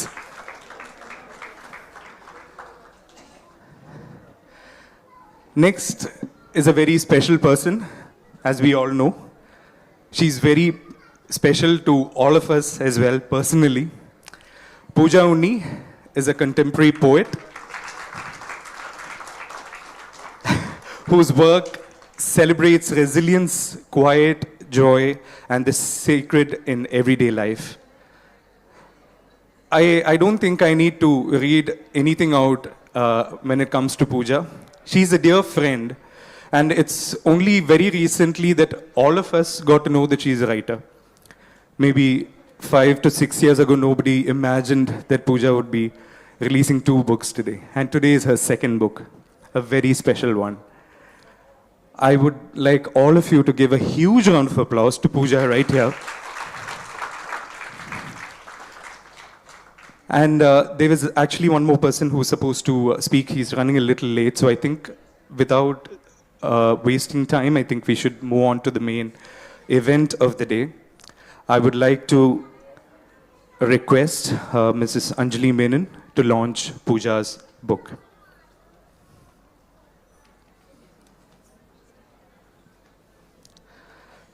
Layers of sunshine, ladies and gentlemen.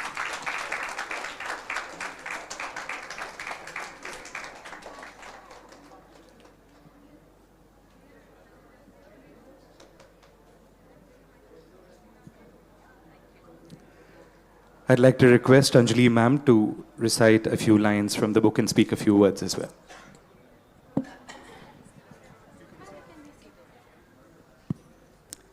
Good afternoon, ladies and gentlemen. I'd like to know which language is preferred. English സംസാരിക്കണോ മലയാളത്തിൽ വേണോ എങ്ങനെയാണ്?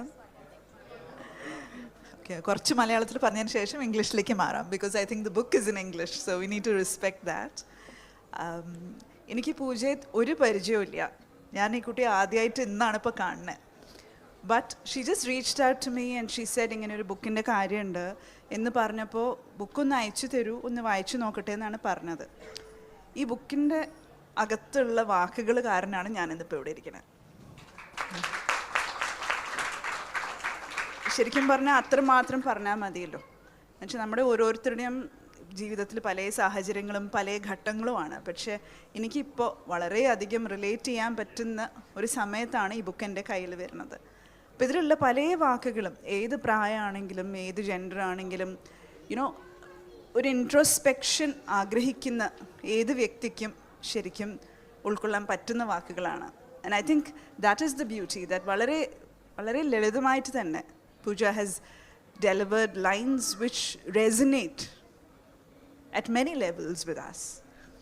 Many of them are even love poems, but I think like we talk about Sufi poetry, love is not contained in just one individual, right?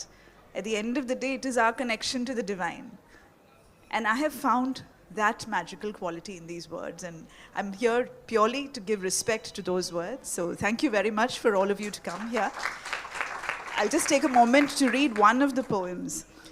പലപ്പോഴും ഈ book ലോഞ്ചസിന് പോകുമ്പോൾ when people say please read out from the book, you know, you're struggling to find the right one. Here I don't know which one to choose because there are multiple good ones. So I've chosen one and Pooja approves, so then I'm going to go with that.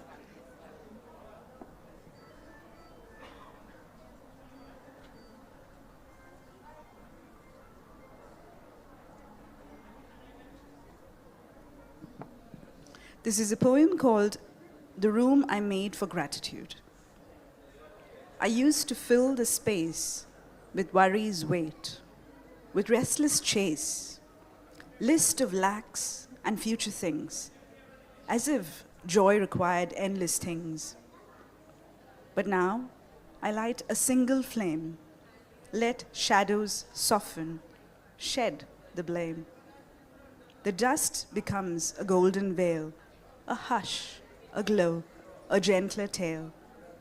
There's bread, there's roof above my head, there's laughter drifting down the hall, a gift I never had to call. It wasn't more I had to find, but a space to free a cluttered mind. And in that pause, in stillness deep, came grace that rooted me in peace. That was the room I made for gratitude. There's something I would like to say. You know, as a writer, I think many writers in the room, we've all heard the words of Joseph Campbell when he spoke about the hero's journey. For many of us, especially in film, it's a big reference. The path that the hero takes, where he steps out of the village to prove himself, he goes outside, slays dragons, finds the treasure, brings it back. That hero's journey is the template that all of us have followed for many years. But as time has progressed, I have found myself asking, is this the same template that everyone follows? Because they say every film, every book, it is the hero's journey. But as a woman, I've often questioned, is that how my journey is? And I found the answer recently in the words of a young woman called Nicole Sharjah. Nicole writes that in the hero's journey written by Joseph Campbell, he has gently left out the heroine. Because unlike the hero who goes out to prove himself, her journey is different. She goes within. Unlike the hero who has to go out and slay dragons, she has to slay the resistance within her. And unlike the hero who goes out to find the elixir of life, she becomes the elixir. And that, I think, makes our journey very different. The whole idea about not having to go out there to prove oneself, instead to step within to discover ourselves. I think we see a lot of writing from women resonate in that mode, far more and more. I see a lot of nodding heads in the audience, mainly women. I think that journey requires to be documented. And when we read poetry, that is very personal. At the end of the day, the very personal is the very global. Because each of us holds these emotions within. We have our own journeys of discovery of who we are, where we are from. You know, when someone asks, "Naatile evideya?" I am the most confused because I belong to so many places, and all those places belong to me. And when I read these words, I think, Pooja, somewhere we have a similar background. So, you know, that kind of discovering oneself is what is really aspirational. And through all our work, through our art, that is what we try to do. So my big congratulations to Pooja for her lovely book. Thank you for all of you being here, because at the end of the day, no matter what the world says, we need our soul tribe to encourage us to do more work, and I'm glad you're all there for her. Thank you.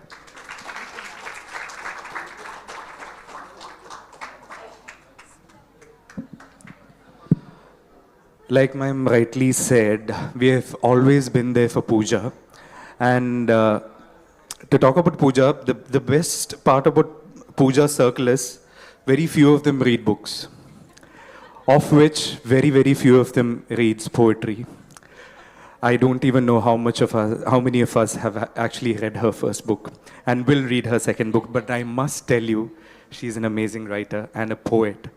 It's difficult to become a poet, as we all know. And to speak a few words about her, I'd like to invite a very special person again, and a person who does not need any introduction. His name is Mr. Hariharan.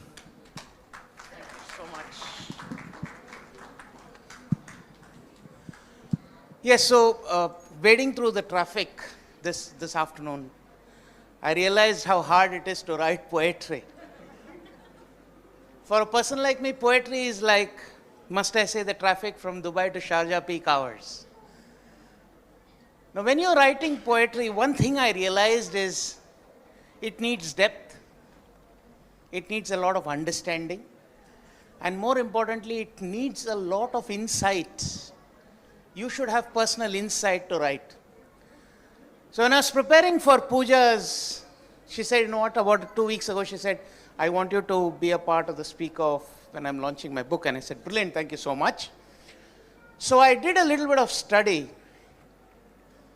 Pooja sent the book over to me, I read through it, I understood what is it that she wants me to speak about. And there's one thing that I realized from that book. So it is the year of 1994 when I just finished my 10th standard, and I was actually looking forward to this very large, must I say, hyped up, all hoopla event. And that was the Miss Universe event. And for the first time, we had an Indian contestant who's going to be winning that event. And that was Sushmita Sen. Now, when Sushmita Sen came into the last round, the question for her was one of the hardest that she has ever answered in a contest, is what she said later when people interviewed her. And the question to her was, what is the essence of a woman? What is the essence of a woman? And she said the essence of a woman is such that it is, or she is, the one who is the progeny. She is the one who acts as a mother. She is the one who acts as a wife. She is the one who acts as a sister. She is the one who supports when it is the hardest moments of life. That was it. She won the contest. Now, rolling back, coming backwards to where we started off. When I looked at Pooja's book, when I read through the poems, I'm not a great fan of poetry. Having said that, I had to stick myself back to the chair and read up the book. So my eyes were peeled onto it. And I can tell you, simple, very subtle, yet strong insights on what is the life of a woman. Every woman in this room, I can tell you, she will touch your lives the moment you pick it up and read it. When I read through some of them, I could feel the amount of effort a woman would put in to manage a day when it is not her day. Pooja, I can tell you, brilliant insights. Some of them I had tears in my eyes. The reason is that I could reason with what my mother does in her life. So as I said, it is a salute to all the women in this world. And Pooja, you've done a brilliant job. Thank you so much. And I look forward to more poems now that you've written on women. Write on us as well. I'll leave that over to Anup. Thank you so much. Thank you so much, Hari. If any of you would like to speak a few words about Pooja, you can come forward and speak a few words. Auntie. Uncle, please. Good afternoon, ladies and gentlemen. I have no words to express my love, affection, or whatever you term it, towards Pooja. Okay, well, she's having a hidden talent, which we realized very recently, 3 or 4 years ago. Then, of course, we know she's cooking. So I know that something is going on, but we were not sure what exactly it is. She's a girl born and brought up in Dubai, and she has got the qualities of a Dubai child, rather I should say. Yes. not only that, she is not just involved in books alone. She is a TEDx curator, as also she is the single lady who is from Kerala, got a license, done a TEDx session in Dubai, in UAE rather. So she is carrying that credit also with her. I have nothing more to say because it will be an exaggeration if I do further on her, because she is my daughter. So one of you or some few of you can speak, that will be most welcomed. Okay, thank you very much. Well done, Pooja. Keep it up. And you're not speaking. Okay. So is there anyone else who would like to speak a few words? Yes.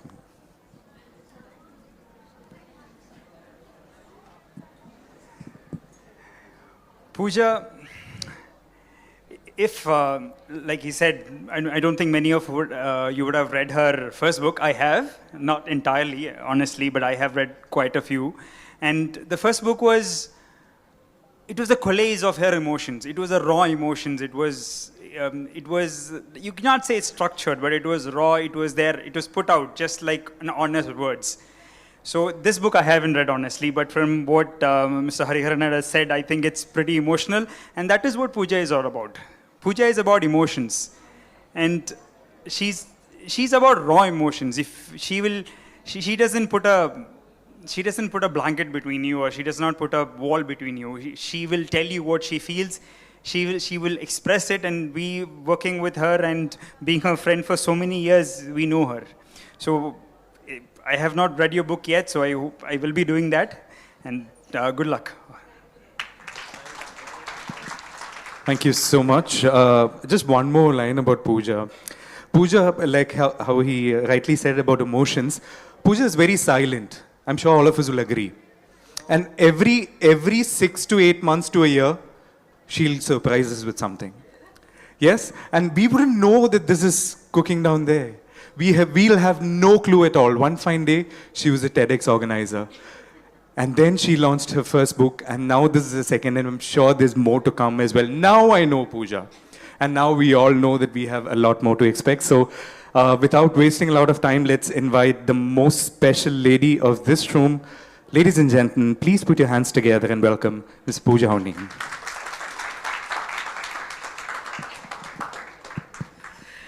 Thank you so much. I mean, it's so overwhelming, and I am so happy. I can't put it to words. I'm so happy to see each of you. I mean, I can't say anything more. I have it written here because I know I will have a loss of words here. So it is such a joy to see every one of you. First of all, my heartfelt gratitude to Anjali ma'am. Really. It's a fan moment. And I told that to you when I was speaking to you also. I thoroughly respect you and your work, ma'am. And thank you so much. And I am really, really thrilled to know that the poems were, you were able to connect to them. Thank you, ma'am. And to my parents, my husband, my boys, my dear friends, my colleagues, and everyone who has made it here today, thank you so much. And I must acknowledge my parents here now. They did a pretty good job with raising me with discipline and, of course, independence. They used the right ingredients, even though I didn't really approve of it while I was in my teens, but I think they did a pretty well job. And later, in the last 15 years, my husband did a better job, perfecting the mold and baking me well. I've unlearned so many things, and I have absorbed a lot from him. And I have bigger wings to fly higher.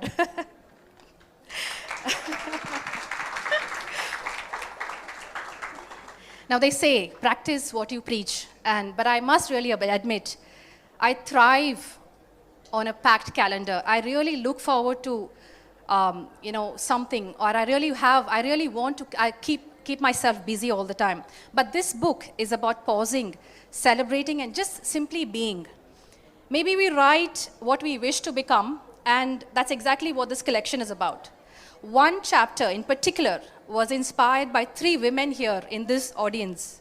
Sugi, Shahna, and Shanida.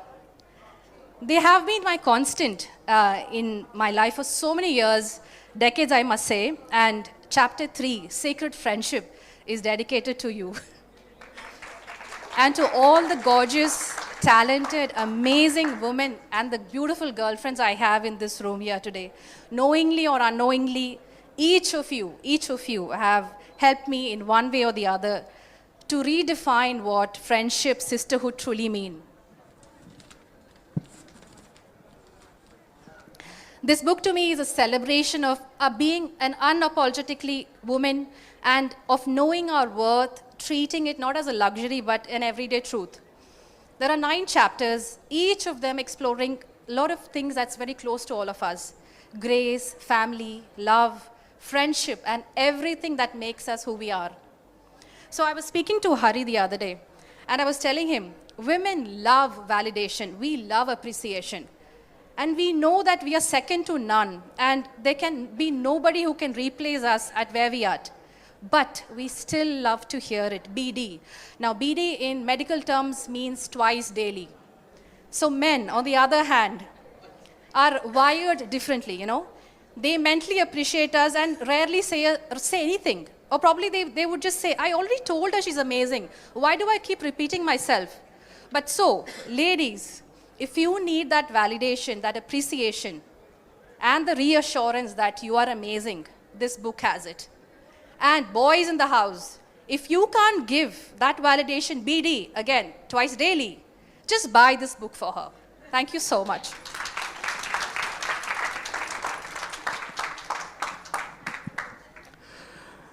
That hit a lot of us. That just hit home.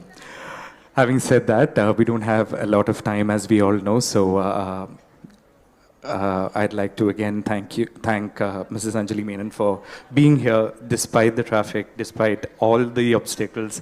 Thank you so much for being here. It means a lot, and I request Pooja to hand over a token of appreciation to Anjali ma'am. And only 20 books are available here today, so if you would like to buy it, you'll have to buy it soon. Can we all please give them a huge round of applause?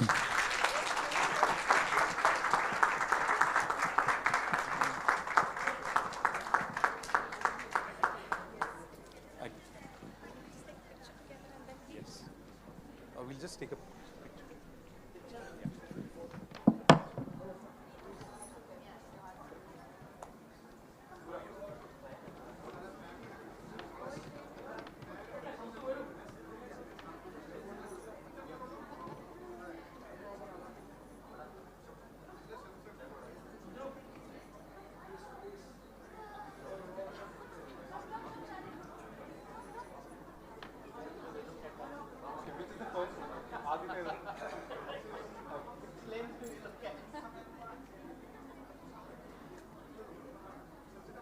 Okay, okay, okay, okay.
once earlier.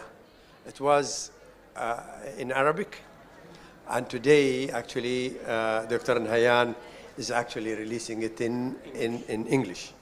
I am very pleased to be here to release this book along with the author. I have known the author for some long time, an active author, and particularly in the occupational health, where he is doing great. Thank you for being here. It's my pleasure, Excellency, and my honor. Thank you so much for your introduction.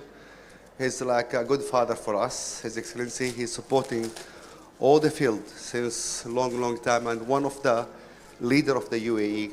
I'm so proud to be beside him. He's for me like a father, and thank you so much for the beautiful introduction, Your Excellency. And I really appreciate that. And also, I look to your book. He has a beautiful books for children, for the earth, which is really beautiful. 3 books. I hope that our children, they will learn from His Excellency, his vision for the earth and for our family and community. Thank you so much, Your Excellency. I really appreciate it. Thank you. All the best. Thank you.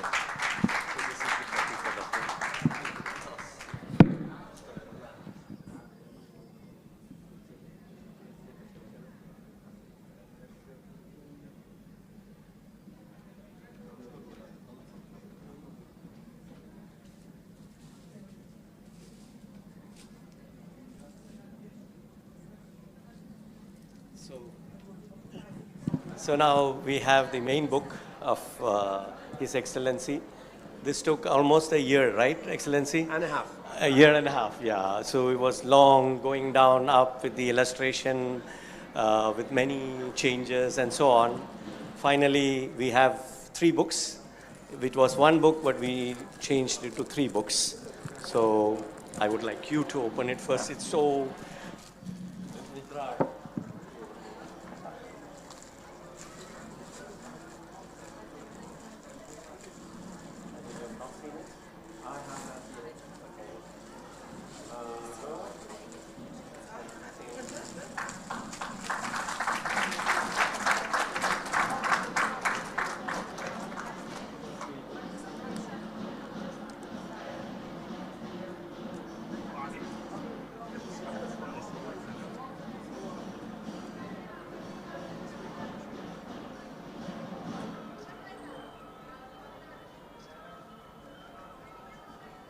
Thank you very much.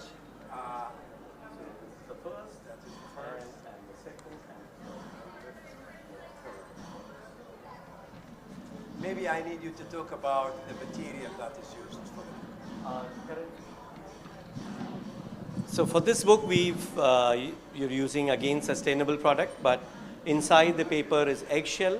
It's not made of pulp. This time it's an eggshell paper. So we used an eggshell paper which is 30 GSM, and the cover is matte water-based cover. Great. Thank you. Dr. Hanin, I would like you to just review this and see how it is.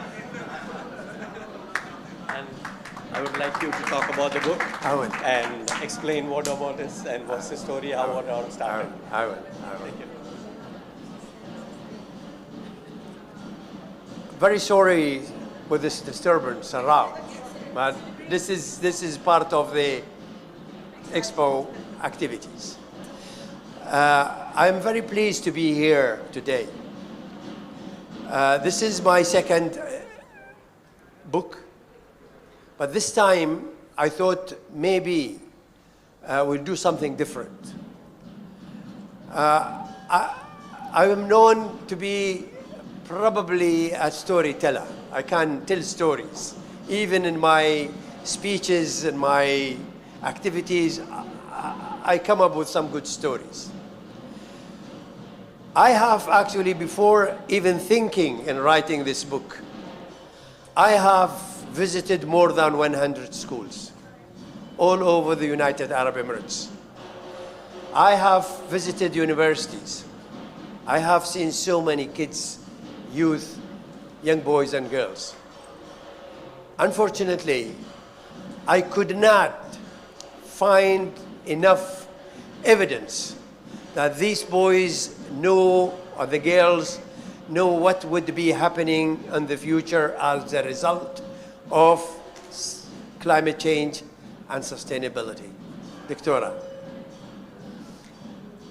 So I thought maybe it would be a good idea to consider enlightening this group of people who would actually be impacted the most by climate change and sustainability in the future. Then I started writing a book. And this book is about a summary of some articles that I have written in various magazines and newspapers. To conclude this series of books, I had the opportunity to know the publisher. And they suggested, Abdullah, in your previous book, in Climate Change, The Delicate Balance, you've done fine in giving people some awareness about the uncertain future that we would be facing maybe very soon, maybe in 2 decades, maybe less. So what we've done, I followed their suggestions, and they say, Abdullah, why don't you come up with something that we could distribute for free for many schools as a result of what we've seen, and conclusions where we really need to put our work together and enlighten the future leaders, youth, children. The best way of doing it is really to go and let them read it in schools.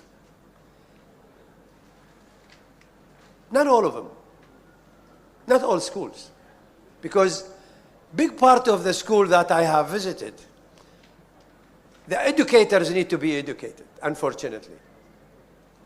Teachers, male, female, administrators in the education business need to be educated about sustainability and how we think about sustainable future.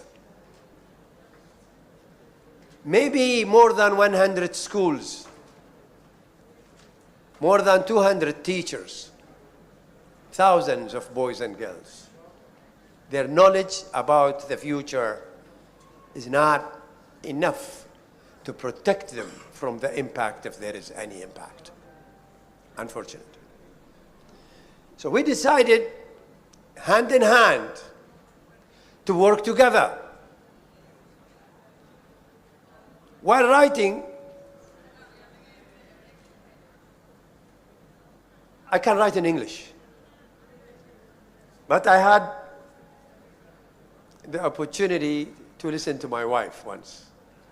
She said, why, Abdullah, don't you think in Arabic as well and write to Arab who can also be benefited from this thing, what that you're writing. So I went to one of the best organizations that I have associated with them, Emirates Scholars. And I have actually given them the idea that we would like to translate this professionally to be good for children, not for adults, for those who are 16 and below. The twin Dr. Faraz and his brother, they did a great job. They're in the process of doing it, and hopefully an Abu Dhabi book fair would actually go for the Arabic version of this book.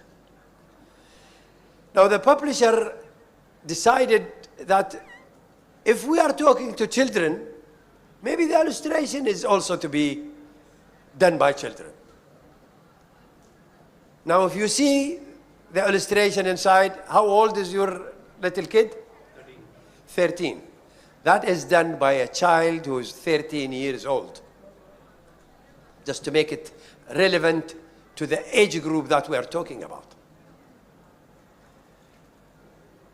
The book is stories, and I thought maybe it would be a good idea to bring in some names that I love. I have concluded almost all my kids, or some of them, in the stories. So the story is about my children, Mais, Muhammad, Saif, so forth. They are in. Maybe they are not the right character when drawn by this little kid, but that is where the story.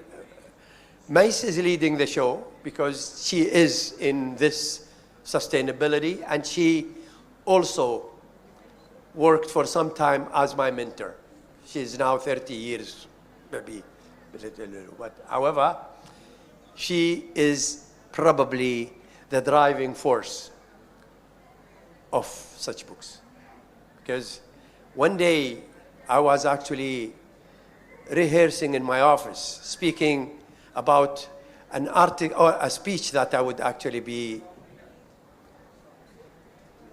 doing for some organization, and I was talking about climate change and how the impact of the climate change, if the temperature rises, and the Paris Agreement, and if the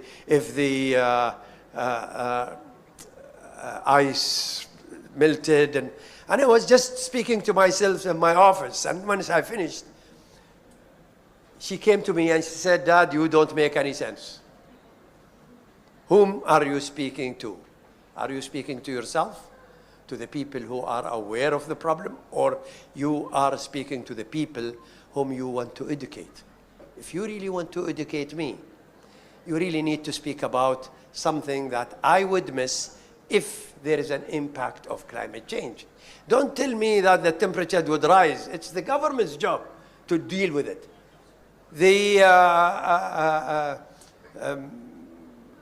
Anything in biodiversity, there's nothing that I can do. But if you tell me you will have some problem with your smoothie one day if there is no such food or such juice, then I would be careful. Then I would think with you. Then I would listen to what you've done. Since then, I thought maybe it would be a good idea for me to pass this in a book, in a story. And I hope that such stories are simple. I made sure that they are simple, easy, acceptable, and we did, along with a few kids that they could read, they understood what we're talking about in these books. So today we released them, and probably in 10 days, this book would actually be released in Italy. I would actually be speaking in a forum in Italy about health for children, and I was invited to speak about the future sustainability of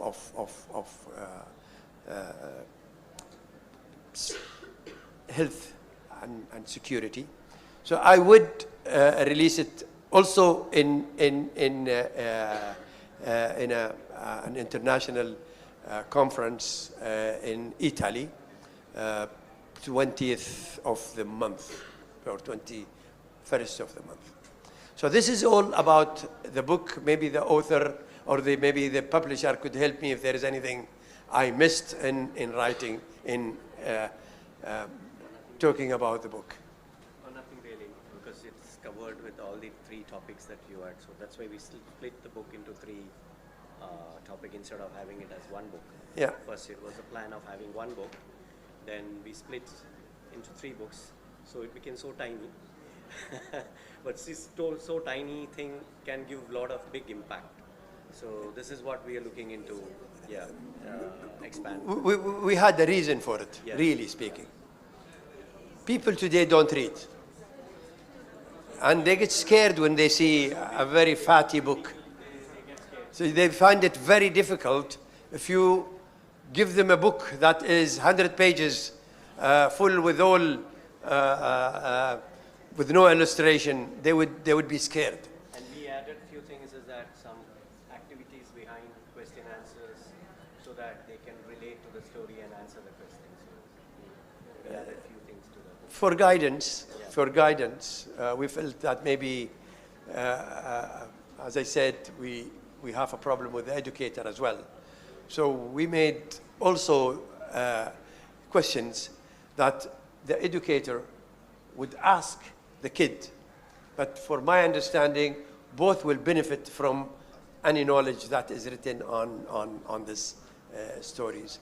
The stories are very simple and easy. The illustration is really fine. And we hope that we could, along with the team that I worked with, that we could actually add value not only to the sustainability, but we add value to the children that we sometimes we get scared when we see them not aware of the future. We know that the future is not as bright as we wanted or we wished that we have. The future is if it is not gloomy, it is semi-gloomy. What we see today, that the things are not clear to us, and we hope that we could contribute a little bit to the kids that would actually be impacted the most by either climate change or biodiversity or desertification. I was actually this morning yesterday I was in Armenia, and as you know, Armenia would host next October, the COP17 on biodiversity. I have actually spoke of the same to the Minister of Environment and also to the United Nations who are associated with the UNESCO, who are actually being to manage the COP17 on biodiversity. So we would also look into how we can make children be aware of biodiversity as well, because the problem is not one-sided. The problem is actually multi-sided and multi-impact all over the world. And this, there is no kids, no big countries, no small country, no weak countries, no strong countries. Everyone will be impacted by it. The Minister of the Environment in Armenia was very much excited, and he was also happy that if we could also help him in not only in the organization, but also in coming up with some themes that we could discuss on the event. So that is something also positive going forward, and we hope that we could also make such impact more than this whole of 50 or more or less. We would like to make the impact wider, stronger. We'd like to make it. Yes, it wasn't easy to come up with a series of books, but this is for us, whether the author or the publisher or whomever associated helped us. It is part of our contribution of giving back to the communities, giving back to the whole universe. It's not close to this whole or to this country. This is more of an international effort. We would like to take it even further. I hope that we managed to probably bring in a little bit of knowledge to those who think that the future is manageable. We would like to see that it is not only manageable, but forecastable. At least we know that something is happening in 10 decades or 2 decades or even more. Thank you very much for being here. And I hope that I could be of a value to you. Thank you so much. I would like to add something. So I would like to add something, that this book is being approved by SDG 13, under 13, which is climate action. So you can see the logo which has been placed behind by, and also UNESCO has accepted this book. So they are reviewing it for the next stage of putting into global, under the Sustainable Development Compact. So we hope that the book will be there as well. Thank you so much. Thank you so much. I know that the publisher is doing a lot of hard work. I believe that maybe I'm doing the least, but they're making the step of having it more of an international rather than having it local, and also making it more manageable to the society. And our colleagues who would actually be dealing with it, who would actually be going into schools, looking into how they can introduce it into suggested books to read. And we hope that we can make it possible. If there is anything that you would like to ask, I'm here. Dr. Hanin. Thank you so much, Your Excellency. I have a question. I have a loud voice, but okay. Thank you, Your Excellency. I have a question. Are there any plans to, like, for an effort to accompany this, maybe like gamification or some sort of animation where there are competition between children who are reading this book, where they get badges? You know how there's gamification in education, and some sort of maybe developing an app that goes with the book, and kids can compete, and then the kids who do good. Great idea. We haven't still explored that part. Yeah. We were thinking of having student competitions, questionnaire things. As part of that. Because UNESCO had that guidelines which they have set as what we are looking at. So we're planning according to that guidelines to get into schools and promote it in that model. So where this excellence. Doctor, I hope our main reading, making that kid read, of course, and making that educator also ask. Right. That we included because we wanted both of them to really be associated with the issue. Right. And I believe today the Rosary here, the one of the best schools in the Emirates, they are here, and maybe they can elevate it a little bit further. We have Emirates researcher here. We can elevate it a little further. It's more of a community effort. I think this would be more of a community, more of a technical effort that we, publisher nor the author, could actually handle in a perfect way. We do what we know, right. But schools have more to do, and schools should actually also have their role in giving back to the community. And I hope that one school would show a role model that could actually be multiplied at a later stage. But for us, for the time being, we would like to make it into school, and also we would like to make it not only in English, also in Arabic, and maybe where is our Brazilian cousin here? Hi. Maybe you can also look into my cousin and see how she can go further into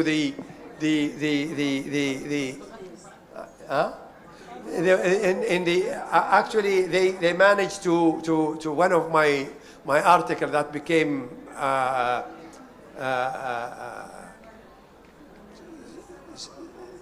so vibrant when they actually translated into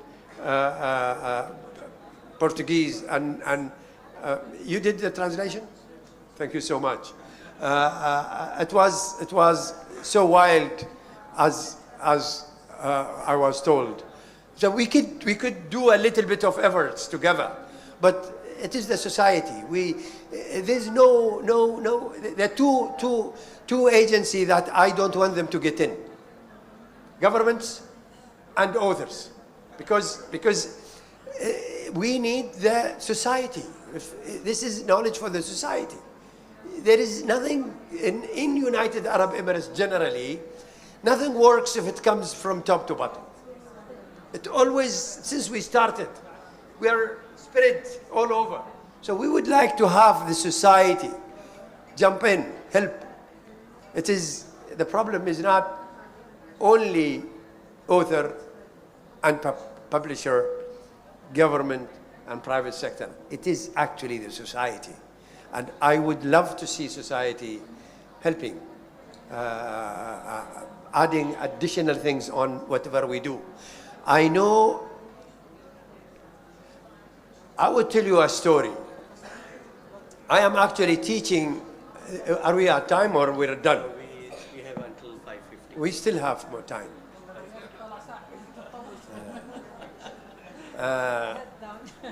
We still have 10 minutes. I'll tell you a story. I actually teach at the American University of Sharjah. And this year I wanted to really teach a topic that relates to urban planning and sustainable urban planning. When I started, I thought maybe there would be some curriculum somewhere where I just could copy and teach. I have actually visited maybe 12 sites, maybe more, of one big universities in the world. I have seen urban planning, and I have seen sustainable urban planning, but none of their syllabus speaks to the future. They all speak about the past. So what I have done with my students, they're taking a big job. I have started in summer writing articles.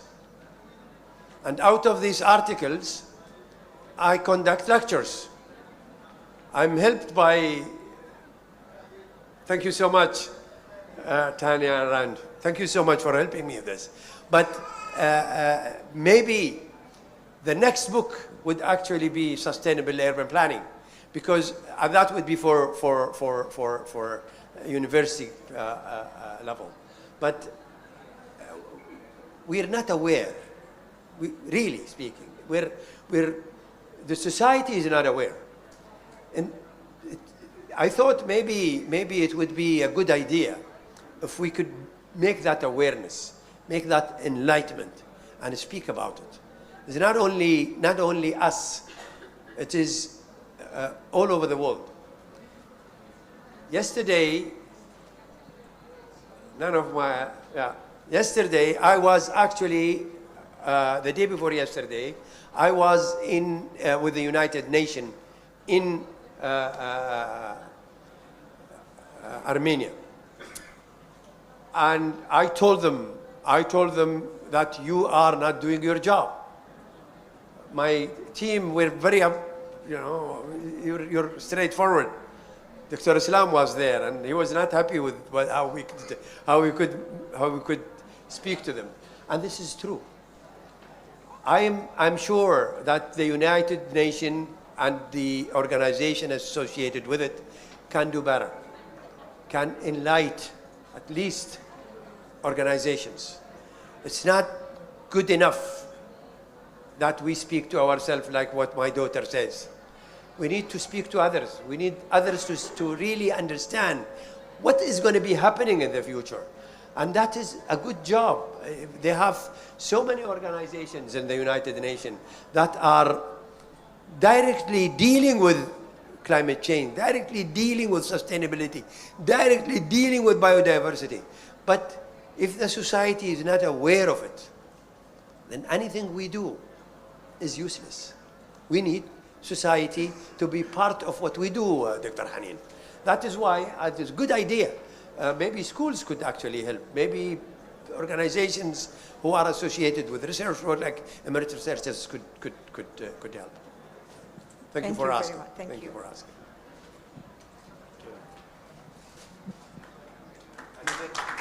Anybody, any questions? Anybody, any questions? Yep. Yes, sir.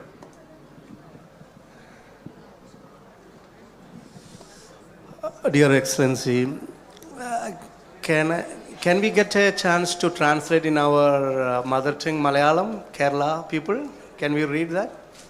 Now, this release is actually everybody's release. Okay. I give the authority and to anyone who would like to translate it into any language. Thank you very much, sir. Thank you very much.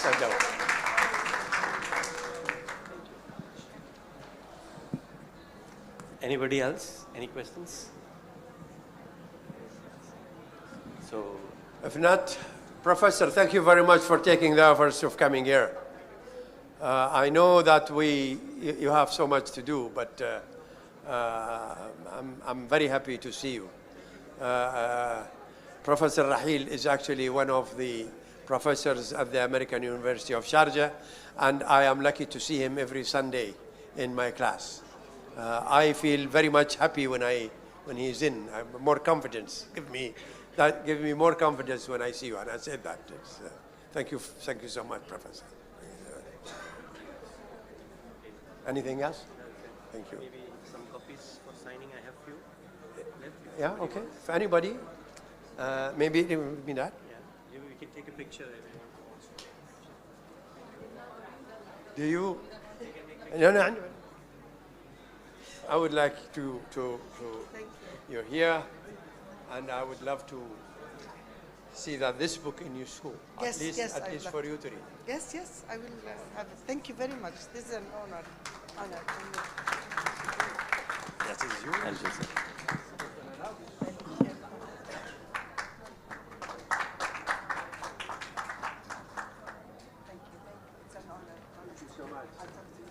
Victor, would you accept one of ours?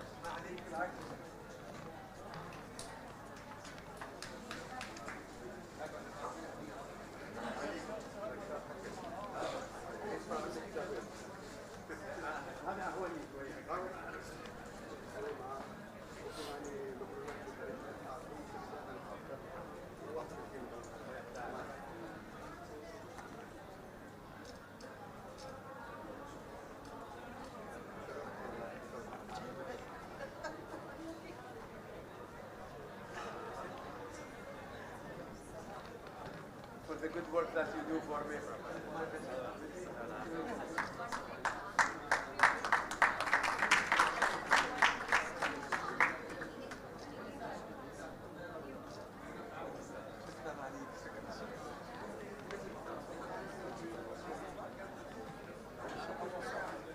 President, would you like to have an English copy?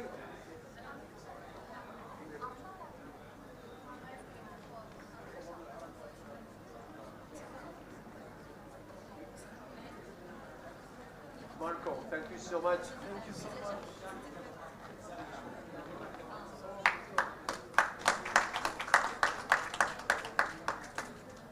I think your mother would actually be very happy. Thank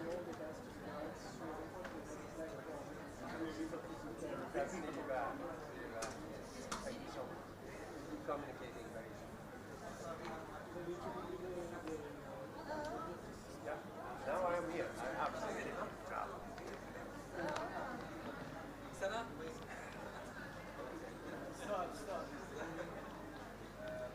وين بتودينا؟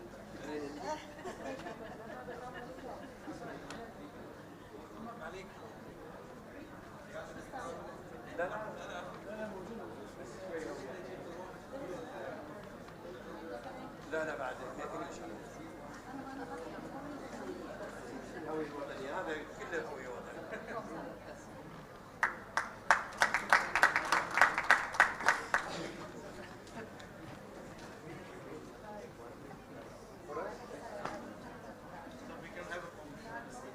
Oh, I forgot about the budget.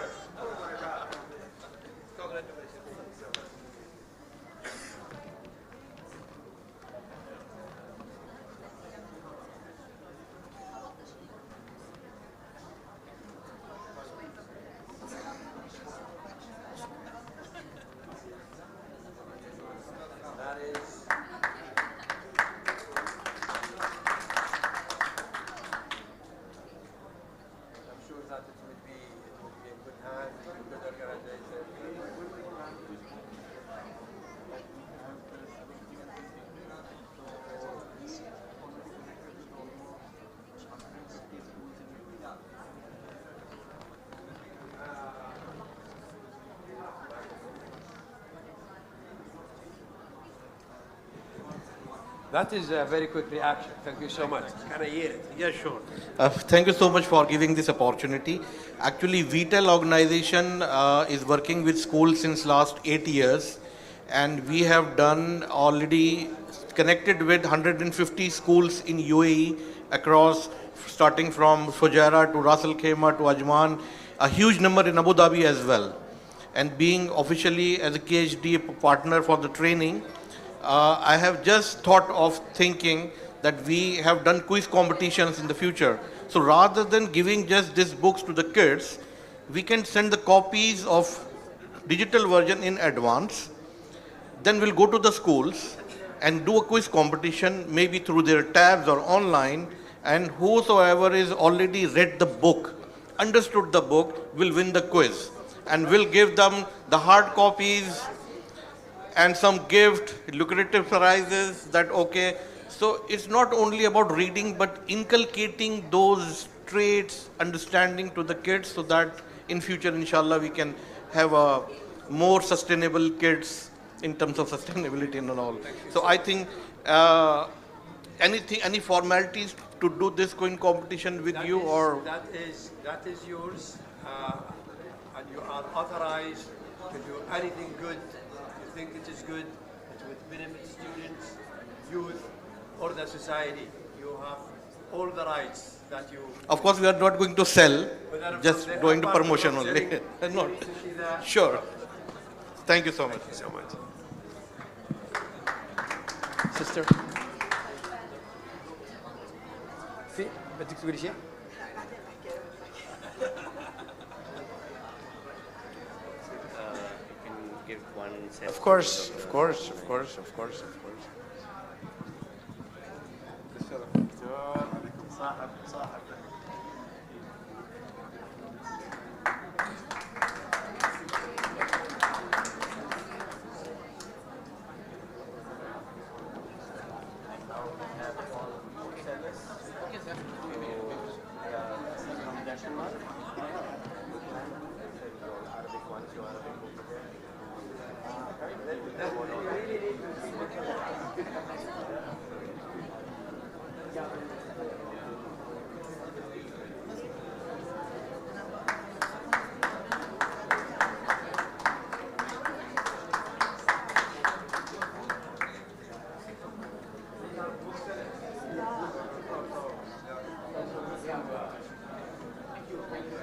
Yeah, we need also to get these whatever.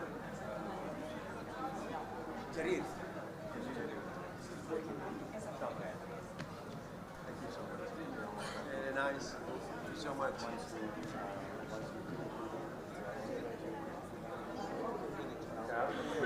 I've taken my wife from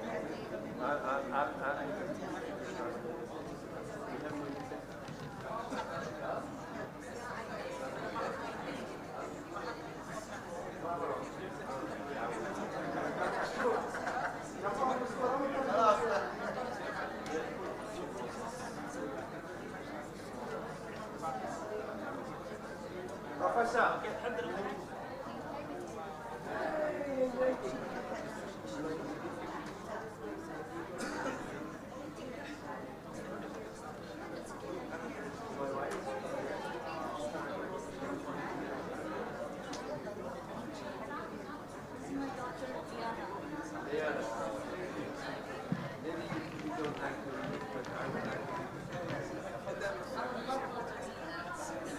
Let me know what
എത്രയും പെട്ടെന്ന് നമ്മുടെ ഈ പ്രകാശന കർമ്മത്തിൽ ഭാഗമാകണം എന്ന് അഭ്യർത്ഥിക്കുന്നു. പുറത്ത് നിൽക്കുന്ന നമ്മുടെ ആരെങ്കിലും ഉണ്ടെങ്കിൽ ദയവായിട്ട് എത്രയും പെട്ടെന്ന് ഉള്ളിലേക്ക് കടന്നു വരിക.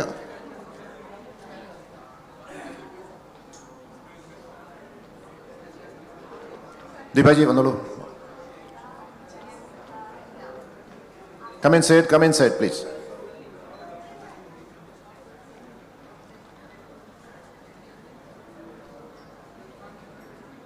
ഔദ്യോഗികമായി ചടങ്ങ് ഇവിടെ ആരംഭിക്കുകയാണ്.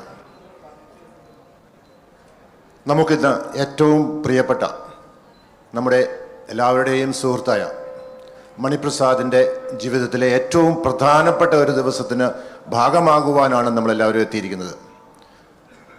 ഒരാളുടെ ജീവിതത്തിൽ ഉള്ള ഏറ്റവും പ്രധാന ഭാഗങ്ങളിൽ ഒരു കുഞ്ഞ് ജനിക്കുക എന്നുള്ളതാണെന്നാണ് പറയുക.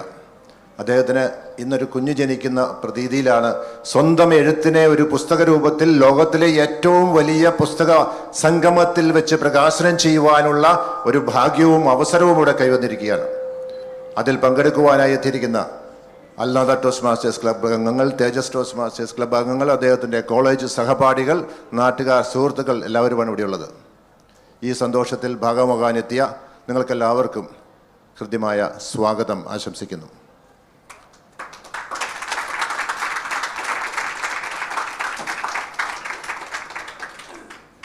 പുസ്തകത്തെ പരിചയപ്പെടുത്തുക എന്നുള്ളതാണ് എൻ്റെ ഒരു കടമ.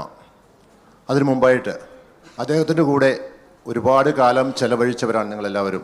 കഴിഞ്ഞ 20 വർഷമായി മണിപ്രസാദ് UAE-യിലുണ്ട്. നമ്മുടെ കൂടെ പല രീതിയിൽ ക്ലബ്ബായിട്ടും സുഹൃത്തായിട്ടും ഓഫീഷ്യലായിട്ടും ഒക്കെ പ്രവർത്തിക്കുന്ന ആളാണ്. പലതവണ വാട്സപ്പിലൂടെയും ഫേസ്ബുക്കിലൂടെയും ഒക്കെ കുത്തിക്കുറിച്ച ചെറിയ കഥകളും ഓർമ്മകളും തമാശകളും നർമ്മങ്ങളുമൊക്കെ ഇന്ന് ഒരു പുസ്തകമായി വരികയാണ്. അദ്ദേഹത്തിൻ്റെ യാത്രകളെയാണ് ഇതിൽ കേന്ദ്രീകരിച്ചിരിക്കുന്നത്. പക്ഷേ ഇതൊരു യാത്രാ വിവരണമല്ല. യാത്രാ വിവരണമാണെന്ന് ആരെങ്കിലും വിചാരിച്ചാൽ തെറ്റിപ്പോയി. യാത്രയിൽ സംഭവിച്ച കഥകളും നർമ്മങ്ങളുമൊക്കെ ഒരു നർമ്മരൂപത്തിൽ അതുമായി ബന്ധപ്പെട്ട കഥകളെ പുസ്തക രൂപത്തിൽ എത്തിയിരിക്കുകയാണ്. ഞങ്ങളൊക്കെ അതിൻ്റെ ഒരു ഭാഗമാണ്. അസർബൈജാൻ, ശ്രീലങ്ക, മാലിദ്വീപ്, കാശ്മീർ എന്നീ 4 വ്യത്യസ്തമായ സോണുകളിൽ നിന്നുള്ള സൗഹൃദ സദസ്സിലൂടെ, ബാമിലിലൂടെ ഒറ്റയ്ക്കൊക്കെ യാത്ര ചെയ്ത 4 വ്യത്യസ്ത രീതിയിലുള്ള യാത്രകളിൽ നിന്ന് ഉരുത്തിരിഞ്ഞ നർമ്മങ്ങളും തമാശകളുമാണ്. മണിപ്രസാദിനെ നിങ്ങൾക്ക് എല്ലാവർക്കും അറിയാം. ടോസ്റ്റ് മാസ്റ്റേഴ്സിൻ്റെ ഡിസ്ട്രിക്ട് തലത്തിൽ 5 തവണ വേൾഡ് ചാമ്പ്യൻഷിപ്പ് ലെവലിലെത്തിയ ആളാണ്. പല ചെറു പുസ്തകങ്ങൾ, ചെറു കഥാസമാഹാരങ്ങൾ ഇതിനു മുമ്പ് പ്രസിദ്ധീകരിച്ചിട്ടുണ്ട്. ഇന്ന് അദ്ദേഹത്തിൻ്റെ ഈ പുസ്തക പ്രകാശനത്തിൽ ഒരു വിശിഷ്ടാതിഥിയായി എത്തിയിരിക്കുന്നത് ശ്രീ പ്രകാശ് ബാരെ. നിങ്ങൾക്ക് പലർക്കും സുപരിചിതമായിരിക്കും. ഒരുപാട് സിനിമകളിലൊക്കെ അഭിനയിച്ച ആളാണ്. എൻ്റെ നാട്ടുകാരൻ കൂടിയാണ്. ഒരു ടെക്നോക്രാറ്റാണ്, ബിസിനസ്സുകാരനാണ്. അതിലുപരി നല്ലൊരു സിനിമാ പ്രവർത്തകനാണ്, സിനിമ പ്രൊഡ്യൂസറാണ്. അദ്ദേഹത്തെക്കുറിച്ച് വിശദമായിട്ട് അദ്ദേഹം കൂടി പറയും. ഇന്ന് ഒരു ഓസ്കാർ ലെവലിലൊക്കെ പോകാനുള്ള ഒരു മൂവിയുടെ തയ്യാറെടുപ്പിലാണ് അദ്ദേഹം. അദ്ദേഹത്തെ സ്നേഹപൂർവ്വം സ്വാഗതം ചെയ്യുന്നു. മണിയുടെ ബുക്കിൻ്റെ അവതാരിക, ഈ ബുക്കിൻ്റെ അവതാരിക എഴുതിയ ആളുകൂടിയാണ്. അദ്ദേഹത്തിന് ഇവിടെ എത്തുവാൻ സാധിച്ചതിൽ വളരെ സന്തോഷം. ആദ്യമായിട്ട് നമുക്ക് ഈ പുസ്തകത്തിൻ്റെ പ്രകാശന ചടങ്ങ് തന്നെ ആദ്യമേ നടത്താം. ഷൈൻ, ഓക്കെ. നമ്മുടെ VP മേനോനെ നമ്മൾ പ്രതീക്ഷിച്ചിട്ട് VP മേനോൻ എത്തിയിട്ടില്ല എന്ന് തോന്നുന്നു. നമ്മുടെ ക്ലബ് പ്രസിഡന്റ്, നമ്മുടെ എല്ലാ സുഹൃത്തുമായ ഷൈൻ ഷാജിയെ കൂടി സ്നേഹപൂർവ്വം വേദിയിലേക്ക് ക്ഷണിക്കുകയാണ്.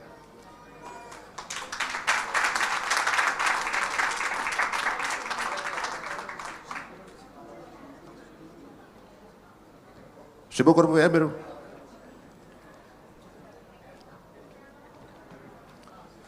അതിഥികളെ ഞാൻ അവരുടെ സമയത്ത് ഞാൻ പരിചയപ്പെടുത്താം. ആദ്യമായിട്ട് നമുക്ക് പുസ്തക പ്രകാശനവും അതിനുശേഷം നമ്മുടെ പുസ്തകത്തെക്കുറിച്ചുള്ള മണിയുടെ വാക്കുകൾ കൂടി കേൾക്കാം. അദ്ദേഹത്തിൻ്റെ സഹധർമ്മിണി ശോഭ നമ്മുടെ കൂടെ ഉണ്ട്. ശോഭ സംസാരിക്കുന്നില്ല എന്നാണ് പറഞ്ഞിരിക്കുന്നത്. മലയാളം അത്ര വശമില്ല, അതുകൊണ്ട് ഇംഗ്ലീഷിൽ സംസാരിക്കാൻ നിങ്ങൾക്ക് മനസ്സിലാവില്ല. അതുകൊണ്ട് ശോഭ സംസാരിക്കുന്നില്ല, പക്ഷേ എൻ്റെ കൂടെ ഉണ്ടാവും. ആദ്യമായിട്ട് പുസ്തകം ഒന്ന് കൊടുത്താൽ പ്രകാശ് വരെ അത് പ്രകാശനം ചെയ്യും.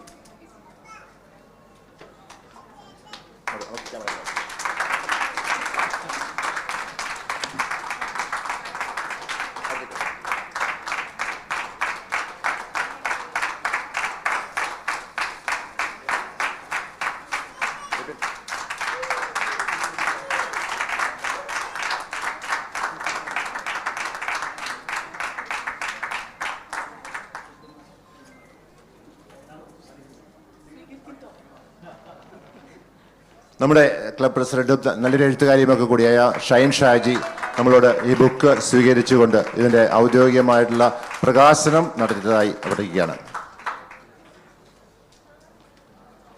I find many non-Malayalis here for all your information.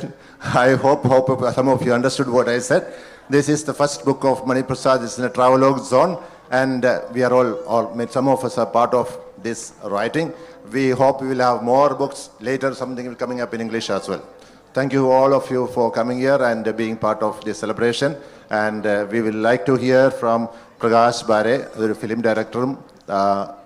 നല്ലൊരു ടെക്നോക്രാറ്റും ഒക്കെ കൂടിയ പ്രകാശ് ബാരെ നമ്മുടെ സ്റ്റാൻഡ് സ്വീകരിച്ചെത്തിയിരിക്കുന്നു. മണിയുടെ കോളേജിലെ ഒരേ കോളേജിൽ പഠിച്ചവർ കൂടിയാണ് കേട്ടോ. Thank you. വളരെ അവിചാരിതമായിട്ട് നിയോഗം എന്നൊക്കെ പറയട്ടെ, ദുബായ് വഴി കടന്നു പോവുകയും ഇന്ന് രാവിലെ ഇവിടെ എത്തിയപ്പോൾ ഇന്ന് വൈകുന്നേരമാണ് ബുക്ക് ലോഞ്ച് ഉണ്ടെന്ന് എനിക്കറിയാം. അങ്ങനെ എത്തിപ്പെടാൻ പറ്റിയതിൽ വലിയ സന്തോഷമുള്ളൊരു വൈകുന്നേരമാണ്. മണി നമ്മുടെയൊക്കെ പ്രിയപ്പെട്ട കാതികനാണ്. നമ്മൾ മണിയുടെ ക്യാപ്റ്റീവ് ഓഡിയൻസ് ആണെന്ന് പറയാം.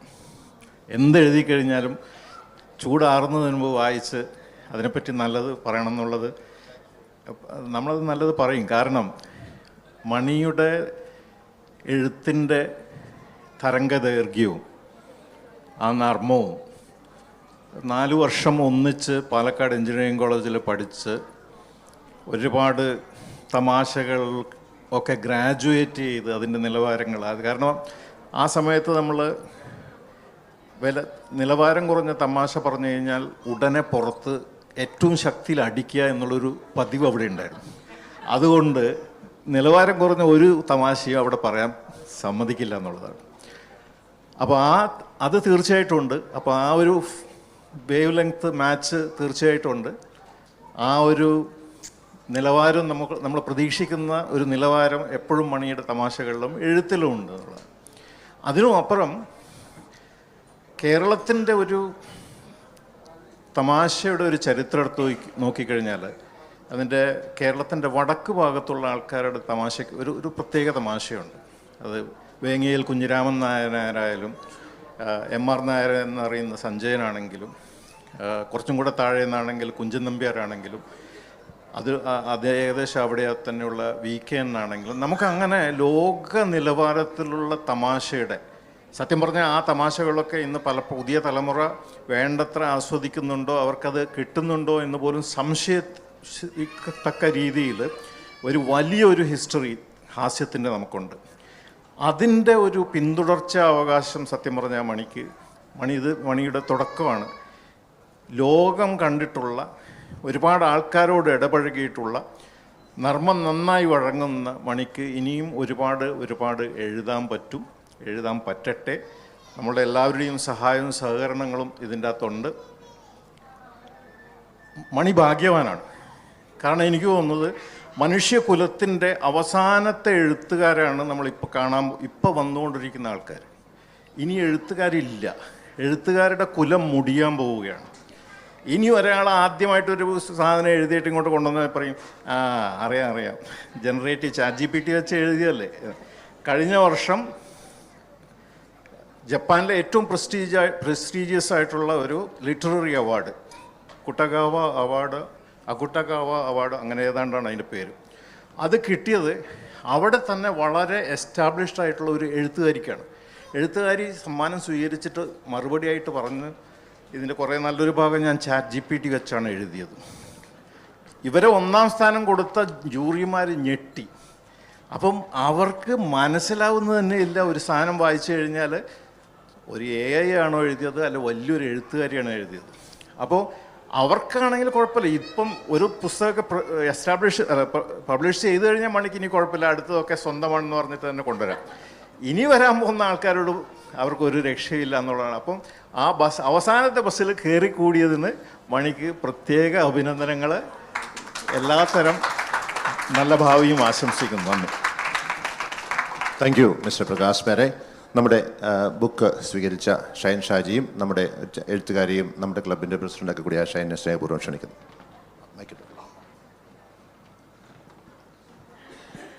നമസ്കാരം. ഇത് സർപ്രൈസായിരുന്നു.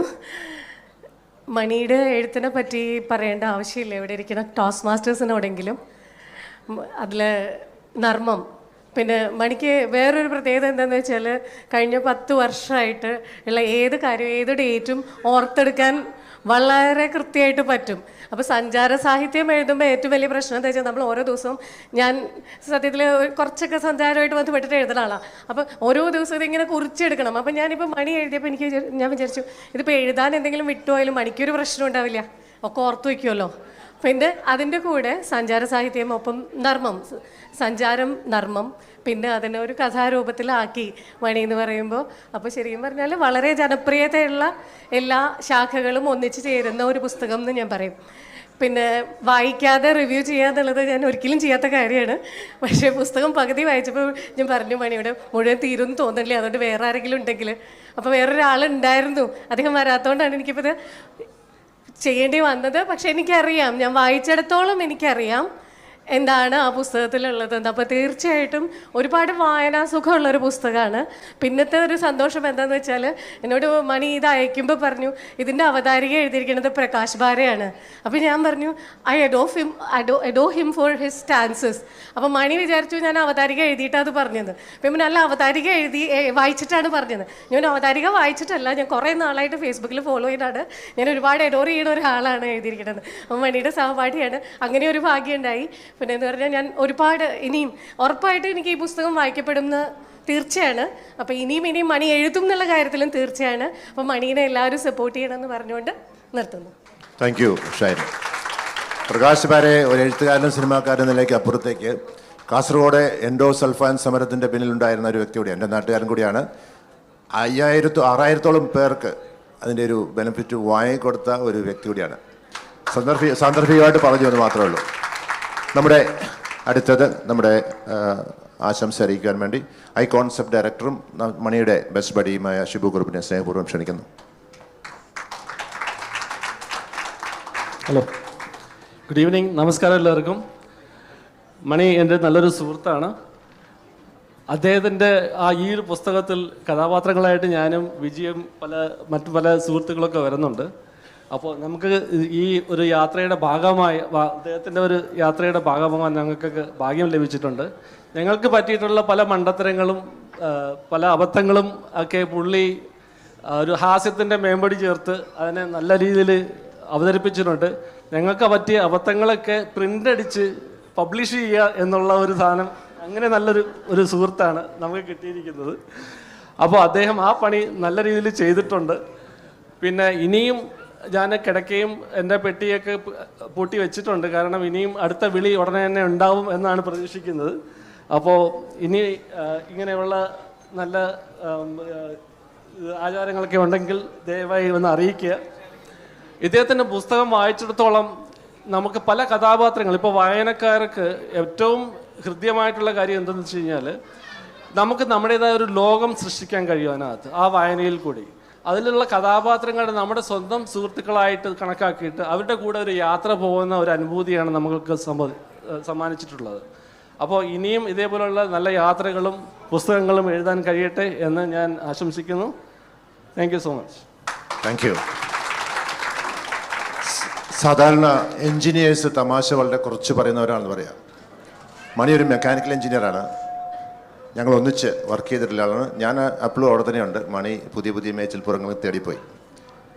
തൻ്റെ നർമ്മങ്ങൾ, കഴിഞ്ഞ മനസ്സിലുണ്ടായിരുന്നതും നമ്മുടെ സൗഹൃദങ്ങളുടെ വളർന്ന നർമ്മങ്ങളും ഒക്കെ കുത്തിക്കുറിച്ച് ചെറിയ സ്ഥലങ്ങളിൽ നിന്ന് വലിയ പുസ്തകത്തിലേക്ക് എത്തിച്ചിരിക്കുകയാണ്. ഇനി മുന്നോട്ടുള്ള കാലങ്ങളിലും ഒരുപാട് നർമ്മ പുസ്തകങ്ങളൊക്കെ ഉണ്ടാകുമെന്ന് പ്രതീക്ഷിക്കാം. മണിയുടെ ഈ പുസ്തക പ്രകാശനവുമായി ബന്ധപ്പെട്ട് അദ്ദേഹത്തിൻ്റെ മനസ്സിൽ നിന്ന് കേൾക്കുവാൻ നമുക്ക് ആഗ്രഹമുണ്ടാവും. സ്നേഹപൂർവ്വം മണിപ്രസാദിലേക്ക്.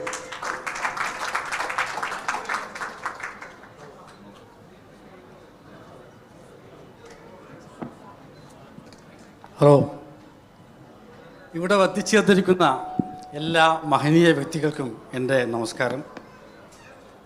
വളരെയധികം തിരക്കിനിടയിലും പ്രകാശ് ദുബായിൽ ഇറങ്ങിയിട്ട് ഇത് ആകസ്മികമെന്ന് പറയുമെങ്കിലും അത് എനിക്കായിട്ട് ഇറങ്ങിയതാണെന്ന് ഞാൻ വിശ്വസിക്കുന്നത്. അതിന് അദ്ദേഹത്തിന് ഞാൻ പ്രത്യേകം നന്ദി പറയുകയാണ്. പിന്നെ എൻ്റെ സുഹൃത്തുക്കളായ ഷിബു കുറുപ്പ്, അപ്രതീക്ഷിതമായി വിളിക്കപ്പെട്ടിട്ടും ഷൈൻ സ്റ്റേജിൽ വന്നിട്ട് പറഞ്ഞ നല്ല വാക്കുകൾക്കും ഒരു അവതാരികൻ എന്ന നിലയിൽ എന്നെപ്പറ്റി വളരെ നല്ല വാക്ക് പറഞ്ഞത് ഞാൻ പ്രത്യേകം പൈസ കൊടുത്തിട്ടുണ്ട്. പറഞ്ഞതിന് വിജി ജോണിന് ഞാൻ പ്രത്യേകം നന്ദി പറയുകയാണ്. പിന്നെ ഈ പ്രകാശന ചടങ്ങ് വളരെയധികം മഹനീയമാക്കിയ നിങ്ങൾ ഓരോരുത്തർക്കും ഞാൻ കടപ്പാടും സ്നേഹവും നന്ദിയും അറിയിക്കുകയാണ്. ലങ്കാദഹനം എന്ന പുസ്തകം വായിച്ച എൻ്റെ സുഹൃത്ത് ഇത് ഹനുമാൻ്റെ കഥയാണോ എന്ന് എന്നോട് ചോദിക്കുകയുണ്ടായി. ഒരു പക്ഷേ എൻ്റെ മുഖസൗന്ദര്യം കണ്ട് അദ്ദേഹത്തെ ഹനുമാൻ ഓർമ്മ ആയിരിക്കണം.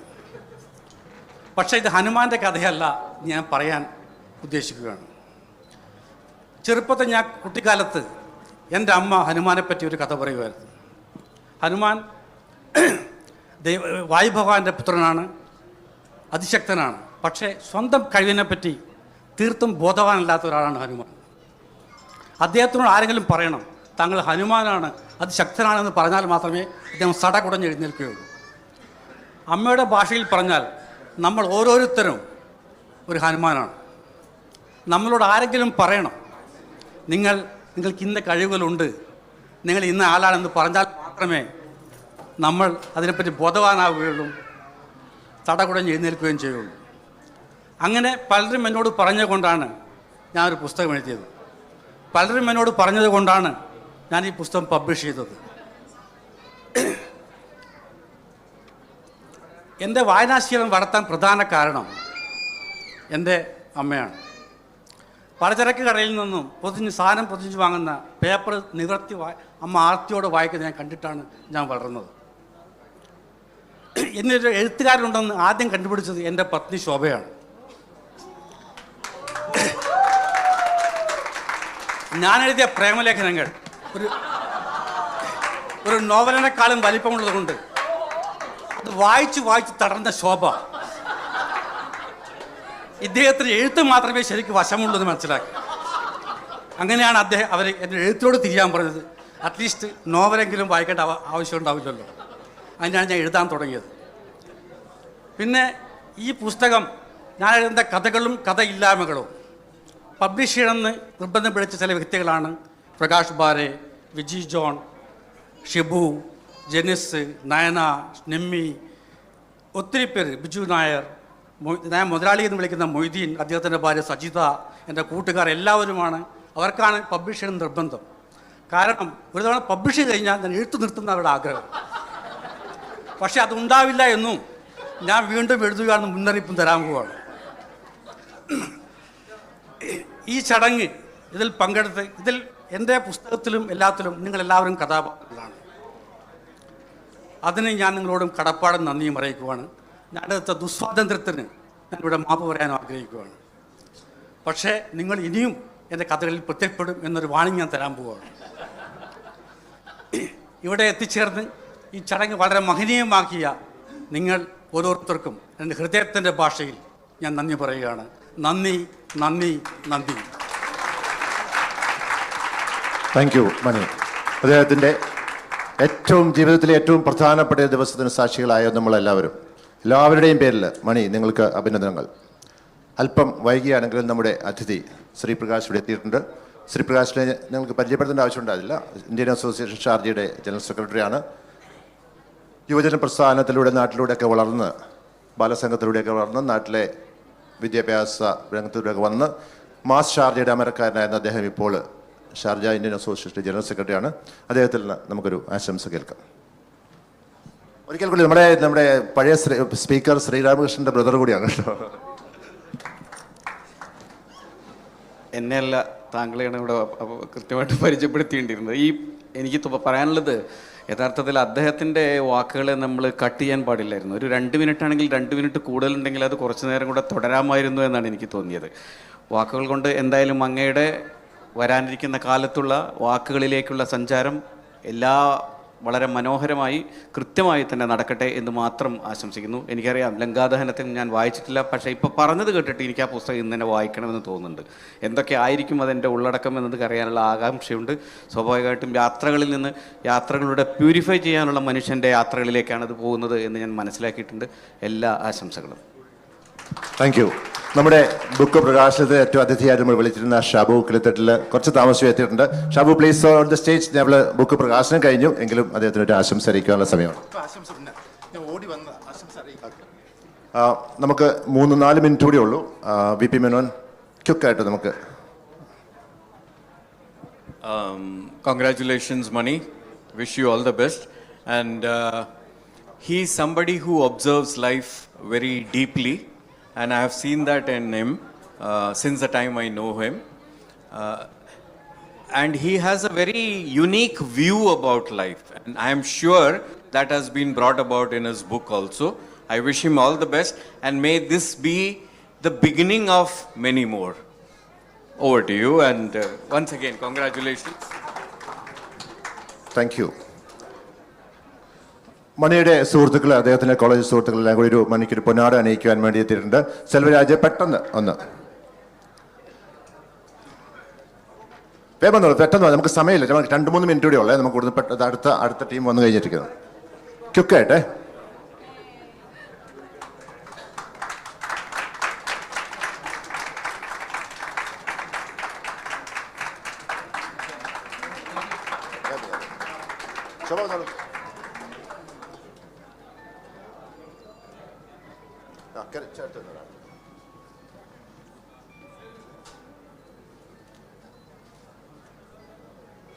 Thank you.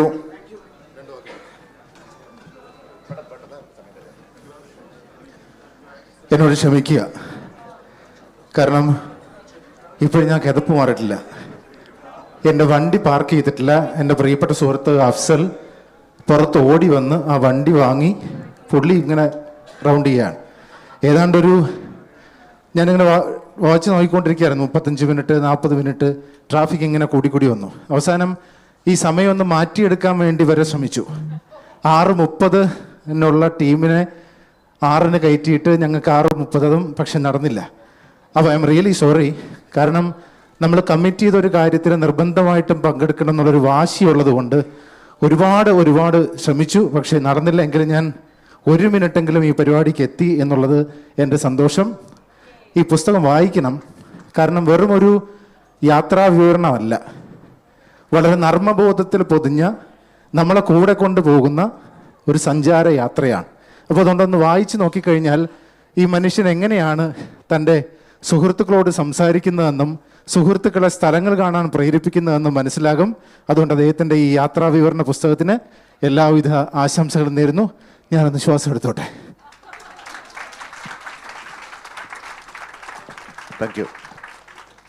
Thank you Shabu. അതുകൊണ്ടോ ക്വിക്കായിട്ട് പെട്ടെന്ന് നമുക്കൊരു ഫോട്ടോ എടുത്ത് വെക്കേറ്റ് ചെയ്യാം. പെട്ടെന്ന് നമ്മുടെ സമയം കഴിഞ്ഞിരിക്കുന്നു. ഒരു 30 സെക്കൻഡിൽ എല്ലാവരും കൂടെ.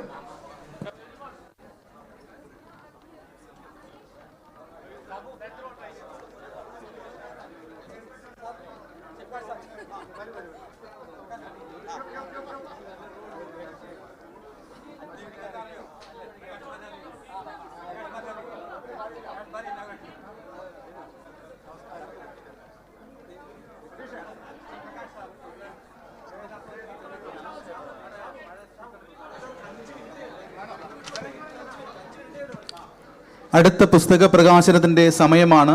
എല്ലാവരും സഹകരിക്കുക. ഓൾറെഡി നിങ്ങൾ 10 മിനിറ്റ് ലേറ്റാണ്. ദയവേത് പെട്ടെന്ന് വേദി ഒഴിഞ്ഞു തരണമെന്ന് അഭ്യർത്ഥിക്കുകയാണ്. പ്ലീസ്.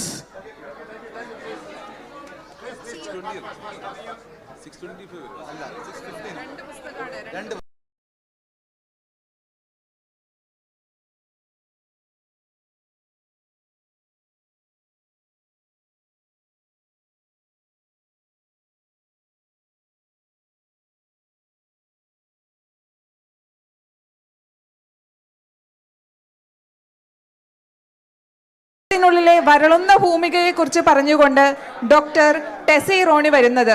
ഇപ്പോൾ നമ്മൾ പ്രകാശനം ചെയ്യാൻ പോകുന്നത് സൗദി ആംഡ് ഫോഴ്സസിൽ സേവനമനുഷ്ഠിച്ച എഴുത്തുകാരിയായ ഡോക്ടർ ടെസി റോണിയുടെ വരളുന്ന ഹൃദയ ഭൂമിക എന്ന പുസ്തകമാണ്.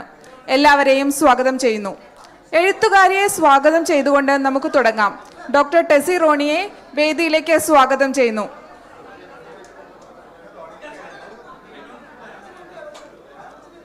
പുസ്തകം ഏറ്റുവാങ്ങുന്നത് പ്രശസ്ത എഴുത്തുകാരനും ലൈബ്രറിയനുമായ നിരവധി പുരസ്കാരങ്ങൾ ഏറ്റുവാങ്ങിച്ച ബ്രാഹ്മൺ മുഹല്ല, H2O എന്നീ ചെറുകഥകൾ നമുക്ക് സമ്മാനിച്ച ശ്രീ സലീം അയ്യനത്താണ്. സർ, സ്വാഗതം. പുസ്തകം ഏറ്റുവാങ്ങുന്നത് എഴുത്തുകാരൻ സിറാജ് നായർ. സിറാജ് ഏട്ടാ, സ്വാഗതം ചെയ്യുന്നു. ആശംസകൾ അർപ്പിക്കുവാൻ വേണ്ടി സബീന എം സാലിയെ വേദിയിലേക്ക് സ്നേഹത്തോടെ സ്വാഗതം ചെയ്യുന്നു.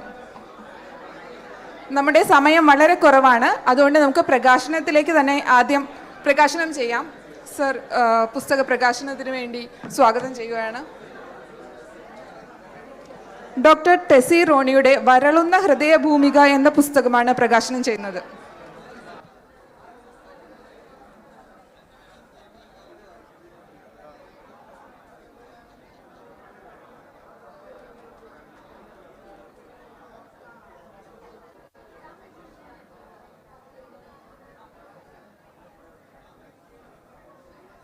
പുസ്തക പ്രകാശനം ചെയ്ത ശ്രീ സലീം അയ്യനത്തിന് നമ്മളോട് എന്താണ് സംവദിക്കാനുള്ളതെന്ന് നമുക്ക് കേൾക്കാം.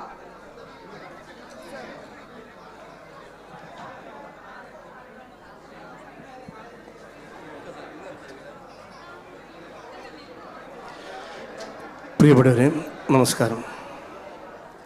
ഷാർജ അന്താരാഷ്ട്ര പുസ്തകമേളയുടെ 3ാമത്തെ ദിവസമായിട്ടുള്ള ഇന്ന് നമുക്കറിയാം, it's between you and a book, നിങ്ങൾക്കിടയിലുള്ള ബുക്ക്, ആ ഒരു ശീർഷകവുമായിട്ട് നടക്കുന്ന ഈ അന്താരാഷ്ട്ര പുസ്തകമേളയിൽ നമ്മുടെ പ്രിയപ്പെട്ട എഴുത്തുകാരെ ഇവിടെ അവരുടെ ഒരു പുസ്തകം ഏറ്റുവാങ്ങാൻ പ്രകാശനം ചെയ്യാൻ സാധിച്ചതിൽ അതിയായ സന്തോഷമുണ്ട്. ഞങ്ങൾ ഏകദേശം ഒരുപാട് വർഷങ്ങളായിട്ടുള്ള ഒരു ഫേസ്ബുക്ക് സുഹൃത്തുക്കളാണ്. കഴിഞ്ഞ വർഷങ്ങളിലൊക്കെ ഞങ്ങൾ ഷാർജ അന്താരാഷ്ട്ര പുസ്തകമേളയിൽ വെച്ച് കണ്ടിട്ടുണ്ട്, ഒരുപാട് കാര്യങ്ങൾ സംസാരിച്ചിട്ടുണ്ട്. ഡോക്ടർ ടെസിയുടെ ഈ ഒരു കവിതാ സമാഹാരം പ്രകാശനം ചെയ്യുക എന്നുള്ള ചുമതല എന്നിലേക്ക് വന്നത് വളരെ യാദൃശ്ചികമായിട്ടാണ്. ഏതാനും നിമിഷങ്ങൾ മുമ്പാണ് എനിക്ക് പുസ്തകം കിട്ടിയത്. ആ ഒരൊറ്റ അവരോട് ഞാൻ പറഞ്ഞു, ഞാനിപ്പോൾ വരാമെന്ന് പറഞ്ഞിട്ട് ഒരു വഴിക്ക് പോയിട്ട് അവിടെ നിന്ന് ഇതിലെ പകുതിയും ഞാൻ വായിച്ചു. വളരെ മനോഹരമായിട്ടുള്ള കവിതകളാണ്. ആ കവിതകളിലൊക്കെ ഒരു വിരഹത്തിൻ്റെ ഒരു നനവ് എവിടെയോ ഉണ്ട്.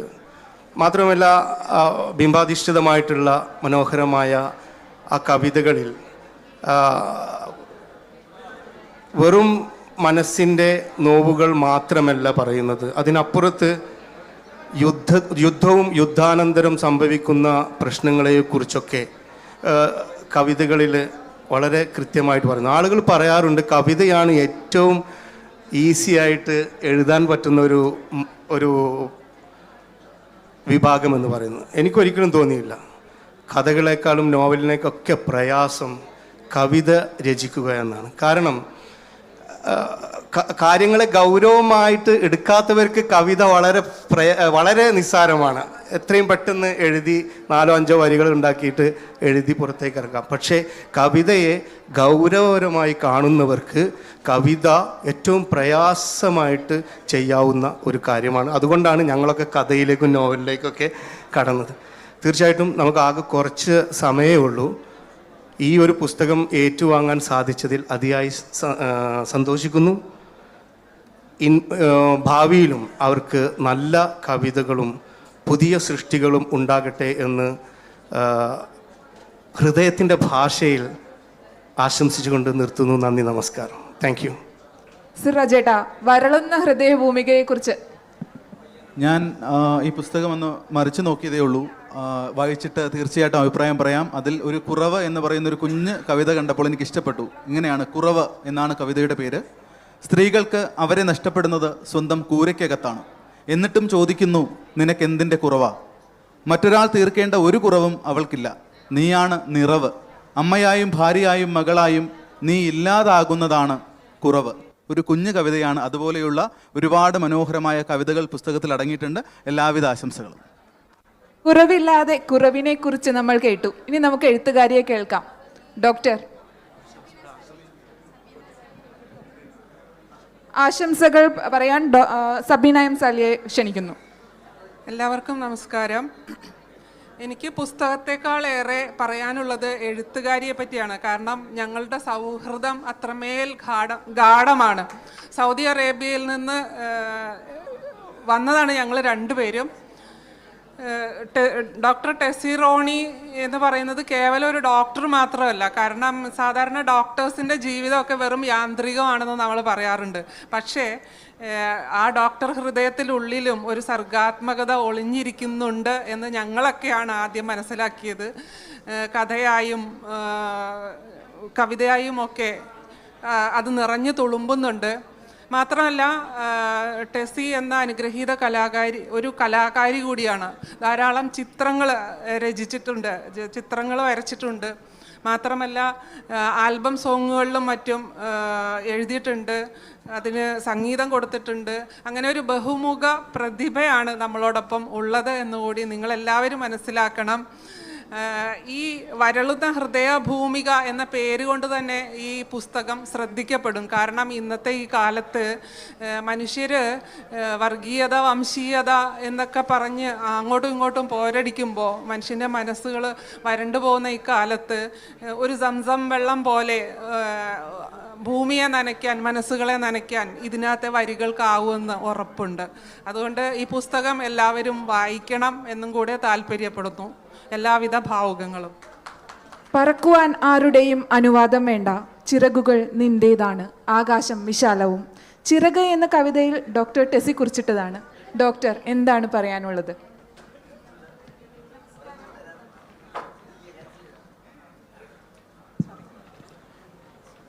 വേദിയിലും സദസ്സിലുമുള്ള എല്ലാ വലിയ മനുഷ്യർക്കും എൻ്റെ നല്ല നമസ്കാരം. എന്നോടുള്ള ചോദ്യത്തിന് നമുക്കെല്ലാവർക്കും ചിറകുകളുണ്ട്, പക്ഷേ എങ്ങോട്ട് പറക്കണം? ഈ വിശാലമായ ലോകത്തിൽ നമ്മൾ പറക്കണമോ അതോ തണലിൽ ഇരിക്കണമോ എന്ന് തീരുമാനിക്കേണ്ടത് നമ്മളാണ്, ഞാൻ എന്ന വ്യക്തിയാണ്. അത് മാത്രമാണ് നമ്മൾ തീരുമാനിക്കേണ്ട ഒരു കാര്യമുള്ളത്. മാത്രമല്ല എനിക്ക് കൂടുതൽ പറയാനുള്ളത് നന്ദിയാണ്. എൻ്റെ ഓരോ അക്ഷരങ്ങളും എടുത്ത് അതിനെനിക്ക് പ്രോത്സാഹനം തന്ന എല്ലാവർക്കും ഞാൻ ആദ്യമായി നന്ദി പറയുകയാണ്. ഈ പുസ്തകം ഇന്നിവിടെ പിറവിയെടുക്കാൻ എന്നെ ഏറ്റവും അധികം സഹായിച്ച കൈരളി ബുക്സിൻ്റെ എല്ലാ വ്യക്തികളോടും, അശോകേട്ടൻ, ബിജേട്ടൻ, ജിത്ത് എന്ന് തുടങ്ങിയ എല്ലാവരോടും ഞാൻ എൻ്റെ ഏറ്റവും നന്ദി പറയുകയാണ്. പവിത്രൻ ചേട്ടൻ, ഇനി എനിക്ക് ആരെങ്കിലും പേര് വിട്ടുപോയിട്ടുണ്ടെങ്കിൽ എല്ലാവരോടും. പിന്നെ ഇത്രയും നല്ലൊരു വേദി ഒരുക്കുന്ന ഈ ഷാർജയിലെ ഭരണാധികാരി, അദ്ദേഹമാണ് എനിക്ക് എപ്പോഴും സല്യൂട്ട് ചെയ്യാൻ തോന്നിയിട്ടുള്ള ഒരു വ്യക്തി. അദ്ദേഹമില്ലായിരുന്നെങ്കിൽ ഇത്രയധികം പുസ്തകങ്ങൾക്ക് ഇവിടെ ജന്മം കൊടുക്കാൻ സാധിക്കില്ലായിരുന്നു. മറ്റൊന്ന്, എനിക്ക് ഏറ്റവും താല്പര്യവും ഇഷ്ടവും തോന്നിയിട്ട് ഉള്ളൊരു കാര്യം, ഒരു വലിയ കവി, അദ്ദേഹം മറ്റു കൊച്ചു കവികളെ, എന്നെപ്പോലുള്ള കൊച്ചു കൊച്ചു ആളുകളെ പ്രോത്സാഹിപ്പിക്കുന്നതാണ്. എൻ്റെ പുസ്തകത്തിന് അവതാരിക എഴുതിയിരിക്കുന്ന കൈതപ്രം ദാമോദരൻ നമ്പൂതിരി, അദ്ദേഹം എന്നോട് പറഞ്ഞത് ഇതുപോലുള്ള ധാരാളം കവിതകളാണ് ഇനി പുതിയ തലമുറ വായിക്കേണ്ടത്, എന്നാൽ തന്നെ ലോകം എത്രത്തോളം നന്നാവും എന്നുള്ളതാണ്.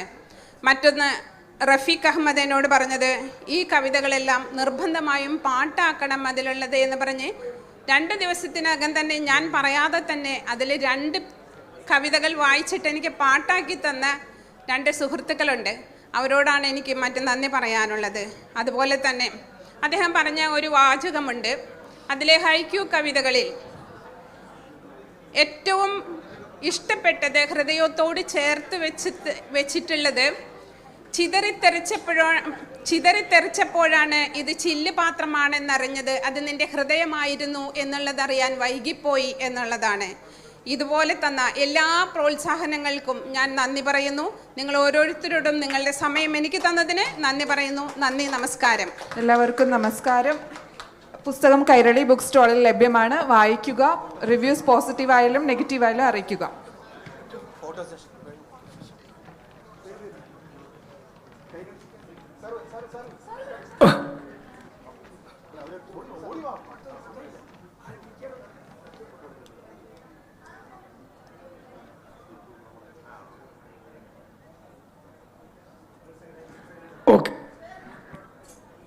Okay, okay, okay. One.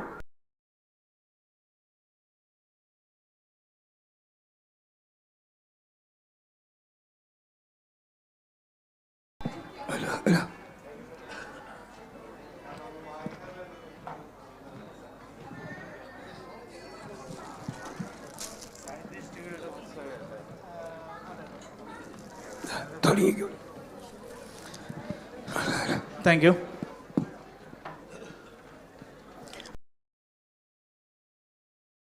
അടുത്തൊരു പ്രോഗ്രാം ഈ വേദിയിലേക്ക് നടക്കാൻ പോവുകയാണ്. ചെമ്മാട് ബുക്ക് പ്ലസ് പബ്ലിഷേഴ്സ് പ്രസിദ്ധീകരിച്ച ഏതാനും ചില പുസ്തകങ്ങളുടെ പ്രകാശനവും പുസ്തകവുമായി ബന്ധപ്പെട്ട ചർച്ചകളുമാണ് നമ്മുടെ ഈ വേദിയിൽ നടക്കുന്നത്. ആദ്യമായി നമ്മുടെ പ്രധാനപ്പെട്ട ഗസ്റ്റ് കൂടിയായിട്ടുള്ള ഡോക്ടർ KKN കുറുപ്പ് സാർ, ഏവർക്കും അറിയാവുന്ന ഒരു പണ്ഡിതനാണ്, ചരിത്ര പണ്ഡിതനാണ് സാറ്. മുൻ കാലിക്കറ്റ് യൂണിവേഴ്സിറ്റിയുടെ വൈസ് ചാൻസലർ കൂടിയായ സാറെ ഈ വേദിയിലേക്ക് സ്വാഗതം ചെയ്യുന്നു. അടുത്തതായി നമ്മുടെ ഡോക്ടർ അസീസ് തെരുവണ സാർ, എഴുത്തുകാരനും ഒത്തിരി പുസ്തകങ്ങൾ എഴുതിയിട്ടുള്ള എഴുത്തുകാരനാണ് Azeez sir. Farook college assistant പ്രൊഫസറും മലയാളം ഡിപ്പാർട്ട്മെൻറ്റ് ഹെഡുമായ അസീസ് സാറേയും സ്വാഗതം ചെയ്യുന്നു. ഏവർക്കും സുപരിചിതനായ കവി നമ്മുടെ കമറുദ്ദീൻ ആമയം സാർ, അദ്ദേഹവും നമ്മുടെ ഇന്നത്തെ വിശിഷ്ടാതിഥിയാണ്. അദ്ദേഹത്തെയും ആദരപൂർവ്വം നമ്മുടെ വേദിയിലേക്ക് ക്ഷണിക്കുന്നു.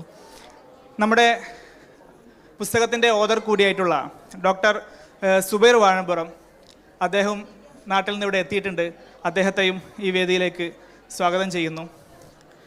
നമ്മുടെ പുസ്തകം ഏറ്റുവാങ്ങുന്ന വിശിഷ്ടാതിഥികളൊക്കെ ഒന്ന് മുന്നോട്ടേക്ക് വന്നിരിക്കണം.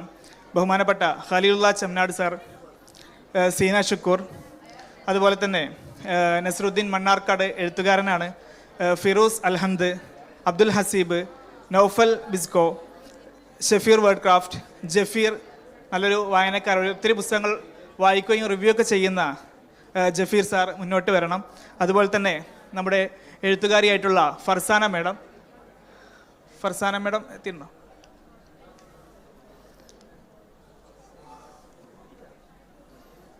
ഓക്കെ, ഫർസാന മേഡത്തെ നമ്മുടെ വേദിയിലേക്ക് സ്വാഗതം ചെയ്യുകയാണ്. നമ്മുടെ കാര്യപരിപാടിയിലേക്ക് കടക്കുകയാണ്. നമുക്കറിയാം, ഷാർജ അന്താരാഷ്ട്ര ഉത്സവോത്സവം എന്നുള്ളത് മലയാളികളെ സംബന്ധിച്ചിടത്തോളം ഒരു ആഘോഷമാണ്. അതിലേറെ ഒരുപാട് കൂടിച്ചേരലുകളും ഒരുപാട് ആശയങ്ങൾ കൈമാറലുകളും ഒരുപാട് പുസ്തകങ്ങൾ സ്നേഹസമ്മാനമായി നൽകലൊക്കെ നടക്കുന്ന ഒരു ചടങ്ങ്, അല്ലെങ്കിൽ ഒരു ഉത്സവം, അല്ലെങ്കിൽ ഒരു സെലിബ്രേഷനാണ് ശരിക്കും പറഞ്ഞാൽ ഈ ഷാർജ അന്താരാഷ്ട്ര പുസ്തകോത്സവം എന്നുള്ളത്. കഴിഞ്ഞ 8 വർഷമായി ബുക്ക് പ്ലസ് പബ്ലിഷേഴ്സ് നമ്മുടെ കൊച്ചു കൊച്ചു പുസ്തകങ്ങളിൽ തുടങ്ങി ഇന്ന് 480ഓളം പുസ്തകങ്ങളുമായി കൊണ്ട് ബുക്ക് ഫെയറിൽ നമ്മുടെ സാന്നിധ്യം അറിയിച്ചിട്ടുണ്ട്. അതിലെ വളരെ പ്രധാനപ്പെട്ട പുസ്തകങ്ങളുടെ പ്രകാശന കർമ്മമാണ് നമ്മുടെ ഈ വേദിയിൽ വെച്ച് നടക്കുന്നത്. മലപ്പുറം ജില്ലയിലെ ചെമ്മാടും കോഴിക്കോട് ജില്ലയിലെ കോഴിക്കോട് ടൗണിൽ തന്നെ 100 കോംപ്ലക്സിലും ഒക്കെയായി ബുക്ക് പ്ലസിൻ്റെ പുസ്തകങ്ങളും ബുക്ക് പ്ലസിൻ്റെ ഔട്ട്ലെറ്റുകളും നിങ്ങൾക്ക് കാണാൻ സാധിക്കും. ഈ എൻട്രൻസിൽ തന്നെയുള്ള ബുക്ക് പ്ലസിൻ്റെ കൗണ്ടർ പവലിയൻ നിങ്ങൾ ശ്രദ്ധയിൽപ്പെട്ടിട്ടുണ്ടാവും. അവിടേക്ക് നിങ്ങൾ ഏവരെയും സ്വാഗതം ചെയ്യുകയാണ്. ആദ്യമായി നമ്മുടെ പുസ്തകങ്ങളുടെ പ്രകാശന കർമ്മങ്ങളിലേക്ക് നടക്കുകയാണ്. ഇന്ന് വളരെ പ്രധാനപ്പെട്ട 8 പുസ്തകങ്ങളുടെ പ്രകാശന കർമ്മമാണ് നമ്മളിവിടെ പെട്ടെന്ന് ചെയ്യുന്നത്. അതിലേക്ക് നമ്മൾ കടക്കുകയാണ്. ആദ്യമായി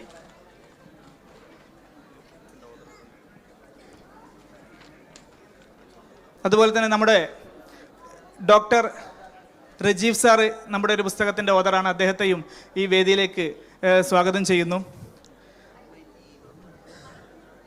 ആദ്യമായി നമ്മുടെ പുസ്തക പ്രകാശനം നടക്കുകയാണ്. ഡോക്ടർ KKN കുറുപ്പ് സാർ നമ്മുടെ ചരിത്രപാതയിലെ അപൂർവ പ്രതിഭകൾ എന്ന ഡോക്ടർ സുബൈർ വാഴമ്പുറം എഴുതിയ പുസ്തകത്തിൻ്റെ പ്രകാശന കർമ്മമാണ് നമ്മുടെ വേദിയിൽ വെച്ച് നടക്കുന്നത്. അത് ഏറ്റുവാങ്ങാൻ വേണ്ടി ജഫീർ സാറിനെയും ഏറ്റുവാങ്ങാൻ വേണ്ടി ക്ഷണിച്ചുകൊള്ളുന്നു.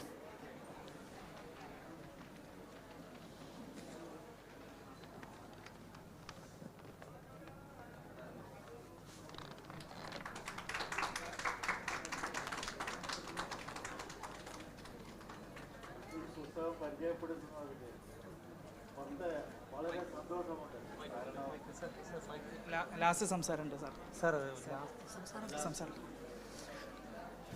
അടുത്തതായി ഓരോ പ്രവാസിയും വായിച്ചിരിക്കേണ്ട വളരെ നോവുള്ള ഒരു പുസ്തകമാണ് ബുക്ക് പ്ലസ് പബ്ലിഷ് ചെയ്ത ജയിൽ അടയാളങ്ങൾ എന്നുള്ളത്. ആ പുസ്തകത്തെക്കുറിച്ചുള്ള 1-2 വാക്കുകൾ നിങ്ങൾക്കിവിടെ കേൾക്കാൻ സാധിക്കും. ആ പുസ്തകത്തിൻ്റെ പ്രകാശനം ബഹുമാനപ്പെട്ട ഡോക്ടർ അസീസ് തെരുവണ സാറാണ് ആ പുസ്തകത്തിൻ്റെ പ്രകാശന കർമ്മം ഇവിടെ നിർവഹിക്കുന്നത്. അദ്ദേഹത്തെ ഈ വേദിയിലേക്ക് സ്വാഗതം ചെയ്യുന്നു. ഏറ്റുവാങ്ങാൻ വേണ്ടി നമ്മുടെ പ്രിയങ്കരനായ അബ്ദുൽ ഹസീബിനെയും ക്ഷണിച്ചുകൊള്ളുന്നു.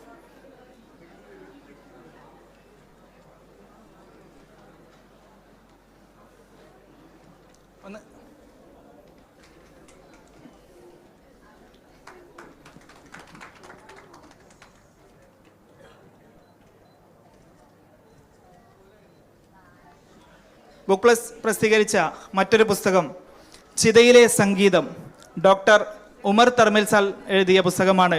ആ പുസ്തകത്തിൻ്റെ പ്രകാശന കർമ്മം നിർവഹിക്കുന്നത് ബഹുമാനപ്പെട്ട കമറുദ്ദീൻ ആമയം എന്ന ഏറെ പ്രശസ്തനായ കവിയാണ്.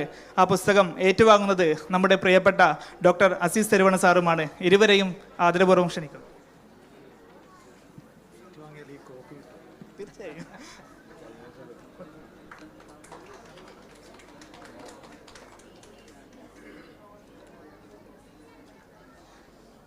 നമ്മുടെ ഏവർക്കും പരിചയമുള്ള ബഹുമാനപ്പെട്ട MA റഹ്മാൻ മാഷുടെ ഒരു പുസ്തകം നിങ്ങൾക്കറിയാം. അദ്ദേഹത്തിൻ്റെ കഥകളൊക്കെ വായിച്ച ആളുകളായിരിക്കും നിങ്ങൾ. ബഡുവൻ ജീവിക്കുന്നു എന്ന പുസ്തകം ബുക്ക് പ്ലസ് പബ്ലിഷ് ചെയ്തിരുന്നു. ആ പുസ്തകത്തിൻ്റെ പ്രകാശന കർമ്മവും നമ്മുടെ ഈ വേദിയിൽ വെച്ച് നടക്കുകയാണ്. ആ പുസ്തക പ്രകാശനം നിർവഹിക്കുന്നത് ബഹുമാനപ്പെട്ട ഡോക്ടർ അസീസ് തെരുവണ സാറാണ്. അദ്ദേഹത്തെയും അത് ഏറ്റുവാങ്ങാൻ വേണ്ടി എഴുത്തുകാരിയായിട്ടുള്ള സീന ശുക്കൂറിനെയും വേദിയിൽ ക്ഷണിക്കുന്നു.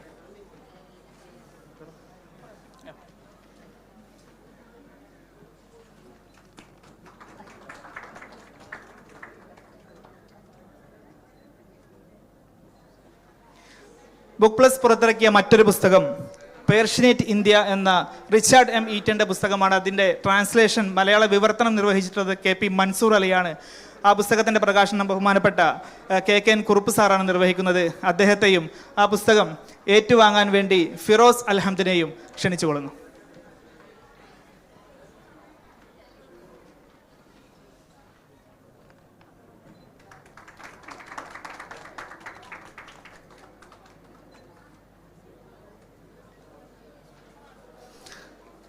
പ്രിയ ശ്രോതാക്കളെ, മറ്റൊരു പുസ്തകം നിങ്ങൾ ഫലസ്തീനുമായി ബന്ധപ്പെട്ട പല പഠനങ്ങളും പല കഥകളും പല ചരിത്രങ്ങളും പല എഴുത്തുകളൊക്കെ നിങ്ങൾ എക്സ്പീരിയൻസ് ചെയ്തിട്ടുണ്ടാകും. ബുക്ക് പ്ലസ് പ്രസിദ്ധീകരിച്ച വളരെ ശ്രദ്ധേയമായ ഒരു പുസ്തകമാണ് കുടുംബിനികൾക്ക് സ്തുതി, മഹമ്മൂദ് ഷുക്കേറിൻ്റെ ഒരു പുസ്തകമാണ്. അത് നമ്മുടെ ഏറെ സുപരിചിതനായിട്ടുള്ള SA കുദിസി സാറ്, നിങ്ങൾക്കറിയാം, വിവർത്തന രംഗത്ത് ശ്രദ്ധേയനായ ഒരു വ്യക്തിയാണ്. അദ്ദേഹത്തിൻ്റെ വിവർത്തനമാണ് കുടുംബിനികൾക്ക് സ്തുതി എന്ന പുസ്തകം. ആ പുസ്തകം നമുക്കിവിടെ ഇന്ന് പ്രകാശനം ചെയ്യുന്നത് അസീസ് സാറാണ്. അദ്ദേഹത്തെയും അത് ഏറ്റുവാങ്ങാൻ വേണ്ടി നമ്മുടെ പ്രിയങ്കരനായ സുഹൃത്തിനെയും ക്ഷണിച്ചുകൊള്ളുന്നു.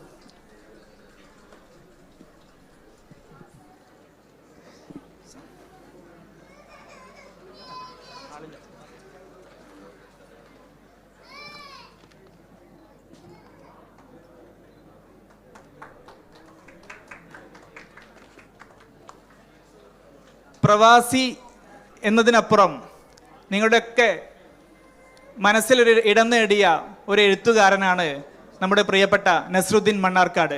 അദ്ദേഹത്തിൻ്റെ വരികളെ നിങ്ങൾ കേട്ടിട്ടുണ്ടാകും.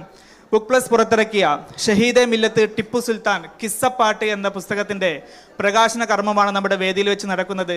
നസ്രുദ്ദീൻ മണ്ണാർക്കാടിൻ്റെ ഏറ്റവും ശ്രദ്ധേയമായൊരു പുസ്തകമാണ് ഈ ഒരു ടിപ്പു സുൽത്താൻ കിസ്സപ്പാട്ട് എന്നുള്ളത്. പ്രിയപ്പെട്ട വായനക്കാർക്ക് അദ്ദേഹത്തിൻ്റെ വരികൾ പോലെ തന്നെ അദ്ദേഹത്തിൻ്റെ താളവും അദ്ദേഹം ഈ ഒരു മലയാളി വായനയ്ക്ക് വേണ്ടി സമർപ്പിച്ച ഒരു വലിയ ഒരു സംഭാവനയാണ് ഈ കിസ്സപ്പാട്ട്. ആ പുസ്തകത്തിൻ്റെ പ്രകാശന കർമ്മം നമ്മുടെ വേദിയിൽ വെച്ചുകൊണ്ട് ബഹുമാനപ്പെട്ട KKN കുറുപ്പ് സാറാണ് നിർവഹിക്കുന്നത്. അദ്ദേഹത്തെയും നസ്രുദ്ദീൻ മണ്ണാർക്കാടിനെയും ഏറ്റുവാങ്ങാൻ വേണ്ടി നമ്മുടെ ഖലീലുള്ളാ ചെന്നാടിനെയും ആദരപൂർവ്വം ക്ഷണിക്കുന്നു.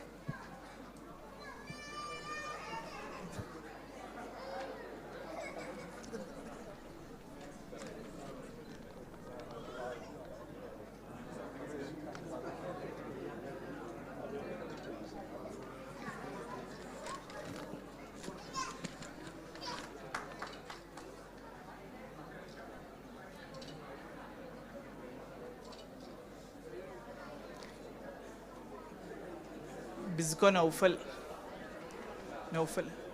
ബിസ്കോ നൗഫൽ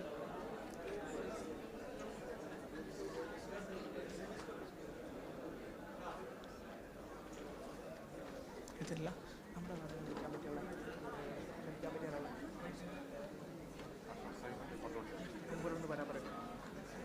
അടുത്തത് ബുക്ക് പ്ലസിൻ്റെ മറ്റൊരു പുസ്തകമാണ് prophet Muhammad in their eyes എന്ന ഒരു പുസ്തകം.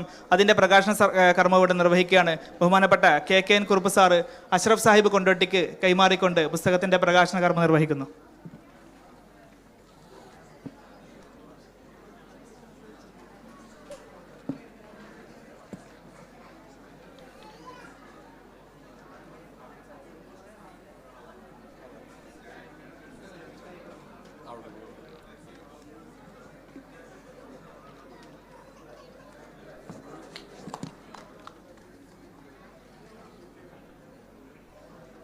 ദ ലാസ്റ്റ് ബുക്ക് നമ്മുടെ പ്രിയപ്പെട്ട ഡോക്ടർ റജീഫ് നരിക്കുനി, അദ്ദേഹം നാട്ടിൽ നിന്നും ഇവിടേക്ക് വന്നിട്ടുണ്ട്. അദ്ദേഹത്തിൻ്റെ പുസ്തക പ്രകാശന കർമ്മമാണ് ഈ വേദിയിൽ വെച്ച് നടക്കുന്നത്. വാക്കിൻ്റെ വഴി എന്ന പുസ്തകം നമുക്ക് വായനക്കാർക്ക് വേണ്ടി സമർപ്പിക്കുന്നത് ബഹുമാനപ്പെട്ട ഡോക്ടർ അസീസ് തെരുവണ സാറാണ്. അദ്ദേഹത്തെയും പുസ്തകം ഏറ്റുവാങ്ങാൻ വേണ്ടി word craft general manager Shafeeq സാറേയും ഈ വേദിയിലേക്ക് ക്ഷണിച്ചുകൊള്ളുന്നു.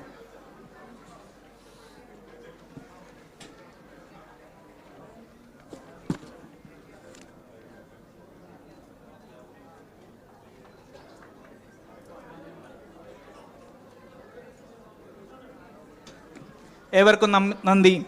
അടുത്തതായി നമ്മുടെ വിശിഷ്ടാതിഥി ബഹുമാനപ്പെട്ട ഡോക്ടർ KKN കുറുപ്പ് സാർ നമ്മോട് സംസാരിക്കുന്നു. അദ്ദേഹത്തെ ആദരപൂർവ്വം വേദിയിലേക്ക് ക്ഷണിക്കുന്നു.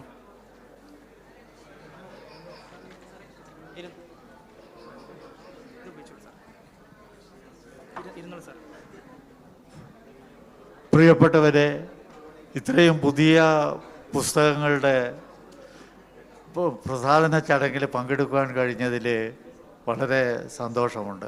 പുതിയ പ്രസിദ്ധീകരണക്കാരും പുതിയ എഴുത്തുകാരും വളർന്നു വരുന്നു എന്നത് വളരെ സന്തോഷകരമായിട്ടുള്ളൊരവസരമാണ്. പ്രത്യേകിച്ച് എഴുത്തുകാരികളും എഴുത്തുകാരന്മാരും തന്നെ ഈ ചടങ്ങിൽ ഷാർജയിലുള്ള ഈ വലിയ പുസ്തകോത്സവത്തിൽ പങ്കെടുത്തുകൊണ്ട് തങ്ങളുടെ കഴിവുകൾ പ്രകടിപ്പിച്ചുകൊണ്ട് വളർന്നു വരുന്നതിൽ വളരെയധികം സന്തോഷമുള്ള ഒരു വ്യക്തിത്വമാണ് ഞാൻ. പ്രത്യേകിച്ച് ടിപ്പുവിനെ പറ്റിയുള്ള കിസ്സപ്പാട്ട് എൻ്റെ വിശകലനം ചെയ്തിട്ടുള്ള പഠനം നിങ്ങൾ കണ്ടിട്ടുണ്ടായിരിക്കാം. മാതൃഭൂമി പ്രസിദ്ധീകരണം കുറേ എഡീഷനുകൾ പോയ ഒരു പുസ്തകമാണത്. വളരെ നന്ദി ഈ അവസരത്തിൽ.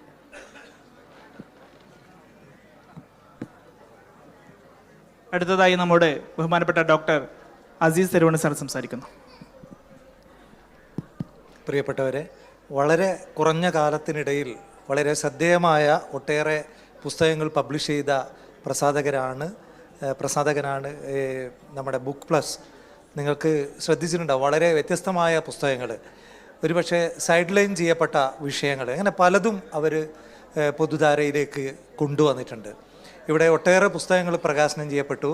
അതിൽ 2-3 പുസ്തകങ്ങളാണ് ഞാൻ പ്രകാശനം ചെയ്തിട്ടുള്ളത്. അതിൽ 3 പുസ്തകങ്ങളും 3 തരത്തിലുള്ള പുസ്തകങ്ങളാണ്.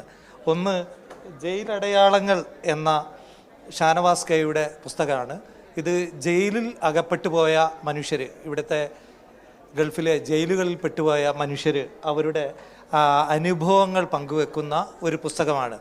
അദ്ദേഹത്തിൻ്റെ ജയിൽ അനുഭവമല്ല, മറ്റുള്ളവരുടെ ജയിൽ അനുഭവങ്ങൾ വളരെ വ്യത്യസ്തമായ നമ്മളെ ഹോണ്ട് ചെയ്യുന്ന തരത്തിലുള്ള അനുഭവങ്ങൾ പങ്കുവെക്കുന്ന ഒരു പുസ്തകമാണ് ഒന്നാമത്തേത്. രണ്ടാമത്തെ പുസ്തകം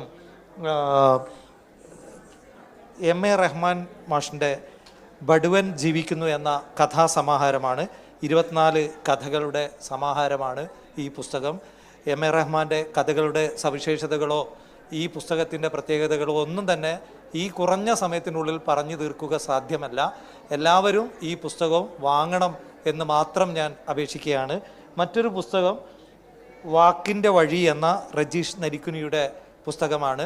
3 പുസ്തകങ്ങളും ഈ പുസ്തകം ഒരു മോട്ടിവേഷൻ ഗ്രന്ഥവും കൂടിയാണ്. അതുകൊണ്ട് ഒന്ന് ഒരു മോട്ടിവേഷണൽ ഗ്രന്ഥമാണെങ്കിൽ മറ്റേത് ജയിലനുഭവങ്ങളാണ്, അതേപോലെ തന്നെ കഥകളാണ്. 3 തരത്തിലുള്ള പുസ്തകം എന്ന് ഞാൻ തുടക്കത്തിൽ സൂചിപ്പിച്ചു. സംസാരിക്കാൻ ഒട്ടും നേരമില്ല, ആകെ 5 മിനിറ്റാണ് ഒരാൾക്ക് അനുവദിച്ചത്. അതുകൊണ്ട് 3 പുസ്തകങ്ങളും ബുക്ക് പ്ലസ് നിന്ന് എല്ലാവരും വാങ്ങി വായിക്കണം എന്ന് മാത്രം പറഞ്ഞുകൊണ്ട് നിർത്തുന്നു.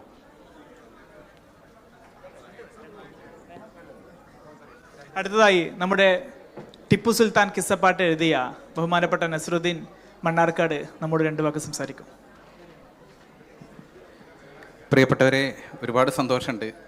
ഇങ്ങനൊരു വേദി, എൻ്റെ പുസ്തകം അതിന് കിട്ടാവുന്ന ഏറ്റവും വലിയ ഒരു അംഗീകാരമാണ് പ്രിയപ്പെട്ട ബഹുമാനപ്പെട്ട നമ്മുടെ ഏവരുടെയും പ്രിയങ്കരനായ കുറുപ്പ് സാറിൻ്റെ മഹനീയമായ കൈകളാൽ അത് പ്രകാശനം ചെയ്യപ്പെട്ടു എന്ന് പറയുന്നത്. 3.5 വർഷക്കാലം മാപ്പിളപ്പാട്ടിനൊരു ചരിത്രമുണ്ട്.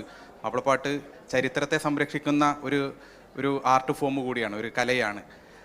122 പാട്ടുകളിലൂടെ ടിപ്പുവിൻ്റെ പൂർവ്വപിതാക്കന്മാരുടെ ചരിത്രം മുതൽ പിന്നീട് നടന്ന രാഷ്ട്രീയ സംഭവ വികാസങ്ങൾ, അദ്ദേഹത്തിൻ്റെ വ്യക്തി ജീവിതങ്ങൾ, അങ്ങനെ ഈ പാട്ട് പുസ്തകം അത് പേരിൽ പാട്ട് പുസ്തകമാണെങ്കിൽ കൂടി 270 പേജുകളിൽ നേർപകുതിയോളം അത് ഗദ്യ രൂപത്തിൽ, ഒരു കഥാരൂപത്തിൽ പാട്ടിൻ്റെയും അതുപോലെ തന്നെ ഗദ്യത്തിൻ്റെയും ഒരു മിശ്രിത രൂപമാണ്. അതുകൊണ്ട് എൻ്റെ ഒരു 3.5 വർഷക്കാലത്തെ പഠനമാണ് നിരവധി പുസ്തകങ്ങൾ മാപ്പിളപ്പാട്ടിൻ്റെ ഒരു രൂപത്തിലേക്ക് മാറ്റി എഴുതിയ ഒരു സംരംഭമാണ്. മാപ്പിളപ്പാട്ടിൽ ആദ്യമായിട്ടാണ് ഇങ്ങനെ ഒരു ഉദ്യമം ടിപ്പുവിൻ്റെ ജീവിതം ആസ്പദമാക്കിയിട്ട് ഉണ്ടായിട്ടുള്ളത്. ഏവരും അത് സ്വീകരിക്കണം എന്ന് ആഗ്രഹിക്കുകയാണ്, അഭ്യർത്ഥിക്കുകയാണ്. Thank you. അടുത്തതായി നമ്മുടെ ഡോക്ടർ സുബൈർ സാറ് 2 വാക്ക് സംസാരിക്കും.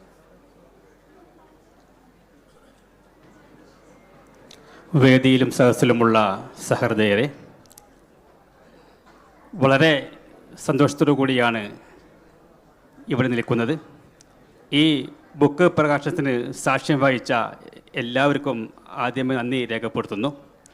ഞാൻ ഏറെ ബഹുമാനിക്കുന്ന, ആദരിക്കുന്ന, ഞാനൊക്കെ പഠിക്കുന്ന കാലത്ത് ഞങ്ങളുടെ VC ആയിരുന്ന കുറുപ്പ് സാർ തന്നെ എൻ്റെ പ്രഥമ ഗ്രന്ഥം, ചെറിയ കൃതി പ്രകാശനം ചെയ്തത് ഞാൻ വളരെയധികം നന്ദി രേഖപ്പെടുത്തുന്നു. നമുക്കറിയാം, ക്രിസ്തുവർഷം 8 മുതൽ 14 വരെയുള്ള കാലത്ത് ജീവിച്ചിരുന്ന അറബ് സയൻറ്റിസ്റ്റുകളെ പരിചയപ്പെടുത്തുന്ന ഒരു ചെറിയ ഗ്രന്ഥമാണ് ചരിത്രപാതയിലെ അപൂർവ കൃതികൾ. നമുക്കറിയാം, ഇന്ന് നാം കാണുന്ന എല്ലാ ശാസ്ത്ര മേഖലയ്ക്കും നിദാനം കുറിച്ച, തുടക്കം കുറിച്ച പ്രഗത്ഭ വ്യക്തികളായിരുന്നു അറബ് സയൻറ്റിസ്റ്റുകൾ. നിങ്ങൾ ഈ ബുക്ക് വായിക്കുക, അഭിപ്രായം രേഖപ്പെടുത്തുക. നന്ദി, നമസ്കാരം. Thank you sir. അടുത്തതായി നമ്മുടെ വാക്കിൻ്റെ വഴി എന്ന പുസ്തകം രചിച്ചിട്ടുള്ള ഡോക്ടർ രജീവ് സാർ നമ്മുടെ 2 വാക്ക് സംസാരിക്കും. ഏറെ പ്രിയമുള്ള വേദിയിലിരിക്കുന്ന വിശിഷ്ട വ്യക്തികളെ, സഹോദരങ്ങളെ, ഏറെ സന്തോഷമുണ്ട് ഈ ഒരു അന്താരാഷ്ട്ര പുസ്തകമേളയിൽ വരാനും എൻ്റെ ഒരു ലളിതമായ ഒരു പുസ്തകം ബുക്ക് പ്ലസ് വൈ പ്രകാശനം നിർവഹിക്കാനും സാധിച്ചതിൽ ദൈവത്തിന് സ്തുതി, അൽഹംദുലില്ലാ. നമ്മുടെ സാധാരണ പൊതുവിൽ പറയാറുണ്ട്, സംസാരിക്കുമ്പോൾ നമ്മൾ സമയവും അതേപോലെ എഴുതുന്ന സമയത്ത് സ്ഥലവും ശ്രദ്ധിച്ച് വേണം കൈകാര്യം ചെയ്യുക എന്നുള്ളത്. യഥാർത്ഥത്തിൽ എൻ്റെ 4ാമത്തെ ഒരു പുസ്തകം വാക്കിൻ്റെ വഴി എന്നുള്ളത് ഞാൻ എഴുതി തുടങ്ങുന്നത് ഈ ഒരു തരത്തിലാണ്. അതായത് കുറഞ്ഞ സ്ഥലം ഉപയോഗപ്പെടുത്തി വായനക്കാർക്ക് നമ്മുടെ വാക്കുകൊണ്ട് പ്രചോദനമായി തീരുന്ന, പ്രതീക്ഷ നൽകുന്ന കൊച്ചു കൊച്ചു കാര്യങ്ങളെ, ജീവിതത്തോടെന്നും നമ്മൾ ചേർത്ത് വെക്കേണ്ട മൂല്യങ്ങളെ, പ്രത്യേകിച്ച് സമകാല ജീവിതത്തിൽ പ്രസക്തമായ ആശയങ്ങളെ എഴുതി ഫലിപ്പിക്കാനുള്ള ഒരു എളിയ ശ്രമമാണ് ഈ പുസ്തകത്തിലൂടെ നിർവഹിക്കപ്പെട്ടിട്ടുള്ളത്. തീർച്ചയായും നിങ്ങളുടെ വായനയിൽ കാണുന്ന അഭിപ്രായങ്ങൾ, നിർദ്ദേശങ്ങൾ എല്ലാം തന്നെ സമർപ്പിക്കണമെന്ന് ഈ സമയത്ത് വിനയപൂർവ്വം ആവശ്യപ്പെടുകയാണ്. ഇതിന് അവസരമൊരുക്കി തന്ന ബുക്ക് പ്ലസിൻ്റെ പ്രസാധകർക്ക് പ്രത്യേകം നന്ദി അറിയിക്കുന്നു. ഡോക്ടർ KK കുറുപ്പ് സാറിൻ്റെയും അതേപോലത്തെ ഡോക്ടർ അസീസ് തരുവണ സാറിൻ്റെയൊക്കെ സാന്നിധ്യത്തിൽ ഈ ഒരു ചടങ്ങിന് സാക്ഷിയാകാൻ സാധിച്ചതിലുള്ള സന്തോഷം ഒരിക്കൽ കൂടി രേഖപ്പെടുത്തി വാക്കുകൾ അവസാനിപ്പിക്കുന്നു. നന്ദി, നമസ്കാരം. Thank you sir. അടുത്തത് വളരെ സർപ്രൈസിംഗ് ആയിട്ടുള്ള ഒരു പുസ്തകമാണ്. നമ്മുടെ വിശിഷ്ടാതിഥി ബഹുമാനപ്പെട്ട doctor KK Kurup sir book പ്ലസിന് വേണ്ടി തയ്യാറാക്കി ബുക്ക് പ്ലസ് പ്രസിദ്ധീകരിച്ച ചരിത്രം വക്രീകരണം തിരുത്തെഴുത്ത് എന്നൊരു പുസ്തകത്തിൻ്റെ പ്രകാശന കർമ്മമാണ് നമ്മുടെ വേദിയിൽ വെച്ച് നടത്തുന്നത്. ആ പ്രകാശന കർമ്മം നമ്മുടെ ഈ ഒരു സദസ്സിന് എല്ലാവരും ഏറ്റെടുക്കേണ്ട ഒരു പുസ്തകം കൂടിയാണ്. നമ്മുടെ ഈ കാലഘട്ടത്ത് ചരിത്രത്തെ പല വിധത്തിൽ വായിക്കപ്പെടുമ്പോൾ അതിനെ നേരായ വഴിയിലൂടെ വായിക്കാൻ അദ്ദേഹം ഈ വായനക്കാർക്ക് വേണ്ടി കേരള ജനതയ്ക്ക് വേണ്ടി, മലയാളികൾക്ക് വേണ്ടി സമ്മാനിച്ച ഒരു വലിയ പുസ്തകത്തിൻ്റെ പ്രകാശന കർമ്മം നമ്മുടെ വേദിയിൽ വെച്ച് നടക്കുന്നു. എല്ലാ അതിഥികളെയും ഈ ഒരു പരിപാടിയിലേക്ക് ക്ഷണിക്കുന്നു. ആ പുസ്തകം ഏറ്റുവാങ്ങാൻ വേണ്ടി നൗഫൽ ബിസ്കോ ഫസ്റ്റിനെയും നമ്മുടെ വേദിയിലേക്ക് ക്ഷണിക്കുന്നു.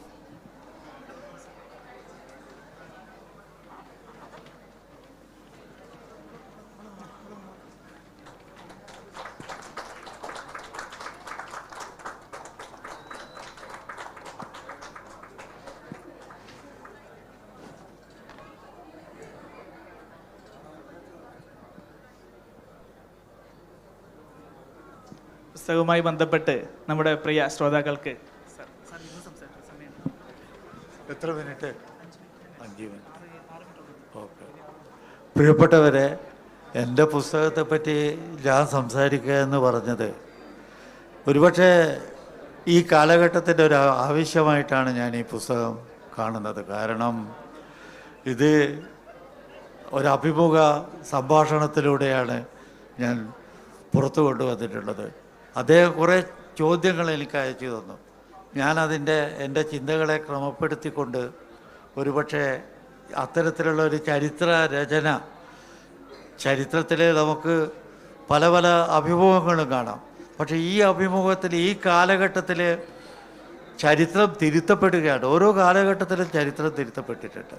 ഇപ്പോൾ ടിപ്പു സുൽത്താൻ്റെ തന്നെ ഇവിടുത്തെ ആശ്രിതനായിട്ടുള്ള ചരിത്രകാരൻ കീർവാണി അദ്ദേഹത്തെ പറ്റി പറഞ്ഞത് പലതും തർക്ക വിഷയമായിട്ടാണ് ഞാൻ എൻ്റെ പഠനത്തിൽ കാണുന്നത്. അതുപോലെ തന്നെ ഓരോ കാലഘട്ടത്തിലുള്ള പോളിസികളെ, ഇപ്പോൾ അക്ബർ ദീൻ ഇലാഹി എന്ന് പറയുന്നൊരു മതത്തിന് അടിത്തറയിട്ടു, അടിത്തറ ഇട്ടില്ല എന്നെല്ലാം പറയുമ്പോൾ സർവ മത സാഹോദര്യത്തിൻ്റെ ഒരു കാഴ്ചപ്പാട് അക്ബർക്കുണ്ടായിരുന്നു. പക്ഷേ അത് തിരുത്തിയ ചരിത്രകാരന്മാർ അവിടെ തന്നെ ഉണ്ടായിരുന്നു. അതുപോലെ നമുക്കറിയാം, ഇന്ന് ഭരണകൂടത്തിൻ്റെ കാഴ്ചപ്പാടുകളിൽ ചരിത്രം തിരുത്തുക എന്നുള്ളത്, കാരണം ചരിത്രം വർഗസമരത്തിൻ്റെ ഭാഗമാണ് എന്ന് EMS പലപ്പോഴും പറഞ്ഞു. EMS മാത്രമല്ല, ക്ലാസ് സ്ട്രഗിള് നടന്നുകൊണ്ടിരിക്കുകയാണ്. ഇന്നിപ്പോൾ ഇന്ത്യയിൽ നടന്നുകൊണ്ടിരിക്കുന്ന ക്ലാസ് സ്ട്രഗിളിൻ്റെ ഏറ്റവും വലിയ ഭാഗം സെൻസസിൽ ജാതി വേണോ വേണ്ടയോ എന്നുള്ളതാണ്. ഞാനതിൻ്റെ അടിസ്ഥാന കാര്യങ്ങളിലേക്ക് പോകുന്നില്ല. അപ്പോൾ ഓരോ കാലഘട്ടത്തിലും ഭരണാധിപന്മാരെ സ്തുതിച്ചുകൊണ്ടുള്ള ചരിത്രരചനയും അതുപോലെ തന്നെ അവരെ നിരാകരിച്ചുകൊണ്ടുള്ള ചരിത്രരചനയും നടക്കുന്നുണ്ട്. പക്ഷേ ചരിത്രകാരൻ ഒരിക്കലും അവന് കള്ളത്തരം സംസാരിക്കാൻ കഴിയുകയില്ല. ഞാൻ പറയുന്ന വാക്കുകൾ നിങ്ങൾ വിശ്വസിക്കുന്നത് എൻ്റെ ചരിത്രരചനയിൽ ഞാൻ ഉപയോഗിക്കുന്ന ടൂളുകൾ, ഉപകരണങ്ങൾ എന്താണെന്ന് മനസ്സിലാക്കിക്കൊണ്ടാണ്. മലബാറിൻ്റെ ചരിത്രം കാലിക്കറ്റ് യൂണിവേഴ്സിറ്റി വന്നപ്പോഴാണ് മലബാറിന് ഒരു ചരിത്ര വകുപ്പുണ്ടായത്. തിരുവനന്തപുരത്ത് അന്ന് ചരിത്ര വകുപ്പുണ്ടായിരുന്നില്ല. മദ്രാസ് സർവകലാശാലയിലുള്ള തമിഴ് പണ്ഡിതന്മാരെല്ലാം തന്നെ ചേര, ചോള തുടങ്ങിയ കാലഘട്ടങ്ങളിലേക്ക് പോയപ്പോൾ മലബാറിലുള്ള അടിസ്ഥാന വർഗങ്ങളുടെ സമരം എങ്ങനെ മാറ്റങ്ങളുണ്ടാക്കി. പഴയ കാലഘട്ടത്തിൽ ദൈവമാണ് ചരിത്രത്തെ നിയന്ത്രിക്കുന്നത് എന്ന ഒരു തത്വചിന്ത നമുക്ക് പലരിലും കാണാൻ കഴിയും. ഇപ്പം തോഫത്തുൽ മുജാഹിദീൻ എഴുതിയ ഷെയ്ഖ് സൈനുദ്ദീൻ മഖ്ദൂമിൻ്റെ വലിയൊരു ആരാധകനാണ് ഞാൻ.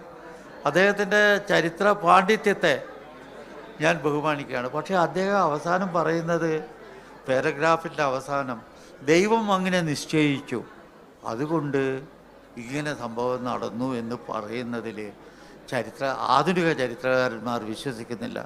അതിനെ തിയോളജിക്കൽ ബന്ധമുള്ള ചരിത്ര രചനയായിട്ടാണ് ഞങ്ങൾ കാണുന്നത്. ഞങ്ങൾ വസ്തുതകളെ ഒരുപക്ഷെ ഹെഗേലിയൻ പാണ്ഡിത്യത്തിലൂടെ, മാർസിയൻ പാണ്ഡിത്യത്തിലൂടെ, വെബറിലൂടെ എല്ലാം തന്നെ ആ ഒരു പാണ്ഡിത്യധാര ഞങ്ങളിലെത്തിയപ്പോൾ എങ്ങനെയാണ് ഇന്ത്യാ ചരിത്രം ഇന്ന് വളച്ചൊടിക്കപ്പെടുന്നത്? അടിസ്ഥാനപരമായിട്ട് രേഖകളെ തെറ്റായി വ്യാഖ്യാനിച്ചുകൊണ്ടുള്ള, ഇപ്പോൾ കൊളോണിയൽ ചരിത്രകാരനായിട്ടുള്ള ജെയിംസ് മില്ല് പോലും മുഗൾ ചരിത്രത്തെ രചനയിൽ നിന്ന് നിരാകരിച്ചിട്ടില്ല. പക്ഷേ ഇന്ന് നമ്മളെ കുട്ടികൾ മുഗൾ വംശത്തിൻ്റെ കോൺട്രിബ്യൂഷൻ പഠിക്കണ്ട എന്ന് പറയുമ്പോൾ ഇന്ത്യയിലെ ഉപനിഷത്തുകൾ പേർഷ്യനിലേക്ക് ട്രാൻസ്ലേറ്റ് ചെയ്ത ഒരു രാജകുമാരൻ നമുക്കുണ്ടായിരുന്നു, അക്ബറുടെ മകനുണ്ടായിരുന്നു. ആ ഉപനിഷത്തുകളാണ് വാസ്തവത്തിൽ ജർമ്മനിയിലേക്കും പിന്നീട് എല്ലാം പോയ പേർഷ്യനിലൂടെ പോയിട്ടുള്ളത്. അദ്ദേഹത്തെ നിങ്ങളൊരു വർഗീയവാദിയായിട്ട് എങ്ങനെയാണ് ചിന്തികരിക്കുക? പക്ഷെ ചിത്രീകരിച്ചു കൊണ്ടിരിക്കുകയാണ് പല തലമുറകളും. ഇസ്ലാമിക സംഭാവന ഇന്ത്യയിലില്ല എന്ന് പറയാം.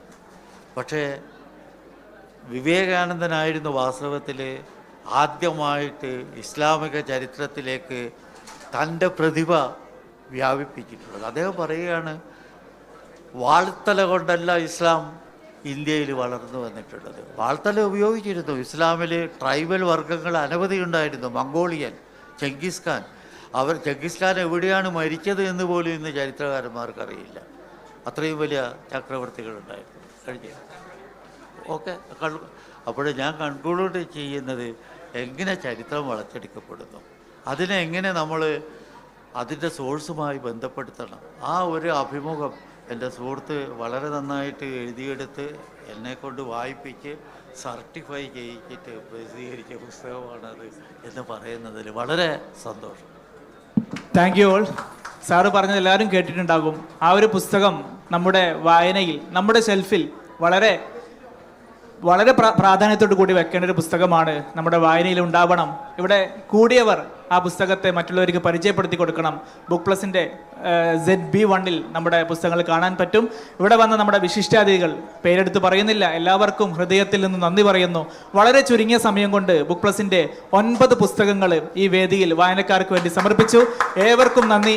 Welcome to book plus publishers. Thank you all. Okay okay okay.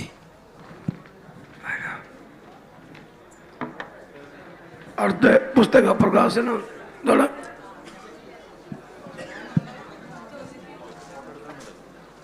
Hello, എല്ലാവർക്കും നമസ്കാരം.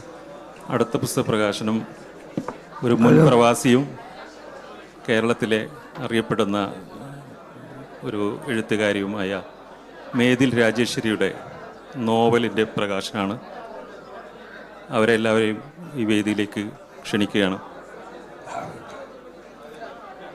ഇപ്പോൾ കഴിഞ്ഞ പുസ്തക പ്രകാശനത്തിൻ്റെ ആളുകൾ ഇവിടെ നിന്ന് ഒന്ന് മാറി സദസ്സിലിരിക്കുകയാണെങ്കിൽ നന്നായിരുന്നു.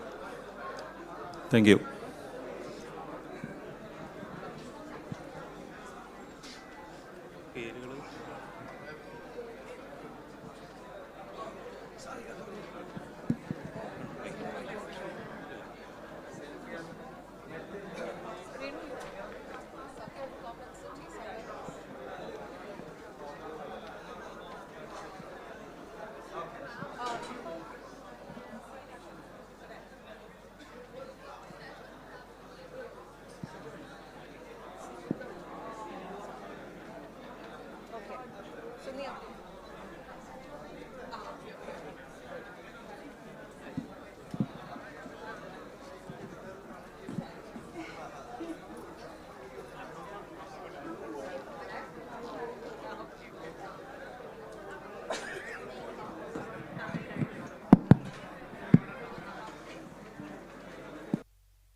Namaste and a very good evening.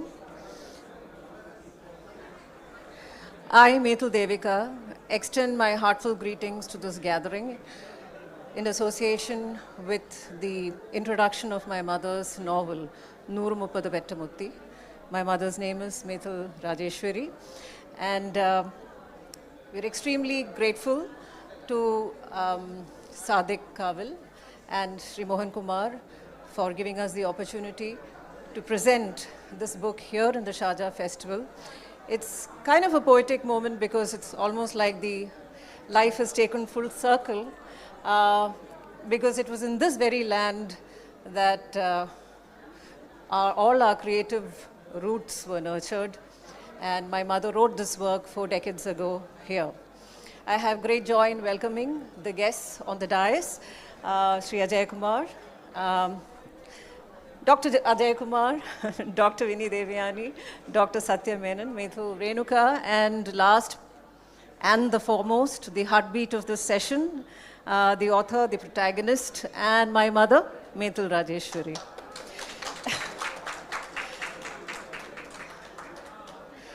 Nooru Muppadu Pettamutti was tucked away in the cupboards for 4 decades until we found a manuscript of it with a reference by Sri N.V. Krishna Varyar, who had found it publish worthy.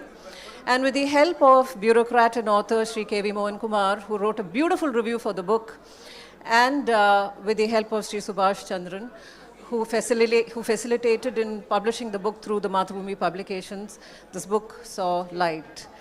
And it is such an honor that this would be presented by my mother herself, because as she was writing this 40 years ago in Dubai, amidst the chaos of raising a family of 3 little daughters and opening the house warmly to friends and relatives, quite a difficult circumstance for her to actually, for an author to sit and write a big novel then, right? But she did that so beautifully. And Nooru Muppadu Pettamutti is not about some Taravada with crumbling walls, but it is about lives that she saw, myth and reality interspersed like warp and woof. Sorry for that. And I would like to invite my mother to speak a few words. Amma, the stage is yours. Yeah.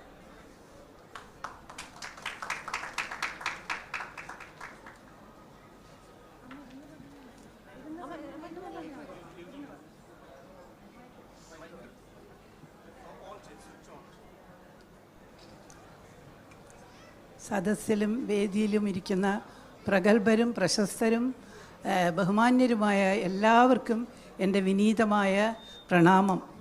പിന്നെ ആദ്യമേ പറയട്ടെ, ഞാൻ പ്രസംഗകലയിൽ അത്ര വിദഗ്ധയൊന്നുമല്ല. പിന്നെ എൻ്റെ പ്രായം, സത്യം പറഞ്ഞാൽ എൻ്റെ പ്രായം മറവിയുടെ ഓർമ്മകളിൽ മറവിയുടെ മാറാല സൃഷ്ടിക്കുന്നുണ്ട്. അതുകൊണ്ട് ചിലപ്പോൾ പറയുമ്പോൾ ചിലപ്പോൾ കാലഗണന തെറ്റിയേക്കാം. മാത്രമല്ല, എനിക്കെൻ്റെ വാക്കുകൾക്ക് വേണ്ടി, ഞാൻ പദങ്ങൾക്ക് വേണ്ടി, ഉചിതമായ പദങ്ങൾക്ക് വേണ്ടി, പദശേഖരങ്ങൾക്ക് വേണ്ടി തിരയേണ്ടി വരുമോ എന്നൊരു സംശയം. അപ്പോൾ എന്തായാലും ഞാൻ അധികം ദീർഘിപ്പിക്കുന്നില്ല, തുടങ്ങട്ടെ. കാരണം 1970 മുതൽ നീണ്ട 18 വർഷക്കാലം ഞാൻ എൻ്റെ കുടുംബത്തോടൊപ്പം ഇവിടെ ജീവിച്ച വ്യക്തിയാണ്. അന്നത്തെ കാലത്ത് എന്ന് പറഞ്ഞാൽ കാലഘട്ടങ്ങൾ വളരെ ദുബായിൻ്റെ മുഖച്ഛായ തന്നെ മാറിപ്പോയി. അപ്പം ഞങ്ങൾ സത്യം പറഞ്ഞാൽ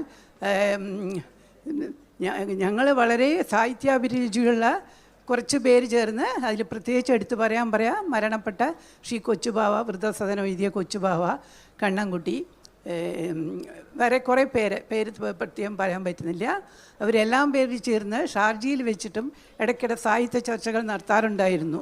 അപ്പോൾ അന്ന് ഞാനും സത്യം പറഞ്ഞാൽ എൻ്റെ വളരെ ചെറുപ്പമുള്ള പ്രായമാണ്. അതായത് ആ കാലഘട്ടത്തിൽ തന്നെ കുങ്കുമത്തിലും ഇതിലും മലയാള നാട്ടിലും മാതൃഭൂമിയിലുമൊക്കെ ചെറുകഥകൾ പ്രസിദ്ധീകരിക്കുമായിരുന്നു.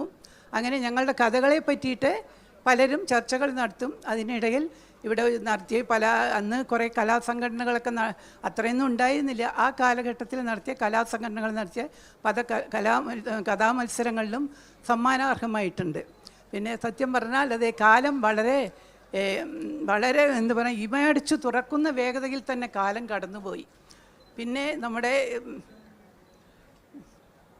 1970 അന്ന് ഞാൻ എഴുതിയ കഥകൾ പ്രസിദ്ധീകരിച്ചുകൊണ്ടിരിക്കുന്ന കാലഘട്ടത്തിൽ തന്നെയാണ്. പിന്നെ എൻ്റെ 30 വയസ്സിന് മുമ്പ് എഴുതി പൂർത്തിയാക്കിയ ഒരു നോവലാണ് നൂറ് മുപ്പത് പെറ്റമുത്തി. ഒരു വിചിത്രമായ ഒരു പേരുള്ള ഒരു നോവലാണ്. എങ്കിലും വായിച്ചു നോക്കിയാൽ അതിൻ്റെ ജിജ്ഞാസയുടെ ഗർഭഗൃഹം അവസാനത്തെ അധ്യായം വരെ അടിഞ്ഞു കിടക്കുന്നുണ്ട്. ഇതാരാണ് 130 പെറ്റമുത്തി എന്നറിയാൻ. അങ്ങനെ എന്തായാലും പക്ഷെ കുറേ കാലങ്ങൾക്ക് ശേഷം ഞാൻ നാട്ടിൽ മക്കളുടെ വിദ്യാഭ്യാസത്തിന് വേണ്ടി പോയിട്ട് സെറ്റിൽ ചെയ്തു. 1984 ഞാൻ ഈ നോവൽ കുങ്കുമം അവാർഡിന് വേണ്ടി അയച്ചു കൊടുക്കുകയുണ്ടായി. അപ്പോൾ അവാർഡിന് അർഹമായില്ലെങ്കിലും അന്നത്തെ പത്രാധിപരായിരുന്ന ബഹുമാന്യനായ ശ്രീ NV കൃഷ്ണവാര്യർ അവർ പറഞ്ഞു എന്നോട്, കഥയുടെ പ്രമേയം വളരെ നന്നായിട്ടുണ്ട്, അതുകൊണ്ട് ഒന്നുകൂടി ഒന്ന് എഡിറ്റ് ചെയ്ത് അയച്ചു തരൂ, നമുക്ക് വേറെ പ്രസിദ്ധീകരിക്കാം എന്ന് പറഞ്ഞു. പക്ഷേ എന്തുകൊണ്ടോ ഞാൻ എൻ്റെ അനിവാര്യമായ മക്കളെ വളർത്തുന്ന തിരക്കിൽ ഞാനത് മറന്നുപോയി. നാളെ നാളെ എന്ന് വിചാരിച്ച് പല നാളുകളും ശൂന്യതയിൽ ലയിച്ചുപോയി. അങ്ങനെ കഥ അൽമാരയ്ക്കകത്ത് മോചനം കാത്ത് കിടന്നു. പിന്നീട് അങ്ങനെ അത് പോയി. പിന്നീടാണ് നാട്ടിൽ പോയി സെറ്റിൽ ചെയ്തപ്പോൾ വിചാരിച്ചു നാട്ടിൽ പോയിട്ട് ഇനി കുറച്ച് സൗകര്യത്തോടെ എഴുതാം. ഇവിടെ എന്നും അവിചാരിതമായി എത്തിപ്പെടുന്ന അതിഥികളും എല്ലാവരും ഉണ്ട്. നാട്ടിൽ പോയിട്ടൊന്ന് എഴുത്ത് വീണ്ടും തുടങ്ങണമെന്ന് പറഞ്ഞിരുന്നപ്പോൾ പട പേടിച്ച് പന്തളത്ത് പോയാൽ പന്തം കൊളുത്തി പടാന്നുള്ളൊരു കാര്യമുണ്ട്. അതുപോലെയുള്ള ഒരവസ്ഥയിൽ എത്തിച്ചേർന്നു. അവിടെ കൂടുതൽ തിരക്കുകൾ, കല്യാണങ്ങൾ, കാതുകുത്ത്, ജനനം, മരണം, പലതിലും. പിന്നെ മക്കളുടെ വിദ്യാഭ്യാസം, നമ്മുടെ ഫോക്കസിങ് ശ്രദ്ധ അതിൽ തന്നെയായി. ദേവികയുടെ പിന്നാലെ കലോത്സവങ്ങളിൽ പെട്ടിയും തൂക്കിയിട്ട് പോവുക. മറ്റേ മകൾ പിന്നെ എഴുത്തിൻ്റെ വീതിയിലായതുകൊണ്ട് ഒരു പെന്നിൻ്റെ ആവശ്യം ഉണ്ടായിരുന്നുള്ളൂ. അപ്പോൾ കോളേജുകൾ മാറി മാറി സഞ്ചരിച്ചു കൊണ്ടിരുന്നു. പിന്നീട് അത് കഴിഞ്ഞിട്ട് അപ്പോഴാണ് ശ്രീ NV മോഹൻകുമാർ അവറുകൾ അദ്ദേഹം എൻ്റെ കയ്യെഴുത്ത് പ്രതി വളരെ കാലങ്ങൾ ശേഷം കാണാനിടയായി. അതിനിടയിൽ മാതൃഭൂമിയിലുമൊക്കെ ഞാൻ ചില അത്യാവശ്യം ചെറുകഥകളൊക്കെ എഴുതി. പിന്നെ പല അവിടുത്തെ ചില സമാജങ്ങളൊക്കെ വിളിക്കും ചെറിയ കാര്യങ്ങൾക്കൊക്കെ. അങ്ങനെ ഇരിക്കുമ്പോഴാണ് ശ്രീ മോഹൻകുമാർ, പാലക്കാട് മുൻ കലക്ടറും പ്രശസ്ത സാഹിത്യകാരനുമായ ശ്രീ NV മോഹൻകുമാർ, അദ്ദേഹം ദേവികയോട് പരിചയപ്പെട്ട് ചോദിച്ചു അത്രേ. അപ്പോൾ മേതിൽ രാജേശ്വരി വളരെ ഫെമിലിയർ പരിചിതമായ പേരാണല്ലോ പറഞ്ഞപ്പോൾ, അമ്മ എഴുതിക്കൊണ്ടിരുന്ന വ്യക്തിയാണ് പറഞ്ഞപ്പോൾ അദ്ദേഹത്തിന് നല്ല ഓർമ്മ വന്നു. അപ്പോൾ അദ്ദേഹം പറയുകയുണ്ടായി. അപ്പോൾ പറഞ്ഞു അത്ര ദേവിക അമ്മയുടെ ഒരു നോവൽ പ്രകാശിതമാവാതെ കിടക്കുന്നുണ്ട്, അമ്മ അത് കണക്കാക്കണില്ല പറഞ്ഞപ്പോൾ അദ്ദേഹത്തിൻ്റെ പുസ്തകങ്ങളും അവാർഡിന് അർഹമായ പുസ്തകങ്ങളും എനിക്ക് അയച്ചു തരും. എൻ്റെ പുസ്തകങ്ങളും അപ്പോൾ ഞാൻ ഈ കയ്യെഴുത്ത് പ്രതി അയച്ചു കൊടുത്തു. അപ്പോഴാണ് അദ്ദേഹം ശരിക്കും വളരെ സ്നേഹത്തോടെ എന്നോട് പറഞ്ഞു, എത്രയോ വർഷം മുമ്പ് പ്രസിദ്ധീകരിക്കേണ്ട ഈ നോവൽ അപ്രകാശിതമായി വെച്ചിരിക്കാൻ എങ്ങനെ സാധിച്ചു?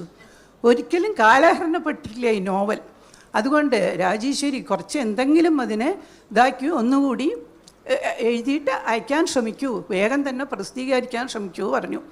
അപ്പോഴത്തേക്കും പിന്നെ നിരന്തരമായ മക്കളുടെ ഓർമ്മപ്പെടുത്തലും ഉണ്ട്, അമ്മ വെറുതെ ഇരിക്കേണ്ട, അമ്മ എഴുതുമെന്ന്. പക്ഷെ അതിനിടയിൽ ഞാൻ എൻ്റെ കയ്യെഴുത്ത് പ്രതി എടുത്തിട്ട്, അന്ന് പക്ഷേ സാങ്കേതിക വിദ്യ ഇത്രത്തോളം പുരോഗമിച്ചിരുന്നില്ല. അന്നൊക്കെ നമ്മൾ കയ്യെഴുത്ത് പ്രതിയായിരുന്നു. കമ്പ്യൂട്ടർ പരിജ്ഞാനമൊന്നും ഇല്ലാത്ത ഞാൾ തന്നെ ഞാൻ ഈ പ്രായത്തിൽ തന്നെ, അത് ഒരു 10-15 വർഷം മുമ്പ് പോയിട്ട് ഞാൻ ഒരു കമ്പ്യൂട്ടർ സെൻറ്ററിൽ പോയിട്ട് അത് എങ്ങനെയൊക്കെയോ കുറച്ച് ബുദ്ധിമുട്ടിയിട്ട് മലയാളം കമ്പ്യൂട്ടറിലാക്കി. കുറച്ച് അക്ഷരത്തെറ്റുകളും ഇതൊക്കെ വന്നു. പിന്നെ എനിക്ക് തോന്നി അത് വീണ്ടും അതിൻ്റെ ഓരോ മൂർധന്യാവസ്ഥയിൽ എത്തുമ്പോഴും എന്തുകൊണ്ടോ ഓരോ വിഘ്നങ്ങൾ വന്നുകൊണ്ടിരിക്കുന്നു. അറിയില്ല എങ്ങനെയാണോ എന്ന്. ആ സമയത്താണ് അപ്പോൾ അതിൻ്റെ ഒരു മൂർധന്യാവസ്ഥയിൽ അന്തിമഘട്ടത്തിൽ ഞാൻ അതിലെ വാക്കുകൾക്ക് കുറച്ചുകൂടെ തീവ്രത നൽകുകയായിരുന്നു. പഴയ എഴുത്തിലെ വാക്കുകൾ അത്രത്തോളം തീവ്രമായ വികാരങ്ങൾ പ്രദർശിപ്പിക്കുന്നില്ല എന്നൊരു തോന്നലുണ്ടായപ്പോൾ വീണ്ടും കുറച്ച് അല്പം മിനുക്കുമണി നടത്തി അടയാഭരണങ്ങളൊക്കെ ചെയ്തിട്ട് അതിനെ ഒരുവിധം സുന്ദരിയാക്കി മാറ്റിയിട്ട് അപ്പോഴത്തേക്കാണ് എൻ്റെ വൈധവ്യം, തികച്ചും അപ്രതീക്ഷിതമായി വൈധവ്യം എന്നെ തൊട്ട് കടന്നുപോയി. അപ്പോൾ അതിൻ്റെ വേദനകളും വിലാപങ്ങളും വ്യാകുലതകളും ഒരു സത്യം പറഞ്ഞാൽ ഒരു നിശാവസ്ത്രമായി അല്ല, ഒരു അംഗവസ്ത്രമായി തന്നെ പൊതിഞ്ഞുകൊണ്ടിരുന്നു.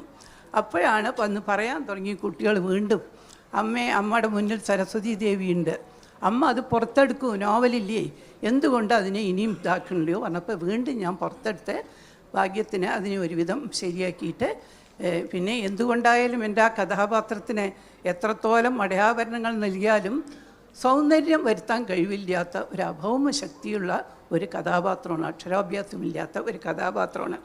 അങ്ങനെ നോവൽ കമ്പ്യൂട്ടറിലാക്കി മാതൃഭൂമിക്ക് അയച്ചു കൊടുത്തു. അവരത് വേഗം മാതൃഭൂമിയുടെ എഡിറ്ററുമായി നേരിൽ സംസാരിച്ചു. ഞങ്ങൾ വായിച്ചു നോക്കി, അത് പ്രസിദ്ധീകരിക്കാൻ അർഹമാണെങ്കിൽ ഞങ്ങൾ പ്രസിദ്ധീകരിക്കാൻ പറഞ്ഞു. കാരണം എൻ്റെ കുടുംബത്തിൽ പൊതുവേ മാതൃഭൂമിയിൽ എഴുതുന്നവരാണ്. ശ്രീ VKN ഹാസ്യ സാഹിത്യകാരൻ മൂത്ത സഹോദരിയുടെ ഭർത്താവാണ്. പിന്നെ എൻ്റെ വലിയ സഹോദരൻ ഡോക്ടർ കണ്ണൻകുട്ടി മാതൃഭൂമിയിൽ പഴയ കാലത്ത് രോഗങ്ങളെപ്പറ്റി എഴുതിയിരുന്നതാണ്. മേതിൽ രാധാകൃഷ്ണൻ, സഹോദരതുല്യനായ മേതിൽ രാധാകൃഷ്ണൻ പറഞ്ഞ് ഞങ്ങളുടെ കുടുംബത്തിൽ തന്നെ എൻ്റെ മക്കളുമൊക്കെ എഴുതും. അങ്ങനെ എഴുത്തിൻ്റെ ഒരു പാരമ്പര്യമുള്ളവരാണ്. അതുകൊണ്ട് ആ പാരമ്പര്യത്തിൽ പിടിച്ചു നിന്നിട്ട് അങ്ങനെയായിട്ട് ഞാൻ മാതൃഭൂമിക്ക് അയച്ചു കൊടുത്തു. അപ്പോൾ മാതൃഭൂമി ബുക്സ് അവർ വായിച്ചു നോക്കിയിട്ട് ചില തെറ്റുകൾ, അത്യാവശ്യം കമ്പ്യൂട്ടർ പ്രിൻറ്റിൽ വന്ന ചില തെറ്റുകൾ, എനിക്ക് കമ്പ്യൂട്ടറിൽ വലിയ പരിജ്ഞാനമില്ല, പക്ഷേ എങ്കിലും ഞങ്ങൾ വാട്സപ്പിൽ കൂടെ തന്നെ റെഡ് ലൈൻ ചെയ്ത് അയച്ചു കൊടുത്ത് അത് കുറേയൊക്കെ ഞങ്ങൾ തിരുത്തി. അത്യാവശ്യം ചില ആവർത്തനങ്ങളുണ്ടായിരുന്നു. അങ്ങനെ ജീവിത സായാഹ്നത്തിൽ സത്യത്തിൽ ഒരു വിധിനിയോഗം പോലെ ഈ വേദിയിൽ നിൽക്കാനുള്ള ഒരു അവസരം കൂടി ഉണ്ടായി എനിക്ക്. അതൊട്ടും നമ്മുടെ ജീവിതത്തിൽ പലതും നമ്മൾ ആഗ്രഹിക്കാതെയും പ്രതീക്ഷിക്കാതെയും സംഭവിക്കുന്നുണ്ടല്ലോ. അത് ഒരുപക്ഷെ ചില യാദൃച്ഛികതകളാവാം, കാലത്തിൻ്റെയോ വിധിയുടെ എന്തോ. അതുപോലെ അങ്ങനെ ഒന്ന് സംഭവിച്ചപ്പോൾ ഇവിടെ നിൽക്കാനുള്ള യോഗം ഉണ്ടായി. പിന്നെ ദുബായിൻ്റെ മണ്ണിൽ ഞാൻ ഇവിടുന്ന് പോയാലും 1988 ഞങ്ങൾ ഇവിടുന്ന് ദുബായിൽ മക്കളുടെ വിദ്യാഭ്യാസത്തിന് വേണ്ടി അന്നിവിടെ 10ാം ക്ലാസ് കഴിഞ്ഞാൽ പഠിപ്പിക്കാൻ പറ്റില്ല. അപ്പോൾ ദേവികയെ ജനിച്ചതൊക്കെ അൽമത്ത് ഹോസ്പിറ്റലാണ്. അപ്പോൾ എല്ലാം നമ്മൾക്ക് ആ ഓർമ്മകൾ ഒരുപാടുണ്ട്, സഹയാത്രികരായ ഓർമ്മകൾ. അതുമൊക്കെ വെച്ചിട്ട് നാട്ടിൽ പോയി അങ്ങനെ കഴിഞ്ഞിട്ട് അപ്പം ഇവിടെ പ്ലെയിനിൽ വന്നിറങ്ങിയപ്പോൾ തന്നെ സത്യം പറഞ്ഞാൽ എന്നെ മുട്ടിയൊരുമിയിട്ട് ഒരു പുരാതനമായ, അതായത് പഴയ ചരിത്രമോദി ഒരു തണുത്ത കാറ്റ് എന്നെ മുട്ടിയുരുമി കടന്നുപോയി. അപ്പോൾ സത്യം പറയാൻ നമ്മുടെ ഓർമ്മകളുടെ ഒരു ഘോഷയാത്ര, മുന്നിൽ ഓർമ്മകളുടെ ഒരു ഘോഷയാത്ര തന്നെ വന്നു സത്യത്തിൽ. അപ്പോൾ ഇനിയും ഞാൻ ഓർമ്മകളുടെ പിന്നാലെ പോയി തുടങ്ങിയാൽ എൻ്റെ ശരിയായ വിഷയത്തിലെത്തില്ല, വിഷയം വ്യതിരക്തമായി പോകും. അപ്പോൾ പിന്നെ അതിൽ ശരിക്കും നമ്മൾ ഓരോ തെരുവീതികളിൽ കൂടിയും വഴിച്ചോരങ്ങളിൽ കൂടി നടക്കുമ്പോൾ ആ കാലത്തിൻ്റെ സ്പന്ദനങ്ങൾ, അതിൻ്റെ പ്രതിധ്വനികൾ, കാഴ്ചകൾ, എല്ലാം നിറങ്ങളൊക്കെ ഓരോ ഓർമ്മകൾ സമ്മാനിക്കുന്നു. ഇനി ഓർമ്മകൾക്ക് തൽക്കാലം അടിവരയിട്ട് അവസാനിപ്പിക്കാനാവാത്ത ഓർമ്മകൾക്ക് തൽക്കാലം വിരാം വിഷയം ഞാൻ എൻ്റെ നോവലിനെ കുറിച്ച് 2 വാക്ക്. മിത്തും ഭാവനയും യാഥാർത്ഥ്യവും സമന്വയിച്ച് നീങ്ങുന്ന കഥ പ്രാചീനമായ ഗതകാലത്തിൻ്റെ വാതായനങ്ങൾ തുറന്ന് കാലത്തിൻ്റെ പിറകിലോട്ട് സഞ്ചരിക്കുന്നു. പ്രധാന കഥാപാത്രമായ അമ്മിണി ആത്മാവിൽ അടുക്കി വെച്ച താളിയോലക്കെട്ടുകൾ നിവർത്തി കാലദേശങ്ങൾ അപ്പുറത്ത് അടഞ്ഞുകിടന്ന ചരിത്രവാതിലുകൾ തള്ളി തുറന്നു. വിസ്മയിപ്പിക്കുന്ന യാഥാർത്ഥ്യത്തിൻ്റെ ചുരുളുകൾ അഴിഞ്ഞു വീണു. ചില സത്യങ്ങൾ. പാലക്കാടൻ ഗ്രാമീണതയുടെ നാട്ടുമൊഴി, ആധുനികതയുടെ ആവരണമില്ലാത്ത ഒരു എളിയ സംരംഭം. ദീർഘിച്ച് കടന്നുപോയ കാലം കഥാപാത്രങ്ങൾക്കോ കഥാതന്തുവിനോ നിറമങ്ങൽ നൽകിയിട്ടില്ലെന്ന് വായനക്കാർ തീരുമാനിക്കുക. വിചിത്രമായ പേരുള്ള 130 പറ്റി ആരെന്നറിയാൻ ജിജ്ഞാസയുടെ ഗർഭഗ്രഹം അവസാനം വരെ അടഞ്ഞു കിടക്കുന്നു. അപ്പോൾ സത്യം പറഞ്ഞാൽ മരണം സ്പർശിക്കാവുന്ന അകലത്തിലുണ്ടെന്ന് ഓർമ്മിച്ചുകൊണ്ടേ ഇരിക്കുന്നുണ്ട് എന്നെ. സാധാരണ നാട്ടിൽ നിന്ന് വരുമ്പോൾ നമ്മൾ ഭക്ഷണ സാധനങ്ങളായിട്ട് വരും. ഇപ്പം ഇത്തവണ കുറേ മൃതസഞ്ജീവനി മരുന്നുകളായിട്ടാണ് വന്നത്. എന്തായാലും ഇവിടെ നിന്ന് എനിക്ക് 2 വാക്കുകൾ പറയാനും ഈ അനുഭവങ്ങൾ ജീവിതത്തിൻ്റെ ഈ അസ്തമയ വേളയിൽ ശരിക്കും എൻ്റെ അന്ത്യാമത്തിൻ്റെ ഒരു വെളിച്ചം തന്നെ ആയിരിക്കും. നല്ല അനുഭവങ്ങൾ ഇത് തന്ന എല്ലാവർക്കും, ഇവിടെ വേദിയിലിരിക്കുന്നവർക്കും, വന്ന എല്ലാ എൻ്റെ മലയാളത്തിൻ്റെ മക്കൾക്കും പ്രത്യേകം നന്ദി പറയുന്നു.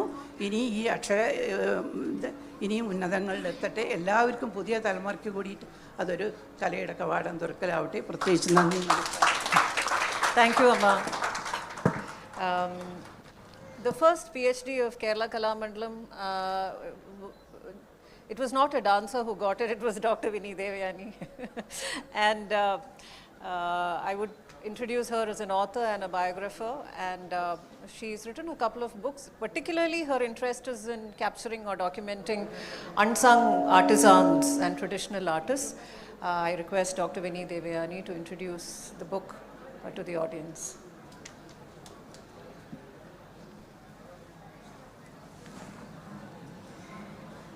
എല്ലാവർക്കും നമസ്കാരം. പാലക്കാടിൻ്റെ ഗ്രാമീണ ഭംഗി ജീവിതത്തിൻ്റെ തന്നെ ഒരു ഭാഗമായ ഒരു കുടുംബത്തിൽ നിന്നും വന്ന കഥയാണ് നമ്മുടെ മുന്നിലുള്ളത്. 130 പെറ്റ മുത്തി. വളരെ വ്യത്യസ്തമായ പേരാണ്. കഥ നിങ്ങൾ വായിക്കണം.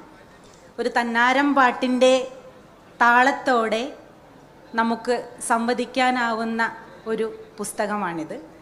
കാലം വിരിച്ചിട്ട കീറിയ പായയിൽ ശോകം വരച്ചിട്ട ചിത്രമായ എന്നമ്മ, കാലിലെ വീർത്തുവരുന്നൊരു നീരുമായി കാലിൻ്റെ കാലൊച്ച കാത്തിരിപ്പു, കഥനം പുതച്ചമ്മ കാത്തിരിപ്പു, ദുഃഖം ചവച്ചമ്മ കാത്തിരിപ്പു. പുസ്തകത്തിലെ അമ്മിണി സമാധാനിക്കും പോലെ മനുഷ്യബന്ധങ്ങൾക്ക് രക്തബന്ധം വേണമെന്നില്ലല്ലോ. ഒരുപാട് തീക്ഷ്ണമായ ഗൃഹാതുരമായ അനുഭവങ്ങളിലൂടെ പറഞ്ഞു പോകുന്ന ഈ കഥ എല്ലാവരും വായിക്കണം, എല്ലാവരും ആസ്വദിക്കണം. നന്ദി.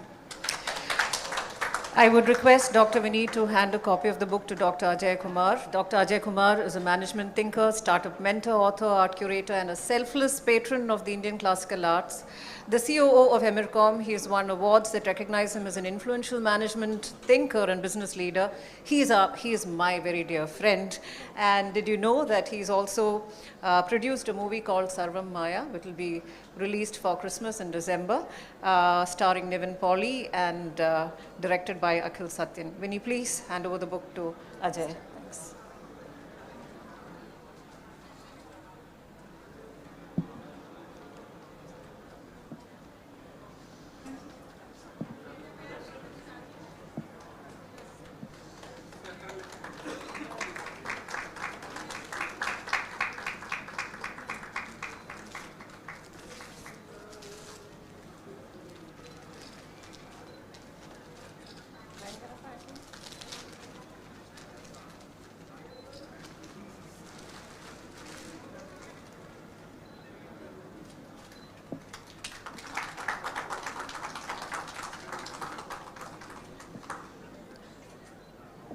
Ajay, kindly say a few words.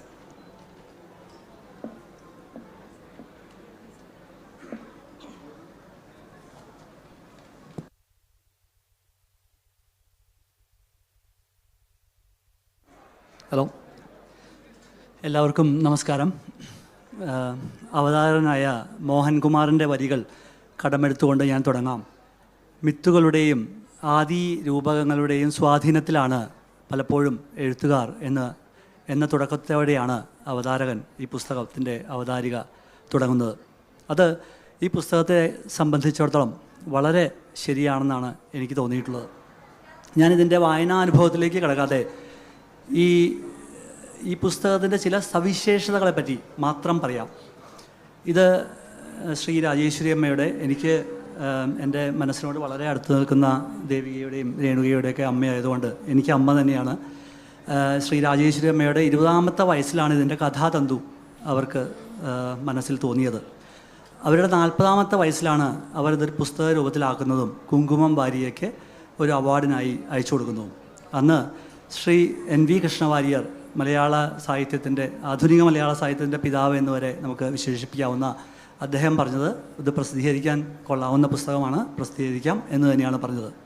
പിന്നീട് അമ്മ തന്നെ പറഞ്ഞ പോലെ പല തിരക്കുകളിനിടയിലും അത് ഫോളോ അപ്പ് ചെയ്യാൻ അവർ മറന്നുപോയിട്ടുണ്ടാകാം. പിന്നെ മലയാളത്തിലെ സാക്ഷാൽ VKN, അമ്മയുടെ ജ്യേഷ്ഠത്തിയുടെ ഭർത്താവായ സാക്ഷാൽ VKN പറഞ്ഞ വാക്കുകൾ എന്താണെന്ന് വെച്ചാൽ, ഇൻട്രസ്റ്റിംഗ് ആണ്, പഴമയിലുണ്ട് പുതുമ എന്ന് അമ്മ തന്നെ ഇതിൻ്റെ ആമുഖത്തിൽ VKN പറഞ്ഞ വാക്കുകൾ എഴുതി വെച്ചിട്ടുണ്ട്. അപ്പോൾ അത്ര 60 വർഷം പഴക്കമുള്ള ഒരു പുസ്തകം, അതിന് ഇന്നും കാലികമായ പ്രസക്തി ഉണ്ടെന്നും ആ ബോധ്യം എഴുത്തുകാരിക്ക് നല്ലവണ്ണം ഉണ്ടെന്നും നമുക്ക് ഈ പുസ്തകത്തിൻ്റെ യാതൊരു തരത്തിലുള്ള ചെറിയ എഡിറ്റിങ്ങുകൾക്ക് മാത്രം വിധേയമാക്കിക്കൊണ്ട് ഈ പുസ്തകം പ്രസിദ്ധീകരിക്കുന്നതിൽ നിന്ന് മനസ്സിലാകുന്നതാണ്. പിന്നെ എന്നെപ്പോലുള്ള വായനക്കാർക്ക് ഒരു നേരിയ നഷ്ടബോധം, മലയാളത്തിന് ഒരു ലളിതാംബിക അന്തർജനത്തിനെയാണോ ഒക്കെയാണോ നഷ്ടപ്പെട്ടത് എന്നൊരു തോന്നൽ നമുക്ക് ഈ പുസ്തകം വായിക്കുമ്പോൾ തീർച്ചയായും ഉണ്ടാകും. നിങ്ങളെല്ലാവരും വായിച്ചിരിക്കണം.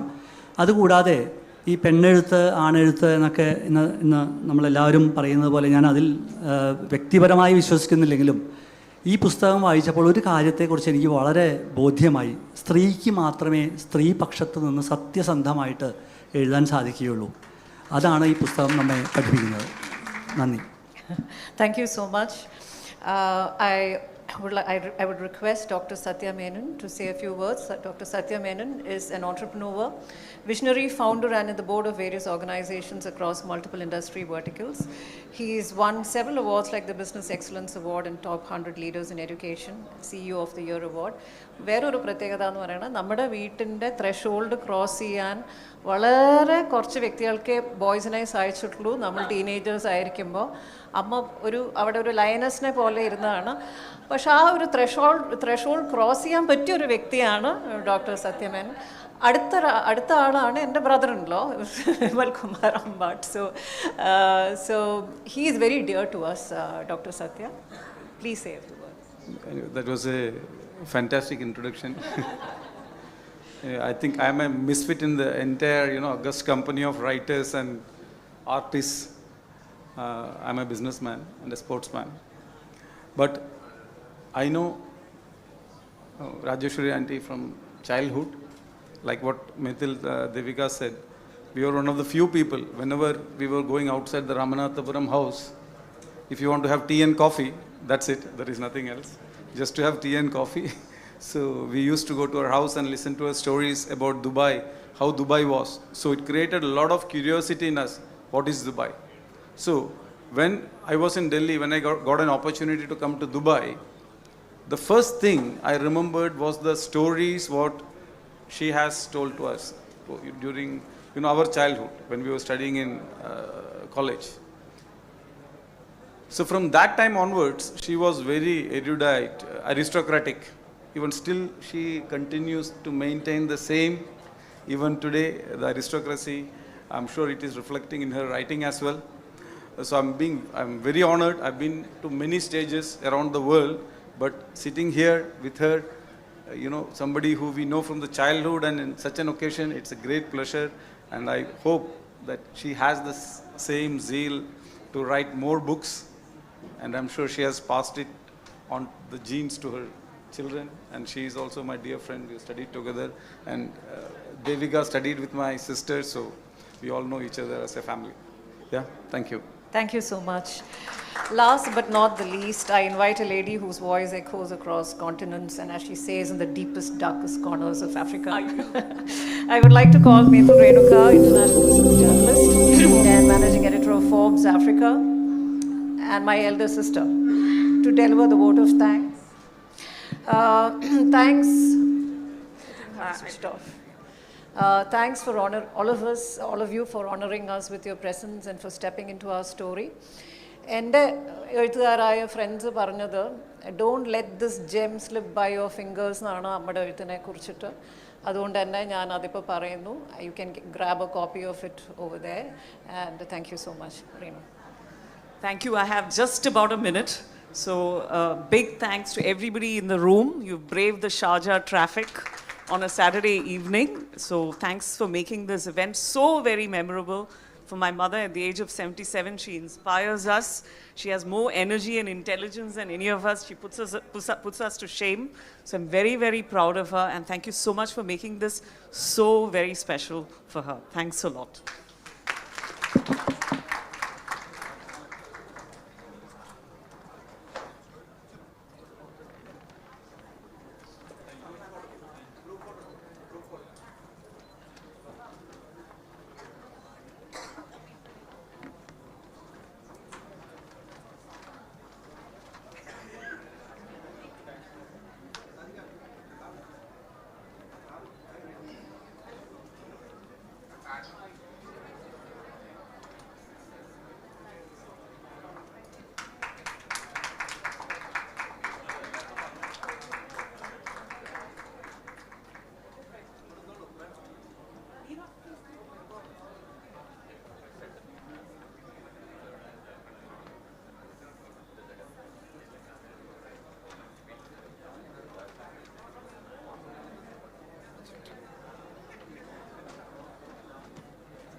Thank you. 1, 2, 3. Thank you, thank you, thank you.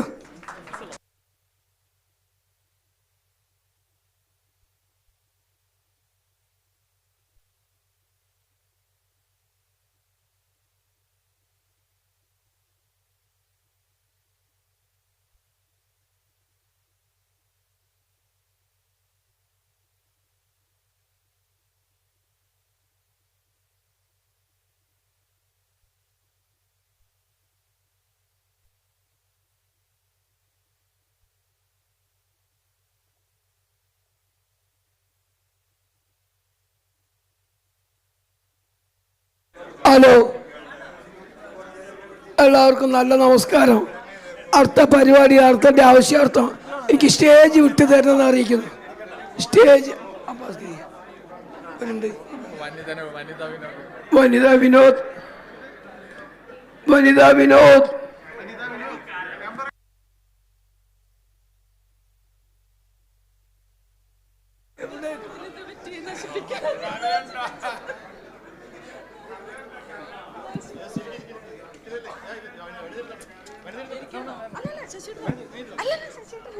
അതൊക്കെ നമ്മൾ മാറ്റി.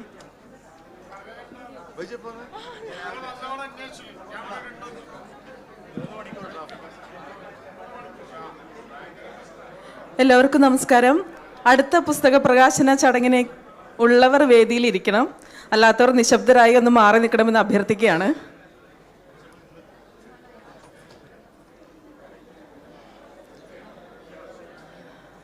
പ്രശസ്ത എഴുത്തുകാരനും മാധ്യമപ്രവർത്തകനുമായ ശ്രീ KM അബ്ബാസിൻ്റെ പുതിയ കഥാസമാഹാരം നാടേ നഗരമേ എന്ന പുസ്തകത്തിൻ്റെ പ്രകാശന ചടങ്ങാണ്.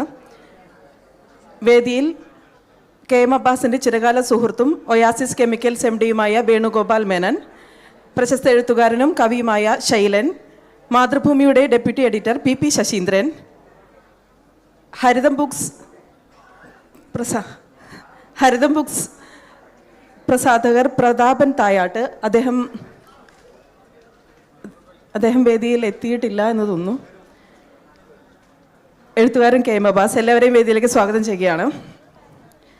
ആദ്യം പുസ്തകത്തിൻ്റെ കുറിച്ച് 2 വാക്ക് സംസാരിക്കാനായി CP ജലീലിനെ സ്വാഗതം ചെയ്യുന്നു.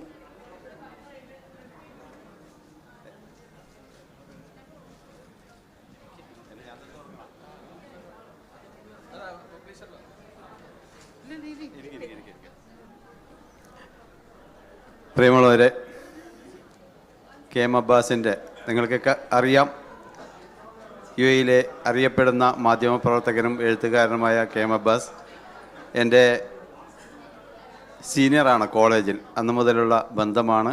അദ്ദേഹത്തിൻ്റെ എഴുത്തുകൾ നിങ്ങളൊക്കെ പലതും വായിച്ചതാണ്. അതുപോലെ ഈ ഒരു കഥാസമാഹാരവും എല്ലാവരും ഏറ്റെടുത്ത് ഇതിനെ വിജയിപ്പിക്കണം.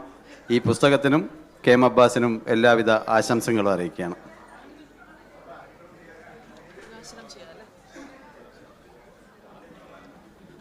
പുസ്തക പ്രകാശന ചടങ്ങാണ് ആദ്യം നടക്കുന്നത്. പ്രകാശനം ചെയ്യുന്നത് ശൈലൻ, സ്വീകരിക്കുന്നത് വേണുഗോപാൽ മേനൻ.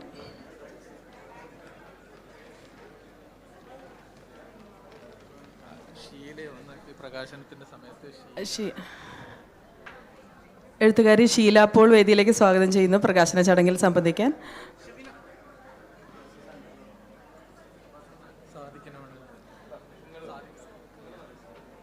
ശ്രീ സാദിഖ് കാവിൽ,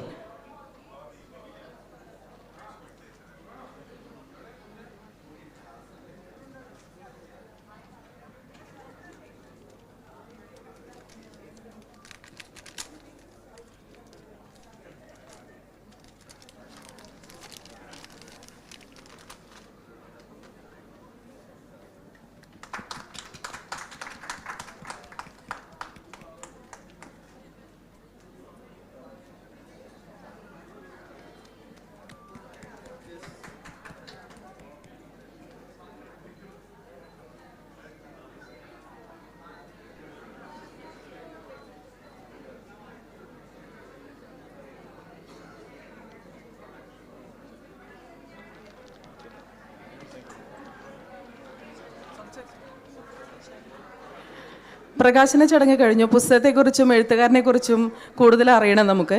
എന്നാലും ശൈലൻ 2 വാക്ക് സംസാരിക്കാനായി ശൈലന് മൈക്ക് കൈമാറുകയാണ്.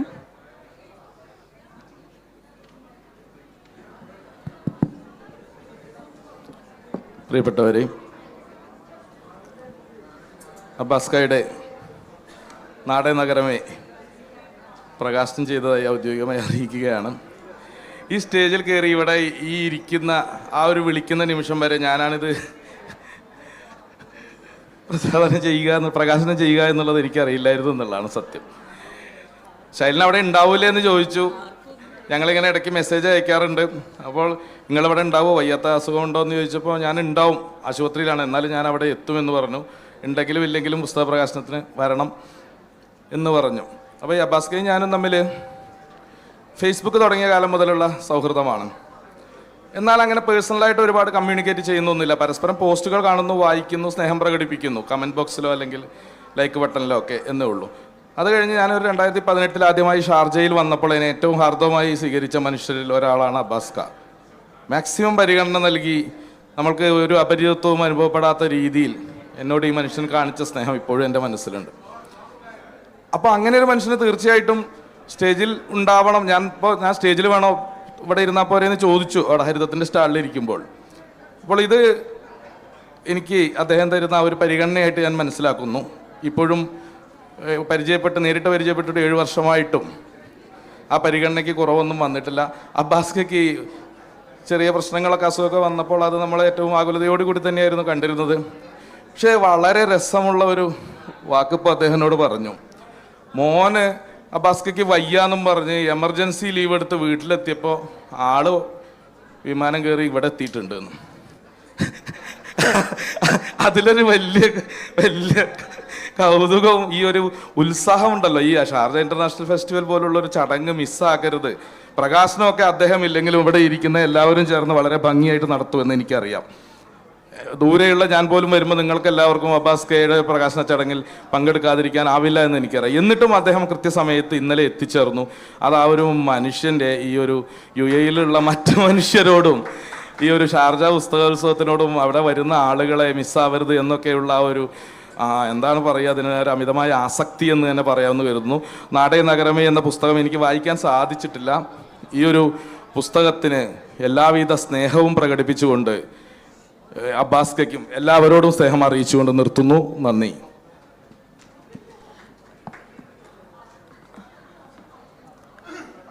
സംസാരിക്കണോ?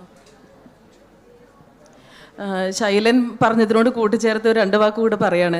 കാരണം കഴിഞ്ഞ മാസം അബ്ബാസ് ഇപ്പോൾ പകുതി നാട്ടിലും പകുതി ഇവിടെയായിട്ടാണ് അബ്ബാസ്കയുടെ താമസം. മാധ്യമപ്രവർത്തനം സജീവമായിട്ട് തുടരുന്നുണ്ട്, എഴുത്തും അതോടൊപ്പം തുടരുന്നുണ്ട്. ഇപ്പോൾ കഴിഞ്ഞ മാസം ഇവിടെ 10 ദിവസത്തേക്ക് വന്നു. എന്നിട്ട് നമ്മളോടൊക്കെ ഞങ്ങൾ മാധ്യമ സുഹൃത്തുക്കളോട് പറഞ്ഞത് ഇനി പുസ്തകോത്സവം കഴിഞ്ഞിട്ടേ ഞാൻ പോവുള്ളൂ, പുസ്തകോത്സവമാണ് എൻ്റെ രക്തം അതാണ് എന്നൊക്കെ പറഞ്ഞതാണ്. പെട്ടെന്ന് അദ്ദേഹത്തിന് ചില ശാരീരിക അസ്വസ്ഥതകൾ വന്നു, ഉടനെ നാട്ടിലേക്ക് പോയി. എനിക്ക് തോന്നുന്നു ഇന്നലെ വരെ ഹോസ്പിറ്റലിൽ തന്നെയായിരുന്നു എന്നാണ് ഞാൻ മനസ്സിലാക്കുന്നത്. ശശിയേട്ടനും പറഞ്ഞിട്ടില്ല അദ്ദേഹം ഇന്ന് ഇവിടെ എത്തുമെന്ന്, ഞങ്ങൾ ആരും അറിഞ്ഞിട്ടില്ല. അപ്രതീക്ഷിതമായിട്ടായിരുന്നു അദ്ദേഹത്തിൻ്റെ വരവ്. ഈ പുസ്തകത്തിൻ്റെ പ്രകാശനവുമായി ബന്ധപ്പെട്ട പോസ്റ്ററിൽ ഞങ്ങളൊക്കെ ഉള്ള കാര്യം പോലും ഇന്ന് വൈകുന്നേരത്തോടെ ഇവിടെ അറിയുന്നത്. അപ്പോൾ ഇവിടെയുള്ള വേദിയിലും സദസ്സിലിരിക്കുന്നവരൊക്കെ അദ്ദേഹത്തോട് അത്രയും ചേർന്നിരിക്കുന്ന ആളുകളാണ് നമ്മളെല്ലാവരും. അപ്പോൾ ഈ പുസ്തകത്തിനെ കുറിച്ച് സംസാരിക്കാൻ വേണ്ടി ശ്രീ വേണുഗോപാൽ മേനനെ ക്ഷണിക്കുന്നു. എല്ലാവർക്കും നമസ്കാരം. പുസ്തകത്തിനെ പറ്റി സംസാരിക്കാനല്ല, ഞാൻ അബ്ബാസിനെ പറ്റി തന്നെ 2 വരി പറയാമെന്നുള്ള ഉദ്ദേശത്തിലാണ്. അബ്ബാസിൻ്റെ എല്ലാ പുസ്തകങ്ങളുടെ പ്രകാശന ചടങ്ങിലും ഞാൻ പങ്കെടുക്കാറുണ്ട്. അഥവാ ഏതെങ്കിലും ഒന്നിൽ വിട്ടുപോയാൽ ആൾ തൃശ്ശൂരിൽ എന്നെ അന്വേഷിച്ച് വരും. ഞങ്ങൾ 2 പേരും കൂടി സാഹിത്യ അക്കാദമിയിൽ പോയി സച്ചിദാനന്ദ സാറിൻ്റെ അടുത്ത് ഒരു ബുക്ക് കൊടുത്ത് പ്രകാശനം ചെയ്യും. 2ാമത് അങ്ങനെ മൂപ്പര് വീട്ടിൽ വരെ പോയി ചെയ്തിട്ടുള്ള സമയങ്ങളുണ്ടായിട്ടുണ്ട്. സച്ചിദാനന്ദ സാർ സൂര്യനിരിക്കുമ്പോൾ സാഹിത്യ അക്കാദമിയിൽ വരാറില്ല. അപ്പോൾ ആളുടെ വീട്ടിൽ ഞങ്ങൾ പോയിട്ട് കൊടുത്തിട്ടുണ്ട്. എൻ്റെ ഫോട്ടോസൊക്കെ കണ്ടിട്ടുണ്ടാവും. അപ്പോൾ ഇനിയും കൂടുതൽ ബുക്കുകൾ എഴുതാനും എനിക്കത് ഏറ്റുവാങ്ങാനുള്ള ദൈവം അനുഗ്രഹം തരട്ടെ. മൂപ്പര് എല്ലാ അസുഖങ്ങളും മാറി ഇനി കൂടുതൽ ബുക്കുകൾ എഴുതി സന്തോഷത്തോടു കൂടി തിരിച്ചു വരട്ടെ. ആവശ്യത്തിലുള്ള റെസ്റ്റ് എടുക്കുന്നില്ല എന്ന് എനിക്ക് തോന്നുന്നുണ്ട്. അത് കഴിയുന്നത് കൂടുതൽ ചെയ്യണം എന്ന് അഭ്യർത്ഥിച്ചുകൊണ്ട് നിർത്തുന്നു. ശ്രീ PP ശശീന്ദ്രൻ. പ്രിയപ്പെട്ട അബ്ബാസ് ഇവിടെ പറന്നെത്തുകയാണ്. ശരിക്കും കഴിഞ്ഞ ആഴ്ച അദ്ദേഹം ആസ്പത്രിയിലാണെന്നുള്ളൊരു ഫോട്ടോ കണ്ടപ്പോൾ ഞാൻ മെസ്സേജ് ചെയ്തു, അങ്ങനെ എവിടെയാണ്, എന്താണ് പ്രശ്നമെന്ന്. അപ്പോൾ പറഞ്ഞു നമുക്ക് ശനിയാഴ്ച കാണാമെന്ന്. ശനിയാഴ്ച പിന്നെ യാതൊരു വിവരമില്ല അദ്ദേഹത്തെ. പിന്നെ ഞാനും അങ്ങോട്ട് വിട്ടുപോയി. അപ്പോൾ ഇന്ന് രാവിലെ ഏതോ ഗ്രൂപ്പിലാണ് അബ്ബാസ് വരുന്നുണ്ട് കാര്യം അറിയുന്നത്. അബ്ബാസ് ഇല്ലാതെ പുസ്തകോത്സവം പൂർണ്ണമാവില്ല എന്നുള്ളതിന് എനിക്ക് തോന്നുന്നത്. കാരണം ഞാൻ കഴിഞ്ഞ ഇവിടെ ജോലി ചെയ്യുന്ന സമയത്തുള്ള എല്ലാ പുസ്തകോത്സവത്തിലും അബ്ബാസ് എഴുത്തുകാരനാണ്. അബ്ബാസിൻ്റെ പുസ്തകങ്ങൾ പ്രകാശനം ചെയ്യും. അതേ ഉത്സാഹത്തോടു കൂടി തന്നെ അദ്ദേഹത്തിൻ്റെ സുഹൃത്തുക്കളുടെ സഹപ്രവർത്തകരുടെയൊക്കെ പുസ്തകങ്ങൾ വെളിച്ചം കാണിക്കാൻ അബ്ബാസ് വലിയ ഉത്സാഹം കാണിക്കും. അതാണ് അബ്ബാസിൻ്റെ ഒരു വലിയൊരു മഹത്വമായിട്ട് ഞാൻ കാണുന്നത്.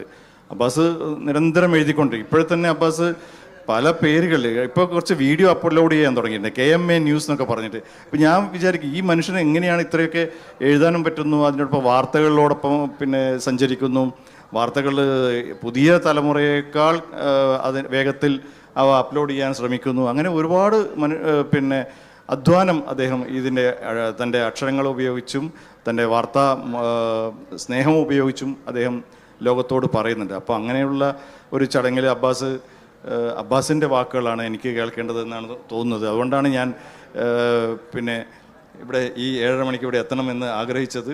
അബ്ബാസിൻ്റെ ഈ പുസ്തകം നാടേ നഗരമേ എന്നുള്ളത് അബ്ബാസ് ഒരു പക്കാ കാസർഗോഡുകാരനാണ്.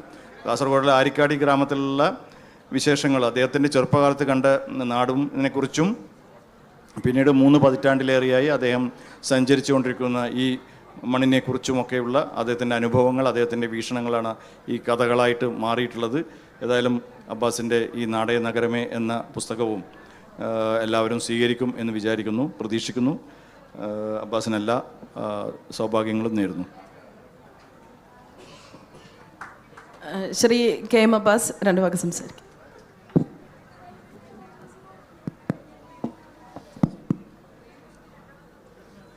ഈ വേദിയിലിരിക്കുന്നത് എനിക്ക് അങ്ങേയറ്റം വേണ്ടപ്പെട്ട ആളുകളാണ്. അങ്ങേയറ്റം വേണ്ടപ്പെട്ട ആളുകളെന്ന് പറഞ്ഞാൽ അതിൽ 2 പേരെക്കുറിച്ച് പറയാം. ആദ്യം ശ്രീ വേണുഗോപാൽ മേനോൻ, അദ്ദേഹം പറഞ്ഞതുപോലെ ഞങ്ങൾ ഏതാണ്ട് 30 വർഷത്തെ പരിചയമാണ്. എൻ്റെ എല്ലാ പുസ്തക പ്രകാശന ചടങ്ങിലും മിക്കവാറും അദ്ദേഹം ഉണ്ട്.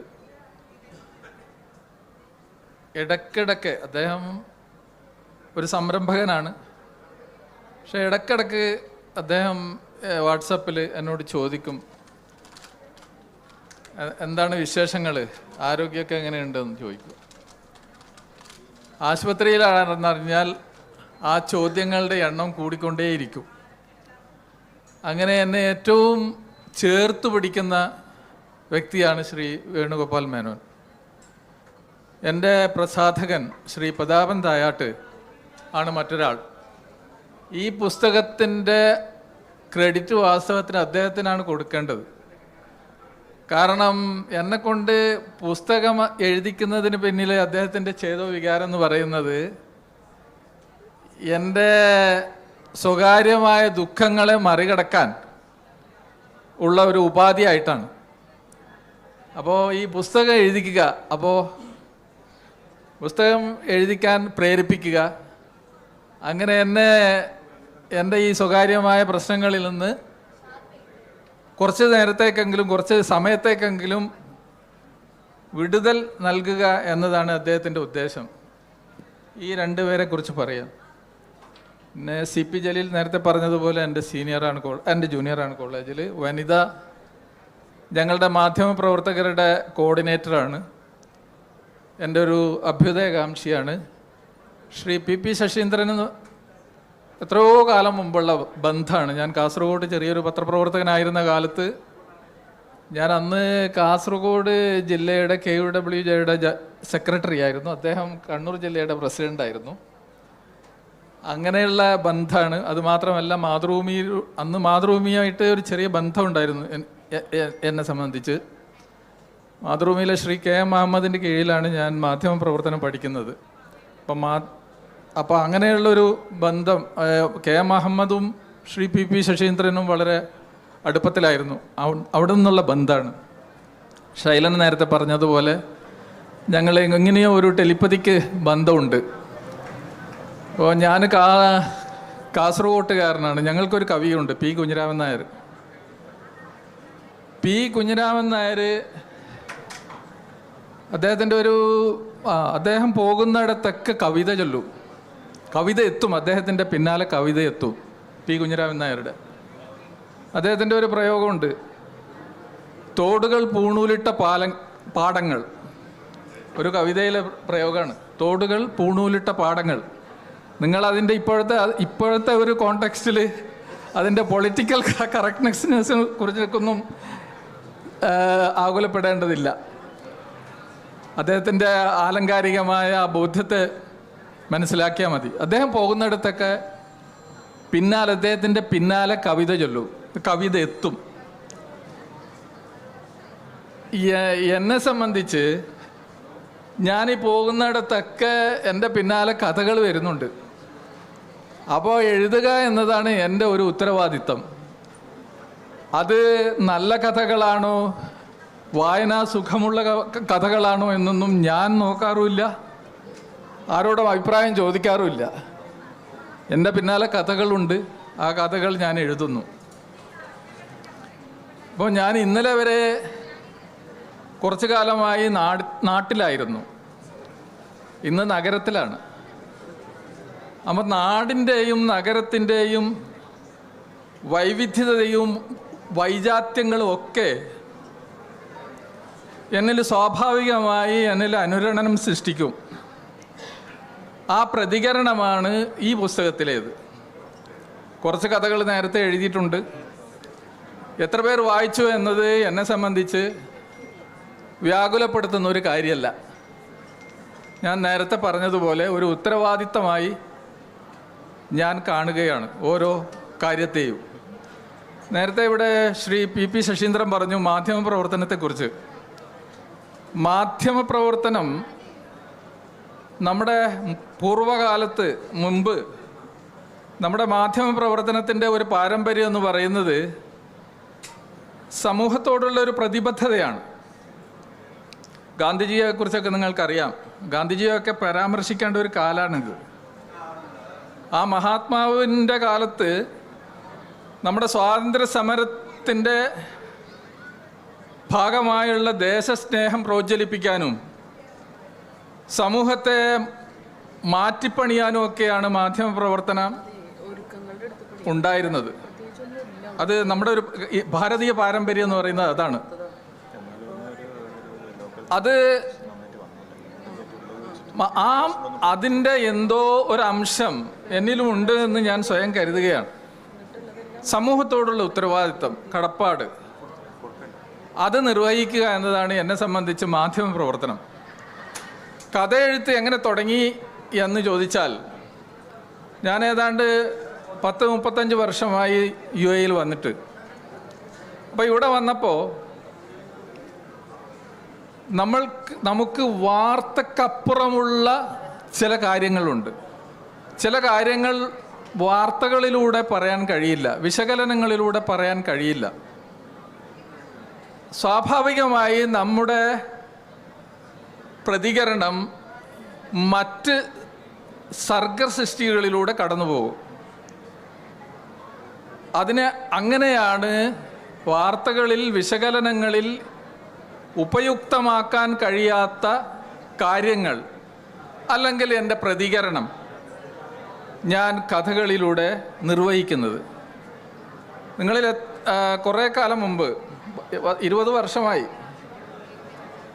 കഥ കല്ലറകളുടേതെന്ന് പറഞ്ഞൊരു കഥ മാതൃഭൂമി ആഴ്ചപ്പതിപ്പിൽ പ്രസിദ്ധീകരിച്ചിട്ടുണ്ട്. 20 വർഷം മുമ്പ്, 25 വർഷം മുമ്പ് കഥ കല്ലറകളുടേത്. അത് എൻ്റെ ഒരു പലസ്തീൻ അനുഭവമാണ്.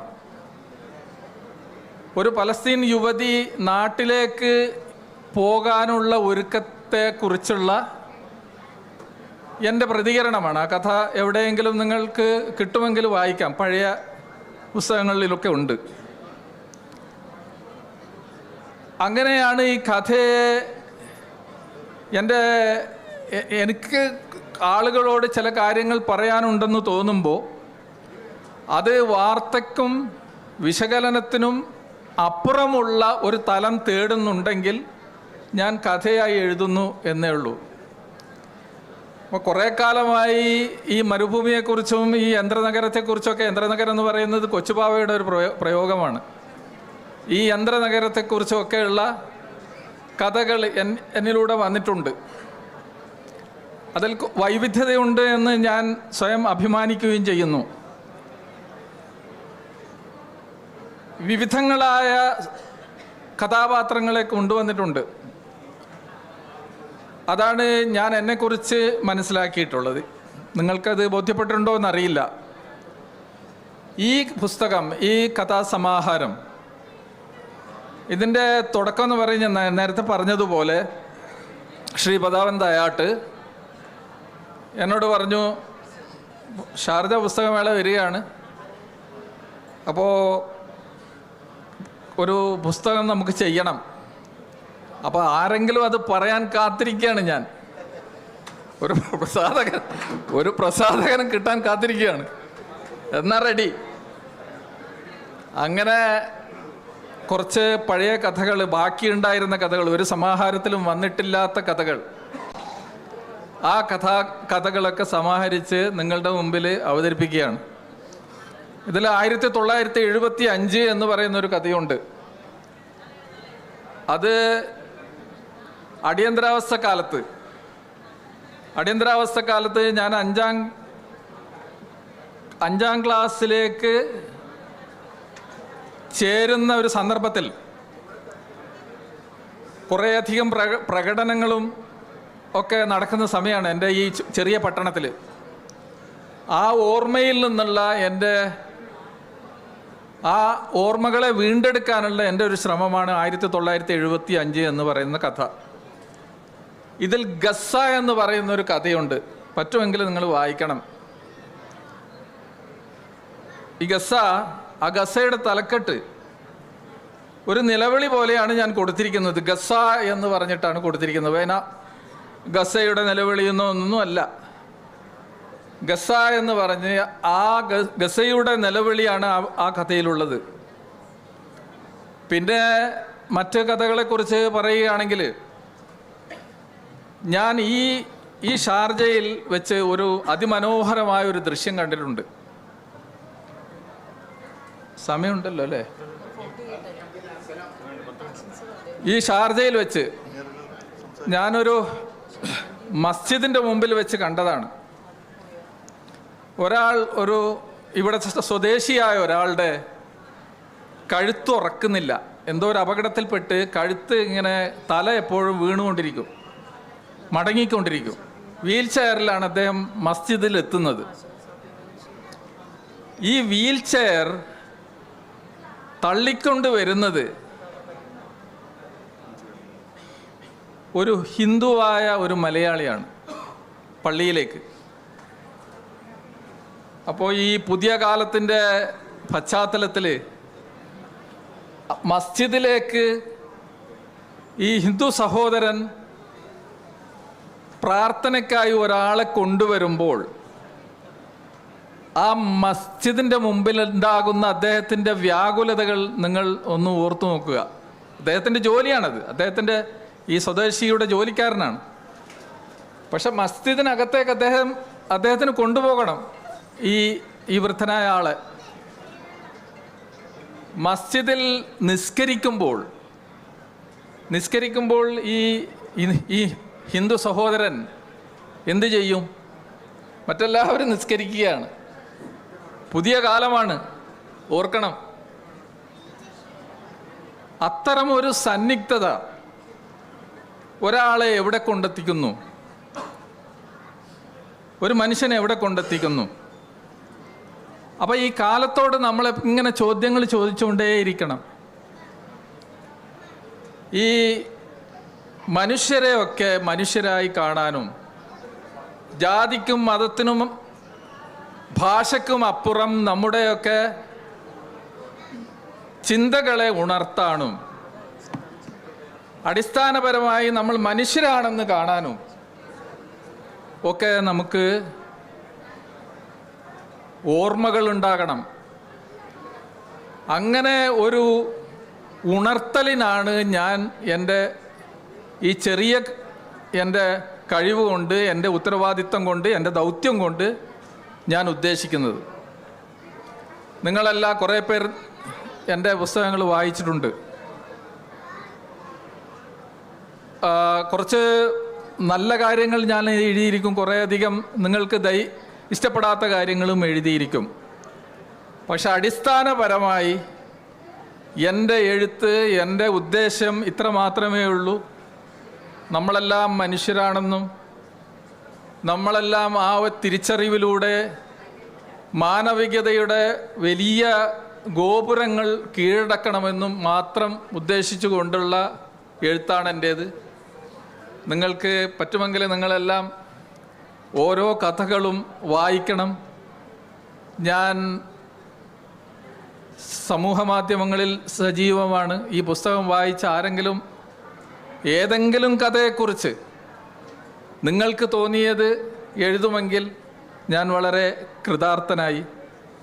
ഈ ഇരിക്കുന്ന ആളുകളോട് എൻ്റെ നന്ദി വാക്കുകളിൽ ഒതുക്കേണ്ടതല്ല. ഞാൻ പറഞ്ഞു, എന്നെ എപ്പോഴും ചേർത്ത് പിടിക്കുന്ന കുറച്ച് പേരാണ് ഇവിടെ ഇരിക്കുന്നത്. എന്നും എന്നെ കൈപിടിച്ച് മുന്നോട്ട് നയിക്കുന്ന ആളാണ്. ഞാൻ ഒന്ന് വീണുപോയാൽ എന്നെ താങ്ങി നിർത്താൻ ഇവരൊക്കെ എന്നുമുണ്ട് എന്ന ഒരു തോന്നൽ എൻ്റെ ഉള്ളിലുണ്ട്. അത് നിങ്ങൾക്കും ഉണ്ടാകണം. നിങ്ങൾ ഒറ്റപ്പെട്ട മനുഷ്യരല്ല. ഈ സമൂഹത്തിൽ ഒരുപാട് നന്മകൾ ഇനിയും ബാക്കിയുണ്ട്. അതിൻ്റെ ഉദാഹരണങ്ങളാണ് ഈ ഇരിക്കുന്നത് നിങ്ങളും. ഈ ഇരിക്കുന്ന പലരിലും ഞാൻ അത് കണ്ടിട്ടുണ്ട്. അവരുടെ സംസാരത്തിൽ നിന്ന് എനിക്ക് ബോധ്യമായ കാര്യങ്ങളാണ്. അത് വെറും വാക്കുകളായിരുന്നില്ല പലരും എന്നോട് പറഞ്ഞിട്ടുള്ളത്. അപ്പോൾ ആ ഒരു ഐക്യദാർഢ്യമാണ്, ഏക മനോഭാവമാണ് എന്നെ നാട്ടിൽ നിന്ന് ഇന്നലെ ആശുപത്രി കിടക്കയിലായിരുന്ന എന്നെ ഇവിടെ കൊണ്ടുവന്ന് ഇരുത്തിയത് എന്ന് വിനയപൂർവ്വം പറഞ്ഞുകൊണ്ട് എല്ലാവർക്കും നന്ദി, നമസ്കാരം.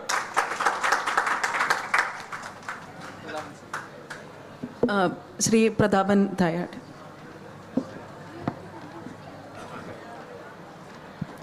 സുഹൃത്തുക്കളെ, അബ്ബാസ് സംസാരിക്കുന്ന ആദ്യഘട്ടത്തിൽ ഒരു വലിയ കളവ് പറഞ്ഞു. അതൊന്ന് തിരുത്തിയേ പറ്റുള്ളൂ എനിക്ക്. അബ്ബാസിന് വലിയ ആശ്വാസമാണത്ര എൻ്റെ വിളികൾ. ആര് പറഞ്ഞു ആശ്വസിച്ചത്? ഞാനാണ് പലപ്പോഴും. ഞാൻ പലപ്പോഴും ഇങ്ങനെ പലതും ചോദിച്ചുകൊണ്ടേയിരിക്കും. അബ്ബാസ്, നമുക്ക് ഇവരുടെ MLA ഉണ്ട് അവിടെ, KM അഷ്റഫിനെ ഒന്ന് കിട്ടണം. റെഡി, ഇതാ നമ്പർ ഞാൻ അയച്ചു. നമ്പർ അയക്കുന്നു, കാര്യങ്ങളൊക്കെ തയ്യാറാക്കുന്നു. ബാനു മുഷ്താഖിനെ നമ്മൾ കാസർഗോഡ് കൊണ്ടുവരുന്നു, അവാർഡ് കിട്ടിയത് നിങ്ങൾക്കൊക്കെ അറിയാം. അതിനോടൊപ്പം അബ്ബാസിനെയും നമ്മൾ ആഘോഷിക്കുന്നു. റെഡി, ബാനു മുഷ്താഖിൻ്റെ നമ്പർ ഇതാ വായുവിൽ. എത്ര പെട്ടെന്നാണ് ഈ സാധനങ്ങൾ എത്തുന്നത്. അതുകൊണ്ട് ഞങ്ങൾക്കായിരുന്നു ഒരാശ്വാസം എക്കാലത്തും നിങ്ങൾ കൂടെ ഉണ്ടായിരുന്നത്, ഇപ്പോഴും. മറ്റൊന്ന് പറഞ്ഞു, ആരും വരില്ല എന്ന്. ഞാൻ ഉറപ്പ് പറഞ്ഞു അബ്ബാസ് വരുമെന്ന്. എനിക്ക് ഉറപ്പുണ്ടായിരുന്നു. ഇതാ അവിടെ പറഞ്ഞതാണ് അബ്ബാസ് വരില്ല എന്ന്. ഇന്ന് രാവിലെ ഞാൻ പറഞ്ഞു, മൂപ്പരെത്തി. കാരണം ഏതൊരാശുപത്രിയേക്കാൾ, ഏതൊരു ഡോക്ടറേക്കാൾ കൂടുതൽ അബ്ബാസിനെ സംബന്ധിച്ചിടത്തോളം കൂടുതൽ കരുത്ത് കിട്ടാൻ ഈ അറ്റ്മോസ്ഫിയറിന് കഴിയുമെന്ന് എനിക്ക് 100% ഉറപ്പുണ്ടായിരുന്നു. അബ്ബാസിനും അത് ഉറപ്പുണ്ടായിരുന്നു. നന്ദി, നമസ്കാരം. ഷീലാൻറ്റി 2 വാക്കൊന്ന് സംസാരിക്കാം.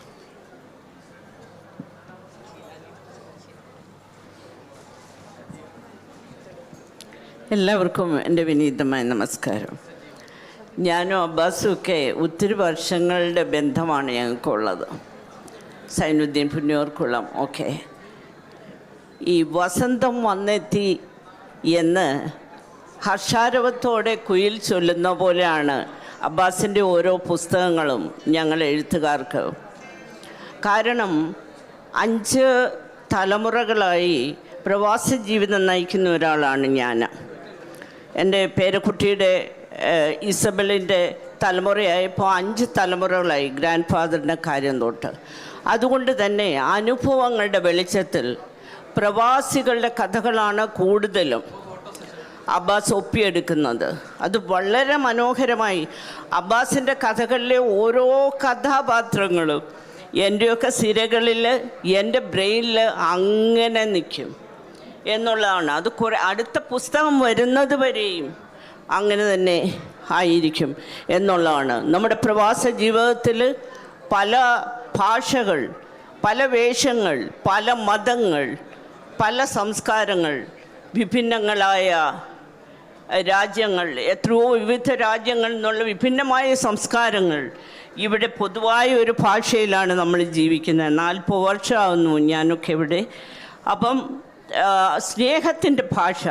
ഇവിടെ അബ്ബാസ് പറഞ്ഞ പോലെ ഞങ്ങളെയൊന്നും എഴുത്തുകാരെ സംബന്ധിച്ചിടത്തോളം ലോകത്തെ ഒന്നായി അവർ കാണുന്നു എന്നുള്ളതാണ്.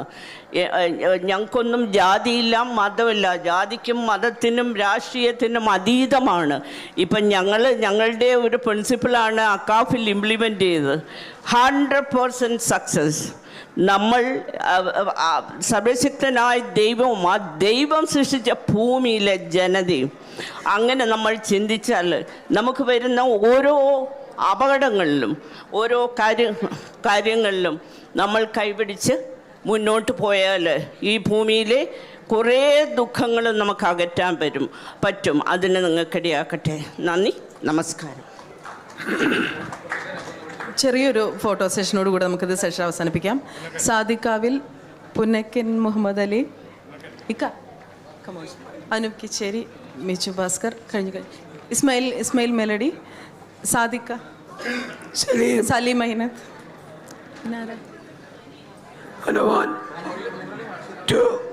മുരളി മാഷ്, മുരളി മംഗലത്ത്, പി ശിവപ്രസാദ്. പെട്ടെന്ന് സമയം അങ്ങനെ പോയി കുളിക്കാം.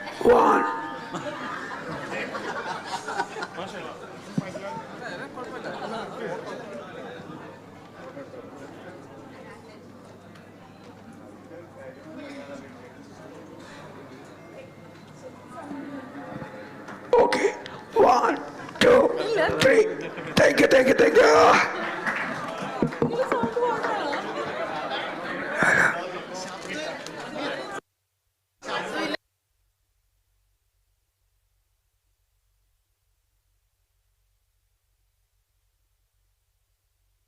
വരും.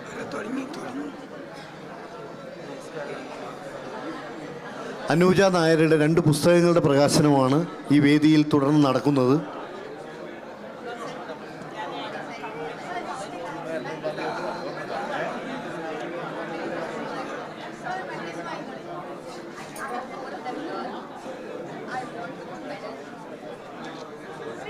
അനൂജ വാ.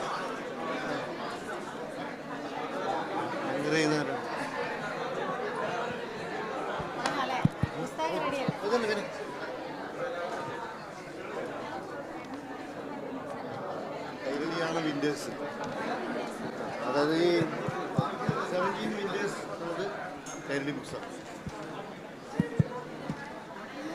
പ്രിയപ്പെട്ടവരെ, എല്ലാവർക്കും നമസ്കാരം.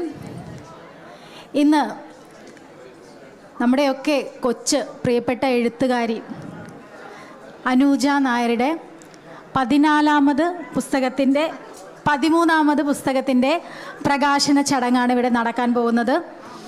എല്ലാവരെയും ഏറെ സ്നേഹത്തോടെ ചടങ്ങിലേക്ക് ക്ഷണിക്കുന്നു. എനിക്കറിയാം അനൂജ നായർ എന്ന് പറയുന്ന കുട്ടി ഇവിടെയുള്ള ഒരുപാട് ആളുകൾക്ക്, വലിയവരും ചെറിയവരുമായിട്ടുള്ള എല്ലാ ആളുകൾക്കും വളരെയധികം പ്രചോദനമായിട്ടുള്ള വ്യക്തിയാണ്. അതുകൊണ്ട് തന്നെ ഇവിടെ സംസാരിക്കാൻ തയ്യാറായിട്ട് ഒരുപാട് ആളുകളുണ്ട്. അനൂജക്കുട്ടിയെ സ്നേഹിക്കുന്ന ഒരുപാട് ആളുകൾ. എന്തായാലും ഞാൻ ഈ ചടങ്ങിൻ്റെ നമുക്ക് ആകെ ഒരു അരമണിക്കൂർ മാത്രമേ ഉള്ളൂ. ചടങ്ങിലേക്ക് ഞാൻ ഏറെ സ്നേഹത്തോടെ ചടങ്ങിൻ്റെ ഭാഗമാകാനുള്ള ഓരോരുത്തരെയും സ്നേഹത്തോടെ ക്ഷണിക്കുന്നു. പുസ്തകം പ്രകാശനം ചെയ്യാനുള്ള Shri Jayaraj, Indian air force wing കമാൻഡറായിട്ടുള്ള ശ്രീ ജയരാജിനെ ഏറെ ബഹുമാനത്തോടുകൂടെ വേദിയിലേക്ക് ക്ഷണിക്കുന്നു. അടുത്തതായിട്ട് നമ്മുടെ പുസ്തകം സ്വീകരിക്കുന്ന doctor Sagi, head of the department of law, Amity university college, അവരെയും ഏറെ സ്നേഹത്തോടെ ക്ഷണിക്കുന്നു. മാത്തുക്കുട്ടി സാർ NTVയുടെ ഒരു പ്രോഡക്റ്റാണ് ശരിക്കും പറഞ്ഞാൽ അനൂജ എന്ന് പറയുന്ന പ്രിയപ്പെട്ട എഴുത്തുകാരി. മാത്തുക്കുട്ടി സാർ വന്നുകൊണ്ടിരിക്കുകയാണ് എന്ന് തോന്നുന്നു. അദ്ദേഹത്തിൻ്റെ സാന്നിധ്യത്തിൽ നമുക്ക് ബാക്കിയുള്ള അതിഥികളെ ഇവിടേക്ക് ക്ഷണിക്കാം. ശ്രീമതി ഗീതാ മോഹനെ ഏറെ സ്നേഹത്തോടു കൂടി, എഴുത്തുകാരിയാണ്, അനുജക്കുട്ടിയുടെ പ്രിയപ്പെട്ട ഒരു അമ്മ കൂടിയാണ്. അവരെ ഏറെ സ്നേഹത്തോടെ വേദിയിലേക്ക് ക്ഷണിക്കുന്നു. എഴുത്തുകാരനായിട്ടുള്ള അനൂപ് അനിൽ ദേവൻ വേദിയിലേക്ക് ഏറെ സ്നേഹത്തോടെയും ബഹുമാനത്തോടെയും ക്ഷണിക്കുന്നു. എഴുത്തുകാരൻ ശ്രീ രവീന്ദ്രൻ, മറ്റൊന്ന് നമ്മുടെ പ്രിയപ്പെട്ട എഴുത്തുകാരൻ ഇസ്മായിൽ മേലഡിയെയും ഏറെ സ്നേഹത്തോടെയും ബഹുമാനത്തോടു കൂടി ചടങ്ങിലേക്ക് ക്ഷണിക്കുകയാണ്.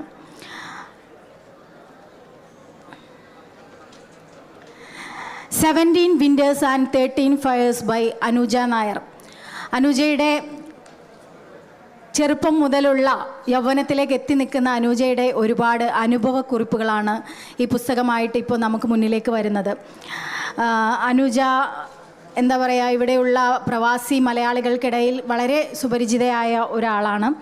മാത്രമല്ല എനിക്ക് തോന്നുന്നു ഇവിടെ ഒരുപാട് പെൺകുട്ടികളടക്കം ആൺകുട്ടികളടക്കം ഒരുപാട് കുട്ടികൾക്ക് പ്രോത്സാഹനം നൽകുന്ന ഒരു വേദിയാണ് അന്താരാഷ്ട്ര ഷാർജ പുസ്തകോത്സവം എന്ന് പറയുന്നത്. ഇവിടെ അനൂജയെ നമ്മൾ കാണാറുള്ളത് പുസ്തകം എഴുതുന്ന എഴുത്തുകാരിയായിട്ട് മാത്രമല്ല, ഇവിടെ ഉണ്ടാവാറുണ്ട്. പിന്നെ ഈ പ്രോഗ്രാം കോർഡിനേറ്റ് ചെയ്യുന്നതിൻ്റെ ഭാഗമായിട്ട് അനൂജ ഉണ്ടാവാറുണ്ട്. അനൂജ പാട്ട് പാടാറുണ്ട്, ഡാൻസ് ചെയ്യാറുണ്ട്. അനൂജ ചെയ്യാത്ത ആക്ടിവിറ്റീസ് ഒന്നുമില്ല.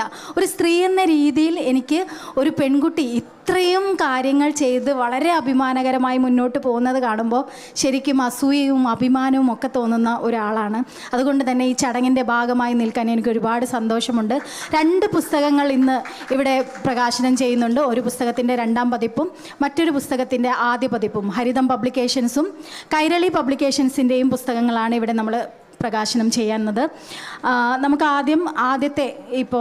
ആദ്യ പതിപ്പായിട്ടുള്ള നമ്മുടെ 17 വിൻറ്റേഴ്സ് ആൻഡ് 13 ഫയേഴ്സ് എന്ന് പറയുന്ന പുസ്തകത്തിൻ്റെ പ്രകാശന ചടങ്ങ് തന്നെ ആദ്യം നടത്താം.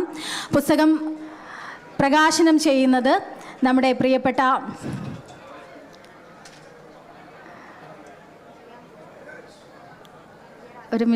Shri Jayaraj, Indian air force wing commander. ഞാൻ അനുജയുടെ അച്ഛനോട് ഞാൻ ചോദിച്ചു, അദ്ദേഹം എങ്ങനെയാണ് ഈ ഒരു പുസ്തക പ്രകാശന ചടങ്ങിലേക്ക് എത്തിപ്പെട്ടത് എന്നറിയാൻ എനിക്ക് ആഗ്രഹമുണ്ടായിരുന്നു. അത് അദ്ദേഹം സംസാരിക്കുമ്പോൾ നമുക്കറിയാൻ പറ്റുമെന്ന് വിചാരിക്കുന്നു. അദ്ദേഹത്തെ പുസ്തകം പ്രകാശനം ചെയ്യാനും സ്വീകരിക്കുന്നതിന് വേണ്ടി ഡോക്ടർ സാഗിയെയും ഏറെ ബഹുമാനത്തോടെയും സ്നേഹത്തോടെയും ക്ഷണിക്കുന്നു.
നമുക്ക് വളരെ കുറച്ച് സമയം മാത്രമേ ഉള്ളൂ എന്നുള്ളത് കൊണ്ട് ഞാൻ ആദ്യം തന്നെ ഈ പുസ്തകത്തെക്കുറിച്ച് നമ്മളോട് സംസാരിക്കാൻ വേണ്ടി ശ്രീ ഇസ്മായിൽ മേലടി സാറിനെ ക്ഷണിക്കുകയാണ്. കാരണം അതിന് പിന്നെ ലാസ്റ്റ് സമയം ഉണ്ടാവില്ല എന്നുള്ളത് കൊണ്ട് പുസ്തകത്തെക്കുറിച്ച് ഞങ്ങൾക്ക് അറിയേണ്ടതുണ്ട്.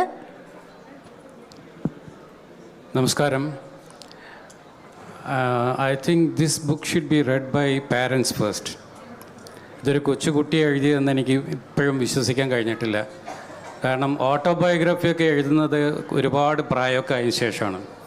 17ാമത്തെ വയസ്സിൽ ഒരു കുട്ടി എഴുതിയ ഓട്ടോബയോഗ്രഫി എന്തുകൊണ്ടതിന് പ്രാധാന്യം ഉണ്ട് എന്നുള്ളതാണ്. കാരണം ഇത് ഒരു കഴിവും നമുക്കുണ്ടായാലും എന്ത് പ്രാധാന്യമുണ്ടെങ്കിലും നമ്മൾ നിരന്തരം അതിനെ പരിപോഷിപ്പിക്കാൻ വേണ്ടിയുള്ള അധ്വാനം ഇല്ലെങ്കിൽ, വിയർക്കുന്നില്ലെങ്കിൽ, you have to sweat it, എന്നിട്ട് ആ അച്ചീവ്മെൻറ്റ് കിട്ടുള്ളൂ. ആ ഒരു ഇത് ഇല്ലെങ്കിൽ എന്ത് കഴിവുണ്ടായാലും അത് മുരടിച്ചു പോകും എന്നുള്ളൊരു കാര്യമായ ഒരു message she has given to the children. But at the same time നമ്മൾ പലപ്പോഴും പാരൻസ് നമ്മൾ ആഗ്രഹിക്കുന്ന രീതിയിലേക്ക് കുട്ടികളെ കൊണ്ടുവരാൻ ശ്രമിക്കും.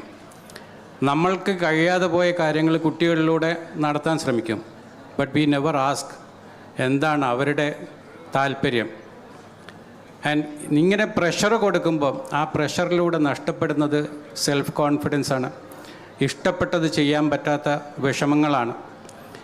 അങ്ങനെ ഒരു പാരൻ്റ് വായിച്ചാൽ കിട്ടാവുന്ന ഒരുപാട് advices, she is giving advice to the parents. അങ്ങനെയുള്ള ആൾക്കാർക്ക്, എൽഡേഴ്സിന് കൊടുക്കുന്ന അഡ്വൈസ്.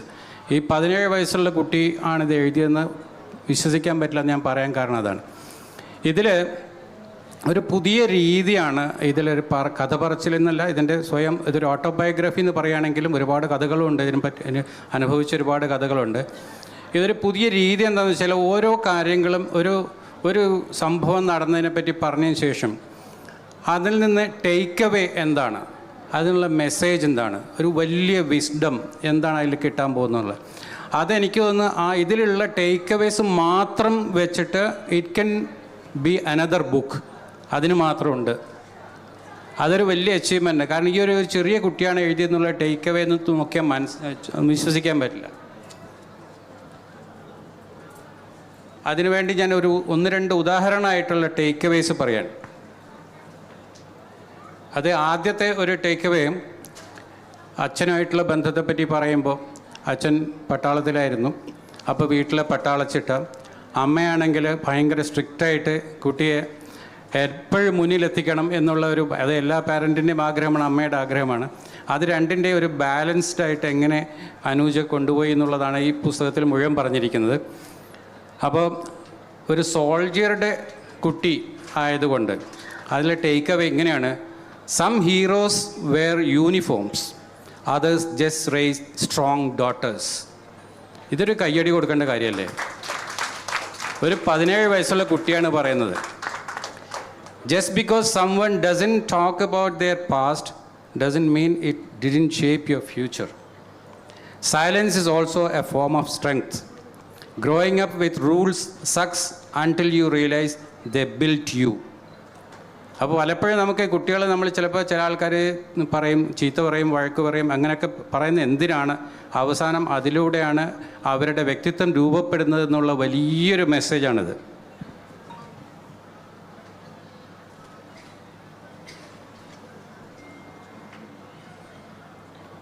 പിന്നെ പാരൻസിനോടുള്ളൊരു അഡ്വൈസ്, ഇതൊക്കെ ടേക്ക് അവേയിലുള്ളതാണ്, ഈ കഥ മുഴുവനല്ല.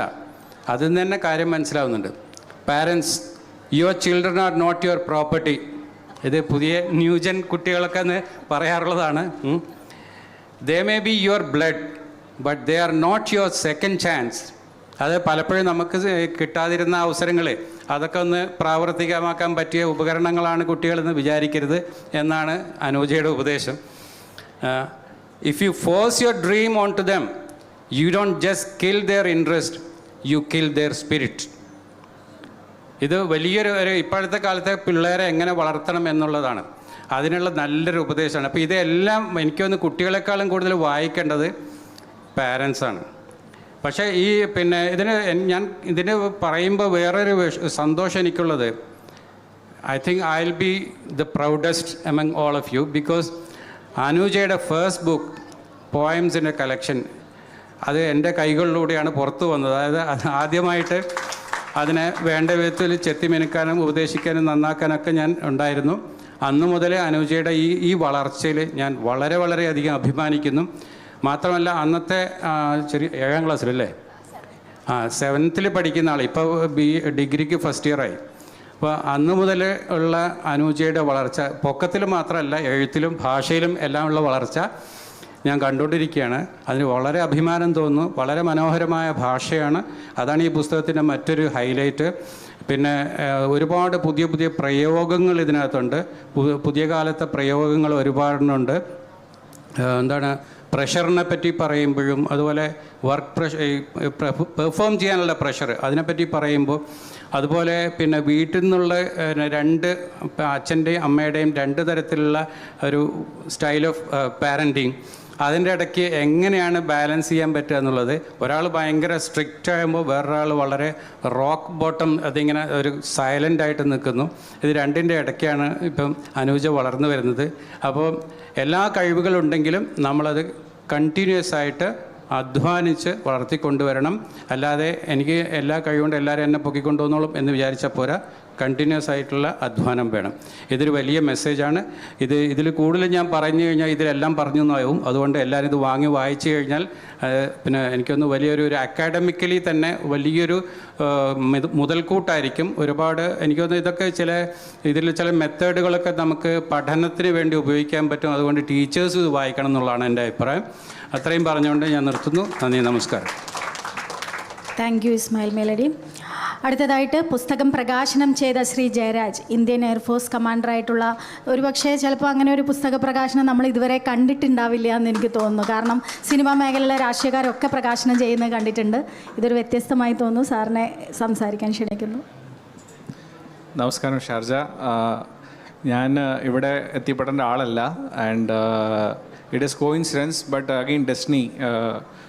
As it would say that I'm here because of medical emergency to look after my father-in-law, Mr. Mohan Kumar. He would be watching all this from home, and for your information, he is fine, and he would be joining soon to the book fair, which is his own forte, and it is his own baby. So nevertheless, but as Ismail Meredith has already brought out, she's a girl who has clear vision of what is happening with her, what is going to be the future. And above all this, as she has brought out rightly, although the trailer is out, I would suggest each one of you, sir പറഞ്ഞ പോലെ പേരൻസിന് വായിക്കണം എന്ന് പറയുമ്പോൾ, ഇത് she is a product of Gen X generation and brought through the millennials, and she's herself is a Gen Z. But this book is a must read for all the generations as to how parenting should be and how you should cope up with the parents. And there's a strong message. So in fact, mother Anidhi Chechi had asked Ashwati if I am planning to come around during this book launch or during the book fair. She told no, he doesn't have any plans as of now. So once they called me, since you're here, it will be better if you could come. It is our wish. So I didn't think much, because I've seen Anuja in 2022. That is the first time when I'm meeting her in person. She's witty, and though she's author of 13 books, she is a ball of fire, and she herself is a shining star. And she carries a lot of, or rather she's a sun where she carries all the planets around her. So she carries a lot of energy along with her, and also spreads as she walks. And this book, as rightly told, the takeaways itself can become a big lessons as a snippets for daily reading. And I first, when she gave the book to me, I first gave it to my daughter Upasana. I told, you read it. So she has almost completed the book, and she told, Acha, this is one of the best books. And she was reading till 1 o'clock in the night. In fact, she told, I want to speak only 2 words about this book. I'll request Anuja to permit the same. And in fact, Ujju also read the book. After seeing her sister reading, he also read. And there's a chapter of CBSE.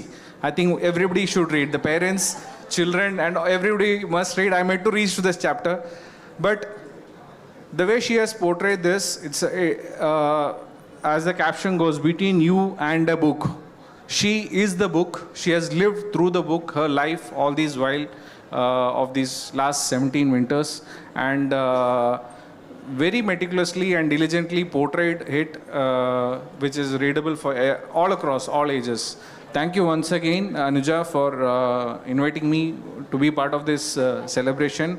And I would be failing if we don't give a big round of applause to these proud parents, Anidhi Chechi and Ramachandra uncle. And also she has mentioned about her sister, who is not here right now, but she's also very much part of her growth and upbringing, because all the very best. And I had an opportunity in the same book fair in 2023 when T.N. Prathapan sir had instituted a trophy for young writers, and it was a surprise for me. Anidhi Chechi requested me to hand over this trophy. So I realized that this trophy is just a beginning for her, but she is going to reach sky. Sky is all yours. Even the space is all yours. All the very best, and thank you each one of you for the patient hearing. Thank you. എല്ലാവർക്കും ഒരുപോലെ പ്രിയപ്പെട്ടതാവുക എന്ന് പറയുന്നത് വളരെ ബുദ്ധിമുട്ടാണ്. അനൂജ അത് വളരെ മനോഹരമായി കൈകാര്യം ചെയ്യുന്നത് അമ്മയുടെയും അച്ഛൻ്റെയും ഒക്കെ ഒരു പ്രേരണ കൊണ്ടാണെന്ന് ഞാൻ വിശ്വസിക്കുന്നു. അടുത്തതായിട്ട് നമ്മളോട് സംസാരിക്കാൻ ഡോക്ടർ സാഗിയെ ക്ഷണിക്കുകയാണ്. എനിക്ക് ഉറപ്പാണ് അവിടെ പഠിക്കാൻ ചേർന്നിട്ട് മാഡത്തിൻ്റെ മനസ്സും അവൾ കവർന്നിട്ടുണ്ടാകും എന്നുള്ളത്. Definitely. Actually, first day class, I told her, like every student, I said, gave 1 minute to the student, jam. And she started And I knew at that moment she could not stop within 1 minute to conclude what she was doing. I mean, I was just getting to know the students. And in the span of, I think now 2 months, in the university, and she's very popular there. And she has done so many things in the span of the 2 months. I think 5 years down the lane, you're going to do a lot more. And I didn't realize when ma'am called me for a book release. I remember you mentioning that you used to write book, but I never thought, she wrote 13 books, and my daughters here are in awe of her, already a fan. I was reading the first page of the book, and I love the structure. I want to read all the 13 of them the next time, we see, and she's acting in one of the legal drama we're doing in the university. So as a law student, it's not going to be boring. And we ourselves create a lot of fun in the law school, studying law. And I wish you all the best. As Sir said, sky's the limit, and I'm sure you're going to reach there, and you will achieve all that you dreamed for. And one more thing, just wanted to say, as Sir had mentioned, it is a message to all students and all kids, all parents basically, to understand that we are not living their dream. This I used to tell my parents, because I wanted to be a lawyer, and I said, that is my dream. And every student, every kid has to live their own dreams. I tell that to my kids also. Every kid, they have to live their dreams and not their parents. Sad to say, we all have to accept that reality and let them fly, be it a girl, a boy, whoever it is, let them have their wings and fly. All the best to you. അടുത്തതായിട്ട് നമുക്ക് ഹരിതം പബ്ലിക്കേഷൻസിൻ്റെ LCM എന്ന് പറയുന്ന പുസ്തകത്തിൻ്റെ 2ാം പതിപ്പ് പ്രകാശനം. എനിക്ക് തോന്നുന്നു അനൂജ ഒരു എഴുത്തുകാരി എന്ന നിലയിൽ അടയാളപ്പെടുത്തുമ്പോൾ പ്രതാപേട്ടൻ അതിന് വലിയ പങ്കുണ്ട് എന്ന് വിശ്വസിക്കുന്ന ആളാണ് ഞാൻ. അപ്പോൾ അതുകൊണ്ട് തന്നെ ആ പുസ്തകത്തിൻ്റെ 2ാമത്തെ പതിപ്പ് ഇവിടെ പ്രകാശനം ചെയ്യുകയാണ്. പ്രകാശനം ചെയ്യുന്നതിന് വേണ്ടി പ്രിയപ്പെട്ട എഴുത്തുകാരൻ അനൂപ് അനിൽദേവനെ ക്ഷണിക്കുന്നു. പുസ്തകം സ്വീകരിക്കുന്നതിന് വേണ്ടി പ്രിയപ്പെട്ട ഗീതേച്ചിയെ ഏറെ സ്നേഹത്തോടെ ക്ഷണിക്കുന്നു.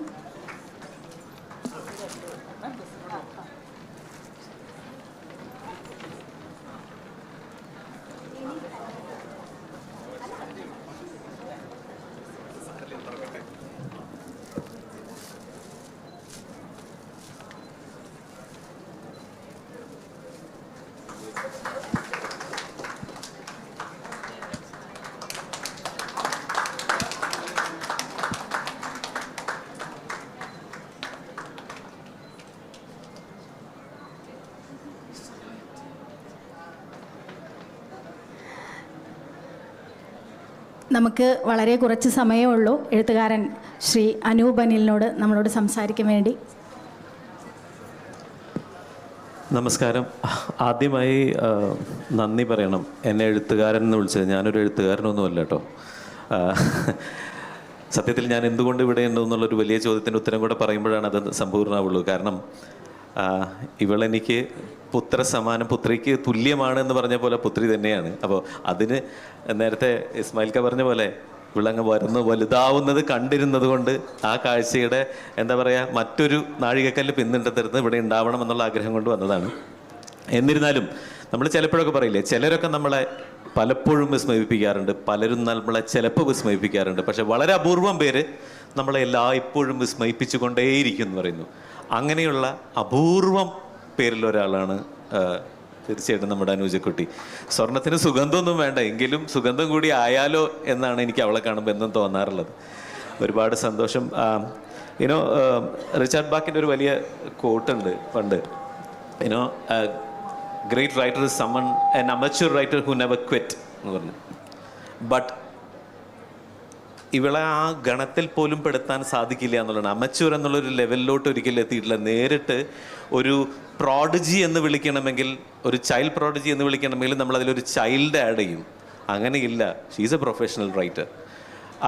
I have been reading through this and I feel I think you have already matured out there, right there, you are right there. So ഇതിൻ്റെ പുറകിൽ എന്നോട് ഒരു കഥ, ഇത് എന്താണെന്ന് ചോദിച്ചപ്പോൾ എന്നോട് അനുജ പറഞ്ഞു, it's a memoir, it's a teens guide, something for my age എന്ന് പറഞ്ഞു. She is completely wrong. It's not for her age, it's for everyone. But yes, കുട്ടികളത് വായിക്കണം. കാരണം കുട്ടികൾക്ക് ഒരുപാട് കാര്യങ്ങൾ, ഒരു പക്ഷെ അവർക്ക് പോലും അവരെക്കുറിച്ച് അറിയാത്ത കാര്യങ്ങൾ അറിയാൻ അവരത് വായിക്കണം. പേരൻസ് അറിയണം, നിർബന്ധമായിട്ട് അറിയണം. കാരണം അത് യഥാർത്ഥത്തിൽ ഇസ്മായിൽക്ക പറഞ്ഞ പോലെ അത് പേരൻസിനുള്ള ഗൈഡാണ്. ഇനി പാരൻസ് അല്ലാത്തവരും അത് വായിക്കണം. കാരണം ലോകത്തിൽ കുട്ടികൾ എങ്ങനെ വളരുന്നു എന്നറിയാൻ കിഡ്സ് കൺസൾട്ടൻ്റ് ആയിട്ടുള്ള വയസ്സുള്ളവരോടല്ല ചോദിക്കുന്നത്. ഓരോ തലമുറയിലെ കുട്ടികളും അവർക്ക് മുൻപ് പോയതിൽ നിന്ന് സമ്പൂർണ്ണമായി വ്യത്യസ്തരാണ്. അവരെക്കുറിച്ചറിയാൻ അവരോട് ചോദിക്കണം. പക്ഷെ അവരുടെ കൂട്ടത്തിൽ നിന്ന് അത് പറഞ്ഞറിയിക്കാൻ, പറഞ്ഞു തരാൻ പ്രാപ്തികളവരോട് ചോദിക്കണം. അങ്ങനെയുള്ള ഒരാളാണ് അനുജ. അപ്പോൾ അവളുടെ പുസ്തകത്തിൻ്റെ ഇനിയും വരാനിരിക്കുന്ന ഒരുപാട് പുസ്തകങ്ങളിലേക്ക് അവൾ വളരുമ്പോൾ അതിന് ഒരവസരത്തിന് ഈ വേദിയിലേക്ക് എന്നെ കൊണ്ടു നിർത്തിയതിന് ഒരുപാട് നന്ദി. അതോടൊപ്പം ഒരുപാട് സന്തോഷം. Thank you. നമുക്ക് എല്ലാവർക്കും പ്രിയപ്പെട്ട മകളാണ് അനുജ. പക്ഷേ എനിക്ക് തോന്നുന്നു ഗീതേച്ചിയുടെ മാറോട് എപ്പോഴും ചേർന്ന് നിൽക്കുന്ന ഒരു കുട്ടിയാണ്. ഗീതേച്ചിയെ സംസാരിക്കാൻ വേണ്ടി ക്ഷണിക്കുന്നു. എല്ലാവർക്കും നമസ്കാരം. ഇപ്പോൾ ഈ പുസ്തകം അദ്ദേഹത്തിൽ നിന്ന് സ്വീകരിക്കുമ്പോൾ സ്വന്തം മോളെ പുസ്തകം ഒരമ്മ സ്വീകരിക്കുന്നതിൻ്റെ ഒരു സുഖത്തിൽ അങ്ങനെ നിൽക്കുകയാണ്. കൂടുതലൊന്നും പറയുന്നില്ല. ഞാൻ എല്ലാ സ്റ്റേജിലും പറയുന്ന ഒരു കാര്യമുണ്ട്, സ്വന്തം മോളെപ്പറ്റി നമ്മൾ ഒരുപാട് പുകഴ്ത്തേണ്ട കാര്യമില്ല, അതിൻ്റെ ഒരു ആവശ്യം വരുന്നില്ല. അതുകൊണ്ട് അവളുടെ ഞാൻ എന്നും ഒരേ വാക്കാന്ന് തോന്നുന്നു എല്ലാ സ്റ്റേജിലും പറയാറുള്ളത്. അതായത് അവളെ ആ ഉയർന്ന ആ ഒരു ഭാവി കാണാനുള്ള ആരോഗ്യവും ആയുസ്സും നമുക്ക് തരണം. എല്ലാവിധ ആശംസകളും മോൾക്ക്. അടുത്തത് നമ്മളെ എഴുത്തുകാരിയെ തന്നെ നമുക്കൊന്ന് കേൾക്കാമെന്ന് ഞാൻ വിചാരിക്കുന്നു. ഇവിടെ ഒരുപാട് ആളുകൾ ആശംസകൾ പറയാനുണ്ട്. അപ്പം അനുജയെ നമ്മൾ കേൾക്കാമെന്ന് വിചാരിക്കുന്നു. പ്രതാപേട്ടനൊക്കെ സംസാരിക്കണം, എന്നാൽ അനുജ 2 വാക്ക് സംസാരിക്കാം. I won't take much of your time because I want to hear my loved one speak as well. But I'll start with a quote that is, "Be yourself because everyone else is already taken." Now this is a quote by Oscar Wilde.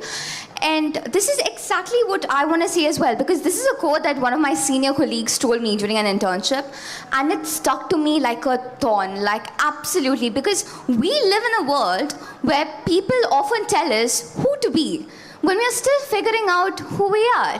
So I think that is what 17 Winters and 13 Fires is all about. 17 Winters is basically my age, right? The 17 years that I've lived, each and every thorn, each and every situation that I've gone through, about all of that. And I've had it hard, so I wanted it to be a bit more easier for people my age as well, so that's why I've written it. And also that the 13 fires represent this particular book, that is 17 Winters and 13 Fires, because even when I stopped writing, or even when I stopped dancing, singing, acting or whatever, I never stopped writing. It was something that just came to me. It was something that I found, like the fire in, right? That's something I love doing. So I will genuinely be very grateful for each and everyone who is present here, because it's genuinely a dream. Now, talking about this book, what I want to convey is that parents, yes, they can also read it, they will benefit from it, but I wanted it mainly to be for the teens of my age, to explain to them that I've made certain mistakes in my lives, and I don't want you guys to go through the same thing. I know that people often write about the pause of the teenagers, but I wanted to give something more. So what I've included is like basically ways that you can overcome a particular situation that you are in. And the key takeaways, they play a huge role. I've added certain lowdowns that are 3 things I regret and 3 things I'm grateful for after each particular part. There are 131 takeaways, and there are certain activities and methods that will be useful for everyone as well. And there's a small area where you can write your own thoughts. So that is just about the book. I won't go much about that, but there are a few people that I have to thank, and I cannot just go without thanking. Firstly, Mohan uncle. He is someone I absolutely adore. He has been there for each and every book publishing of mine. He just called me before my book publishing, and I was in tears because he means so much to me, and him not being here definitely makes a difference. And I was just in tears because I was not able to go meet him, and I have a huge trauma of hospital, so I cannot bring myself to see him in that position. Then Jay uncle, thank you so much for being here. It's definitely a dream. I love you so much. Ashwati Chechi, Geeta auntie and all, huge blessings in my life. I never expected Jay Uncle to be here, and him making an effort and coming here even during this critical condition. It's so lovely for you to be here, and he's an Indian Air Force commander, so that's a huge thing as well. Then Sagi ma'am, she is my program leader actually, and I still remember the first day that I met her and the impression I had of her. The next 5 years I'll be with you, annoying you and irritating you with a lot of things, so do bear me as well. And it's been a wonderful experience with you and the other professors. So thank you so much for coming. And she's coming all the way from RAK, right? Ras Al Khaimah. And that's crazy because the traffic she had to go through. Even her children are here and even their friends are here. So I'm so grateful for that. Then Anup Uncle, I don't have to say anything. He's the one who wrote the wishes and all behind my book. He was the one who defined it. And I just love him because he's been there with me since the beginning. I've seen him since I was a small kid, and I genuinely love him so much. And Geeta auntie, I'm not telling because she's like a mom only to me. Ismail uncle has seen me since the very beginning. He has seen my growth, and I'm also grateful for that as well. Then in a gist, I'll tell everyone, I want to thank Upachu and Ujju. Is Upachu there? Upachu, can you come here? For just 2 words, quickly, like 2 words. First of all, I want to give a big hats off to Anuja Chechi, who has wrote 13 books, 13 outstanding, amazing books in just the amount of 17 years. I consider her a huge role model, and I'm sure some of you do too. She's an amazing writer, a friend, a sister. She's a very great author, and she's a great inspirational motivator. I love the way she wrote the books in a very friendly manner. You can understand it. Even my brother could understand it. I could understand it. It was very friendly. She wrote about her ups and downs, goods and bads. She wrote about her whole life without avoiding anything. And I hope and wish you the very best for the rest of your creative career. Thank you so much. With one line, I'll end it. I just want to thank Neet auntie, Jasmine auntie, Rashmi auntie, Mini auntie, Shahnaz auntie, Ismail uncle, Veliodan uncle, Paul uncle, Pradhapan uncle, Haridam Publications, Saikatam Publications, Libby Publications, Karali Publications, Ashokan uncle, Jagdish uncle, Arun uncle, Unikrishnan uncle, Drishya auntie, Niranjana, Ansar uncle, and my very best friend Akshita as well, who has come. So I just thank everyone, Paul uncle as well. And one last line, that is, I love my dad, I love my mom. Both of them have supported me so much, and a big thanks to my dad because even if he's a silent person, he helps me through everything. ഒരു 2 വാക്ക് സംസാരിക്കാൻ വേണ്ടി പ്രിയപ്പെട്ട എഴുത്തുകാരൻ പോളേട്ടനെ ക്ഷണിക്കുന്നു. Thank you. ഇവിടെ എല്ലാവരും അനുജയെ മോളായിട്ടാണ് കരുതുന്നത്. ഇപ്പോൾ ഇവിടെ തന്നെ സ്റ്റേജിൽ തന്നെ 2-3 പേരൊക്കെ പറഞ്ഞു. പക്ഷെ ഞാൻ 2 കൊല്ലം മുമ്പ് പറഞ്ഞു, ഇവളെനിക്ക് മോളല്ല, ഇവളെൻ്റെ കാമുകിയാണ്, ഇവള് വലുതായി കഴിഞ്ഞു. ഓക്കെ. അപ്പോൾ അനുജയുടെ ചിന്തകളൊക്കെ 10 ഇരട്ടി വയസ്സുള്ള ആളുകളെ പോലെയാണ്. നമ്മളിവിടെ ഇരിക്കുന്നവരൊക്കെ ഇവിടെ സ്റ്റേജിൽ എത്ര പ്രസംഗങ്ങൾ കേട്ടിട്ടുണ്ടോ അതിൻ്റെ 10 ഇരട്ടി പ്രസംഗങ്ങൾ അവിടെ ഇരുന്നിട്ട് അനുജ കേട്ടിട്ടുണ്ട്. ഈ അനുഭവങ്ങളൊക്കെ അവളെ മോട്ടിവേറ്റ് ചെയ്യുന്നുണ്ട്. അങ്ങനെ എഴുത്ത് ആദ്യത്തെ പുസ്തകങ്ങളിൽ കുറേ പഴയ എന്താ പറയുക വലിയ ആളുകളെ പോലെ ചിന്തിക്കുന്നത് അനുജ ചെറുതായി കുട്ടികളെ പോലെ ചിന്തിക്കുന്നതായിട്ട് കാണുന്നു. ഡ്രാക്കുള ഓരോ വയസ്സ് കുറഞ്ഞു വരുന്നത് പോലെ അനുജ എൻ്റെ മകളായിട്ട് വരും എന്നുണ്ട്. വിക്ടർ യൂഗോയുടെ ഒരു വാക്കോട് കൂടി ഞാൻ അവസാനിപ്പിക്കുകയാണ്. ടെലിസ്കോപ്പ് കൊണ്ടുള്ള അന്വേഷണം അവസാനിക്കുന്നിടത്ത് മൈക്രോസ്കോപ്പ് കൊണ്ടുള്ള അന്വേഷണം ആരംഭിക്കുന്നു. അതുകൊണ്ട് എഴുത്തിലും വായനയിലും അന്വേഷണം തുടരുവാൻ ആശംസകളോടെ നിർത്തട്ടെ. Thank you. ശ്രീ ബഷീർ തിക്കുറി ഉണ്ടെങ്കിൽ ഒന്ന് വരണം. ഇല്ലെങ്കിൽ ഉണ്ടോ? ഇല്ലെങ്കിൽ പ്രതാപൻ തായാട്ടിനെ 2 വാക്ക് സംസാരിക്കാൻ ക്ഷണിക്കുന്നു. 2 വാക്കില്ല, ഒറ്റ വാക്ക് മാത്രം. എല്ലാവരും അനൂജയെക്കുറിച്ച് ധാരാളം നല്ലത് പറഞ്ഞു. ഇതൊക്കെ എനിക്കും പറയാനുണ്ട്. പക്ഷേ അതിലപ്പുറം അവിടെ ഇരിക്കുന്നൊരു അനൂജയുണ്ട്, അത് വലിയ പ്രശ്നക്കാരിയാണത്. സമയം വൈകും തോറും അനൂജയുടെ മുഖം ഇങ്ങനെ മാറിക്കൊണ്ടേയിരിക്കും. Anyway, good, congrats. എല്ലാവരോടും ഏറെ സ്നേഹത്തോടെ നന്ദി പറയുന്നു. ഇവിടെ പങ്കെടുത്ത ഓരോരുത്തരും നിങ്ങൾ അനുജയെ അത്രയും ഇഷ്ടപ്പെടുന്നവരാണ്. പുസ്തകം വാങ്ങണം. ഹരിതം പബ്ലിക്കേഷൻസിലും കൈരളി പബ്ലിക്കേഷൻസിലും പുസ്തകം വാങ്ങണം. നിങ്ങൾ വായിക്കണം. ഈ കുട്ടിയെ പ്രോത്സാഹിപ്പിക്കണമെന്ന് അഭ്യർത്ഥിക്കുന്നു. Thank you.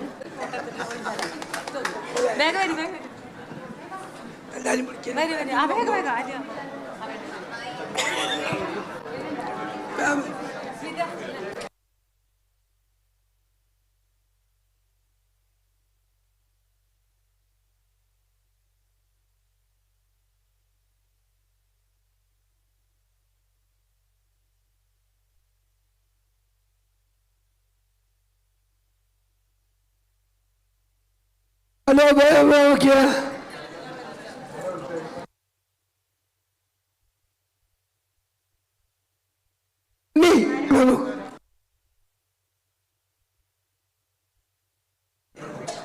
വീണ്ടും 1 2 3 thank you thank you thank you okay okay okay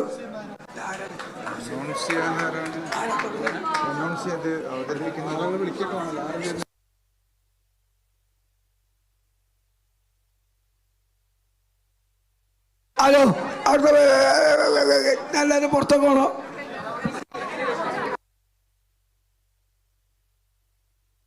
session പുറത്താണ്, ഇനിയുള്ള ഫോട്ടോ പുറത്താണ്, ഇനിയുള്ള ഫോട്ടോ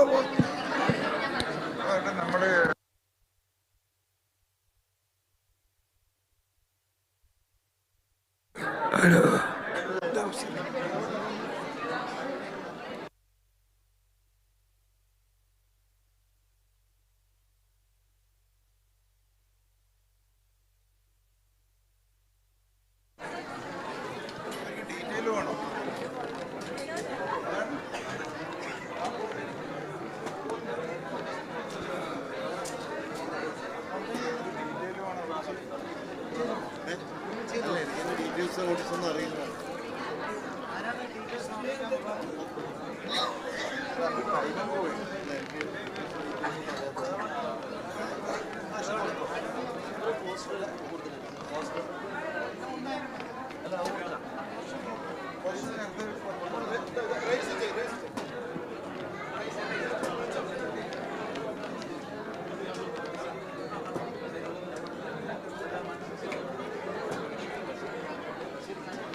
നോട്ടീസ് നോക്കിയിട്ട് പറഞ്ഞാൽ മതി.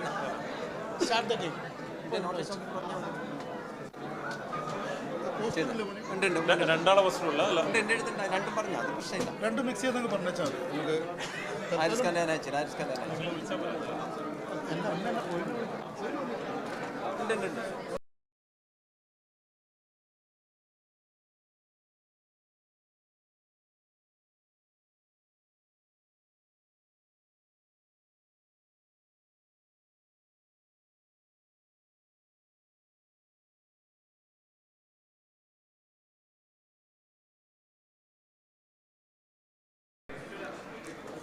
ഇവിടെ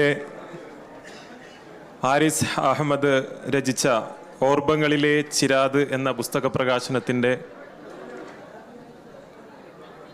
പ്രകാശനമാണ് ആദ്യമായിട്ട് ഇവിടെ നടക്കാൻ പോകുന്നത്. എനിക്ക് തോന്നുന്നത് ഒരു പുസ്തക പ്രകാശനത്തിന്, ഒരു ഇൻഡിവിജ്വൽ പുസ്തക പ്രകാശനത്തിന് ഇത്രമേൽ സ്വീകാര്യത ലഭിച്ച രണ്ട് എഴുത്തുകാർ ഈ രണ്ട് ഭാഗ്യവാന്മാരാണെന്ന് പറയാൻ പറ്റും. പ്രിയപ്പെട്ട എല്ലാവരെയും ഈ ഒരു പുസ്തക പ്രകാശന വേദിയിലേക്ക് ആദ്യമായി സ്വാഗതം ചെയ്യുകയാണ്. ആദ്യമായി ഇതിൻ്റെ ഇന്നത്തെ MC പ്രിയപ്പെട്ട ബഷീർ തിക്കോടി സാറാണ്. ഈ വേദിയിലേക്ക് സ്വാഗതം ചെയ്യുകയാണ്. അതുപോലെ തന്നെ ഈ പുസ്തക പ്രകാശന കർമ്മത്തിൽ പുസ്തകങ്ങൾ ഇന്ന് ഓർമ്മകളുടെ ചിരാത് എന്ന പുസ്തകം ഏറ്റുവാങ്ങുന്ന പ്രിയപ്പെട്ട പോയിൽ അബ്ദുള്ള സാഹിബ്, അതുപോലെ തന്നെ റിലീസിംഗ് KLP യൂസുഫ് ക, പ്രതാപൻ തായാട്, ഹാറൂൺ കക്കാട്, ജാസ്മിൻ അമ്പലത്ത്, റിഹാൻ മുഹമ്മദ്, സൈനബ് മുഹമ്മദ് ഫറൂഖ്, ഇവരെ ആദ്യമായി സ്റ്റേജിലേക്ക് ക്ഷണിക്കുകയാണ്.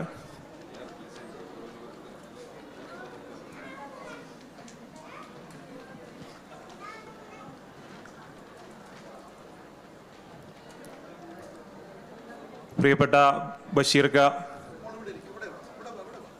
നമ്മുടെ ഈ ഒരു പരിപാടി നിയന്ത്രിക്കാൻ വേണ്ടി മൈക്ക് കൈമാറാം. Thank you.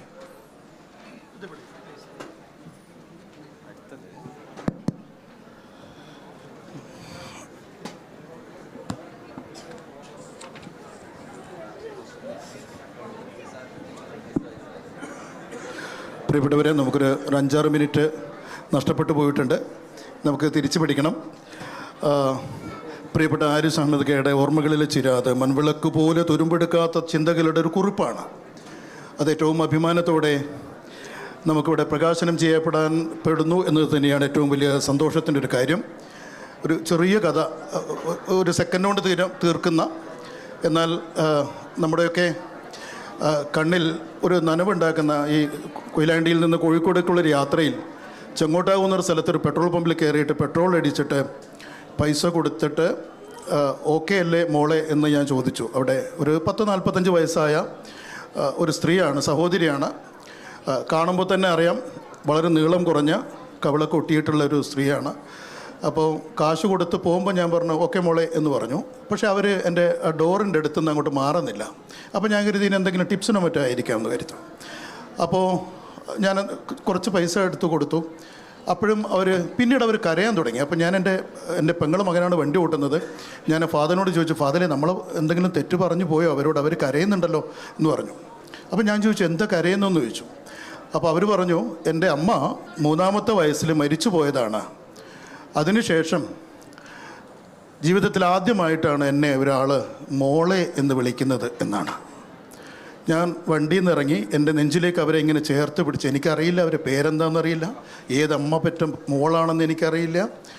ഒരു വാക്ക്, മോളെ എന്ന വാക്ക്, താൻ അനുഭവിച്ച ഒറ്റപ്പെടലിൻ്റെ ഒരു കടലിടുക്കിൽ കിടന്ന് വേപതു പൂളുന്ന, അത്രമേൽ സങ്കടം കുടിച്ചിറക്കുന്ന, ദാരിദ്ര്യത്തിൻ്റെ കൊടുമുടിയിൽ കയറി ജീവിതത്തെ അതിരറ്റ് സ്നേഹിക്കാൻ കഴിയാതെ പോയ ഒരു സ്ത്രീ മോളെ എന്നൊരു വാക്ക് കേട്ടപ്പോൾ പൊട്ടിക്കരഞ്ഞു പോവുകയും, ജീവിതത്തിൽ കിട്ടാത്ത ഒരു വാക്ക്, ഒരു അക്ഷരം കൊണ്ട് നിങ്ങൾക്കൊരു സങ്കടപ്പെരുക്കങ്ങൾ മുഴുവനും വറ്റിച്ചു കളയാൻ കഴിയുമെങ്കിൽ, ഒരുപക്ഷെ ജീവിതമൊക്കെ തീർക്കുന്ന മഹാ ഇരുട്ടുകളെ ഒരു വാക്കുകൊണ്ട്, ഒരു വെളിച്ചത്തിൻ്റെ തുള്ളി കൊണ്ട്, ഒരു മഞ്ഞുകണം കൊണ്ട് നിങ്ങൾക്ക് തിരുത്തി കുറിക്കാൻ കഴിയുമെങ്കിൽ, ജീവിതത്തെ ശപിച്ചും ജീവിതം നൽകുന്ന എല്ലാ സങ്കടങ്ങളെയും ശപിച്ചും ജീവിതത്തെ ഒരു രീതിയിലും പ്രണയിക്കാൻ കഴിയാതെ, സ്നേഹിക്കാൻ കഴിയാതെ, വിധി വൈപരീത്യങ്ങളെക്കുറിച്ച് ഓർത്ത് സങ്കടപ്പെടുന്ന മനുഷ്യരോട് നിങ്ങൾ തോളിൽ കൈയിട്ട് ഞാനുണ്ട് കൂടെ എന്നൊരു വാക്കുച്ചരിച്ചാൽ അവരുടെ മുഖത്തൊരു പൂ വിരിയുന്നത് പോലെ നമുക്ക് അനുഭവവേദ്യമാവുന്ന ഒരു സമാധാനത്തിൻ്റെയും ശാന്തിയുടെയും ഒരു സ്നേഹവായ്പ നമുക്ക് കാണാൻ കഴിയും. പ്രിയപ്പെട്ട ആരിസ് അഹമ്മദിൻ്റെ ഈ പുസ്തകം പ്രദാനം ചെയ്യുന്നത് ജീവിതം എല്ലാ അർത്ഥത്തിലും അതിൻ്റെ സൗഭാഗ്യങ്ങളിൽ നിന്നൊക്കെ വേരോടെ പിഴുതെടുത്തു കൊണ്ടുപോകുന്ന കാലത്ത് അവനവനസ്യത്തിൻ്റെ കോമരം തുള്ളലുകൾക്കിടയിൽ സാഹോദര്യത്തിൻ്റെയും മാനവികതയുടെയും മനുഷ്യപ്പറ്റിൻ്റെയും മനുഷ്യ സാഹോദര്യത്തിൻ്റെയും ഉറവകളൊക്കെ വറ്റിപ്പോകുന്ന കാലത്ത് ഞാനുണ്ട് കൂടെ എന്ന ഒരു വാക്കുണ്ടല്ലോ, ആ വാക്കിൻ്റെ ഏറ്റവും പരിശുദ്ധമായ, തെളിമയാർന്ന, ശുദ്ധീകരിച്ച, കഴുകി തുടച്ച് വൃത്തിയാക്കിയ കുറച്ച് വാക്കുകളുടെ, വെളിച്ചങ്ങളുടെ ആകെ തുകയാണ് പ്രിയപ്പെട്ട ഹാരിസ് അഹമ്മദിൻ്റെ ഈ പുസ്തകത്തിൻ്റെ അകത്ത് നിറയെ. ഹിലരി ഈ എവറസ്റ്റ് കീഴടക്കാൻ വേണ്ടിയിട്ട് കയറിയിട്ട് അദ്ദേഹം തോറ്റുപോകുന്നുണ്ട് ആദ്യത്തെ 2 പ്രാവശ്യം. അതിനുശേഷം അദ്ദേഹം താഴത്ത് നിന്നിട്ട് എവറസ്റ്റിനോട് പറയുന്നുണ്ട്, നിനക്കിനി ഉയരാൻ കഴിയില്ല, പക്ഷേ എനിക്ക് ഉയരാൻ കഴിയും. ആത്മഹർഷത്തിൻ്റെയും ആത്മതർപ്പണത്തിൻ്റെയും അത്യുദ്ധാനത്തിൻ്റെയും മേഖലയിലൂടെ ഞാൻ സഞ്ചരിച്ച് ഞാൻ നിന്നെ കീഴടക്കുമെന്ന് പറയുന്നുണ്ട്. ചാർലി ചാപ്ലിൻ്റെ ഒരു കഥ കൂടെ പറഞ്ഞുകൊണ്ട് ഞാൻ അവസാനിപ്പിക്കാം. ചാർലി ചാപ്ലിൻ ലോകത്തിൻ്റെ ആകമാനമുള്ള മനുഷ്യരെ, ഇനി വരേണ്ടുന്ന തലമുറകളെ പോലും ഉറക്കെ ചിരിപ്പിച്ചൊരു മനുഷ്യനാണ്. അദ്ദേഹം ഒരു തമാശ പറഞ്ഞു, ആയിരക്കണക്കിന് ആളുകൾ ആർത്തലച്ചു ചിരിച്ചു. അതേ തമാശ അദ്ദേഹം വീണ്ടും പറഞ്ഞു. അത്രയൊന്നും ആളുകൾ ചിരിച്ചില്ല, കേട്ടതല്ലേ. 3ാമതും ആ തമാശ പറഞ്ഞപ്പോൾ ആളുകൾ കൂക്കി വിളിച്ചു. ചാർലി ചാപ്ലിൻ ചോദിക്കുന്നൊരു ചോദ്യം ഇപ്പോഴും എയറിലുണ്ട്. ഒരു ചോദ്യം ഇങ്ങനെയാണ്, ഞാനൊരു തമാശ പറഞ്ഞപ്പോൾ, ഞാൻ 2ാമതും പറഞ്ഞപ്പോൾ, 3ാമതും പറഞ്ഞപ്പോൾ നിങ്ങൾക്കത് ആസ്വദിക്കാൻ കഴിഞ്ഞില്ല അല്ലേ? പിന്നെ എന്തിനാണ് നിങ്ങൾ ഒരേ സങ്കടത്തെക്കുറിച്ചോർത്ത് ജീവിതത്തിൽ ഇങ്ങനെ സങ്കടപ്പെട്ടുകൊണ്ടേയിരിക്കുന്നത്, ജീവിതത്തെ ശപിച്ചുകൊണ്ടേയിരിക്കുന്നത് എന്ന് ചാർലി ചാപ്ലിൻ പറയുന്നുണ്ട്. ഇവിടെ ജോയ് വടക്കുംപാട്ടിൻ്റെ ഒരു കവിതയുണ്ട്, ഇസ്തരിപ്പെട്ടി എന്നാണ് കവിതയുടെ പേര്. നിന്നെ സുന്ദരനാക്കാൻ ഒരു ജന്മം മുഴുവൻ ഞാൻ തീ തിന്നു.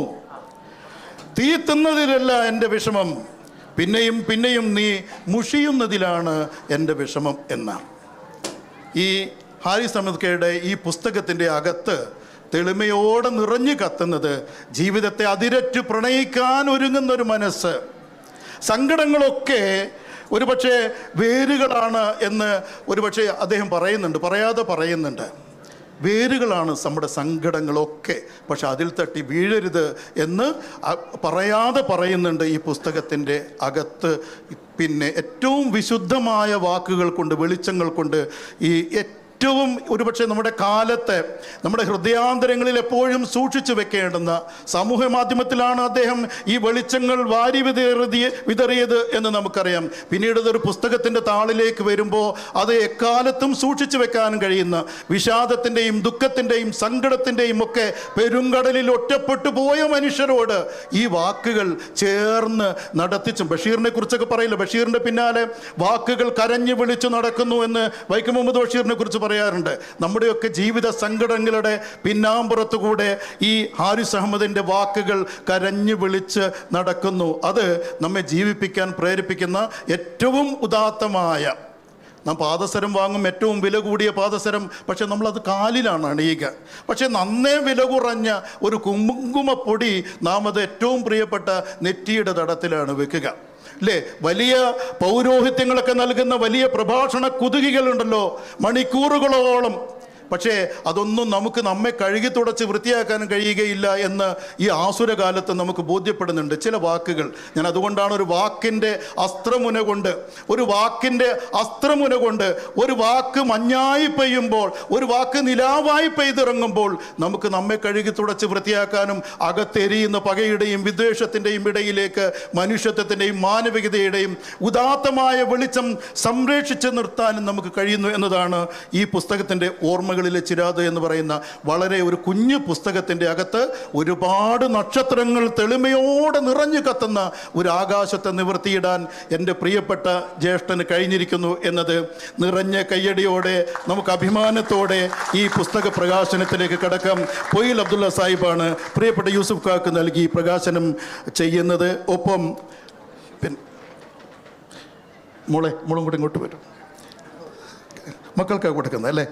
ഇതാ പൊയിൽ അബ്ദുള്ള യൂസുഫ് കയുടെ സാന്നിധ്യത്തിൽ 2 മക്കളാണ്, 2 നക്ഷത്രങ്ങളാണ് ഈ വാക്കുകളുടെ ഈ വെളിച്ചത്തെ പ്രകാശിപ്പിക്കുന്നത് എന്നത് അഭിമാനം നൽകുന്നൊരു കാര്യമാണ്.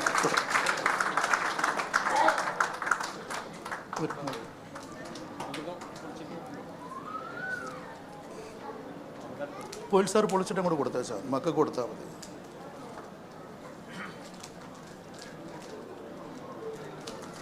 ആരെയും വിളിക്കാനുണ്ടോ? വൈഫിനെ വരൂ. മക്കളുണ്ടോ ഇവിടെ? മക്കളുണ്ടോ അടുത്തേക്ക്? മക്കളുണ്ടോ ഇവിടെ? അരിസ്കയുടെ ഇസ്മേൽക്ക വരൂ.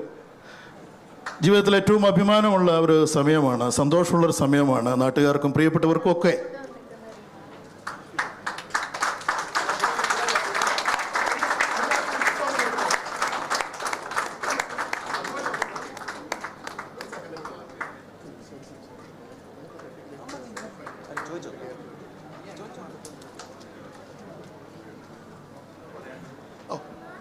മോൾക്കെന്തോ പറയാനുണ്ട് അല്ലേ? പറയണം. Assalamu alaikum. Congratulations to Papa. So happy for you. Thank you. അബ്ദുള്ളക്ക, 2 വാക്കുകൊണ്ട് പ്രാർത്ഥനാ നിമഗ്നതയോടെ ഒന്ന് ആരിസ്കയെ തൊടണം. നമ്മളൊക്കെ ഒരു കുടുംബമാണ്. ഇവിടെ സന്നിഹിതരായ വിശിഷ്ട വ്യക്തിത്വങ്ങളെ, സഹോദരങ്ങളെ, വളരെ സന്തോഷമുണ്ട് എൻ്റെ ജ്യേഷ്ഠതുല്യനായ KLP ഹാരിസ്ഖാൻ്റെ ഈ ഒരു പുസ്തക പ്രകാശനത്തിൽ പങ്കെടുക്കാനും അത് എൻ്റെ കൈകൊണ്ട് കുട്ടികൾക്ക് കൊടുക്കാനും അതിലേറ്റവും ഇരട്ടി മധുരം പേരക്കുട്ടികൾ തന്നെ അത് ഏറ്റുവാങ്ങി അവർ പരസ്പരം കൊടുത്തു എന്നുള്ളത് തന്നെയാണ്. സന്തോഷമായി. Thank you. എല്ലാവിധ ആശംസകളും.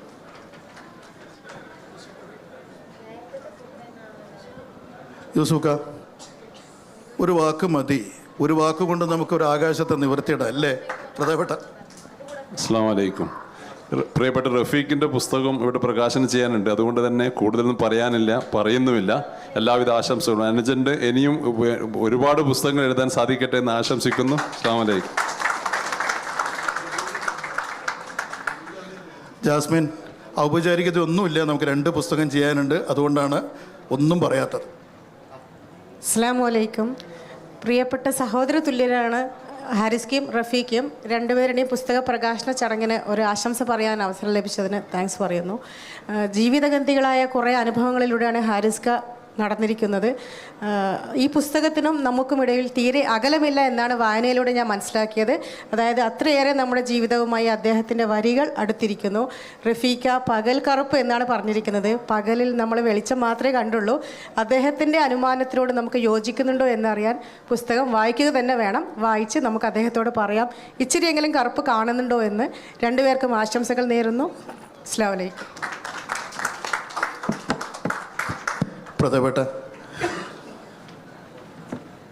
തീർച്ചയായും സമയത്തെക്കുറിച്ച് നല്ല ബോധവും ബോധ്യമുണ്ട്.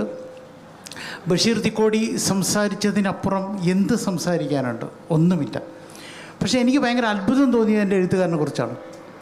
എഴുത്തുകാരൻ കഴിഞ്ഞ വർഷമാണ് ഞങ്ങളൊരു പുസ്തകം ആദ്യമായിട്ട് അദ്ദേഹത്തിൻ്റെ ചെയ്യുന്നത്. അതിൽ നിന്ന് 2ാം വർഷം എത്തുമ്പോഴേക്കും ഇവർ സെറ്റിൽഡായി എഴുത്ത് രംഗത്ത്. അത്രയും പെട്ടെന്ന്, വളരെ പെട്ടെന്ന്. ഇനിയും ധാരാളം എഴുതാൻ കഴിയട്ടെ, എഴുതട്ടെ എന്ന് ഞാൻ ആശംസിക്കുന്നു. നന്ദി, നമസ്കാരം. ഹാരിസ്കാക്ക് പറയാനുണ്ട്. കുറേ കാലമായി ആ വാക്കുകൾ കൊണ്ട് തിരുത്തുന്നുണ്ട് ചിലരുടെയെങ്കിലും ജീവിതത്തെ.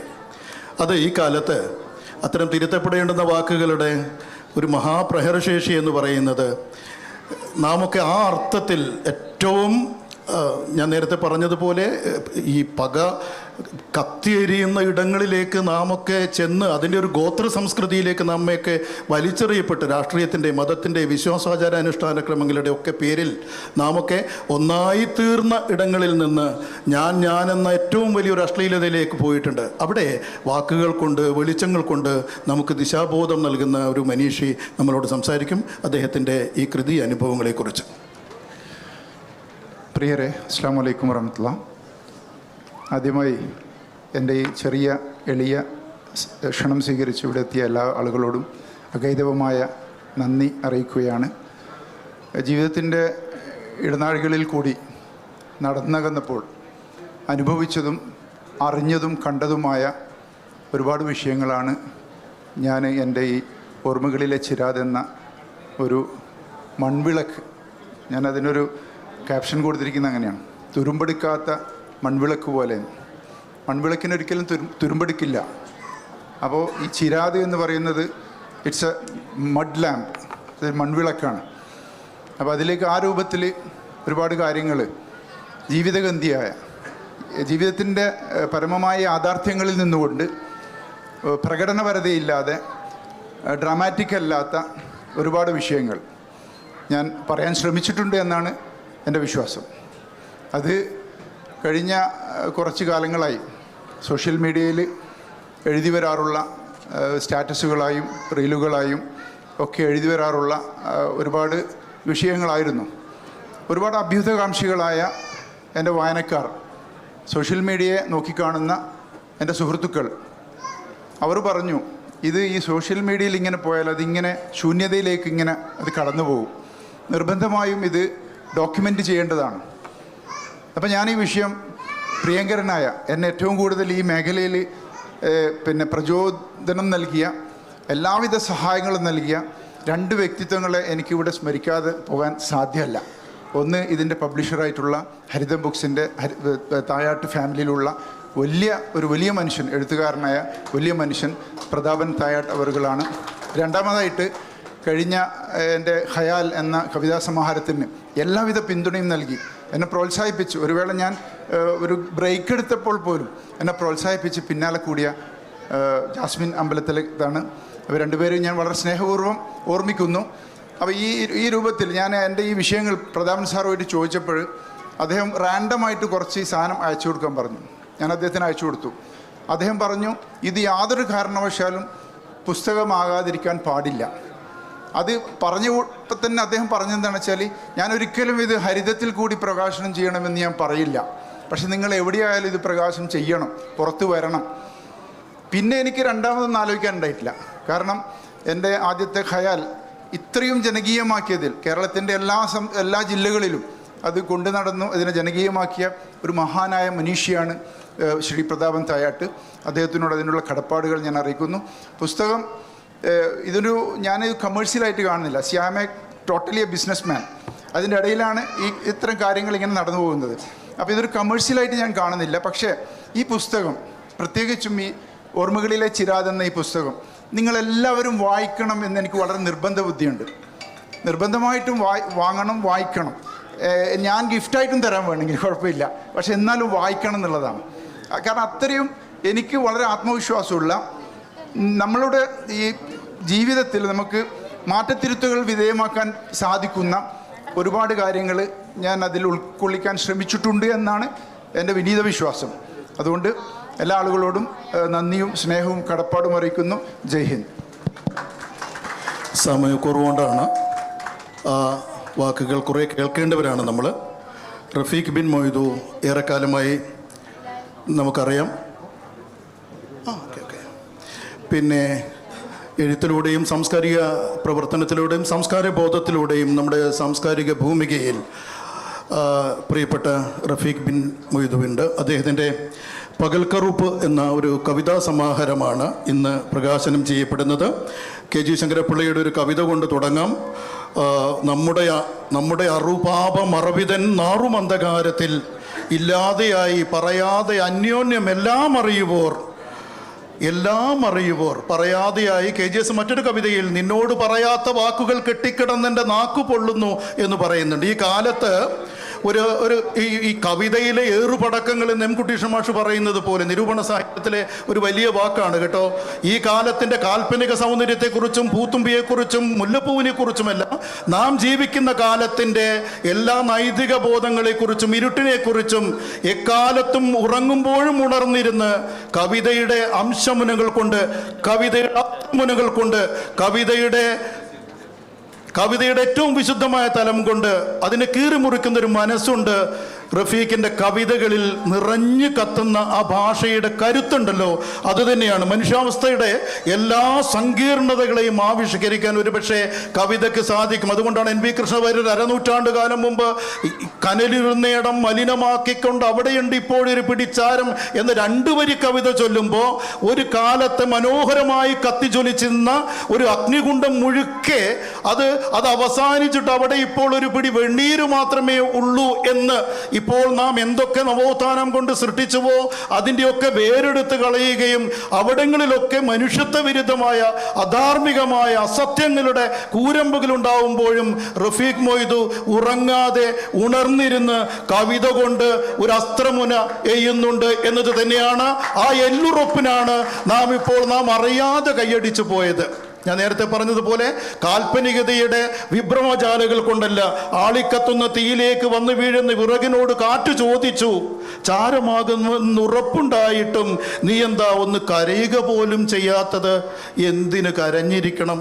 വെറുതെ ചിതലരിക്കുന്നതിലും എത്രയോ ഭേദമല്ലേ ആരുടെയെങ്കിലും വയറിലെ തീയണക്കാൻ വേണ്ടി കരിയുന്നത്. വിറകിൻ്റെ മറുപടി കേട്ട ഇളം കാറ്റിൻ്റെ മന്ദഹാസം കുളിർത്തന്നലായി കത്തിയാളുന്ന വിറകിനെ തലോടി എന്ന് റഫീഖ് പറയുമ്പോൾ നമ്മുടെയൊക്കെ ഈ ജന്മസുഹൃതം കൊണ്ട് ഏത് മനുഷ്യരിലാണ്, ഏത് മനുഷ്യപ്പറ്റിൻ്റെ കൂടെയാണ് നാം നിൽക്കേണ്ടത് എന്നൊരു ബോധാബോധത്തിലേക്ക് നമ്മെ ചേർത്ത് നടത്തിച്ചു കൊണ്ടുപോകുന്ന ഏറ്റവും മനോഹരമായ ഇടിമുഴക്ക സമാനമായ ഈ കാലത്തോടെ എല്ലാ അർത്ഥത്തിലും നിൽക്കുന്ന ഒരു കവിതാ സമാഹാരം കൊണ്ടാണ് റഫീഖ് ഇപ്പോൾ നമ്മുടെ മുമ്പിൽ വന്നിരിക്കുന്നത്. മറ്റൊരു ചെറു കവിത കൊണ്ട് കൂടെ ഞാൻ അവസാനിപ്പിക്കാം. ശ്വസിക്കുന്നത് ആരാന്റെ മരങ്ങൾ പുറന്തള്ളുന്നത്, വെട്ടി വിഴുങ്ങുന്നത് ആരൊക്കെയോ നനച്ചുണ്ടാക്കിയത്, നനയുന്നതും നനക്കുന്നതും ആരാന്റെ മൺചാലുകൾ തണ്ടി വന്നെത്തുന്നത്, നനയാതെ കിടന്നുറങ്ങുന്നത് ആരാന്മാരുടെ കരവിരുദ്ധിൻ്റെ കൂരക്കകത്ത്, സിരകളിൽ തിളക്കുന്നതോ ആരുടെയൊക്കെയോ ഹൃദയത്തിൽ അലിഞ്ഞു ചേർന്നതും. എന്നിട്ടും നാം എങ്ങനെയാണ് ഞാൻ ഒരാളും ഓലുമായി മാറിയത് എന്ന് അല്ലേ? ഞാനുമൊക്കെ ചേർന്ന് നമ്മളായി തീർന്ന ഒരു കാലത്ത് നിന്ന് ഞാനുമായി വേർപിരിഞ്ഞു പോകുന്നതിലുള്ളൊരു ദുഃഖം.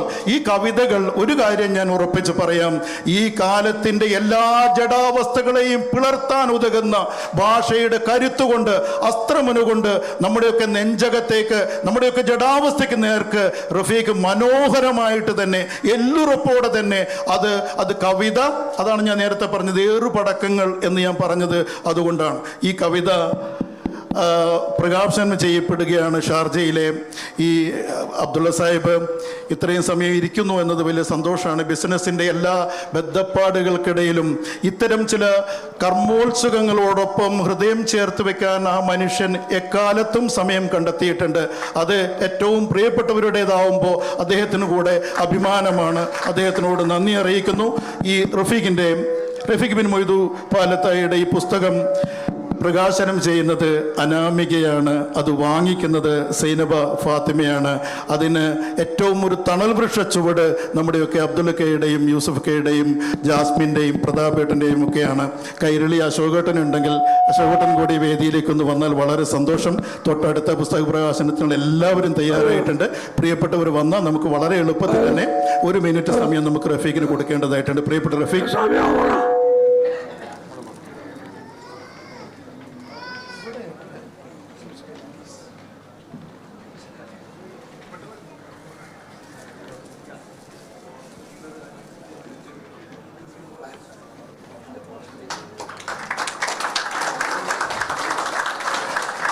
ആറോൺക, എൻ്റെ കുഴപ്പമാണ്. 8 മിനിറ്റ് ഫോട്ടോയിൽ മാത്രം നിന്നാൽ മതി. മൊയ്തു, റഫീഖ് ബിൻ മൊയ്തു ഒരു വാക്കുകൊണ്ട് നമ്മുടെ സമയം കഴിഞ്ഞിരിക്കും.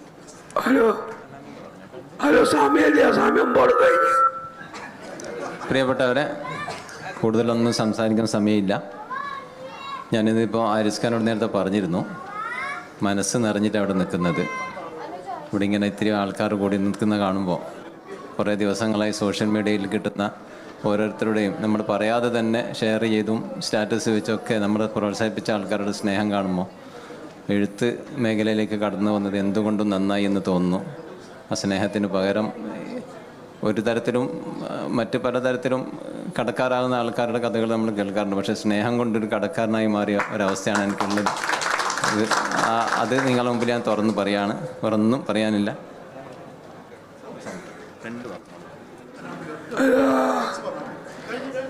എല്ലാവർക്കും നമസ്കാരം.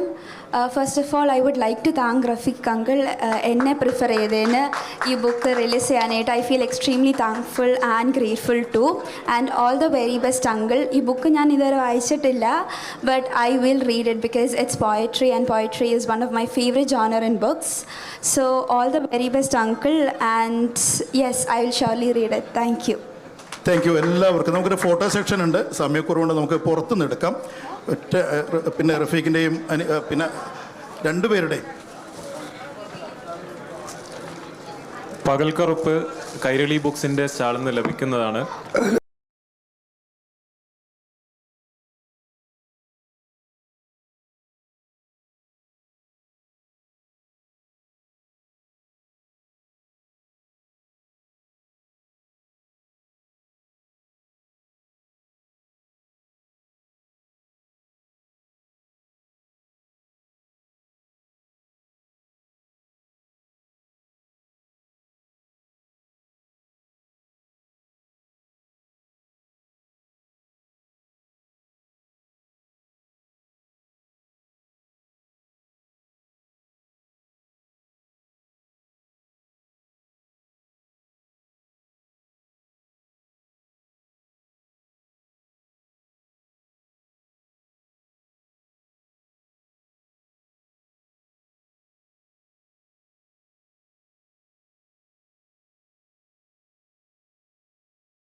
പ്രിയങ്കരനായ സുഹൃത്ത് ഷാജി നരിക്കല്ലിയുടെ സുഹറ എന്ന പുസ്തക പ്രകാശനത്തിന് എത്തിച്ചേർന്ന എല്ലാവരെയും ആദ്യമായി സ്വാഗതം ചെയ്യുകയാണ്.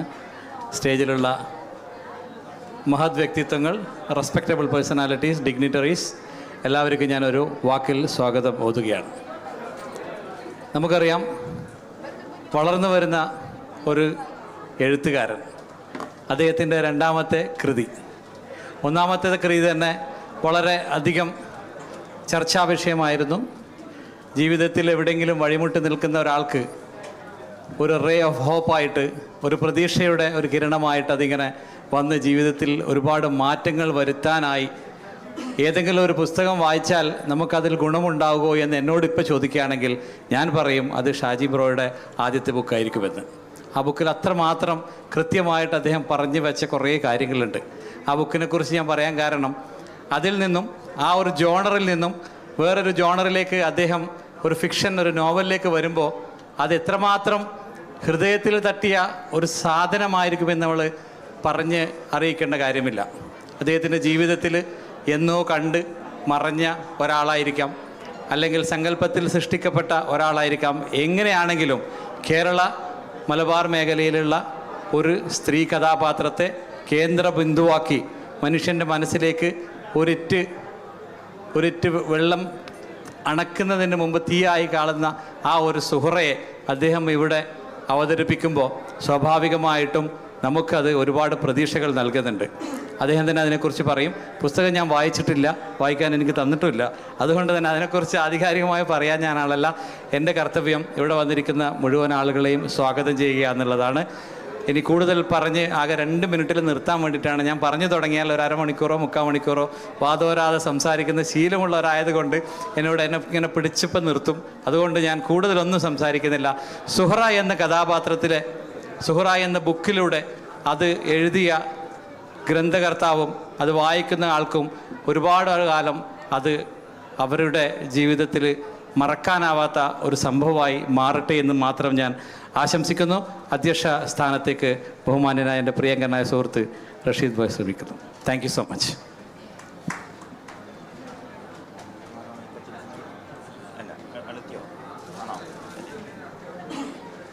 Hello, good evening. എന്നിൽ നിക്ഷിപ്തമായ കർത്തവ്യം തന്നെ അധ്യക്ഷ സ്ഥാനത്ത് നിന്നുകൊണ്ട് പുസ്തക പ്രകാശനത്തിനായിട്ട് മഹത് വ്യക്തിയെ ക്ഷണിക്കുന്നതാണ്. ആദ്യമായിട്ട് സദസ്സിലുള്ള വിശിഷ്ടാതിഥികളെ, സദസ്യരെ, സഹോദരി സഹോദരന്മാരെ എല്ലാവരും ഈ മഹത് ചടങ്ങിലേക്ക് സ്വാഗതം ചെയ്തുകൊള്ളുന്നു. എൻ്റെ പ്രിയങ്കരനായ സുഹൃത്ത് സഹോദര തുല്യനായ ഷാജി നരിക്കൊല്ലിയുടെ രണ്ടാമത്തെ പുസ്തകമായ സുഹറ ഇവിടെ നമ്മളിന്ന് പ്രകാശനം ചെയ്യപ്പെടാൻ പോവുകയാണ്. അതിലേക്കായി നമ്മുടെ മഹത് വ്യക്തി KV മോഹൻകുമാർ IAS സാറിനെ ക്ഷണിക്കുകയാണ്. അദ്ദേഹത്തെക്കുറിച്ച് പറയുകയാണെങ്കിൽ 1-2 വാക്കുകൾ പറയാം. കേരളത്തിൻ്റെ ഭക്ഷ്യ സുരക്ഷയുടെ പ്രഥമ ചെയർമാൻ, പാലക്കാട്, കോഴിക്കോട് ജില്ലാ കലക്ടർ എന്ന് തുടങ്ങി ഒരുപാട് അത്യുന്നത പദവികൾ കയ്യൊപ്പ് ചാർത്തിയ മഹത് വ്യക്തിയാണ് അദ്ദേഹം. അദ്ദേഹത്തെ ഞാൻ പുസ്തക പ്രകാശ ചടങ്ങിലേക്ക് സാദരം ക്ഷണിച്ചുകൊള്ളുന്നു.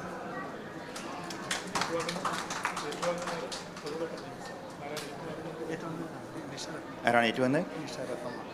പുസ്തകം ഏറ്റുവാങ്ങാൻ മാഡം മിഷ രത്നമ്മയെ ക്ഷണിക്കുന്നു.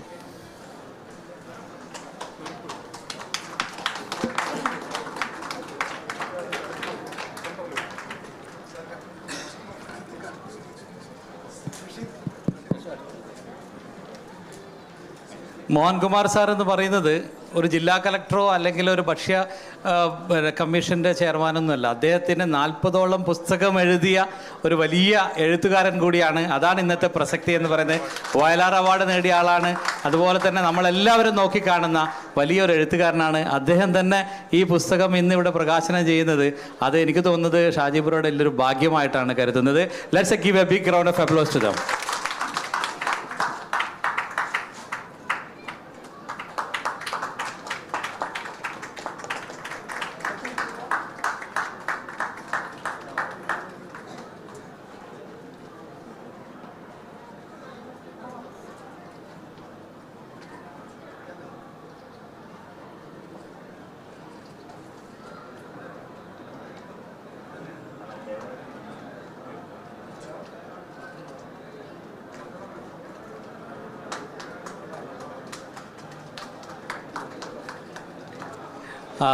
രണ്ട് വാക്ക് സംസാരിക്കാനായിട്ട് ബഹുമാന്യനായ മോഹൻകുമാർ സർ.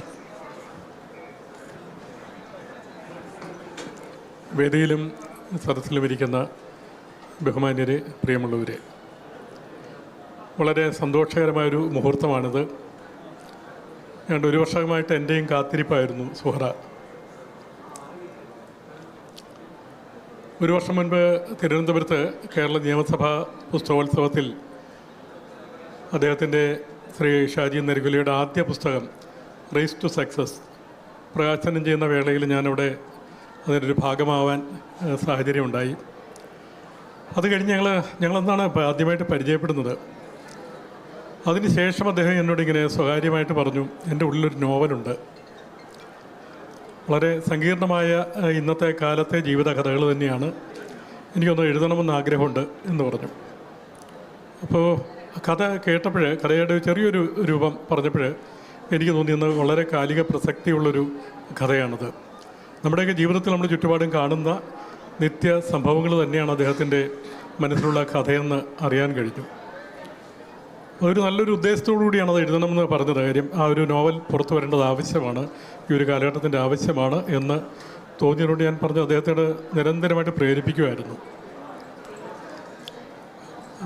ഒരു കഥ അല്ലെങ്കിൽ ഒരു കവിത വിടരുന്നത് ഒരു പൂ വിരിയുന്നത് പോലെയാണെന്ന് പറയാറുണ്ട്. എഴുത്തുകാരൻ്റെ അല്ലെങ്കിൽ എഴുത്തുകാരിയുടെ മനസ്സിലൊരു പൂവ് മുട്ടിട്ട് അതിന് ദളങ്ങളിങ്ങനെ വിരിഞ്ഞ് അതിൻ്റെ പരിമളം പരത്തുന്നത് പോലെയാണ് ഒരു സർഗാത്മക സാഹിത്യ രചന ഉണ്ടാവുന്നത്. എനിക്ക് തോന്നുന്നു ഒരു 32 വർഷത്തെ പ്രവാസ ജീവിതത്തിനിടയിൽ ശ്രീ ഷാജി നരികുല്ലിയുടെ ജീവിതാനുഭവങ്ങളിൽ നിന്ന് ഉരുത്തിരിഞ്ഞ ഒരു കഥയാണ് സുഹറയുടെ കഥ. ലോകപ്രസിദ്ധനായ കവി റോബർട്ട് ഫ്രോസ്റ്റിൻ്റെ ഒരു വാചകമുണ്ട്. അദ്ദേഹം പറയാറുണ്ട്, ഒരു എഴുത്തുകാരൻ അല്ലെങ്കിൽ ഒരു എഴുത്തുകാരി എഴുതുന്നത് അയാളുടെ ജാലകങ്ങളിലൂടെ പുറം കാഴ്ചകളിലേക്ക് തുറിച്ചു നോക്കാൻ ആരംഭിക്കുന്നതോടെയാണ്. ഓരോ എഴുത്തുകാരൻ്റെയും പുറം ജാലകങ്ങളിലേക്കുള്ള തുറിച്ചു നോട്ടങ്ങളാണ്, പുറം കാഴ്ചകളിലേക്കുള്ള തുറിച്ചു നോട്ടങ്ങളാണ് ശരിക്കും അയാളുടെ സാഹിത്യ രചനകളായിട്ട് മാറുന്നത്. ഇവിടെ സുഹറ എന്ന ഈ നോവലും ശ്രീ ഷാജി നരിക്കൊല്ലി എന്ന സർഗാത്മക ധന്യതയുള്ളൊരു എഴുത്തുകാരൻ്റെ, അദ്ദേഹം എഴുതിയില്ലെങ്കിൽ പോലും അദ്ദേഹത്തിൻ്റെ മനസ്സിൽ അദ്ദേഹം എഴുതിക്കൊണ്ടേയിരിക്കുകയായിരുന്നു. അത് ഈ സുഹറ വായിക്കുമ്പോൾ നമുക്കറിയാം. ഈ 32 വർഷം അദ്ദേഹം പ്രവാസ ജീവിതത്തിനിടയിൽ നടത്തിയ തുറിച്ചു നോട്ടങ്ങളാണ് ശരിക്കും സുഹറ ഇന്ന് നോവലായി തീർന്നിരിക്കുന്നത്. സുഹറയുടെ ഒരു വലിയൊരു സവിശേഷത എന്താണെന്ന് വെച്ചാൽ, സുഹറ ഒരു സ്ത്രീ ശാക്തീകരണത്തിൻ്റെ കഥയാണ്. ഞാനിനി കാണുന്ന ഏറ്റവും വലിയൊരു മഹത്വം അതാണ്, സ്ത്രീ ശാക്തീകരണത്തിൻ്റെ കഥയാണ്. അതോടൊപ്പം തന്നെ പ്രവാസ ജീവിതത്തിലെ പ്രതിസന്ധികളും അദ്ദേഹം ഈ നോവലിൽ അടയാളപ്പെടുത്തുന്നുണ്ട്. ഇതിന് വേറൊരു സവിശേഷതയുള്ളത്, നമ്മൾ ഈ നോവൽ എന്ന് പറയുന്ന ഒരു സാഹിത്യ രൂപത്തിന് അതിൻ്റെ പേര് സൂചിപ്പിക്കുന്നത് പോലെ അതിന് നവീകരണം നടന്നുകൊണ്ടിരിക്കുകയാണ്. ലോകത്തെങ്ങും ഇങ്ങനെ നോവലിന് നവീകരണം നടന്നുകൊണ്ടിരിക്കുകയാണ്. നോവലിൻ്റെ ചട്ടക്കൂട് ഇന്നതായിരിക്കണം എന്ന് നമുക്ക് പറയാൻ കഴിയില്ല, അത് നവീകരിച്ചുകൊണ്ടിരിക്കുക. അതുകൊണ്ട് അതിനെ നോവലെന്ന് വിളിക്കുന്നത്. എപ്പോഴും പുതുമയുണ്ടായിരിക്കും. ഈ നോവലിൽ ഞാൻ കണ്ടൊരു പുതുമയുണ്ട്. ഈ നോവൽ 2 തലങ്ങളിലാണ് ഈ കഥ പറയുന്നത്. ഇവിടെ സുഹറ എന്ന് പറയുന്ന ഒരു കേന്ദ്ര കഥാപാത്രത്തിൻ്റെ കഥ, അവരുടെ ജീവിത പ്രതിസന്ധികളുടെ കഥ, അല്ലെങ്കിൽ ആ ജീവിത പ്രതിസന്ധികളിൽ നിന്നും അവരൊരു ഫിനിക്സ് പക്ഷിയെപ്പോലെ ഉയർത്തെഴുന്നേൽക്കുന്നതിൻ്റെ കഥ പറയുന്നതോടൊപ്പം തന്നെ ഈ നോവലിനകത്ത് അദ്ദേഹം ഒരു 7 കഥകൾ കൂടി ഉൾച്ചേർത്തിട്ടുണ്ട്. അത് പവിത്രക്കെട്ടിലെ കടുംകെട്ടുകൾ എന്ന പേരിൽ ഒരു 7 കഥകൾ അടങ്ങുന്നൊരു ചെറുകഥ സമാഹാരം ഈ നോവലിനകത്ത് ഉൾച്ചേർത്തിരിക്കുക. ഒരു എന്താ പറയുക, ഒരു ശില്പതന്ത്രമാണത്, ഒരു നറേറ്റീവ് സ്ട്രാറ്റജി എന്ന് പറയാം. ഇതിലൊരു ഡോക്ടർ സുജാത എന്ന് പറയുന്നൊരു കഥാപാത്രമുണ്ട്. ആ ഡോക്ടർ സുജാത അവരുടെ 30 വർഷത്തെ ആരോഗ്യരംഗത്തെ പ്രവർത്തനത്തിലൂടെ അവർ പരിചയപ്പെട്ട 7 ദാമ്പത്യ പരാജയങ്ങളുടെ കഥ പവിത്രക്കെട്ടിലെ കടുംകെട്ടുകൾ എന്ന പേരിൽ ഒരു പുസ്തകമാക്കിയിരിക്കുന്നു. സുഹറയുടെ ജീവിതത്തിൽ ഏറ്റവും നിർണായകമായൊരു പ്രതിസന്ധി ഘട്ടത്തിലെത്തി നിൽക്കുന്നൊരു മുഹൂർത്തത്തിൽ ആ പുസ്തകം ഡോക്ടർ സുജാത സുഹറയ്ക്ക് വായിക്കാൻ കൊടുക്കുകയാണ്. അത് വായിക്കുമ്പോൾ സുഹറയ്ക്ക് തോന്നുകയാണ് സുഹറയുടെ ജീവിതം ഒന്നുമല്ല, അതിനേക്കാൾ വലിയ സങ്കീർണതകൾ മറ്റു പലരുടെയും ജീവിതത്തിൽ സംഭവിക്കുന്നതായിട്ട് സുഹറ തിരിച്ചറിയുകയാണ്.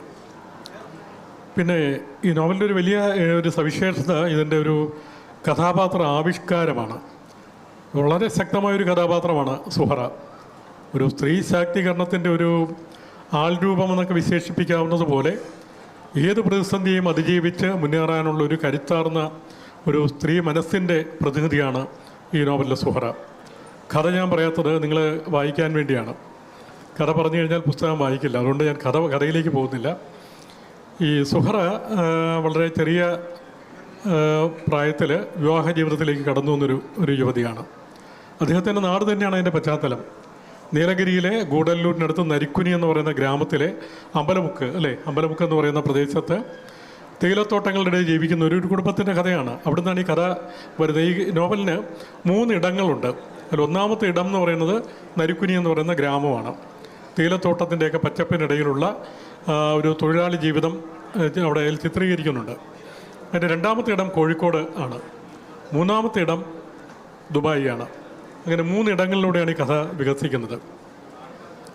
ഈ നരിക്കുനി എന്ന ഗ്രാമത്തിലെ സുഹറ എന്ന് പറയുന്ന പഠിക്കാൻ വളരെ മിടുക്കിയായ ഒരു പെൺകുട്ടി, അധ്യാപികയായി തീരണം എന്ന് ആഗ്രഹിക്കുന്ന ഒരു പെൺകുട്ടിക്ക് അവളുടെ ജീവിതത്തിലുണ്ടാകുന്ന ചില തിരിച്ചടികൾ മൂലം അവൾക്ക് പഠിക്കാനുള്ള സാഹചര്യം ഇല്ലാതാവുന്നു, അല്ലെങ്കിൽ അവളത് സ്വയം അത് വേണ്ടെന്ന് വയ്ക്കുന്നു. അങ്ങനെ അവളുടെ ജീവിതത്തെ അതിജീവിച്ച് മുന്നേറാനുള്ള ഒരു തയ്യാറെടുപ്പ് നടത്തുകയാണ്. അതിനിടയ്ക്കാണ് അവൾക്ക് വിവാഹത്തിലേക്ക് വന്ന് വിവാഹമെന്ന് പറയുന്ന ഒരു സാമൂഹ്യ വ്യവസ്ഥയുടെ ഇരയായി തീരേണ്ടി വരുന്നു. അവൾ വിവാഹം കഴിക്കുന്ന ഒരു മുജീബ് എന്ന് പറയുന്ന ഒരു ചെറുപ്പക്കാരൻ, ഗൾഫിൽ ജോലിയുള്ള ഒരാളാണ്. പിന്നെ കുറച്ച് വർഷങ്ങൾക്ക് ശേഷം സ്വാഭാവികമായിട്ട് സംഭവിക്കുന്ന പോലെ സുഹറ ഇവിടെ ദുബായിലേക്ക് വരികയാണ്. പിന്നീട് ഇങ്ങോട്ടുള്ള ജീവിതം വളരെ സങ്കീർണമായൊരു ജീവിതമാണ്. അത് നമ്മുടെയൊക്കെ മനസ്സിന് വല്ലാതെ ആഘാതമേൽപ്പിക്കുന്നൊരു ജീവിതത്തിലൂടെയാണ് പിന്നെ സുഹറ കടന്നു പോകുന്നത്. അതിൻ്റെ പശ്ചാത്തലത്തിലേക്ക് ഞാൻ പോകുന്നില്ല. പക്ഷേ അതിനെ എങ്ങനെ സുഹറ അതിജീവിക്കുന്നു എന്നുള്ളതാണ് ഈ നോവലിൻ്റെ ഏറ്റവും വലിയൊരു എടുത്തു പറയേണ്ട ഒരു സവിശേഷത. ഒരു സ്ത്രീക്ക് എത്രത്തോളം സ്വന്തം ജീവിതം കൂടുതൽ കരുത്ത് നൽകി മുന്നേറാൻ കഴിയും, സ്വന്തം കുട്ടികളെ എങ്ങനെ കൂടുതൽ പ്രാപ്തരാക്കി മുന്നേറാൻ കഴിയും എന്ന് തെളിയിക്കുകയാണ് ഈ കഥയിലൂടെ ശ്രീ ഷാജി നരിക്കൊല്ലി. അദ്ദേഹത്തിൻ്റെ റേസ് ടു സക്സസ് എന്ന മോട്ടിവേഷണൽ ബുക്ക് പോലെ തന്നെ ഈ നോവൽ ഒരു മോട്ടിവേഷണൽ റൈറ്റിംഗ് ആണ്. ഇത് വായിക്കുന്ന ഏതൊരാൾക്ക് ഊർജം പകരുന്നൊരു പുസ്തകമാണിത്. നമ്മൾ ജീവിതത്തിൽ നിരാശപ്പെട്ട് നമുക്ക് മുന്നോട്ട് പോകാൻ കഴിയില്ല എന്നൊരവസ്ഥയിൽ ഈ നോവൽ വായിക്കുകയാണെങ്കിൽ തീർച്ചയായിട്ടും നമുക്ക് ഈ നോവൽ നമ്മളെ മുന്നോട്ട് പോകാൻ നമ്മളെ പ്രേരിപ്പിക്കും. അങ്ങനെ പ്രേരണ തരുന്ന, പ്രേരണാശക്തി നൽകുന്ന ഒരു മികച്ച കൃതിയാണ് ശ്രീ ഷാജി നരിക്കൊല്ലിയുടെ സുഹറ എന്ന രചന. തീർച്ചയായിട്ടും നിങ്ങളെല്ലാവരും വായിക്കണം. കൂടുതലായിട്ട് ഈ പുസ്തകം വായിക്കപ്പെടണം, വിറ്റഴിക്കപ്പെടണം. വളരെ മനോഹരമായാണ് ലിബി അക്ബർ ഈ പുസ്തകം വായനക്കാരിൽ എത്തിച്ചിരിക്കുന്നത്. നല്ല പ്രൊഡക്ഷനാണ്, നല്ല കവർ ഡിസൈനാണ്, വളരെ ആകർഷകമായ കവർ ഡിസൈനാണ്. പിന്നെ നല്ല നറേറ്റീവാണ് ശ്രീ ഷാജിയുടെ. വളരെ നേർരേഖയിലുള്ള, വളരെ ലളിതമായ ഭാഷയിലുള്ള നറേറ്റീവാണ്. നമ്മൾ പുസ്തകം കയ്യിലെടുത്തു കഴിഞ്ഞാൽ അങ്ങനെ വായിച്ചു പോകും. അങ്ങനെ വായന വളരെ സുഗമമായിട്ട് മുന്നോട്ട് പോകുന്ന രീതിയിലുള്ളൊരു എഴുത്താണ്. ഇനിയും അദ്ദേഹത്തിന് കൂടുതൽ എഴുതാൻ ഇതൊരു പ്രേരണയായി തീരട്ടെ എന്ന് ഞാൻ പ്രാർത്ഥിക്കുകയാണ്. പിന്നെ നിങ്ങൾ ഓരോരുത്തരും നൽകുന്ന പ്രോത്സാഹനമായിരിക്കും ഇനി ഇതുപോലെ നല്ല കൃതികൾ അദ്ദേഹത്തിൻ്റെ തൂലികയിൽ നിന്ന് പിറക്കാൻ ഇടയുണ്ടാക്കുക. അതുകൊണ്ട് അദ്ദേഹത്തിന് എല്ലാവിധ പിന്തുണയും നൽകണമെന്നുകൂടി അഭ്യർത്ഥിച്ചുകൊണ്ട് ഈ ചടങ്ങിന് സാക്ഷ്യം വഹിക്കാനും ഇതിൻ്റെ പ്രകാശനത്തിൽ പങ്കെടുക്കാനും എനിക്ക് അവസരം നൽകിയ ശ്രീ ഷാജി നരികൊല്ലിക്കും അതുപോലെ ശ്രീ ലിബി അക്ബറിനും നിങ്ങൾ ഓരോരുത്തർക്കും എൻ്റെ നന്ദിയും സ്നേഹവും അറിയിച്ചുകൊള്ളുന്നു. Thank you. Thank you sir. ഈ സുഹറയെക്കുറിച്ച് സാർ വളരെ ഡീപ്പായിട്ട് സംസാരിച്ചു. Thank you so much for that. And ഇത് റിലീസാകുന്ന സമയത്ത് ഏറ്റുവാങ്ങാൻ വേണ്ടി ഷാജി ബ്രോ തിരഞ്ഞെടുത്തത് സ്ത്രീകളുടെ ഏറ്റവും ഉയർന്ന ശബ്ദം, അതുപോലെ സ്ത്രീത്വത്തിൻ്റെ പ്രതീകം, അതുപോലെ നേരത്തെ സാറ് പറഞ്ഞ പോലെ സ്ത്രീ ശാക്തീകരണത്തിൻ്റെ പ്രവാസ പ്രതിബിംബമാണ് നമ്മുടെ Shrimati Ratnamma. I would like to request you to say a few words, please.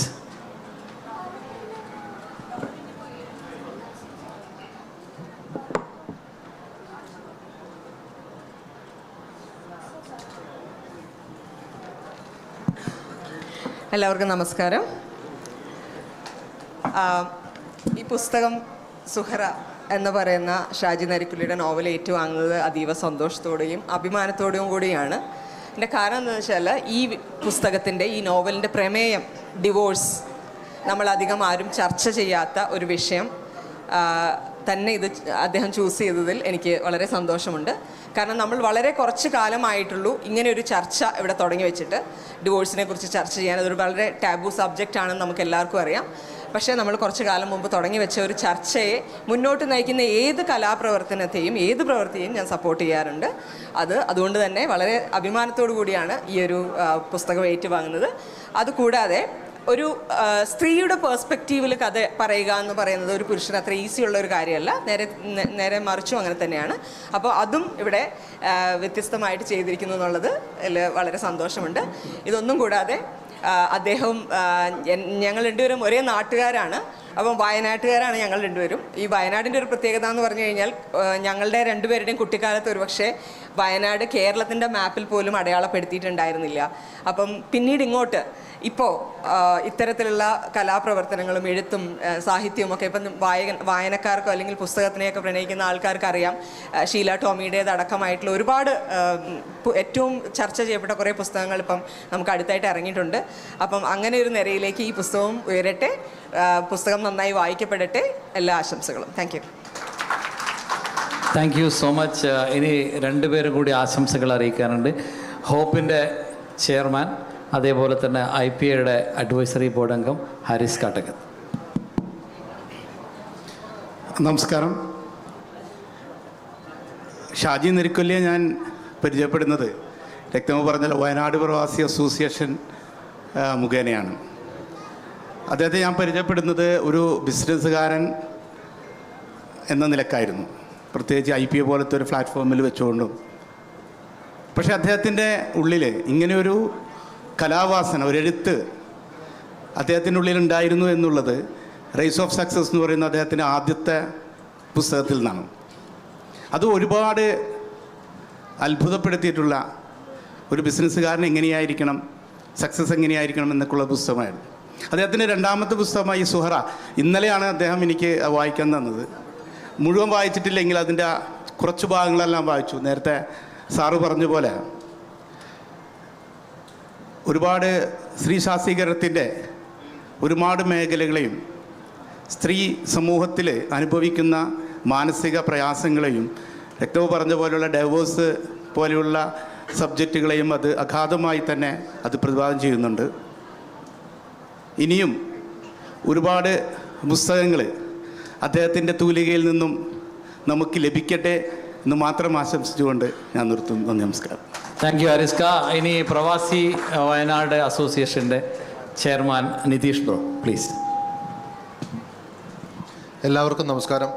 പ്രവാസി വയനാട് അസോസിയേഷൻ്റെ വളരെയധികം സജീവമായിട്ടുള്ളൊരു മെമ്പറും ആയിട്ടുള്ള ഷാജി നെരിക്കുലി സാറിൻ്റെ ഈ ഒരു പുസ്തക പ്രകാശനത്തിൽ പങ്കെടുക്കാൻ സാധിച്ചതിൽ വളരെയധികം അഭിമാനവും അതോടൊപ്പം സന്തോഷവുമുണ്ട്. അദ്ദേഹത്തിൻ്റെ ഇവിടെ പറഞ്ഞ പോലെ അദ്ദേഹത്തിൻ്റെ രണ്ടാമത്തെ ബുക്കാണ്. ഈ ബുക്കും കഴിഞ്ഞ ആദ്യത്തെ ബുക്ക് പോലെ ഒരുപാട് വായനക്കാരിലോട്ട് എത്തട്ടെ, ഒരുപാട് വായിക്കപ്പെടട്ടെ. അദ്ദേഹം മുന്നോട്ട് വയ്ക്കുന്ന ആശയം ഒരുപാട് സമൂഹത്തിൽ ചർച്ച ചെയ്യട്ടെ.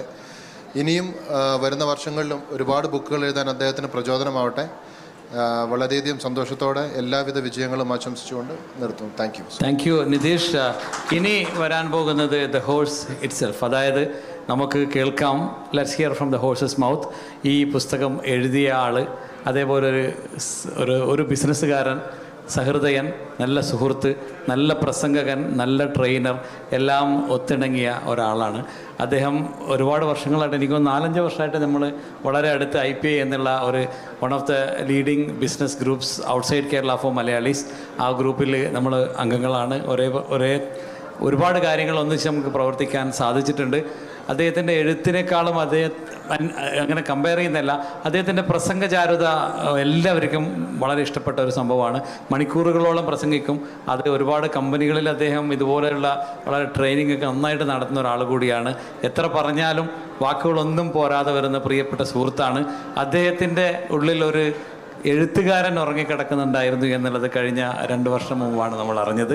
അതിൻ്റെ രണ്ടാമത്തെ പതിപ്പ്. ഇനിയും ഒരുപാട് പുസ്തകങ്ങൾ അദ്ദേഹത്തിന് എഴുതാനും അത് ലോകം മുഴുവനും ചർച്ച ചെയ്യപ്പെടാനും ഇടവരട്ടെ എന്ന് ആശംസിച്ചുകൊണ്ട് അദ്ദേഹത്തെ ആ പുസ്തകത്തെക്കുറിച്ച് കൂടുതൽ കാര്യങ്ങൾ പറയാനായിട്ട് ക്ഷണിക്കുന്നു. പ്ലീസ്.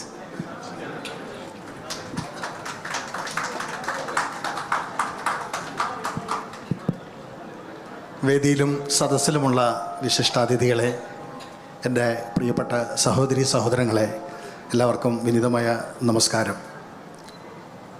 ഷാർജ പുസ്തകോത്സവത്തിൽ എന്ന് തൊട്ടാണ് ഞാൻ വരാൻ തുടങ്ങിയതെന്ന് എനിക്ക് കൃത്യമായിട്ട് ഓർമ്മയില്ല. എന്തായാലും ഒരു 10-15 വർഷമായിട്ട് സ്ഥിരമായിട്ട് വരാറുണ്ട്. പുസ്തകങ്ങൾ ഇങ്ങനെ കാണുമ്പോൾ അത്ഭുതത്തോടു കൂടി ഞാൻ നോക്കി നിൽക്കാറുണ്ട്. കുറച്ച് പുസ്തകങ്ങളൊക്കെ വാങ്ങിക്കൊണ്ട് പോകും, അതിൽ കുറേയൊക്കെ വായിക്കും, കുറേയൊക്കെ വായിക്കാതെ വയ്ക്കും. ഇന്നും എൻ്റെ പുസ്തക അലമാരയിൽ ഒരുപാട് പുസ്തകങ്ങൾ വായിക്കാത്തതായിട്ടുണ്ട്.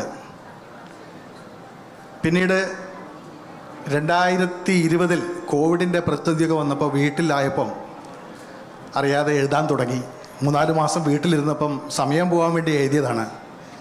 അങ്ങനെ ഒരുപാട് അനുഭവങ്ങളും എക്സ്പീരിയൻസും എൻ്റെ സുഹൃത്തുക്കളും ഗുരുനാഥന്മാരും നാട്ടുകാരും എൻ്റെ കസ്റ്റമേഴ്സും എൻ്റെ ബന്ധുക്കളും കുടുംബാംഗങ്ങളും എല്ലാം എനിക്ക് നൽകിയപ്പോൾ ഹാർവേഡിൽ നിന്നും ഓക്സ്ഫോർഡിൽ നിന്നൊക്കെയുള്ള പ്രൊഫസേഴ്സിനൊക്കെ കേൾക്കാനും പഠിക്കാനും ഒക്കെ ഉള്ള അവസരം ലഭിച്ചപ്പം ആ അറിവുകൾ മറ്റുള്ളവരിലേക്ക് കൂടെ പകർന്നു കൊടുക്കണമെന്ന് എനിക്ക് തോന്നി. ഹെൽത്ത് കെയർ സെക്ടറിൽ പ്രാക്ടീസ് ചെയ്യുന്ന ബിസിനസ് ചെയ്യുന്ന എനിക്ക് ധാരാളം ഡോക്ടേഴ്സും നഴ്സസും ഫാർമസിസ്റ്റും അതുപോലുള്ള വിവിധ മേഖലകളിൽപ്പെട്ട ആളുകളുമായിട്ട് നിരന്തരം സമ്പർക്കം ചെയ്യേണ്ടി വരുമ്പോൾ തൊഴിൽ രംഗത്ത് ആദ്യമായിട്ട് ജോലി അന്വേഷിച്ച് വരുന്ന വ്യക്തികൾ അവർ നേരിടുന്ന പ്രതിസന്ധികൾ, അവർക്ക് ചുവട് പിഴയ്ക്കുന്നത്, അവരുടെ കരിയറിനെ നന്നായിട്ട് ബിൽഡ് ചെയ്യാനുള്ള പ്രയാസങ്ങൾ അവർ അനുഭവിക്കുന്നതൊക്കെ നേരിട്ട് മനസ്സിലാക്കാനുള്ള അവസരമുണ്ടായപ്പോഴാണ് ഞാൻ ആ റേസ് ടു സക്സസ് എന്ന ബുക്ക് എഴുതാനുള്ള കാരണം. അതിലൊരു തൊഴിലാളി എങ്ങനെയാണ് തൊഴിൽ കണ്ടെത്തേണ്ടത്, എങ്ങനെയാണ് അദ്ദേഹത്തിൻ്റെ തൊഴിലൂടെ മുന്നോട്ട് പോകേണ്ടത് എന്നുള്ള വിഷയങ്ങളൊക്കെ ഞാൻ പ്രതിപാദിക്കുന്നുണ്ട്. അൾട്ടിമേറ്റ്ലി ആ പുസ്തകത്തിൻ്റെ സത്ത എന്ന് പറയുന്നത് ഫ്രീഡമാണ്. നമുക്കെല്ലാവർക്കും ഫ്രീഡം ആവശ്യമാണ്. ഫ്രീഡം ആവശ്യമില്ലാത്തവരാരും തന്നെ ഇല്ല. എല്ലാവർക്കും ഫ്രീഡം ഉണ്ട്, ഒരു സർക്കിളിനുള്ളിലാണെന്ന് മാത്രമേ ഉള്ളൂ. നമുക്ക് ഏറ്റവും അത്യാവശ്യമായിട്ടുള്ള ടൈം ഫ്രീഡം പലർക്കും ഇല്ല. നമുക്ക് ആവശ്യമുള്ള യാത്രാ ഫ്രീഡം പലർക്കുമില്ല. നമ്മളൊക്കെ ഇന്നൊന്ന് നാട്ടിലേക്ക് യാത്ര ചെയ്യണമെന്ന് വിചാരിച്ചാൽ പലർക്കും പലതരത്തിലുള്ള അസൗകര്യങ്ങളുണ്ടാവും. ചിലപ്പോൾ ഒരു ഹയറാർക്കിയുടെ അടുത്തുനിന്ന് ഒരു പെർമിഷൻ വാങ്ങേണ്ടതായിട്ട് വരും. അത് നമ്മുടെ ആ ഫ്രീഡത്തെ ഒന്ന് തടുക്കുന്ന, ഇൻഹിബിറ്റ് ചെയ്യുന്ന അല്ലെങ്കിൽ പ്രതിസന്ധിയിലാക്കുന്ന ഒരു വിഷയമാണ്. സാമ്പത്തിക ഫ്രീഡം അതിനെക്കാട്ടിലും പ്രധാനമാണ്. സമയ സ്വാതന്ത്ര്യം നമുക്ക് വളരെ ഇമ്പോർട്ടൻ്റ് ആണ്. ടൈം ഫ്രീഡം, മണി ഫ്രീഡം, ട്രാവൽ ഫ്രീഡം, ഈ 3 ഫ്രീഡം ഓരോ സാധാരണക്കാരനും വളരെ അത്യന്താപേക്ഷിതമാണ്. ഇത് നമുക്ക് എങ്ങനെ നേടിയെടുക്കാം എന്നുള്ള ഒരു എളിയ എൻ്റെ ചിന്തകളാണ് ഈ പുസ്തകത്തിലൂടെ, ദ റേസ് ടു സക്സസ് എന്ന പുസ്തകത്തിലൂടെ ഞാൻ എഴുതിയിട്ടുള്ളത്. ഇത് കോളേജിൽ പഠിക്കുന്ന കുട്ടികൾക്കോ സ്കൂളിൽ പഠിക്കുന്ന കുട്ടികൾക്കോ ജോലി അന്വേഷിക്കുന്നവർക്കോ ഒരു സംരംഭം തുടങ്ങാൻ ആഗ്രഹിക്കുന്നവർക്കോ അതല്ലെങ്കിൽ ജീവിതത്തിൽ ഫ്രീഡം കണ്ടെത്തണമെന്ന് ചിന്തിക്കുന്നവർക്കൊക്കെ ഉപയോഗിക്കാം. നമ്മൾ എത്ര വർഷം ശമ്പളത്തിനായി പണത്തിനായി ജോലി ചെയ്യുന്നോ നമുക്ക് ടൈം ഫ്രീഡം ഉണ്ടാവില്ല. അതേസമയം ഒരു സിസ്റ്റം നമുക്ക് വേണ്ടി വർക്ക് ചെയ്യുകയാണെങ്കിൽ, നമ്മുടെ പണം നമുക്ക് വേണ്ടി വർക്ക് ചെയ്യാൻ തുടങ്ങുമ്പോൾ മാത്രമേ നമുക്ക് സമയ സ്വാതന്ത്ര്യം ഉണ്ടാവുള്ളൂ. സമയ സ്വാതന്ത്ര്യം എങ്ങനെ നേടിയെടുക്കാമെന്നുള്ള കൃത്യമായിട്ടുള്ള എൻ്റെ കാഴ്ചപ്പാടുകൾ ഞാൻ ഈ പുസ്തകത്തിൽ എഴുതിയിട്ടുണ്ട്. ധാരാളം രാജ്യങ്ങളിലേക്ക് ഈ പുസ്തകം പോയി ഒരുപാട് ആളുകൾ ഇതിനെ അപ്രിഷ്യേറ്റ് ചെയ്തു. ധാരാളം കുട്ടികളടക്കം ഇതൊരു നല്ല പുസ്തകമാണെന്ന് എന്നോട് പറഞ്ഞപ്പം വലിയ ചാരിതാർത്ഥ്യമുണ്ടായി, വലിയ ആത്മസംതൃപ്തി ഉണ്ടായി. ഞാൻ ചെയ്തൊരു പ്രവൃത്തി കുറേ ആളുകൾക്കെങ്കിലും ഒരു ചിന്തിക്കാനുള്ള ഒരു സ്പാർക്ക് നൽകാൻ ഈ പുസ്തകത്തിന് കഴിഞ്ഞല്ലോ എന്ന് എനിക്ക് ആ ഒരു ആത്മസംതൃപ്തി നേടിത്തന്നു. അതുപോലെ തന്നെ രണ്ടാമത്തെ പുസ്തകം എഴുതുന്നത് സുഹറ ഒരു സാങ്കല്പിക കഥാപാത്രമാണ്, ഒരു ഫിക്ഷനാണ്, ഒരു നോവലാണ്. എങ്കിലും ആ നോവലിലൂടെ ഞാൻ ചില കാര്യങ്ങളൊക്കെ പറയുന്നുണ്ട്. നമ്മളുടെ കൺമുമ്പിൽ ഒരുപക്ഷെ ഈ പുസ്തകം വായിച്ചു പോകുമ്പം നിങ്ങൾക്ക് നിങ്ങളുടെ കൺമുമ്പിൽ പലരും ഇതുപോലുള്ള കഥാപാത്രങ്ങളെ നിങ്ങൾക്ക് കണ്ടെന്നിരിക്കാം. അത് യാദൃശ്ചികം മാത്രമാണ്. ഈ പുസ്തകം എഴുതാനുള്ള കാരണം ചില നേർക്കാഴ്ചകൾ, നമ്മൾ കാണുന്ന ചില കാര്യങ്ങൾ അതൊരു സ്പാർക്കായിട്ട് നമ്മുടെ മനസ്സിൽ വന്നു കഴിഞ്ഞാൽ, ഒരു ത്രെഡ് എവിടെ നിന്നെങ്കിലും കിട്ടിയാൽ ആ ത്രെഡിൽ കൂടെ ഒരു എഴുത്തുകാരൻ അല്ലെങ്കിൽ ഒരു കലാകാരൻ അവനൊരു ഭാവനയിലൂടെ സൃഷ്ടിക്കുന്ന ഒരു കഥയായിരിക്കും ഒരു നോവലായിട്ട് സൃഷ്ടിക്കപ്പെടുക. പക്ഷെ ഒരു സ്പാർക്ക് എവിടെ നിന്നെങ്കിലും വരണം. അങ്ങനെ എൻ്റെ ജീവിതത്തിൽ ഒരു സ്പാർക്ക്, ഒരു സുഹൃത്തിൻ്റെ ഒരു സ്പാർക്ക് എനിക്ക് ലഭിക്കുകയുണ്ടായി. സൗഹൃദത്തിൻ്റെ കടലാഴങ്ങളെക്കുറിച്ചായിരുന്നു അവരെന്നോട് പറഞ്ഞത്. ഞാൻ അന്തം വിട്ട് കേട്ടു നിന്നു. ഒരു 2 സുഹൃത്തുക്കൾ, 2 പെൺ സുഹൃത്തുക്കൾ ഇത്രയേറെ സൗഹൃദം സൂക്ഷിക്കുന്ന, ഇത്രയേറെ ഡെപ്തിൽ അവരെ സ്നേഹിക്കുന്ന 2 സുഹൃത്തുക്കൾ. ഒരു സുഹൃത്ത് കോവിഡിൻ്റെ കാലഘട്ടത്തിൽ മരണപ്പെട്ടു പോവുകയാണ്. അങ്ങനെ ഒറ്റപ്പെട്ടു പോകുന്ന സുഹറ എന്ന കഥാപാത്രം അവരനുഭവിക്കുന്ന ജീവിതത്തിലെ ഒരുപാട് പ്രയാസങ്ങൾ, അവരുടെ ജീവിതത്തിൽ അവർ ഡിവേഴ്സിലേക്ക് വഴുതി വീണപ്പോൾ അവരുടെ കുടുംബ പ്രാരാബ്ദങ്ങളും മറ്റ് കുടുംബ വിഷയങ്ങളും പ്രശ്നങ്ങളിലൂടെ അവർക്ക് ഒറ്റപ്പെടേണ്ടി വന്നപ്പോൾ അതിനെ കരുത്തോടെ നേരിട്ടതും സൗഹൃദം കൈപിടിച്ചതും സമൂഹം ചേർത്ത് നിർത്തിയതും അവർ സമൂഹത്തിൽ അറിയപ്പെടുന്ന ഒരു കഥാപാത്രമായി മാറുന്നതും അങ്ങനെ ഒരു സ്ത്രീയെ എത്രത്തോളം ഉയരങ്ങളിലേക്ക് നമുക്ക് കൈപിടിച്ചുയർത്താമെന്നുള്ളതിൻ്റെ ഒരു പ്രഥമ ഉദാഹരണമായിരുന്നു സുഹറ എന്ന കഥാപാത്രം. നിങ്ങളെല്ലാവരും ആ പുസ്തകം വായിക്കണം. അത് സമൂഹത്തിൽ ഇന്ന് നിലനിൽക്കുന്ന ഒരുപാട് ദുരാചാരങ്ങൾക്ക്, ഡിവേഴ്സ് സംഭവിക്കുന്നതിന് ഒരുപാട് കാരണങ്ങളുണ്ട്. 9 കാരണങ്ങൾ ഞാൻ ആ പുസ്തകത്തിൽ ഞാൻ പ്രതിപാദിച്ചിട്ടുണ്ട്. പല കഥാപാത്രം വായിക്കുന്ന പുസ്തകത്തിലൂടെയും സുഹറ തന്നെ അനുഭവിക്കുന്ന ജീവിതാനുഭവങ്ങളിലൂടെയും ഒക്കെ ആയിട്ട് നിരവധി രംഗങ്ങൾ ഞാൻ അതിൽ ചിത്രീകരിച്ചിട്ടുണ്ട്. എഴുതാനൊന്നും ഞാൻ ആളല്ല, അറിയാതെ എഴുതിപ്പോയതാണ്. ചില കാഴ്ചകളൊക്കെ നമ്മൾ കാണുമ്പം നമ്മൾ എഴുതി പോകുന്നതാണ്. മോഹൻകുമാർ സാറിനെ പോലെയുള്ള ലെജൻഡറി ആയിട്ടുള്ള ആളുകളുടെ മുമ്പിൽ, ഇവരുടെയൊക്കെ മുമ്പിൽ എഴുതാൻ ഞാൻ ആളല്ല. ഉഷ്ണരാശി, പ്രണയത്തിൻ്റെ മൂന്നാം കണ്ണ് തുടങ്ങിയ ഇതിഹാസങ്ങൾ സൃഷ്ടിച്ചിട്ടുള്ള കേരള സംസ്ഥാന അവാർഡുകളും കേരള സാഹിത്യ അക്കാദമി അവാർഡും പ്രസിഡന്റിൻ്റെ പുരസ്കാരങ്ങളുമൊക്കെ നേടിയിട്ടുള്ള മോഹൻകുമാർ സാറ്, അദ്ദേഹത്തിൻ്റെ പുസ്തകങ്ങളെല്ലാം ഞാൻ വായിച്ചപ്പം എൻ്റെ പുസ്തകം അതിനോട് ചേർത്ത് വെക്കാൻ പറ്റുന്നതാണോ എന്നുള്ളത് തീർച്ചയായിട്ടും വായനക്കാരായ നിങ്ങളാണ് തീരുമാനിക്കേണ്ടത്. നിങ്ങൾ ഓരോരുത്തരും പുസ്തകങ്ങൾ വാങ്ങാൻ സമയക്കുറവാണ്. എനിക്ക് ഒരുപാട് കാര്യങ്ങൾ പറയണമെന്നുണ്ടായിരുന്നു. പക്ഷേ ഈ 5 മിനിറ്റ് 3 മിനിറ്റ് എന്നൊക്കെ പറയുമ്പോൾ നമുക്ക് ബുദ്ധിമുട്ടുണ്ട്. എന്തായാലും ഞാൻ ഈ വേദിയിൽ സന്നിധരായിരിക്കുന്ന ഈ വിശിഷ്ട അതിഥികൾക്കും അതിനോടൊപ്പം തന്നെ എൻ്റെ ചങ്കുകളായിട്ടുള്ള നിങ്ങൾ ഓരോരുത്തർക്കും ഹൃദയത്തിൻ്റെ ഭാഷയിലുള്ള നന്ദി, കടപ്പാട്, സ്നേഹം ഞാൻ പങ്കുവയ്ക്കുകയാണ്. നിങ്ങളെല്ലാവരോടും ഒരിക്കൽ കൂടെ ഇത്രയും സമയം ഈ തിരക്കിലും നിങ്ങൾ സമയം കണ്ടെത്തി, അബുദാബി മുതൽ അലൈൻ മുതൽ ഫുജൈറ മുതലുള്ള ആളുകൾ ഈ കൂട്ടത്തിലുണ്ട്. എല്ലാവർക്കും ഞാൻ ഒരിക്കൽ കൂടെ നന്ദി പറയുന്നു. Thank you so much. നമ്മുടെ സമയം അവസാനിച്ചിരിക്കുന്നു.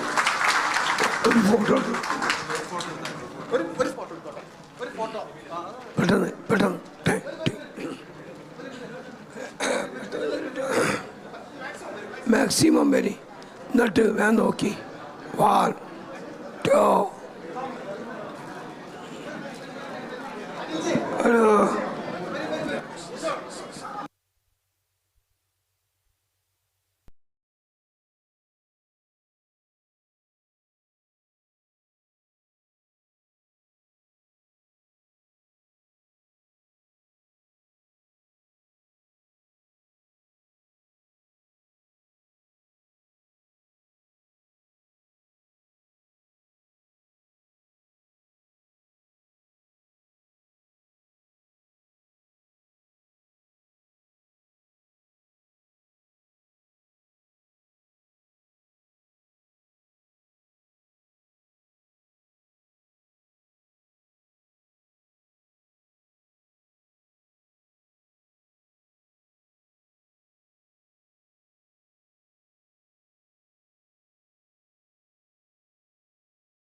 സഹകരിക്കണേ.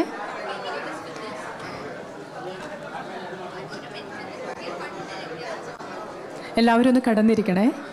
നമ്മുടെ എല്ലാ ഇരിപ്പിടങ്ങളിലേക്കും ഒന്ന് കടന്നിരിക്കൂ.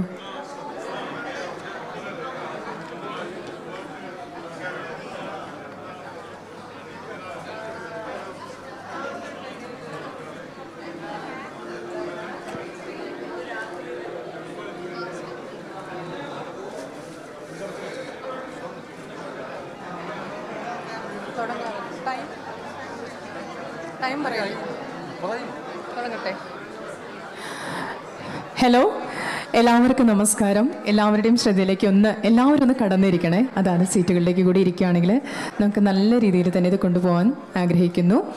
അതിൽ എല്ലാവർക്കും നിറഞ്ഞ സ്വാഗതം നമ്മുടെ ശ്രീ മോഹൻ കർത്തിയുടെ കഥകളിലേക്ക് കണ്ണുകളും കാതുകളും നൽകാൻ കാതങ്ങൾ താണ്ടിയെത്തിയിട്ടുള്ള എല്ലാ വായനാസ്വാദകർക്കും നിറഞ്ഞ സ്വാഗതം പറയുകയാണ്.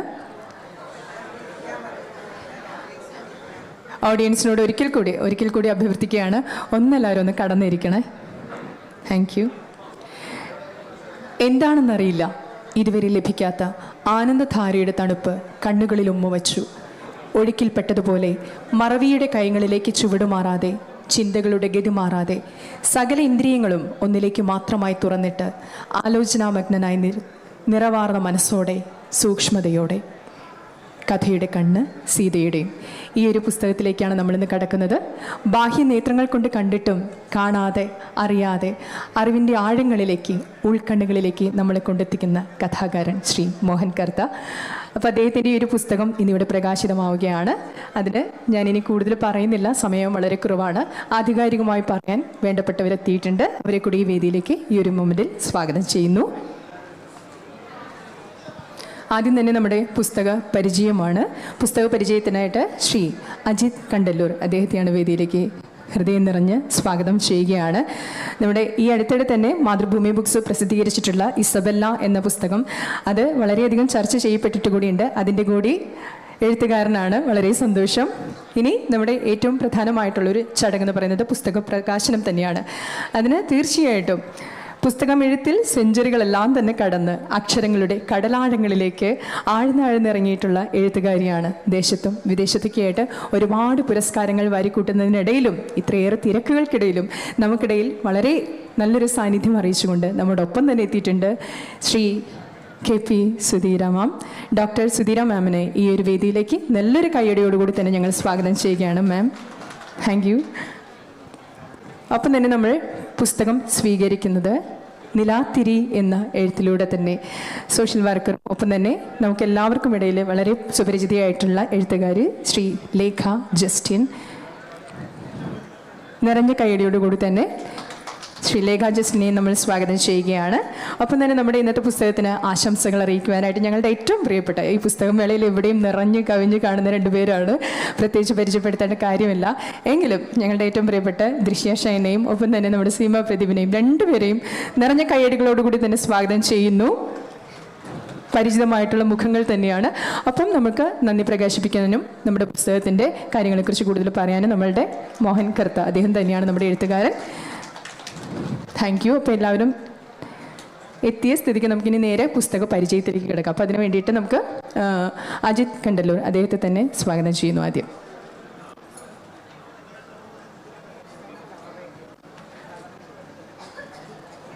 ഹലോ, എല്ലാവർക്കും നമസ്കാരം. കഥാകാരനെ പറ്റിയൊക്കെ ഇവിടെ അവതരിപ്പിച്ചു കഴിഞ്ഞു. കഴിഞ്ഞ ഷാർജ പുസ്തകോത്സവത്തിൽ അസുര എന്ന നോവൽ കൊണ്ട് നമ്മളെ വിസ്മയിപ്പിച്ച കഥാകാരനാണ് മോഹൻ കർത്ത. അപ്പം ആ വിസ്മയത്തിൻ്റെ തിര അടങ്ങും മുമ്പ് മറ്റൊരു പുസ്തകം, കഥയുടെ കണ്ണ് സീതയുടെയും എന്ന 25 കഥകളുടെ ഒരു സമാഹാരവുമായി അദ്ദേഹം വീണ്ടും എത്തിയിരിക്കുകയാണ്. ആലങ്കാരികതകളൊന്നുമില്ലാത്ത കഥയുടെ ചുറ്റുപാടിലേക്ക് ഞാൻ വരാം, കാരണം സമയക്കുറവുണ്ട്. ഈ കഥ സംഭവിക്കുന്നത്, ഈ പുസ്തകം സംഭവിക്കുന്നത് വളരെ വ്യത്യസ്തമായ പല ഭൂപ്രദേശങ്ങളെയും സംസ്കാരങ്ങളെയും ഒക്കെ അടയാളപ്പെടുത്തിക്കൊണ്ടാണ്.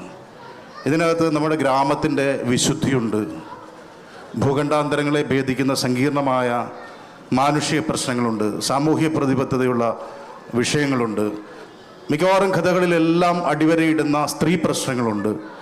അങ്ങനെ വ്യത്യസ്തമായ കഥാതന്തുക്കൾ ചേർത്ത് വെച്ച ഒരാഖ്യാന പരത ഈ പുസ്തകത്തിനുണ്ട്.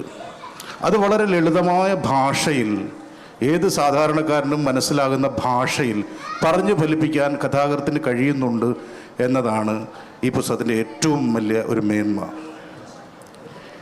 ഇതിനകത്ത് മനുഷ്യർ തമ്മിലുള്ള സ്നേഹം, മനുഷ്യർ തമ്മിലുള്ള വെറുപ്പ്, അതേപോലെ തന്നെ കരുണ, അതേപോലെ തന്നെ രതി. ഇതിനകത്ത് മികച്ചു നിൽക്കുന്ന ഒരു പ്രത്യേക അവസ്ഥ രതിയിലൂടെ കടന്നു പോവുക എന്നുള്ളതാണ്. അതിനെ സംബന്ധിച്ചൊക്കെ ചില വ്യത്യസ്തമായ അഭിപ്രായങ്ങളും ഉണ്ട് എങ്കിൽ തന്നെയും ചില സ്ഥലങ്ങളിലൊക്കെ അത് ആ കഥാഗതിയോട് ഇണങ്ങി നിൽക്കുന്നുണ്ട്. വളരെ ആസ്വാദികരമായിട്ട് നമുക്കത് തോന്നുന്നുണ്ട്. പക്ഷേ ചില ഘട്ടങ്ങളിലൊക്കെ അത് രതി മനഃപൂർവ്വം സംഭവിച്ചതുപോലെയുള്ള ചെറിയ പ്രശ്നങ്ങൾ ഫീൽ ചെയ്യുന്നുണ്ട്. അതോടൊപ്പം തന്നെ ഈ പുസ്തകം എന്ന് പറയുമ്പോൾ അത് കൽപ്പാന്ത കാലത്തോളം നിലനിൽക്കേണ്ടതാണ് അല്ലേ പുസ്തകം, ഓരോ സൃഷ്ടിയും.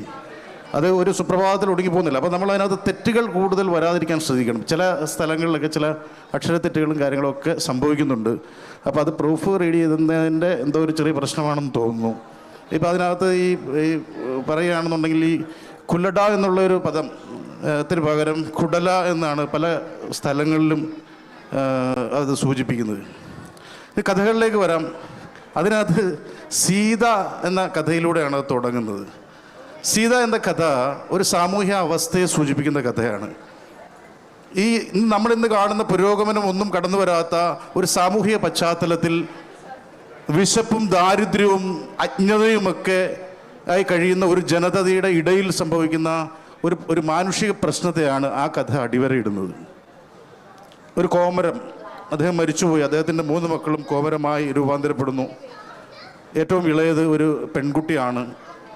അവർ വളർന്നു വരുന്നു. ആ ജീവിത പശ്ചാത്തലത്തിലെ പ്രശ്നങ്ങളോട് കലഹിച്ചുകൊണ്ട് അവർ വളർന്നു വരുന്നു. പക്ഷേ അവരുടെ വിവാഹപ്രായം കഴിഞ്ഞിട്ടും അവരെ വിവാഹം കഴിപ്പിച്ച് അയക്കണമെന്നോ ആ ഒരു തലത്തിലേക്ക് ഒരു ഉയർന്ന ചിന്ത ആ മാതാപിതാക്കൾക്കിടയിൽ പരുവപ്പെട്ട് വരുന്നില്ല. അങ്ങനെ അവരുടെ വൈകാരികതകൾ സ്വതന്ത്രമായിട്ട് സഞ്ചരിക്കാൻ തുടങ്ങുകയാണ്. ആ സ്വതന്ത്രമായി സഞ്ചരിക്കുന്ന അവരുടെ കാമനകൾ വേറൊരാളുമായി ചേർന്ന് പോകുമ്പോൾ അതൊരു പരാജയമോ വിജയമോ എന്ന് പ്രഖ്യാപിക്കാതെ കഥ അവിടെ പൂർണ്ണമാവുകയാണ്.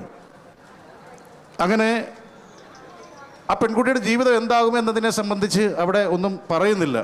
അവിടെ ആ കഥ പൂർണ്ണമാവുകയാണ്. അത് നമ്മൾ തന്നെ വായനക്കാരൻ്റെ മനസ്സിൽ അതൊരു ചോദ്യചിഹ്നമായി അവശേഷിക്കും. അത് ഇന്നത്തെ കാലത്തും തുടർന്നുകൊണ്ടിരിക്കുന്ന ഒരു സാമൂഹ്യ അവസ്ഥയാണ്. കാരണം ദാരിദ്ര്യം മൂലം അല്ലെങ്കിൽ അങ്ങനെയുള്ള പ്രശ്നങ്ങൾ മൂലം കല്യാണം കഴിക്കാതെ വീടുകളിൽ നിന്നു പോകുന്ന പെൺകുട്ടികളുടെ ജീവിതാവസ്ഥകൾ. അതേപോലെ തന്നെ അതിനകത്ത് മറ്റൊരു കഥയുണ്ട്. അത് വായിച്ചപ്പോൾ എനിക്ക് ഓർമ്മ വന്നത്, നിങ്ങൾക്കെല്ലാം അറിയാം, കഴിഞ്ഞ കുറച്ച് നാളുകൾക്ക് മുമ്പ് നമ്മുടെ തിരുവനന്തപുരത്ത് ഒരു പിതാവ് സമാധിയായി എന്ന പേരിൽ എന്തെല്ലാം കോലാഹലങ്ങളാണ് കാട്ടിക്കൂട്ടിയത്. അപ്പം നമ്മൾ ഈ നവോത്ഥാന കാലഘട്ടത്തിന് ശേഷം നമ്മൾ പടിയിറക്കി വിട്ട പല അന്ധവിശ്വാസങ്ങളും ദുരാചാരങ്ങളുമൊക്കെ കേരളത്തിൻ്റെ സാമൂഹ്യ മനസാക്ഷിയിലേക്ക് വീണ്ടും കടന്നു വന്നുകൊണ്ടിരിക്കുകയാണ്. വിദ്യാസമ്പന്നനായ ഒരു ജനക്കൂട്ടം അതിനെ സ്വാഗതം ചെയ്തുകൊണ്ടിരിക്കുന്നു. അങ്ങനെയുള്ളൊരു കാലഘട്ടത്തിൽ ഒരു നമ്പൂതിരി, പ്രായമുള്ള ഒരു നമ്പൂതിരി, പ്രാകൃതനായി നടക്കുന്ന താടിയും മുടിയും എല്ലാം നീട്ടി വളർത്തി നടക്കുന്ന ഒരു നമ്പൂതിരി, കുട്ടികളോടൊപ്പം എപ്പോഴും കളിക്കാൻ ആഗ്രഹിക്കുന്ന ഒരു നമ്പൂതിരി ഒരു കുളത്തിലേക്ക് ഊളിയിട്ടിട്ട് കുട്ടികളോട് അത് എണ്ണിക്കൊണ്ട് നിൽക്കാൻ പറയുകയാണ്. അദ്ദേഹം ഇടയിലൂടെ ഊളിയിട്ട് പോയി വേറൊരു സ്ഥലത്തൂടെ കയറിപ്പോയി. അദ്ദേഹം മുടിയും താടിയും എല്ലാം വടിച്ചു കളഞ്ഞിട്ട് അയാളെ സ്വതന്ത്രമായി ഈ ആൾക്കൂട്ടത്തിനിടയിലേക്ക് സഞ്ചരിക്കുമ്പോൾ ഇയാളെ ആരും തിരിച്ചറിയുന്നില്ല. അങ്ങനെ തിരിച്ചറിയപ്പെടാത്ത ഒരാളായി അവിടെ ജീവിക്കുന്നതിൽ വിഷമം തോന്നി ഇദ്ദേഹം അവിടെ നിന്ന് പലായനം ചെയ്യുകയാണ്. പലായനം ചെയ്തു കഴിയുമ്പോൾ ഈ കുളത്തിലേക്ക് ഊളിയിട്ട മനുഷ്യൻ ഉടലോടെ സ്വർഗത്തിലെത്തി എന്ന് കണ്ടുകൊണ്ട് അവിടെ ഒരു തീർത്ഥാടന കേന്ദ്രമായി പരിവർത്തനപ്പെടുകയും അവിടെ ഒരു അമ്പലം ഉണ്ടാകുകയും ഒക്കെ ചെയ്യുന്ന ഒരവസ്ഥയിലേക്ക് ആക്ഷേപഹാസ്യത്തിൻ്റെ മുനയാണ് അവിടെ തെളിഞ്ഞു വരുന്നത്. അപ്പോൾ അത്രമാത്രം ഈ സാമൂഹ്യാവസ്ഥയോട് കലഹിക്കുന്ന കഥകളാണ് ഇതിനകത്തുള്ളത്. പുരാണത്തിൽ നിന്ന് തന്നെ 2 കഥകളുണ്ട്. ബൾഗേറിയ പശ്ചാത്തലമായ ഒരു കഥയുണ്ട്. ബൾഗേറിയയിൽ നിന്നും ദുബൈയിലേക്ക് വരുന്ന ഒരു പെൺകുട്ടിയുടെ കഥയുണ്ട്. ഇത്തരത്തിൽ വളരെ വ്യത്യസ്തമായ പ്രമേയങ്ങൾ അടങ്ങുന്ന ആഖ്യാനപരതയുള്ള, സിമ്പിളായി നമുക്ക് മനസ്സിലാക്കാൻ കഴിയുന്ന 25, അതായത് സീതയിൽ തുടങ്ങി പകയിലൊടുങ്ങുന്ന മനുഷ്യൻ്റെ മനസ്സിലെ എല്ലാ വൈകാരിക ഭാവങ്ങളെയും ഉണർത്തുന്ന മികച്ച 25 കഥകളുടെ സമാഹാരമാണ് മോഹൻ കർത്തായുടെ ഈ പുസ്തകം. ഈ പുസ്തകത്തിന് എല്ലാ ആശംസകളും നേരുന്നു. ഞാൻ പറഞ്ഞത് കേൾക്കാതെ നിങ്ങൾ പുസ്തകം വായിക്കുക. അതിനു വേണ്ടിയിട്ട് ഈ പുസ്തകം വാങ്ങുക, എല്ലാവരും വാങ്ങുക. അതാണ് ഒരു എഴുത്തുകാരൻ്റെ ഏറ്റവും വലിയൊരു വിജയം. വാങ്ങി വായിക്കുക, അഭിപ്രായങ്ങൾ പങ്കുവെക്കുക. നന്ദി, നമസ്കാരം. Thank you so much. ഒരുപാട് ഇതുപോലെ തന്നെ നമുക്ക് ഈ പുസ്തകം വായിക്കുമ്പോൾ പറയാനുണ്ടാവും, എങ്കിലും സമയം വളരെ കുറവുള്ളത് കൊണ്ട് മാത്രമാണ്. ഏതായാലും നമ്മൾ ഏറ്റവും മനോഹരമായിട്ടുള്ളൊരു ചടങ്ങിലേക്ക് നമ്മൾ കിടക്കുകയാണ്. ആദ്യം തന്നെ നമുക്ക് ഈ ഒരു പുസ്തകം പ്രകാശനം ചെയ്യാം. അതിനു വേണ്ടിയിട്ട് ഏറ്റവും പ്രിയപ്പെട്ട നമ്മളുടെ എഴുത്തുകാരി തന്നെ എത്തിയിട്ടുണ്ട്. ഇതിനേക്കാൾ നല്ലൊരു സാഹചര്യം, നല്ലൊരു അനുഗ്രഹവും വേറെ ഒന്നുമില്ല. എന്തായാലും ശ്രീമതി ഡോക്ടർ KP സുധീര മാം, ഒപ്പം തന്നെ പുസ്തകം പ്രകാശനം ചെയ്യുന്നത്, പുസ്തകം സ്വീകരിക്കുന്നത് ശ്രീമതി ലേഖ ജസ്റ്റിൻ. വരൂ വരൂ. മോഹനേൻ്റെ മകളും മകനും എല്ലാവരും ഉണ്ടെങ്കിൽ സന്തോഷം. ചേർന്ന് നിൽക്കാം. എല്ലാവരുടെയും മഹനീയ സാന്നിധ്യത്തിൽ ഇന്നത്തെ ദിവസം കഥയുടെ കണ്ണ് സീതയുടെയും എന്ന ഈ ഒരു പുസ്തകത്തിൻ്റെ പ്രകാശനം ഇവിടെ നടക്കുന്നു.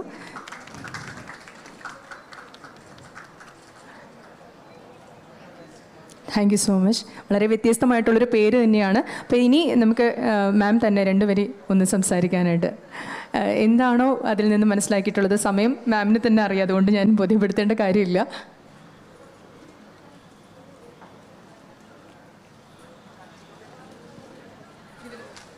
കഥയുടെ കണ്ണ് സീതയുടെയും എന്ന് പറഞ്ഞ ഈ പുസ്തകം വളരെ സന്തോഷത്തോടു കൂടിയാണ് ഞാൻ പ്രകാശനം ചെയ്തത്. കാരണം ഈ പുസ്തകത്തിൻ്റെ കാമ്പും കഴമ്പും എന്നെ അമ്പരപ്പിക്കുന്നതാണ്.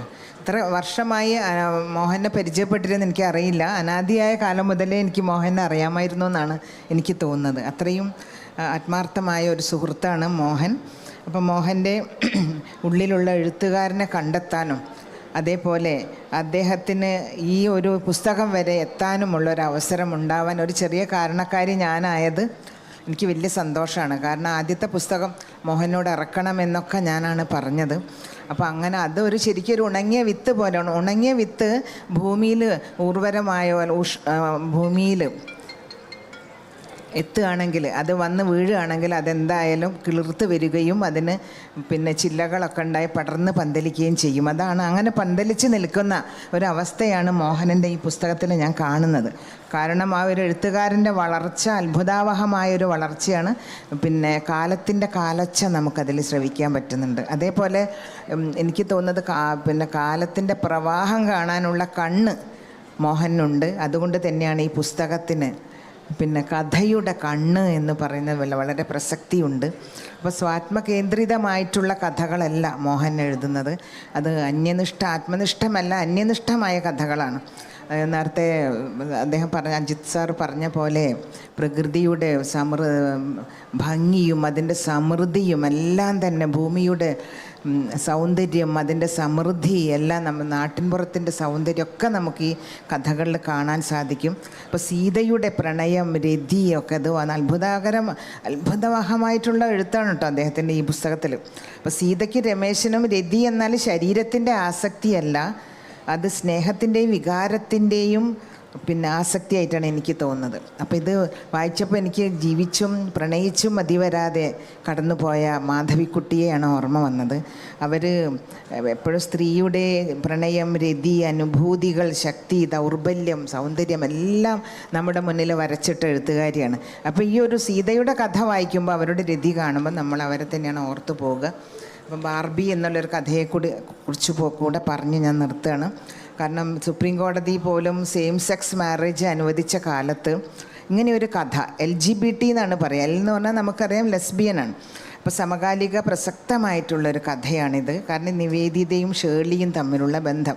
അപ്പോൾ അവർ ഒന്നിച്ച് പ്രണയിക്കുന്നു, വിവാഹം കഴിക്കുന്നു, ഒന്നിച്ച് ജീവിക്കുന്നു, പ്രണയിക്കുന്നു, വിവാഹം കഴിക്കുന്നു. അപ്പോഴാണ് ഒരു സന്തതി പരമ്പരയെക്കുറിച്ചിട്ടുള്ള ഓർമ്മ. ആ ശൂന്യത എല്ലാമുണ്ട്, പക്ഷേ എന്തോ ഒന്നില്ല. അങ്ങനെ ഒരു കുട്ടി വേണമെന്ന് വിചാരിച്ച് ഒരു ആർട്ടിഫിഷ്യൽ ഇൻസെമിനേഷൻ നടത്തിയൊരു കുട്ടി ഉണ്ടാവുകയാണ്. ആ കുട്ടി വലുതായി കഴിഞ്ഞപ്പോൾ ചോദിക്കുകയാണ്, എൻ്റെ അച്ഛൻ ആരെന്ന്.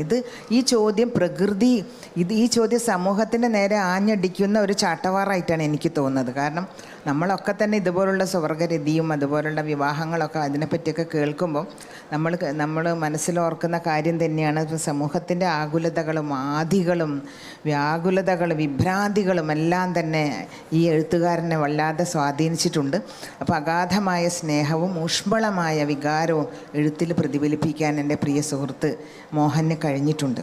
അപ്പോൾ കല്ലുകൊണ്ട് സൃഷ്ടിച്ച ശില്പത്തെയും ജീവനുള്ള മനുഷ്യനെയും വേർതിരിക്കുന്ന അത് തന്നെയാണല്ലോ. അപ്പോൾ അത് നമ്മുടെയൊക്കെ മുറിവുകളെ തുറന്നു കാട്ടിയിട്ടാണ് നമ്മൾ എഴുതുന്നത് എഴുത്തുകാർ. മേരെ സഖുമൊക്കോ ദിഖാക്കർ മേയെ മെഹഫിൽ കോ ഗർമായ എന്ന് പറയും. എൻ്റെ മുറിവുകളെ തുറന്നു കാട്ടിയിട്ടാണ് ഞാൻ ഈ സദസ്സിനെ ഊഷ്മളമാക്കിയത് എന്ന് വിഖ്യാതനായ ഉറുദു കവി പാടിയിട്ടുണ്ട്. അങ്ങനെ മോഹൻ ഇനിയും ഒരുപാട് പുസ്തകങ്ങൾ എഴുതാൻ സാധിക്കട്ടെ. അദ്ദേഹത്തിൻ്റെ മകളെയും അദ്ദേഹത്തിൻ്റെ കുടുംബമായിട്ട് എത്രയോ വർഷമായിട്ടുള്ള ബന്ധമാണ്. ആർദ്രയും അതുപോലെ അവരുടെ ഭർത്താവ്, പിന്നെ കാശിമോൻ എല്ലാവരും വന്നിട്ടുണ്ട്.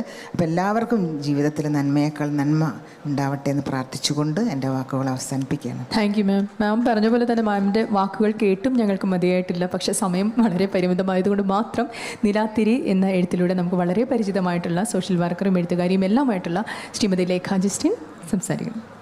ഹലോ, എല്ലാവർക്കും നമസ്കാരം. മനോഹരമായി കഥ പറയാൻ അറിയുന്ന ഒരാളുടെ പുസ്തകം സ്വീകരിച്ചതിൻ്റെ സന്തോഷത്തിലാണ് ഞാൻ. ഇതിൽ 25 കഥകളെക്കുറിച്ച് ഓൾറെഡി അജിത്ത് പറഞ്ഞു കഴിഞ്ഞു. ഓരോ കഥകൾക്കും ഓരോ കഥാപരിസരങ്ങളാണ്, ഓരോ മനോഹാരിതയാണ് ഇതിലുള്ളത്. അദ്ദേഹത്തിൻ്റെ ആസുര എന്നൊരു പുസ്തകം കഴിഞ്ഞ SIBF വളരെ ചർച്ച ചെയ്യപ്പെട്ട ഒരു പുസ്തകമാണ്. അദ്ദേഹത്തിലൂടെ ഈ ഒരു ചെറുകഥാ സമാഹാരം വരുമ്പോൾ എല്ലാവരും അത്യാവശ്യം നല്ല ഒരു ആകാംക്ഷയോടുകൂടി തന്നെയായിരുന്നു ഈ പുസ്തകത്തെ കാത്തിരുന്നത്. ഈ കഥകൾ എന്ന് വെച്ച് കഴിഞ്ഞാൽ കഥയുടെ കണ്ണ് സീതയുടെയും എന്ന് പറയുമ്പോൾ ആ പേരിൽ തന്നെ ഒരു ആകാംക്ഷയുണ്ട്. അതുപോലെ തന്നെയാണ് ഓരോ കഥകളും നമ്മളെ ചിന്തിപ്പിക്കാനും നമ്മളെ ആ കഥയുടെ വഴികളിലേക്ക് വിട്ട് നമ്മളെ വ്യാപരിപ്പിക്കാനും സഹായിക്കുന്ന കഥകൾ കൂടിയാണ്. നമുക്ക് നമ്മുടേതായിട്ടുള്ള ലോകം സൃഷ്ടിച്ചെടുക്കാൻ കഴിയുന്ന കഥകൾ കൂടിയാണ് അദ്ദേഹത്തിൻ്റെ ഈ ഓരോ കഥയുടെ കണ്ണ് സീതയുടെയും എന്ന് പറയുന്ന കഥാസമാഹാരത്തിലുള്ളത്. അതുപോലെ മറ്റൊരു കാര്യം പറയാനുള്ള കാലത്തിനനുസരിച്ചുള്ള കഥകൾ കൂടിയാണ് അദ്ദേഹം എഴുതിയിരിക്കുന്നത്.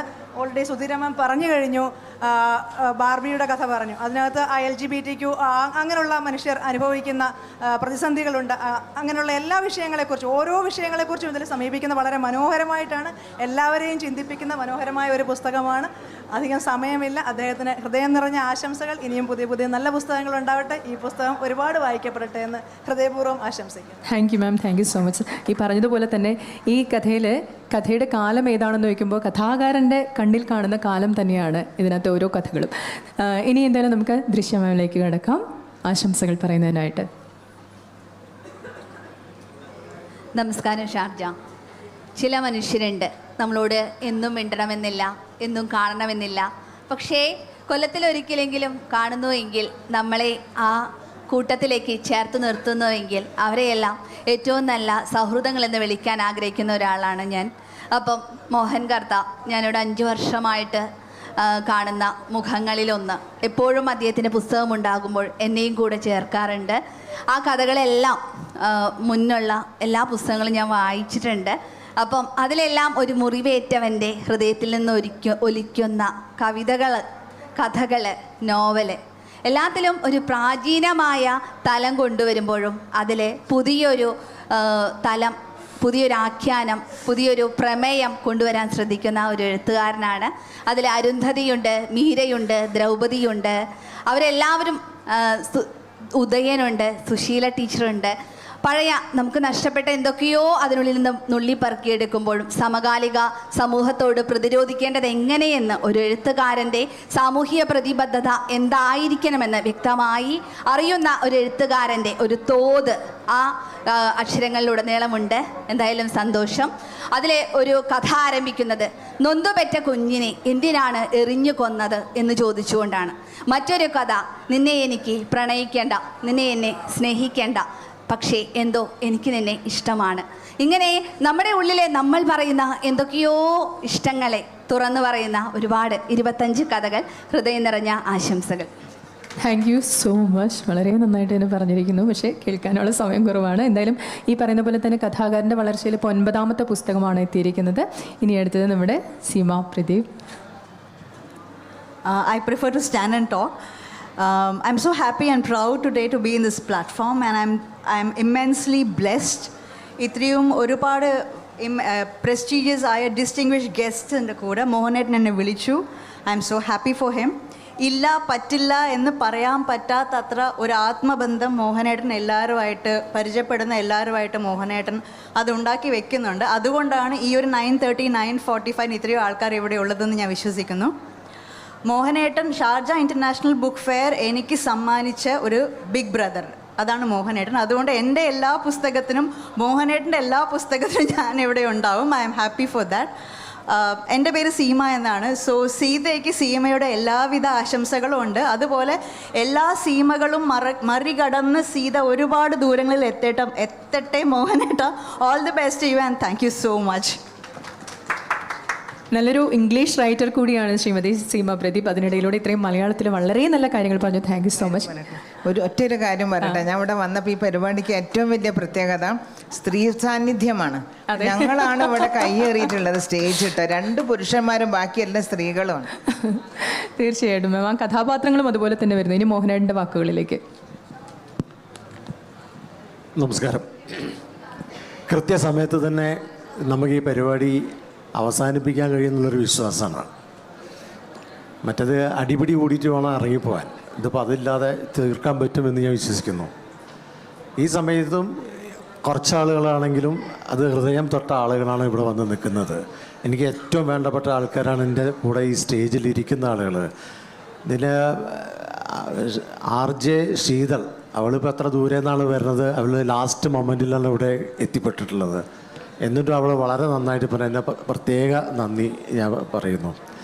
പിന്നെ പുസ്തക പ്രകാശനം ചെയ്ത സുധീരാജി, അത് പിന്നെ പ്രത്യേകിച്ച് പറയേണ്ട കാര്യമില്ല, ഞങ്ങൾ വർഷങ്ങളായിട്ടുള്ള ബന്ധമാണ്. എന്നെ ആദ്യത്തെ പുസ്തകത്തിന് അവതാരിക മുതൽ സാഹിത്യ അക്കാദമി ഹാൾ തൃശ്ശൂരിൽ പുസ്തക പ്രകാശനം ചെയ്തത്, അതിനുശേഷം ഇവിടെ ഷാർജ ബുക്ക് ഫെയറിൽ ആദ്യമായിട്ട് വന്നിട്ട് എൻ്റെ മുറിവുകൾ പൂക്കുന്ന ഓർമ്മകൾ എന്നുള്ള കഥാസമാഹാരം പ്രകാശനം ചെയ്തത് അതൊക്കെ സുധീരാജിയാണ്. അപ്പം അവരുടെ ഒരു പുസ്തകം കൂടി ഈ വരുന്ന 13-ാം തീയതി ഒരു പുസ്തകം 6 പുസ്തകം റിലീസ്. എന്താ സ്ഥിതി? ഒരു ജീവിതത്തിൻ്റെ ഒരു കാലഘട്ടത്തിനുള്ളിൽ 101 പുസ്തകങ്ങൾ എഴുതി കഴിഞ്ഞു. ഇനി 4 പെൻഡിങ്ങാണ്. ചെറിയൊരു അപ്പം ഇവർ ഏത് കാലം മുതൽ എഴുതാൻ തുടങ്ങിയെന്ന് ആലോചിച്ച് വേണം. 101 പുസ്തകങ്ങൾ കംപ്ലീറ്റ് ചെയ്തിട്ടുള്ള ഇരുത്താണ് ഇപ്പോൾ ഇരുത്തം. അതിൽ 6 13-ാം തീയതി റിലീസ് ചെയ്യാൻ പോകണം. അതിലൊരു പുസ്തകം ഞാൻ അവിടെ റിലീസ് ചെയ്യാൻ വേണ്ടി പറഞ്ഞിട്ടുണ്ട്. അത് ഞങ്ങളെ ബന്ധത്തിൻ്റെ ഊഷ്മളത കൊണ്ട് പറയുന്ന കേട്ടോ. അപ്പം എനിക്ക് വളരെ സന്തോഷമുണ്ട്. അപ്രതീക്ഷിതമായിട്ടാണ് സുധീരാജി വന്നിട്ടും, ഇത് വളരെ ദൂരെ താമസിക്കുന്ന ഒരാളാണ് എങ്കിൽ പോലും ഇവിടെ വന്നിട്ട് എന്നെ സഹായിക്കണം എന്നുള്ളൊരു മനസ്ഥിതി ഉള്ള ഒരാളാണ്. അതിൽ വളരെയധികം സന്തോഷം. Thank you so much. പിന്നെ ലേഖ ജസ്റ്റിൻ, ഇത് ആരാ പുസ്തകം സ്വീകരിക്കേണ്ടതെന്ന് ആലോചിച്ചപ്പോൾ ഞാൻ PK അനിൽകുമാർ, മൂപ്പരില്ല ഇവിടെ. അപ്പോൾ മൂപ്പരടുത്ത് ഞാൻ ചോദിച്ചാറാ, അത് നമ്മളെ ലേഖ ഉണ്ടല്ലോ എന്ന് പറഞ്ഞു. പിന്നെ ഒന്നും ആലോചിച്ചില്ല. നിലാതിരി എന്ന് പറഞ്ഞൊരു പുസ്തകത്തിലൂടെ പ്രശസ്തയായ ഒരാളാണ് ലേഖ ജസ്റ്റിൻ, ഒരു സാമൂഹ്യ പ്രവർത്തകയാണ്. അപ്പോൾ പിന്നെ വേറൊന്നും ആലോചിച്ചില്ല, ചോദിച്ചു, ഓക്കെ പറഞ്ഞു, പുസ്തകം അയച്ചു കൊടുത്തു. അതാണിത്. പിന്നെ സോറി കേട്ടോ, ഞാൻ അജിത്തിനെ പറയാൻ വിട്ടുപോയി. അജിത്ത് കണ്ടല്ലൂർ പറഞ്ഞ ഒറ്റ ഒരു കഥാസമാഹാരമാണ് മാതൃഭൂമി ബുക്സ് ഇറക്കിയത്. അതിലൂടെ ഇസബെല്ല എന്ന് പറഞ്ഞൊരു കഥാസമാഹാരമാണ്. അത് വളരെ ചർച്ചയായ ഒരു പുസ്തകമാണ്. വളരെ നന്നായി ഇതിന് സംസാരിക്കാനുള്ള സമയം കിട്ടിയില്ല. ഇതൊന്നല്ല, കുറച്ച് നേരം കൂടി ഇരുന്നാൽ കുറച്ചുകൂടി അധികം പറയുമായിരുന്നു. അതിനുള്ള സമയം കിട്ടിയില്ല. ഞങ്ങളിവിടുന്ന് അങ്ങനെ മൂക്കാരിട്ട് പിടിച്ചുകൊണ്ടാണ് ഇപ്പോഴെങ്കിലും നിർത്തിയത്. അതാണ് ഒരു സംഗതി. അജിത്ത് കണ്ടല്ലൂർ ഈ വൈകിയ വേളയിലും ഇവിടെ വന്നിട്ട് നമ്മളെ സഹായിച്ചതിൽ വളരെയധികം നന്ദിയുണ്ട്. Thank you so much Ajith. പിന്നെ ദൃശ്യേഷൻ ഈ പറഞ്ഞ മാതിരിയാണ്. 3-4 കൊല്ലമായിട്ട് ദൃശ്യയുടെ മുഖമില്ലാതെ എൻ്റെ ഒരു സ്റ്റേജ് ഉണ്ടാവില്ല. ദൃശ്യം എപ്പോഴും ആര് വിളിച്ചാലും ഏത് സമയത്തുണ്ടാവും. ഇതിൽ ശരിക്കും ഗീതാമോഹനും കൂടി വരണ്ടായിരുന്നു. അത് പ്രത്യേക സിറ്റുവേഷൻ കാരണമാണ്, മോനാട്ടന് വയ്യാത്തതുകൊണ്ടാണ് വരാത്തത്. അല്ലെങ്കിൽ ഫസ്റ്റ് സെയിൽ എന്ന് പറഞ്ഞ ഒരു സാധന ഓപ്ഷൻ ഞാൻ കൊണ്ടുവന്നിട്ടുണ്ടായിരുന്നു. ആദ്യത്തെ പുസ്തക വിൽപ്പന ആദ്യം എല്ലാ പ്രാവശ്യവും എല്ലാ കൊല്ലവും ഗീതാമോഹനെ ചെയ്യൽ. എന്നാൽ അവർക്ക് മറ്റേ മോനാട്ടന് വയ്യാത്തതുകൊണ്ട് കുറച്ച് നേരത്തെ പോയി എന്നാണ് അറിഞ്ഞത്. അപ്പോൾ ദൃശ്യഷൈൻ ഇതേപോലെ ഇവിടുത്തെ സ്കൂളിൽ ടീച്ചറാണ്, നല്ല സാഹിത്യകാരിയാണ്, നല്ല എഴുതാൻ കഴിവുള്ള ആളാണ്, അതിലേറെ ഉപരി നല്ലൊരു വായനക്കാരിയാണ്. അപ്പോൾ ഒരു ആശംസ അങ്ങനെയുള്ള ആൾക്കാർ പറയണം, അതിൻ്റെയാണ് എൻ്റെ ആഗ്രഹം. താങ്ക് യു സോ മച്ച് ദൃശ്യ. പിന്നെ സീമ പ്രദീപ്, അതിൻ്റെ ഹാർട്ട് ആൻഡ് സോൾ എന്ന് പറഞ്ഞ മാതിരി നമ്മളെ സ്വന്തം ആളാണ്. അതിനെക്കുറിച്ച് ഒരു പ്രത്യേകിച്ച് നന്ദിയൊന്നും പറയാൻ പറ്റില്ല. അത് എന്തെങ്കിലും മോനട്ടാന്ന് പറഞ്ഞ് വരലും കെട്ടിപ്പിടിക്കലും ഇന്നത് ചെയ്തു തരണം എന്നൊക്കെ പറയൽ കഴിയും. അങ്ങനത്തെ ഒരാളാണ്. അപ്പോൾ സീമയുടെ പുസ്തകത്തിന് ഒരു ആശംസ എൻ്റെ വക ഉണ്ടാവും. അതിനായിട്ടുള്ള ദിവസം കാത്തു നിൽക്കുകയാണ് ഞാൻ. അപ്പോൾ thank you so much Seema. നമുക്ക് എല്ലാവർക്കും ഒരു ഗ്രൂപ്പ് ഫോട്ടോ എടുക്കാം. അപ്പോൾ ഇതിന് എല്ലാ സൗകര്യം ചെയ്യുന്ന ഹമീദ് ക, അനൂജ, എല്ലാവരോടത്തും പ്രത്യേക താങ്ക്സ്. അപ്പോൾ ഒരു ഫോട്ടോ എടുക്കാനുള്ള ഒരു സംവിധാനം കൂടി ചെയ്തു തരാം. ഇവിടെ വന്ന് സഹകരിച്ച എല്ലാവരോടും നന്ദി. എല്ലാവർക്കും good night. Thank you so thank you much. മോനേട്ടാ. ഒപ്പം തന്നെ നമ്മുടെ കൈരളി ബുക്സ് ആണ് നമ്മുടെ ഇതിൻ്റെ പ്രസാധകർ. കഥയുടെ കണ്ണ് സീതയുടെയും 9ാമത്തെ പുസ്തകമാണ്. 25ഓളം കഥകളാണ്. തീർച്ചയായിട്ടും നമ്മൾ ഒരിക്കലും ഈ പുസ്തകം മടുപ്പിപ്പിക്കില്ല. അപ്പോൾ അതുകൊണ്ട് തന്നെ എല്ലാവരും വാങ്ങുക, വായിക്കുക. അദ്ദേഹം തന്നെ കൂടെ ഉണ്ട്. അപ്പോൾ അദ്ദേഹത്തിൻ്റെ കയ്യൊപ്പോട് കൂടി തന്നെ എല്ലാവർക്കും ആ പുസ്തകങ്ങൾ വായിച്ച് ആസ്വദിച്ച് അദ്ദേഹത്തോട് തന്നെ നേരിട്ട് അഭിപ്രായങ്ങൾ പറയുക. Thank you.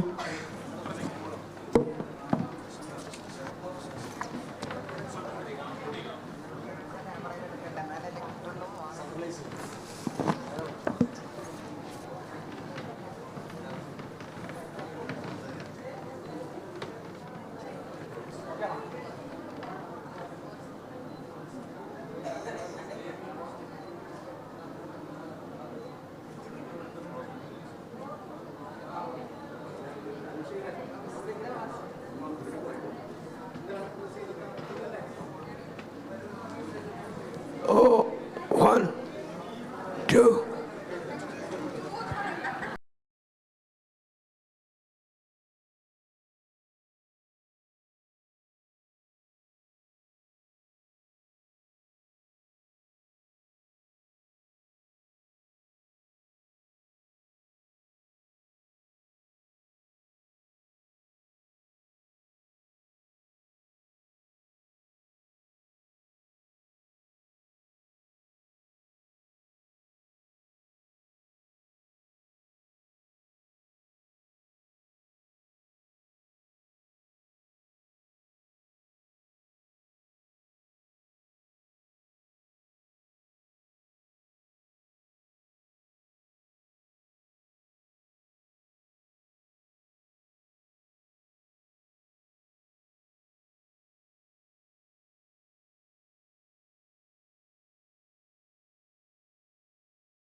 വന്യമൃഗങ്ങളെക്കാൾ ക്രൂരമായ മനുഷ്യ പിശാചുക്കളുടെ ദംഷ്ട്രങ്ങൾ നിങ്ങളുടെ കഴുത്തിനടുത്ത് എത്തിക്കഴിഞ്ഞു.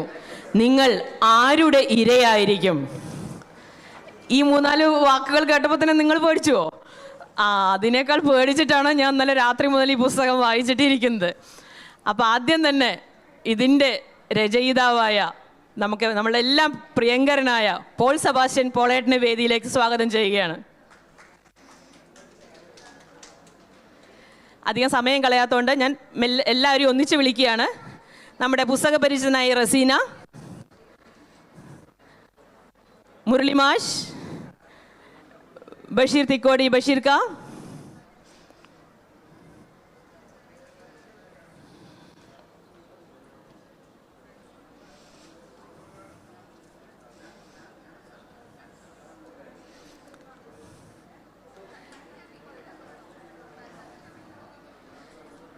ഇനിയൊരു പ്രകാശന ചടങ്ങും അതിനോടനുബന്ധിച്ച് പുസ്തക പരിചയവും കഴിഞ്ഞതിന് ശേഷം ആശംസകൾ പറയാൻ നമുക്കിവിടെ മുൻ ചെയറിൽ തന്നെ കുറേ ആൾക്കാർ ഇരിപ്പുണ്ട്. അവരോരോരുത്തരെ വിളിക്കാം. ആദ്യമായി തന്നെ പുസ്തക പ്രകാശന ചടങ്ങ് നടത്താമെന്നാണ് നമ്മൾ വിചാരിക്കുന്നത്. കാരണം സമയം ഏറെ വൈകിയ കാരണം ബഷീർക്ക മുരളി മാഷ്ക്ക് കൊടുത്താണ് പ്രകാശനം ചെയ്യുന്നത്.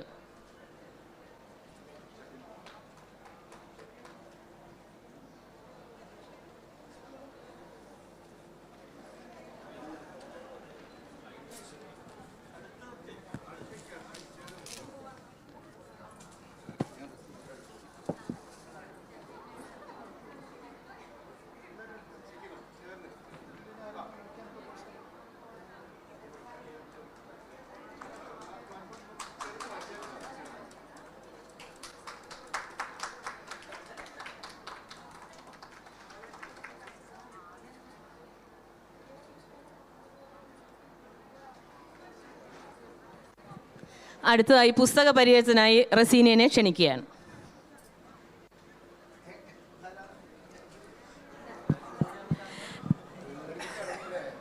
നമുക്ക് ടി വി നോക്കിക്കഴിഞ്ഞാൽ ഇടയ്ക്കിടയ്ക്ക് ഞാൻ ഈ പറഞ്ഞ പുസ്തകത്തിൻ്റെ കുറച്ച് അംശങ്ങൾ നിങ്ങൾക്ക് ടി വിയിലൂടെ കാണാം. അത് സൗണ്ട് എഫക്റ്റോടുകൂടി കാണുമ്പോഴാണ് ശരിക്കും പറഞ്ഞാൽ നമ്മൾ പേടിക്കുക. രാത്രി ഫേസ്ബുക്ക് നമ്മൾ കിടക്കുമ്പോൾ നോക്കുന്നൊരു സ്വഭാവം ഇവിടെ പലർക്കും ഉണ്ടാവും.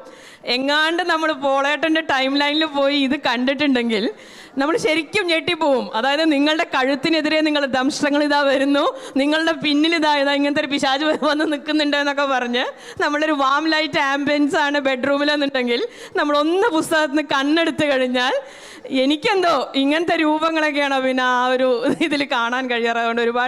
ഒരുപാട് സസ്പെൻസ് ഉണ്ടാക്കുന്ന ഒരു പുസ്തകമാണ്. ബാക്കി ഡീറ്റെയിൽസ് റസീന പറയും. വേദിയിലിരിക്കുന്ന പ്രിയപ്പെട്ടവർ, സദസ്സിലുള്ള അതിലേറെ പ്രിയപ്പെട്ടവർ, എല്ലാവർക്കും നമസ്കാരം. പോളേട്ടനെ കുറിച്ച് ഞാൻ കൂടുതലായിട്ട് നിങ്ങളടുത്ത് പരിചയപ്പെടുത്തി തരേണ്ട ആവശ്യമില്ല. എല്ലാവർക്കും പോളേട്ടനെ വളരെ വ്യക്തമായിട്ട് അറിയാം. പക്ഷെ ഒരു വാക്ക് പറയാതെ വയ്യ.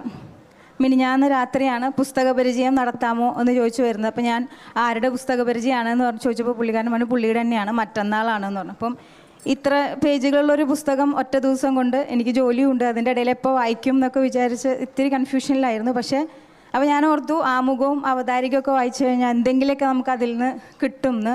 ഇതിന് ആമുഖമില്ല, അവതാരികയില്ല, ഒന്നുമില്ല. അപ്പോൾ ആദ്യം തന്നെ പോളേട്ടൻ അങ്ങോട്ട് തുടങ്ങുകയാണ്.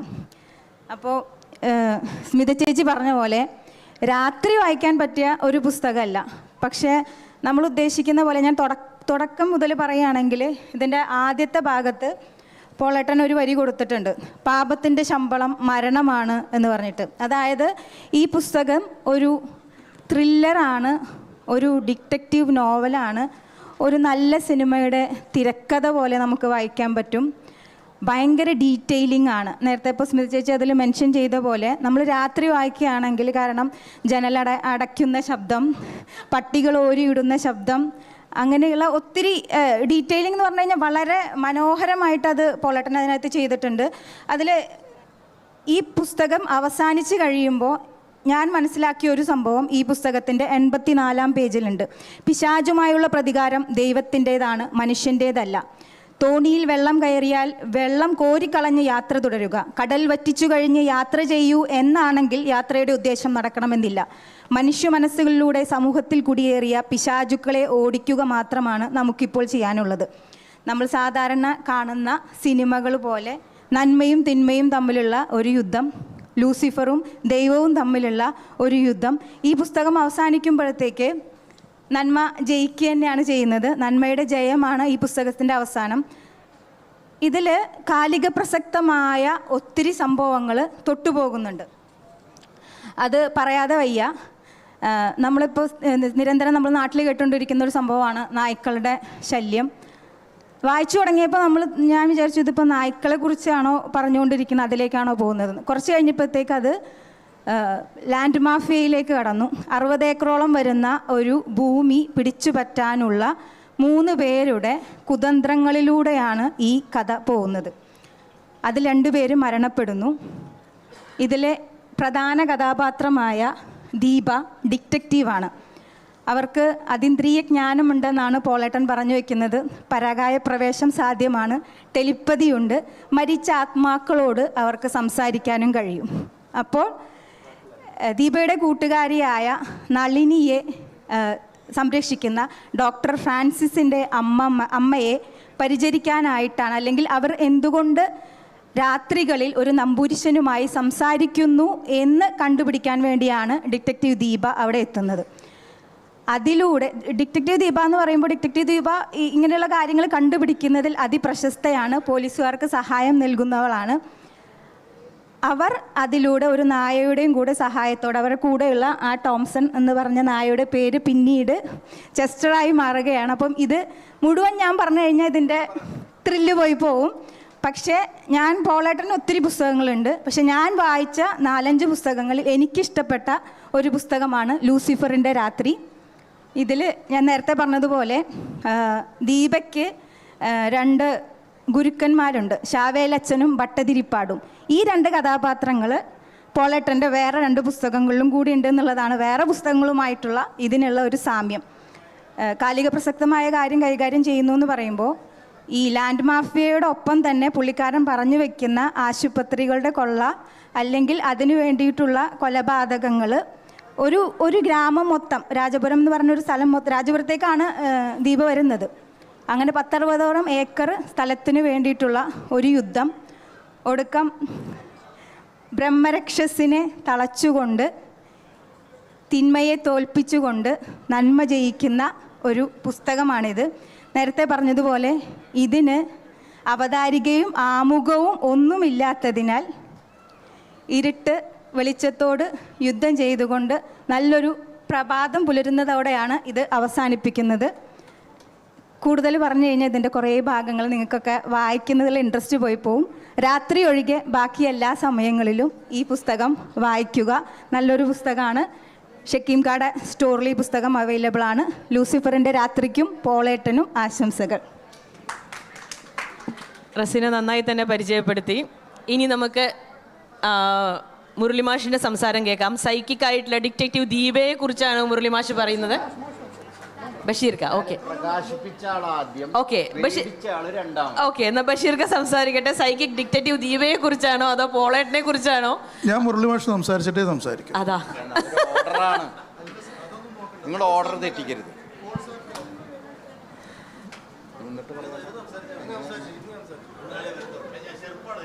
അതെ, നിങ്ങൾക്ക് അങ്ങനെയൊക്കെ പറയാം. ഈ പണ്ടാറടങ്ങിയിട്ട് കുറച്ച് മുമ്പ് ഒരു പ്രേതം സാധനം അവതരിപ്പിക്കാമെന്ന് നോക്കിയപ്പോൾ മൂത്രം ഒഴിക്കാൻ മുട്ടിയിട്ട് പാടില്ല. നമ്മുടെ നാടൻ ഭാഷയിൽ പറയുക പേടിച്ചു തൂറുക എന്നാണ്. ഇത് പേടിച്ച് മൂത്രം ഒഴിക്കാൻ പോയതാണ് ഞാൻ. നിങ്ങൾക്കതിൻ്റെ വിഷമം അറിയില്ല. അത് ഇരുന്ന് കഴിഞ്ഞാൽ കൂടുതൽ പ്രശ്നമാവും. ഈ ഇംഗ്ലണ്ടിൽ വിക്ടോറിയൻ കാലഘട്ടത്തിൽ ഒരു നാടക കമ്പനി. ഈ നാടക കമ്പനി എന്ന് പറഞ്ഞാൽ പണ്ടൊക്കെ നമുക്കറിയാം, ഇന്നും അതെ, മുതലാളി തൊഴിലാളി. നമ്മൾ പല തിലകൻ്റെ സിനിമയിലൊക്കെ കണ്ടിട്ടുണ്ട് നാടകത്തിൻ്റെ ആ ഒരു പ്രതാപം. ഈ മാനേജറുടെ ഒരു പ്രശ്നം അതിക്രൂരനാണ്. ക്രൂരൻ എന്ന് പറഞ്ഞാൽ എങ്ങനെയൊക്കെ ദ്രോഹിക്കാൻ പറ്റുമോ അങ്ങനെയൊക്കെ നടന്മാരെ ആയാലും ബാക്കിയുള്ളവരെയൊക്കെ ദ്രോഹിക്കുന്നൊരു വ്യക്തി. ഇത് ഒരാളുടെ മനസ്സിൽ വല്ലാത്ത പ്രശ്നം ഉണ്ടാക്കുകയാണ്. ഇയാളോട് എങ്ങനെ പ്രതികാരം ചെയ്യുന്നുള്ളതാണ്. ഈ പ്രതികാരത്തിന് എന്താണൊരു വഴി? അപ്പോഴാണ് ഒരു പേര് അദ്ദേഹത്തിൻ്റെ മനസ്സിലേക്ക് വരുന്നു. ഒരു കഥാപാത്രം അദ്ദേഹത്തിൻ്റെ മനസ്സിലേക്ക് വരുന്നു. ഈ കഥാപാത്രത്തിന് പറ്റിയ ഒരു സ്ഥലം അദ്ദേഹം അന്വേഷിക്കുന്നു, കണ്ടുപിടിക്കുന്നു. വളരെ വ്യക്തമായ ജീവിച്ചിരിക്കുന്ന ഒരു വ്യക്തിയുടെ പ്രതീകത്തിലൂടെ ഈ ഒരു ശക്തിയെ അവതരിപ്പിക്കുന്നു. ആ ശക്തിയുടെ പേര് ഡ്രാക്കുള. കാരണം ഡ്രാക്കുള എന്ന് പറയുന്നത് അദ്ദേഹം അവതരിപ്പിച്ചിട്ടുള്ളത് ജീവിച്ചിരുന്ന വ്യക്തിയാണ്. പക്ഷേ അതിൽ പറഞ്ഞിട്ടുള്ളത് മുഴുവൻ നുണ. അതാണ് വ്യത്യാസം. ഞാനിത് വെറുതെ പറഞ്ഞതല്ല. പോൾ സെബാസ്റ്റ്യൻ എന്ന് പറയുമ്പോൾ നിങ്ങൾ ആദ്യം അറിഞ്ഞിരിക്കേണ്ടത് കറൻറ്റ് ബുക്സ് മലയാളത്തിലേക്ക് ഡ്രാക്കുളയെ ട്രാൻസ്ലേറ്റ് ചെയ്ത് അവതരിപ്പിച്ചിട്ടുള്ള വ്യക്തിയാണ്. മറക്കരുത്, വായിക്കണം. അതൊരു വശം. രണ്ടാമത്തെ, ഞാനിപ്പോൾ പറഞ്ഞതിൽ എങ്ങനെയാണ് ഒരു സാമൂഹിക പ്രശ്നത്തെ ഒരു കഥാപാത്രത്തിലൂടെ ഇരുട്ടിൻ്റെ ശക്തിയാക്കി മാറ്റുന്നത് എന്നാണ് ബ്രാം സ്റ്റോക്കർ തെളിയിച്ചത്.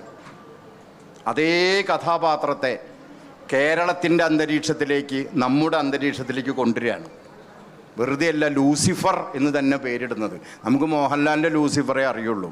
പക്ഷേ ലൂസിഫർ എന്ന് പറയുന്ന ആ ഇരുട്ടിൻ്റെ ശക്തി, ഈ ശക്തിയുടെ അതിൽ അദ്ദേഹം പറയുന്നുണ്ട്, നിങ്ങൾക്കൊക്കെ ഇപ്പം രാത്രി ഭയങ്കര വെളിച്ചമാണ്, എനിക്ക് ജീവിക്കാൻ പറ്റുന്നില്ല എന്ന് പോരാട്ടനയിൽ എഴുതിയിട്ടുണ്ട്. രാത്രി ജീവിക്കാൻ പറ്റുന്നില്ല, നിങ്ങളൊക്കെ കൂടിയിട്ട് വെളിച്ചമാക്കി. അപ്പോൾ വെറുതെ എന്നെ നിങ്ങൾ മെനക്കെടുത്തരുതെന്നാണ്. എന്നോട് വല്ലാണ്ട് കളിച്ചാൽ നിങ്ങളോട് ഞാനും കളിക്കും. അങ്ങനെയാണ് മനുഷ്യരുടെ ഇടയിൽ തന്നെ പൈശാചിക ഭാവങ്ങളോട് ഏതൊക്കെ തരത്തിലേറ്റുമുട്ടാം. വല്ലാത്തൊരു രസമാണ്. ഇപ്പം നമ്മുടെ റസീന പറഞ്ഞു പകൽ രാത്രി ഇത് വായിക്കരുതെന്ന്. ഞാൻ പറയുന്നത് രാത്രിയെ വായിക്കാൻ പാടുള്ളൂ. അല്ലാതെ പിന്നെ ഒരു ഹൊറർ സംഭവം നിങ്ങൾ പകൽ വായിച്ച് ഒരു പേടിയില്ലാതിരുന്നിട്ട് എന്താ അതുകൊണ്ട് കാര്യം? പോളേട്ടൻ്റെ പണി വെറുതെ ആവും. അത് നിങ്ങൾ രാത്രി വായിക്കണം, പേടിക്കണം, മൂത്രമൊഴിക്കണം. ഞാൻ വെറുതെ പറയല്ല. പേടി സംഗതികളുടെയൊക്കെ രസം രാത്രിയാണ്. എല്ലാ കവിതകളും വിരിയുന്നത് രാത്രിയാണ്. പകലല്ല. നമ്മുടെ ശിവപ്രസാദ് പറയട്ടെ, പകലെഴുതാൻ പറ്റില്ല. പകലെഴുതുമ്പോൾ അതിനൊരു സുഖം ഉണ്ടാവില്ല. രാത്രി എഴുതണം. ഞാൻ തന്നെ നീട്ടി വലിക്കുകയല്ല.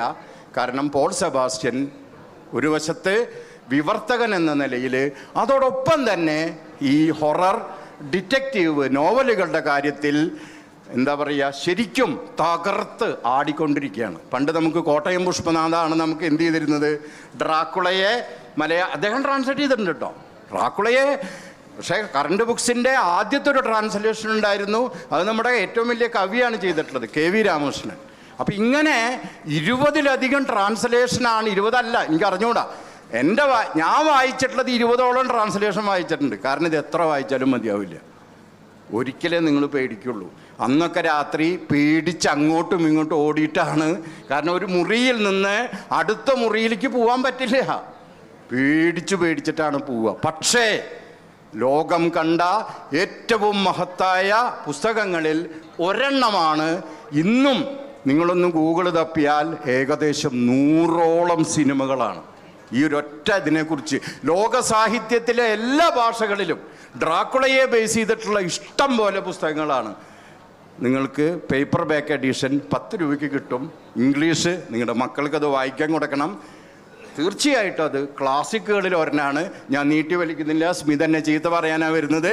പോൾ സെബാസ്റ്റ്യന് എല്ലാവിധ ആശംസകളും കൂടുതൽ എഴുതാൻ കഴിയട്ടെ. നന്ദി. താങ്ക് യു മുരളി മാഷ്. ഇനി ബഷീർക്ക് സംസാരിക്കട്ടെ.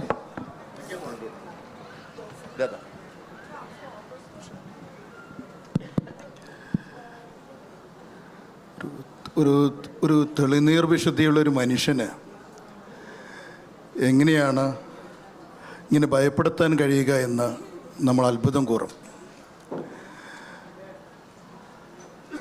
SK പൊറ്റക്കാടിൻ്റെ ഒരു വളരെ പഴയ അദ്ദേഹത്തിൻ്റെ ആദ്യകാല കഥകളിൽ ഒരു ചെകുത്താൻ്റെയും കുഞ്ഞിൻ്റെയും കഥ SK പറയുന്നുണ്ട്.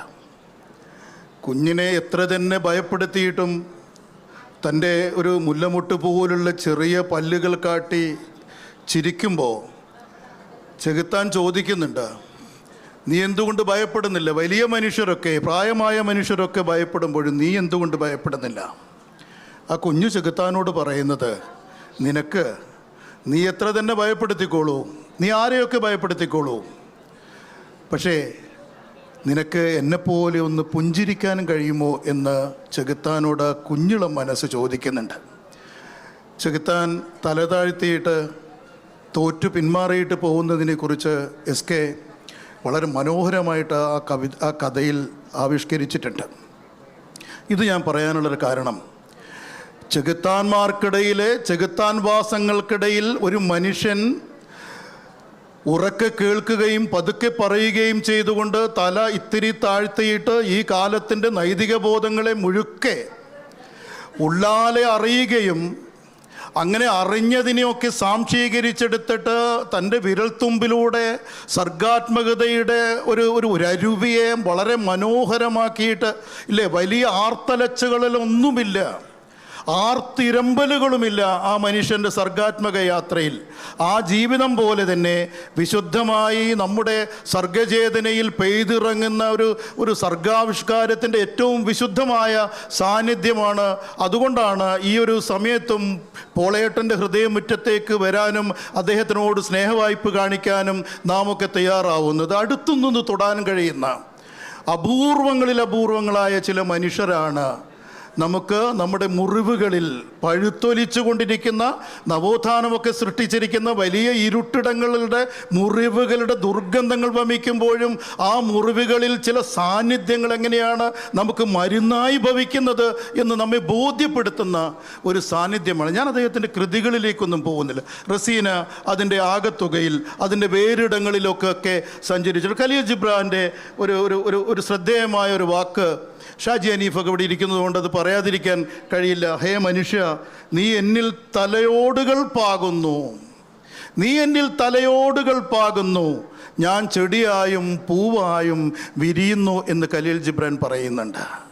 മനുഷ്യർ പകയുടെയും വിദ്വേഷത്തിൻ്റെയും കനൽപ്പെരുക്കങ്ങളൊക്കെ തീർക്കുന്ന ഇടങ്ങളിൽ ഒരു പൂവായി വിരിയാൻ കഴിയുന്ന ഒരു ജന്മസുഹൃതത്തിൻ്റെ പേരുകൂടിയാണ് പോൾ എന്നത് നമുക്ക് അഭിമാനം നൽകുന്നൊരു കാര്യമാണ്. നമുക്ക് നമ്മുടെ ചൂണ്ടുവിരലുകളൊക്കെ തന്നെ പ്രതിരോധത്തിൻ്റെയും പ്രതിഷേധത്തിൻ്റെയും അഗ്നിനാമ്പുകൾ ഉതിർക്കേണ്ടുന്ന വിരൽ എന്നോ നാമൊക്കെ നമ്മുടെ പാൻറ്റിൻ്റെ പോക്കറ്റിലേക്ക് ദസ്തോവസ്കിയുടെ വളരെ ശ്രദ്ധേയമായ ഒരു കവിതാംശമുണ്ട് കേട്ടോ. നിങ്ങളുടെ കൈവിരലുകൾ പാൻറ്റിൻ്റെ കയ്യിൽ നിന്നും വലിച്ചെടുക്കൂ, ഒരു കല്ലോ മുള്ളോ എടുത്ത് ഈ കാലത്തിൻ്റെ അനീതിക്കെതിരെ എടുത്തെറിയൂ എന്നൊരു ബോധാബോധ്യങ്ങൾ ഈ കാലത്തിൻ്റെ. അതിൽ ഏറ്റവും എന്നെ ശ്രദ്ധിച്ച ഒരു കാര്യം, കാൽപ്പനിക ഭാഷയുടെ ഒരു പെയ്ത്ത് ആ മനുഷ്യൻ നടത്തുമ്പോഴും ആ ഭാഷക്കകത്ത് ഒരു ക്ലിഷ്ടമോ അസ്ഫുടമോ ആയ ഒരു ഭാഷയുടെ വലിയ ഒരു ഭാരം വായനക്കാർക്ക് പോൾ സാർ തരാറില്ല.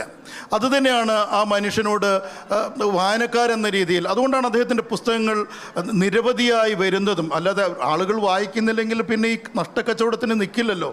അപ്പോൾ നീതിയെ അനീതിയാക്കുന്ന, ജീവിതത്തെ മരണമാക്കുന്ന, അർത്ഥങ്ങളെയൊക്കെ വിപരീതാർത്ഥങ്ങളാക്കുന്ന ഒരു കാലത്ത് ചിലർക്കെങ്കിലും എല്ലുറപ്പോടെ എഴുതാൻ കഴിയുന്നു എന്നത് അവനവനെ തന്നെ പൊക്കി നടുവ് വളഞ്ഞ മനുഷ്യർക്കിടയിൽ ചെറിയ വളവ് അദ്ദേഹം അങ്ങനെ വളയുന്നത് ആ മനുഷ്യൻ ഒരുപക്ഷെ ഈ കാലത്തിൻ്റെ ഇരുട്ടുകളെ കാണുന്നതിന് പകരം തന്നെ എപ്പോഴും നാമൊക്കെ എവിടെയും ഉദ്ധരിക്കുന്ന നാസിമിക്കത്തിൻ്റെ ഒരു കവിത പോലെ, ഞാൻ കത്തിയില്ലെങ്കിൽ നീ കത്തിയില്ലെങ്കിൽ നാം ഒരുമിച്ച് കത്തിയില്ലെങ്കിൽ ആരാണ് ഈ ഇരുട്ടിനെ പിളർക്കുക എന്നൊരു ചോദ്യം പോലെ പോൾ സാർ നമുക്കിടയിൽ ഒരു ചോദ്യചിഹ്നമായി എല്ലുറപ്പോടെ നിൽക്കുന്നു. ആ മനുഷ്യൻ്റെ ഒരു പുസ്തകം ഈ പ്രൗഢമായ സദസ്സിൽ നമുക്ക് പ്രകാശനം ചെയ്യപ്പെടാൻ കഴിഞ്ഞു എന്നത് വലിയ സന്തോഷമാണ്. KGSൻ്റെ ഒരു പരിഭവമുണ്ട്, നിന്നോട് പറയാത്ത വാക്കുകൾ കെട്ടിക്കിടന്നെൻ്റെ നാക്കു പൊള്ളുന്നു എന്ന്. ഈ കാലത്തിൻ്റെ എല്ലാ മുഖശ്രീകളിലും കരിപുരണ്ട കാലത്ത് ഒരുപക്ഷെ അത് ചോദിക്കാതെ ചോദിക്കുന്ന, പേർത്തും ചോദിക്കുന്ന ഒരു ഉള്ളുണർവ് പോൾ സാറിൻ്റെ പുസ്തകങ്ങൾക്കകത്ത്, അദ്ദേഹത്തിൻ്റെ എഴുത്തുകൾക്കകത്ത് ഉണ്ട്. ആ വിശുദ്ധനായ മനുഷ്യൻ്റെ കാൽക്കലിൽ സ്നേഹപൂർവ്വം ചുംബിച്ചുകൊണ്ട് നിർത്തുന്നു. നമസ്കാരം. സന്തോഷം ബഷീർ ഖാൻ. നമുക്ക് 10:20 വരെയുള്ളൂ ഈ പ്രാവശ്യം തോന്നുന്നു. കാരണം ആ പ്രോഗ്രാം ഉണ്ട് ആ കുട്ടികളുടെ എന്ന് പറഞ്ഞു. അപ്പോൾ അടുത്തതായിട്ട് ഒരു ഓട്ട ആശംസകൾ പറയാൻ ഷാജി ഹനീഫ് ഓടി വരൂ.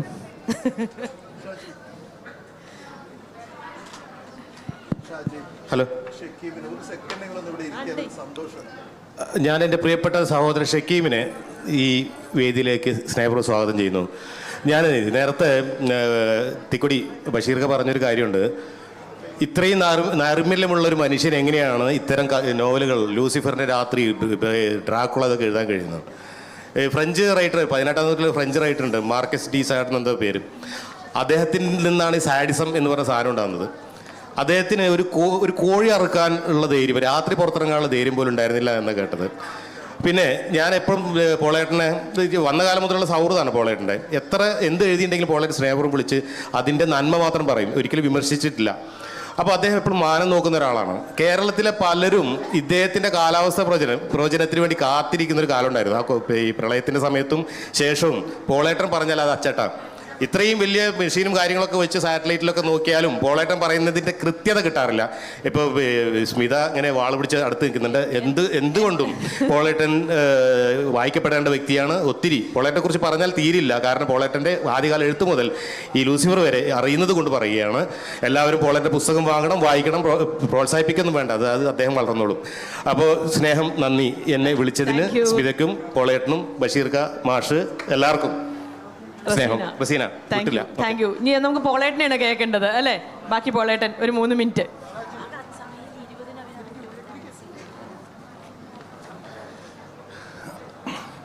പ്രിയപ്പെട്ടവരെ, നാം പ്രപഞ്ചത്തെ നിരീക്ഷിക്കുമ്പോൾ പ്രപഞ്ചം നമ്മയും നിരീക്ഷിക്കുന്നുണ്ട്.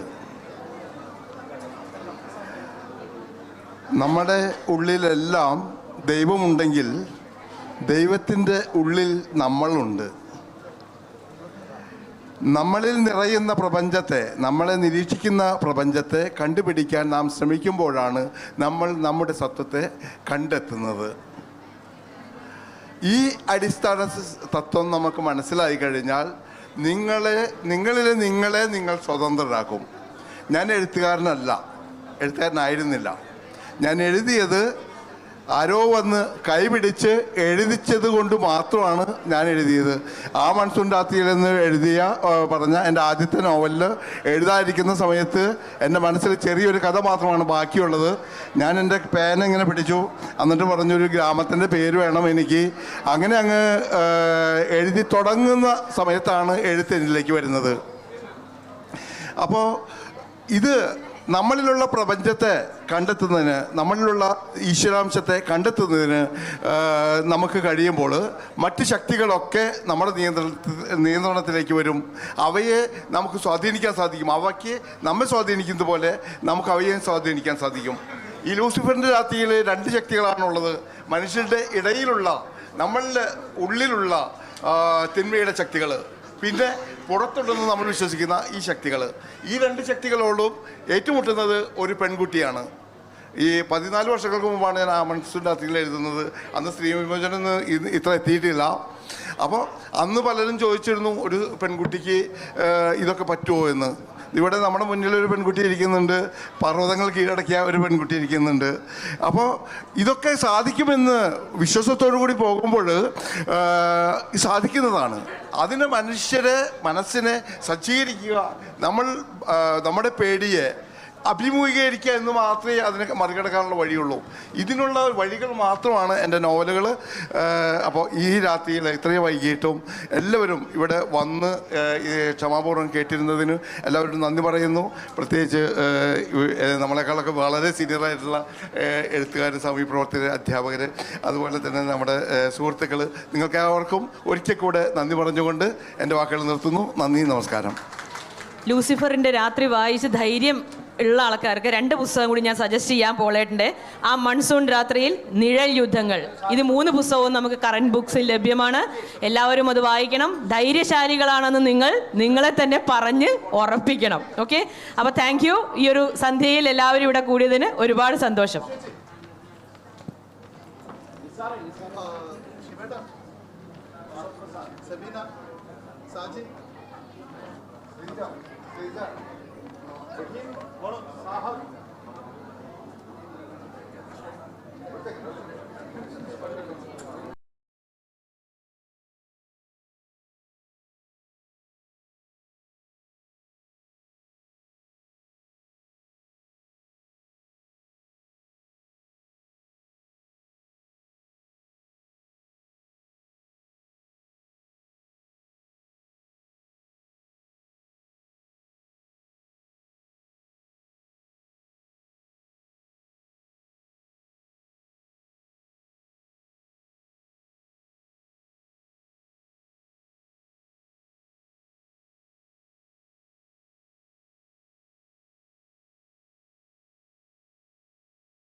കവിത. ഈ രാത്രി എനിക്ക് ഏറ്റവും പ്രിയപ്പെട്ടതാണ്. വ്യാകുലതകളുടെ കാർമേഘങ്ങളെല്ലാം ഒഴിഞ്ഞ് പ്രതീക്ഷയുടെ, സ്വപ്നങ്ങളുടെ, പ്രാർത്ഥനയുടെ, ദൃഢനിശ്ചയത്തിൻ്റെ നിലാവ് പൊഴിയുന്ന ഈ ഒരു വേളയിൽ എൻ്റെ കൃഷ്ണയുടെ പുസ്തക പ്രകാശന വേദിയിൽ ആമുഖം പറയുമ്പോൾ ഞാൻ ധന്യയാവുകയാണ്. പ്രാർത്ഥനയോടെ നമുക്ക് തുടങ്ങാം. മൗന പ്രാർത്ഥനയ്ക്കായി എല്ലാവരും 2 നിമിഷം.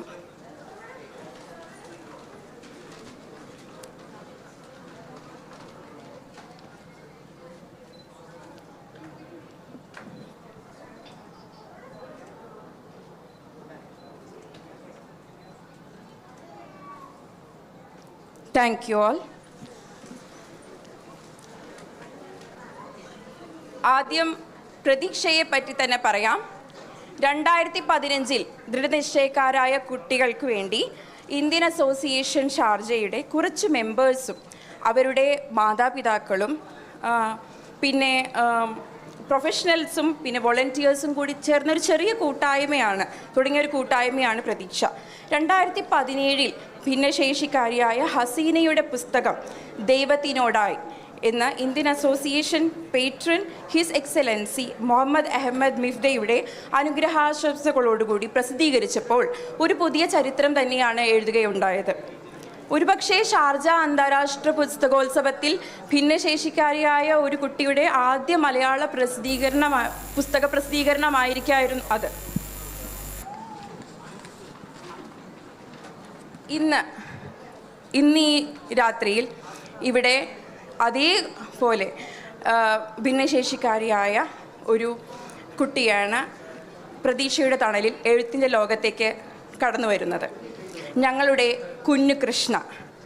ഇവിടെ കൂടിയിട്ടുള്ള കുറച്ച് പേർക്കെങ്കിലും അവളുടെ കുഞ്ഞു ലോകത്തിൽ എഴുത്തുകൾക്കും പുസ്തകങ്ങൾക്കും വരകൾക്കും ചിത്രങ്ങൾക്കുമുള്ള പ്രാധാന്യം അറിയാം. അവളെ അറിയാത്തവർക്കായി അറിയാനായി ഇവിടെ ഒരു വീഡിയോ പ്ലേ ചെയ്യുന്നുണ്ട്. So can you please play the video?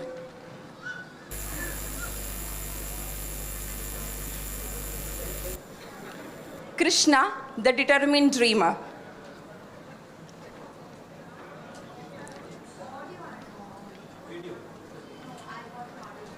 There is an audio, there's a video.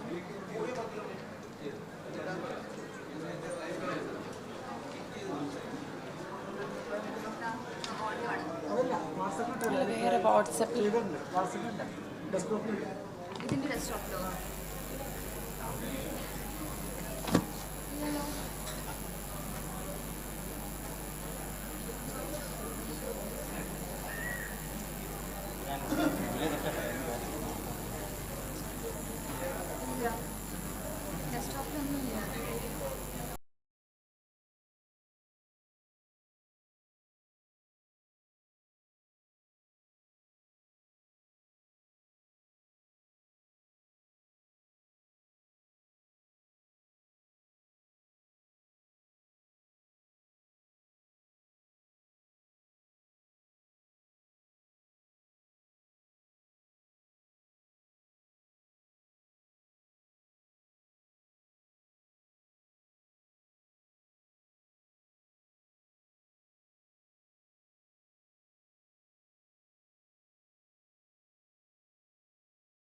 What comes after a dream?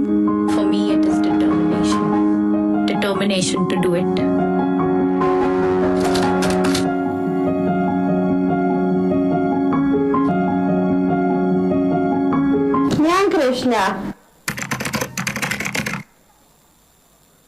കൃഷ്ണയെയും അവളെ സ്നേഹിക്കുന്ന എല്ലാവരുടെയും സ്വപ്ന സാക്ഷാത്കാരത്തിന്റെ ദിവസമാണ് ഇന്ന്. 2007 ജനുവരി 20 ആ ദിവസം ഇന്നും എൻ്റെ കൺമുന്നിൽ തെളിഞ്ഞു നിൽക്കുന്നു. വിഷ്ണുവിന് ശേഷം 8 വർഷത്തെ പ്രാർത്ഥനകൾക്കും കാത്തിരിപ്പിനും ശേഷം ദൈവം ഞങ്ങൾക്ക് സമ്മാനിച്ച പെൺകുഞ്ഞ്. ദൈവത്തോടുള്ള നന്ദിയായി ഞങ്ങൾ മോൾക്ക് കൃഷ്ണ എന്ന് തന്നെ പേര് വെച്ചു. ഞങ്ങളുടെ കുഞ്ഞു മാലാഖയുടെ വരവിൽ ഞങ്ങൾ ഏറെ സന്തോഷിച്ചു. കൃഷ്ണയുടെ വളർച്ച ഘട്ടങ്ങളെല്ലാം സമയത്തിന് അനുസൃതമായിരുന്നു. എങ്കിലും അവളുടെ സ്വഭാവം മറ്റു കുട്ടികളിൽ നിന്നും വ്യത്യസ്തമായി തോന്നിയിരുന്നു. തനിച്ചിരുന്ന് അവളുടെ പ്രിയപ്പെട്ട കളിപ്പാട്ടങ്ങളുമായി കളിക്കാനും അതുപോലെ അവൾക്ക് താല്പര്യമുള്ള വിഷയങ്ങളെക്കുറിച്ച് മാത്രം സംസാരിക്കാനുമായിരുന്നു അവൾക്കിഷ്ടം. അവളുടെ KG കാലത്ത് മറ്റു കുട്ടികളോടൊപ്പം കൂട്ടുകൂടാൻ അവൾക്ക് പ്രയാസമുണ്ടെന്ന് ഞാനും അവളുടെ ടീച്ചറും ശ്രദ്ധിച്ചു. എനിക്ക് അവളുടെ പെരുമാറ്റത്തിൽ ചില ആശങ്കകൾ ഉണ്ടായി തുടങ്ങി. മനഃശാസ്ത്ര പരിശോധനയിൽ 4-ാം വയസ്സിൽ തന്നെ അവൾക്ക് ഓട്ടിസം സ്പെക്ട്രം ലക്ഷണങ്ങളും ADHDയും ഉള്ളതായി സ്ഥിരീകരിച്ചു. ആ സത്യത്തെ അംഗീകരിക്കുക ആദ്യം എളുപ്പമായിരുന്നില്ല. ദൈവം ഇത്തരത്തിലുള്ള പ്രത്യേക ആത്മാക്കളെ അവരെ മനസ്സിലാക്കാനും സ്നേഹത്തോടെ പരിപാലിക്കാനും കഴിയുന്ന മാതാപിതാക്കൾക്കാണ് നൽകുന്നത് എന്ന തിരിച്ചറിവ് എന്നെ ശക്തിപ്പെടുത്തി. അതിനുശേഷം അവളെ ആത്മവിശ്വാസവുമുള്ള ഒരാളാക്കി വളർത്തിയെടുക്കുവാൻ എനിക്ക് കഴിയുന്നത്ര ചെയ്യണമെന്ന് പ്രതിജ്ഞയെടുത്തു. ഞങ്ങൾ അവളുടെ സംസാരശേഷിയും സാമൂഹിക ഇടപെടലുകളും പെരുമാറ്റവുമെല്ലാം മെച്ചപ്പെടുത്താൻ ശ്രമം തുടങ്ങി. സംഗീതം, കീബോർഡ്, നൃത്തം, ചിത്രരചന തുടങ്ങിയ കൂട്ടായ പ്രവർത്തനങ്ങളിൽ അവളെ ചേർത്തു. പുസ്തകത്തോടുള്ള അവളുടെ സ്നേഹം ഞങ്ങൾ പ്രോത്സാഹിപ്പിച്ചു. ചിത്രരചനയിലും പുസ്തക വായനയിലും അവൾ കൂടുതൽ താല്പര്യം പ്രകടിപ്പിച്ചു. കൃഷ്ണയുടെ ആത്മാർത്ഥമായ ശ്രമവും സഹകരണവും അതോടൊപ്പം എന്തിനോടുമുള്ള പോസിറ്റീവ് മനോഭാവം, അനുസരണ സ്വഭാവം, പുതിയ കാര്യങ്ങൾ പഠിക്കാനുള്ള ഉത്സാഹം ഇവയൊക്കെ ഇന്ന് കാണുന്ന കൃഷ്ണയിലേക്കുള്ള ഞങ്ങളുടെ യാത്രയെ എളുപ്പമാക്കി. ഇന്ന് കൃഷ്ണ മണിപ്പാൽ യൂണിവേഴ്സിറ്റി ദുബായ് ക്യാമ്പസിലെ BSc അനിമേഷൻ 2-ാം വർഷ വിദ്യാർത്ഥിനിയാണ്. സ്നേഹപൂർണമായ പിന്തുണയോടെ അവൾ അതിൽ നന്നായി മുന്നേറുന്നുണ്ട് എന്ന് വിശ്വസിക്കുന്നു. അമ്മ എന്ന നിലയ്ക്ക് എൻ്റെ മോളുടെ പരിമിതികൾക്കുള്ളിലും അവളുടെ എല്ലാ വളർച്ചയും നേട്ടങ്ങളും എനിക്ക് അളവറ്റ അഭിമാനവും സന്തോഷവും നൽകുന്നു. കുറച്ചു വർഷം പുറകോട്ട് നോക്കുമ്പോൾ തോന്നും, ഇന്നത്തെ ഈ കൃഷ്ണയെ കണ്ടാൽ ആ 4 വയസ്സുകാരി കൃഷ്ണയെ തിരിച്ചറിയാൻ പോലും എനിക്ക് കഴിയുന്നില്ല. അവൾ അവിടെ നിന്നും ഒരുപാട് വളർന്നു. അവളുടെ പുതിയ സ്വപ്നങ്ങളിലേക്ക് പുതിയ ചിറകുകൾ വെച്ച് പറക്കുകയാണ്. ദൈവം അവളുടെ ഓരോ ചുവടിലും അനുഗ്രഹമായി കൂടെ ഉണ്ടാകട്ടെ. ഇന്ന് എനിക്ക് ഹൃദയം നിറഞ്ഞു പറയാം, ഇതൊരു സ്വപ്ന സാക്ഷാത്കാരത്തിന്റെ നിമിഷമാണ്.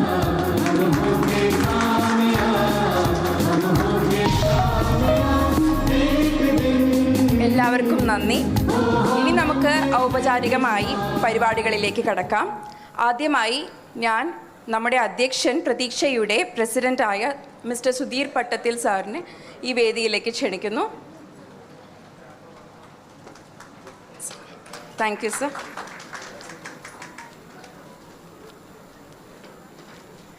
അടുത്തതായി നമ്മുടെ ഹരിതത്തിൻ്റെ സാരഥിയായ പ്രതാപേട്ടനെ ഈ വേദിയിലേക്ക് ക്ഷണിക്കുന്നു. ഇനി ഈ രാത്രിയുടെ നക്ഷത്ര തിളക്കമായ കൃഷ്ണ, നമ്മുടെ കൃഷ്ണയെ ഈ വേദിയിലേക്ക് ക്ഷണിക്കുന്നു. Along with Har parents Mrs mini Narayanankutty and mister Narayanankutty.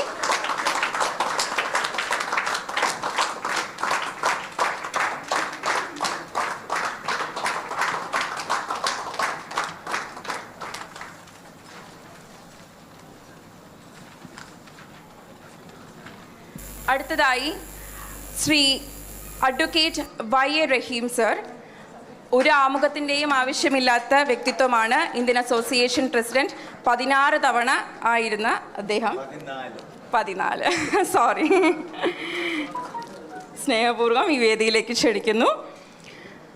അടുത്തതായി ക്ഷമിക്കണം, ലാസ്റ്റ് മിനിറ്റിൽ കുറച്ച് തെറ്റുകളും തിരുത്തലുകളും ഉള്ളത് കാരണമാണ്.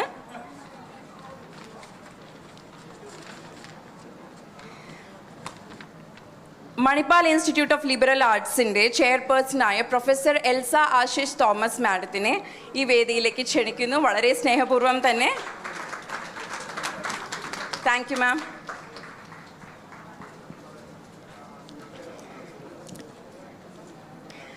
നമുക്കേറെ സുപരിചിതനായ പല മലയാള സിനിമകളിലൂടെയും സീരിയലിലൂടെയും നമ്മുടെ മനസ്സിൽ കയറിക്കൂടിയ ഒരു സെലിബ്രിറ്റിയായ മിസ്റ്റർ കൃഷ്ണപ്രസാദ് സാറിനെ പ്ലീസ് വേദിയിലേക്ക് ക്ഷണിക്കുന്നു. അദ്ദേഹം ഒരു മികച്ച കർഷകനും കൂടിയാണെന്ന് 2010 കേരള സർക്കാരിൻ്റെ കർഷകശ്രീ അവാർഡ് ജേതാവായതോടെ തെളിയിച്ചിരിക്കുന്നതാണ്. ഇനി ശ്രീ ഹാരിസ് സർ ഒരു പ്രവാസി വ്യവസായി എന്നതിലുപരി സാറ് ഹോപ്പ് ഫൗണ്ടേഷൻ്റെ ചെയർമാനുമായി ഇവിടെ ഒരുപാട് കാരുണ്യ പ്രവർത്തികളിൽ പങ്കെടുക്കുന്ന വളരെ അറിയപ്പെടുന്ന വ്യക്തിത്വത്തിൻ്റെ ഉടമയാണ്. സാറിനെ ഹൃദയപൂർവ്വം സ്വാഗതം ചെയ്യുന്നു. ഇനി ഒഴിച്ചുകൂടാനാവാത്ത മറ്റൊരാൾ നമ്മുടെ ഇന്ത്യൻ അസോസിയേഷൻ ഷാർജയുടെ ഹോണറബിൾ ഓഡിറ്ററായിട്ടുള്ള ഹരിലാൽ, നമ്മുടെ ഹരിയേട്ടൻ.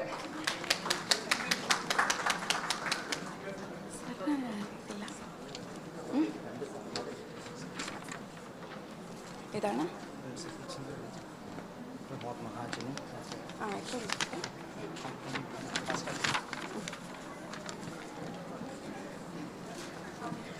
Doctor Pramod Mahajan, Sharjah Indian school principal, സാറിനെ ഈ വേദിയിലേക്ക് ക്ഷണിക്കുന്നു.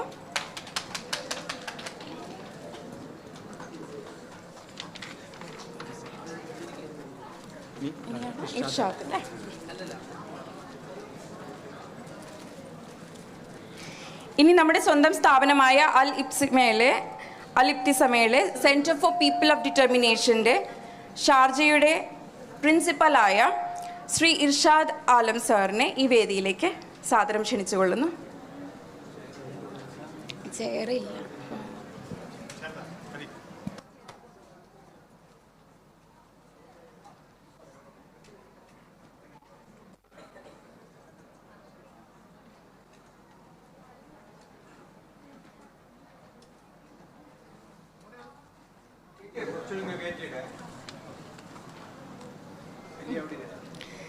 പ്രാർത്ഥനയോടെ നമുക്കിനി പുസ്തക പ്രകാശന ചടങ്ങുകളിലേക്ക് കടക്കാം.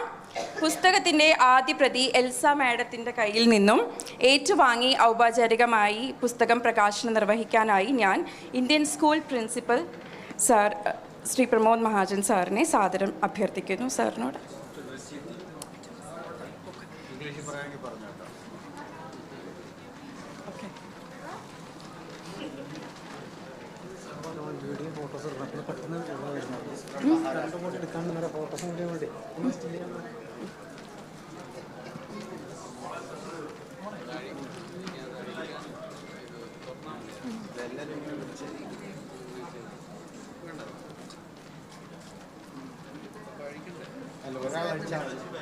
One opening. You just open it.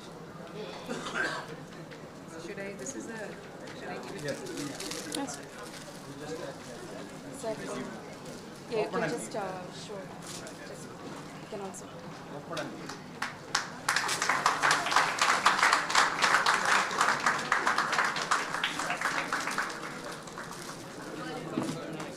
നമുക്ക് കഴിക്കാം.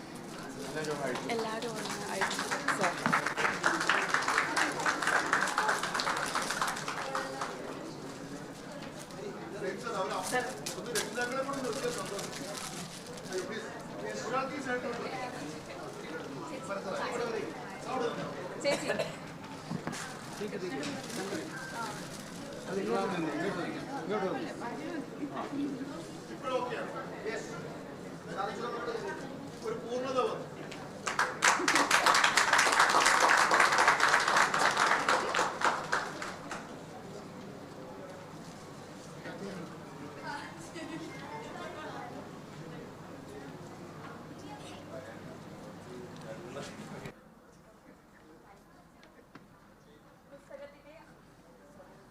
പുസ്തകത്തിൻ്റെ ആദ്യ വിൽപ്പന നിർവഹിക്കാനായി റഹീമിക്കോയുടെ നെയും പിന്നെ കോപ്പി വാങ്ങിക്കുവാനായി ശ്രീ കൃഷ്ണപ്രസാദ് സാറിനെയും ക്ഷണിക്കുന്നു. ആദ്യ വിൽപ്പന.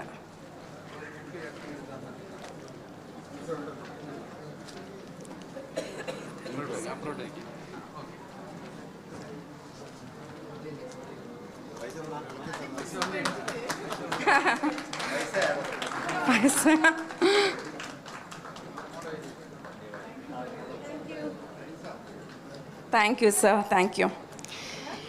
ഇനി പുസ്തകം ഇനിയും വിൽപ്പനയ്ക്കായി സ്റ്റേജിൻ്റെ ബാക്കിലും ഹരിതം ബുക്ക് സ്റ്റാൾ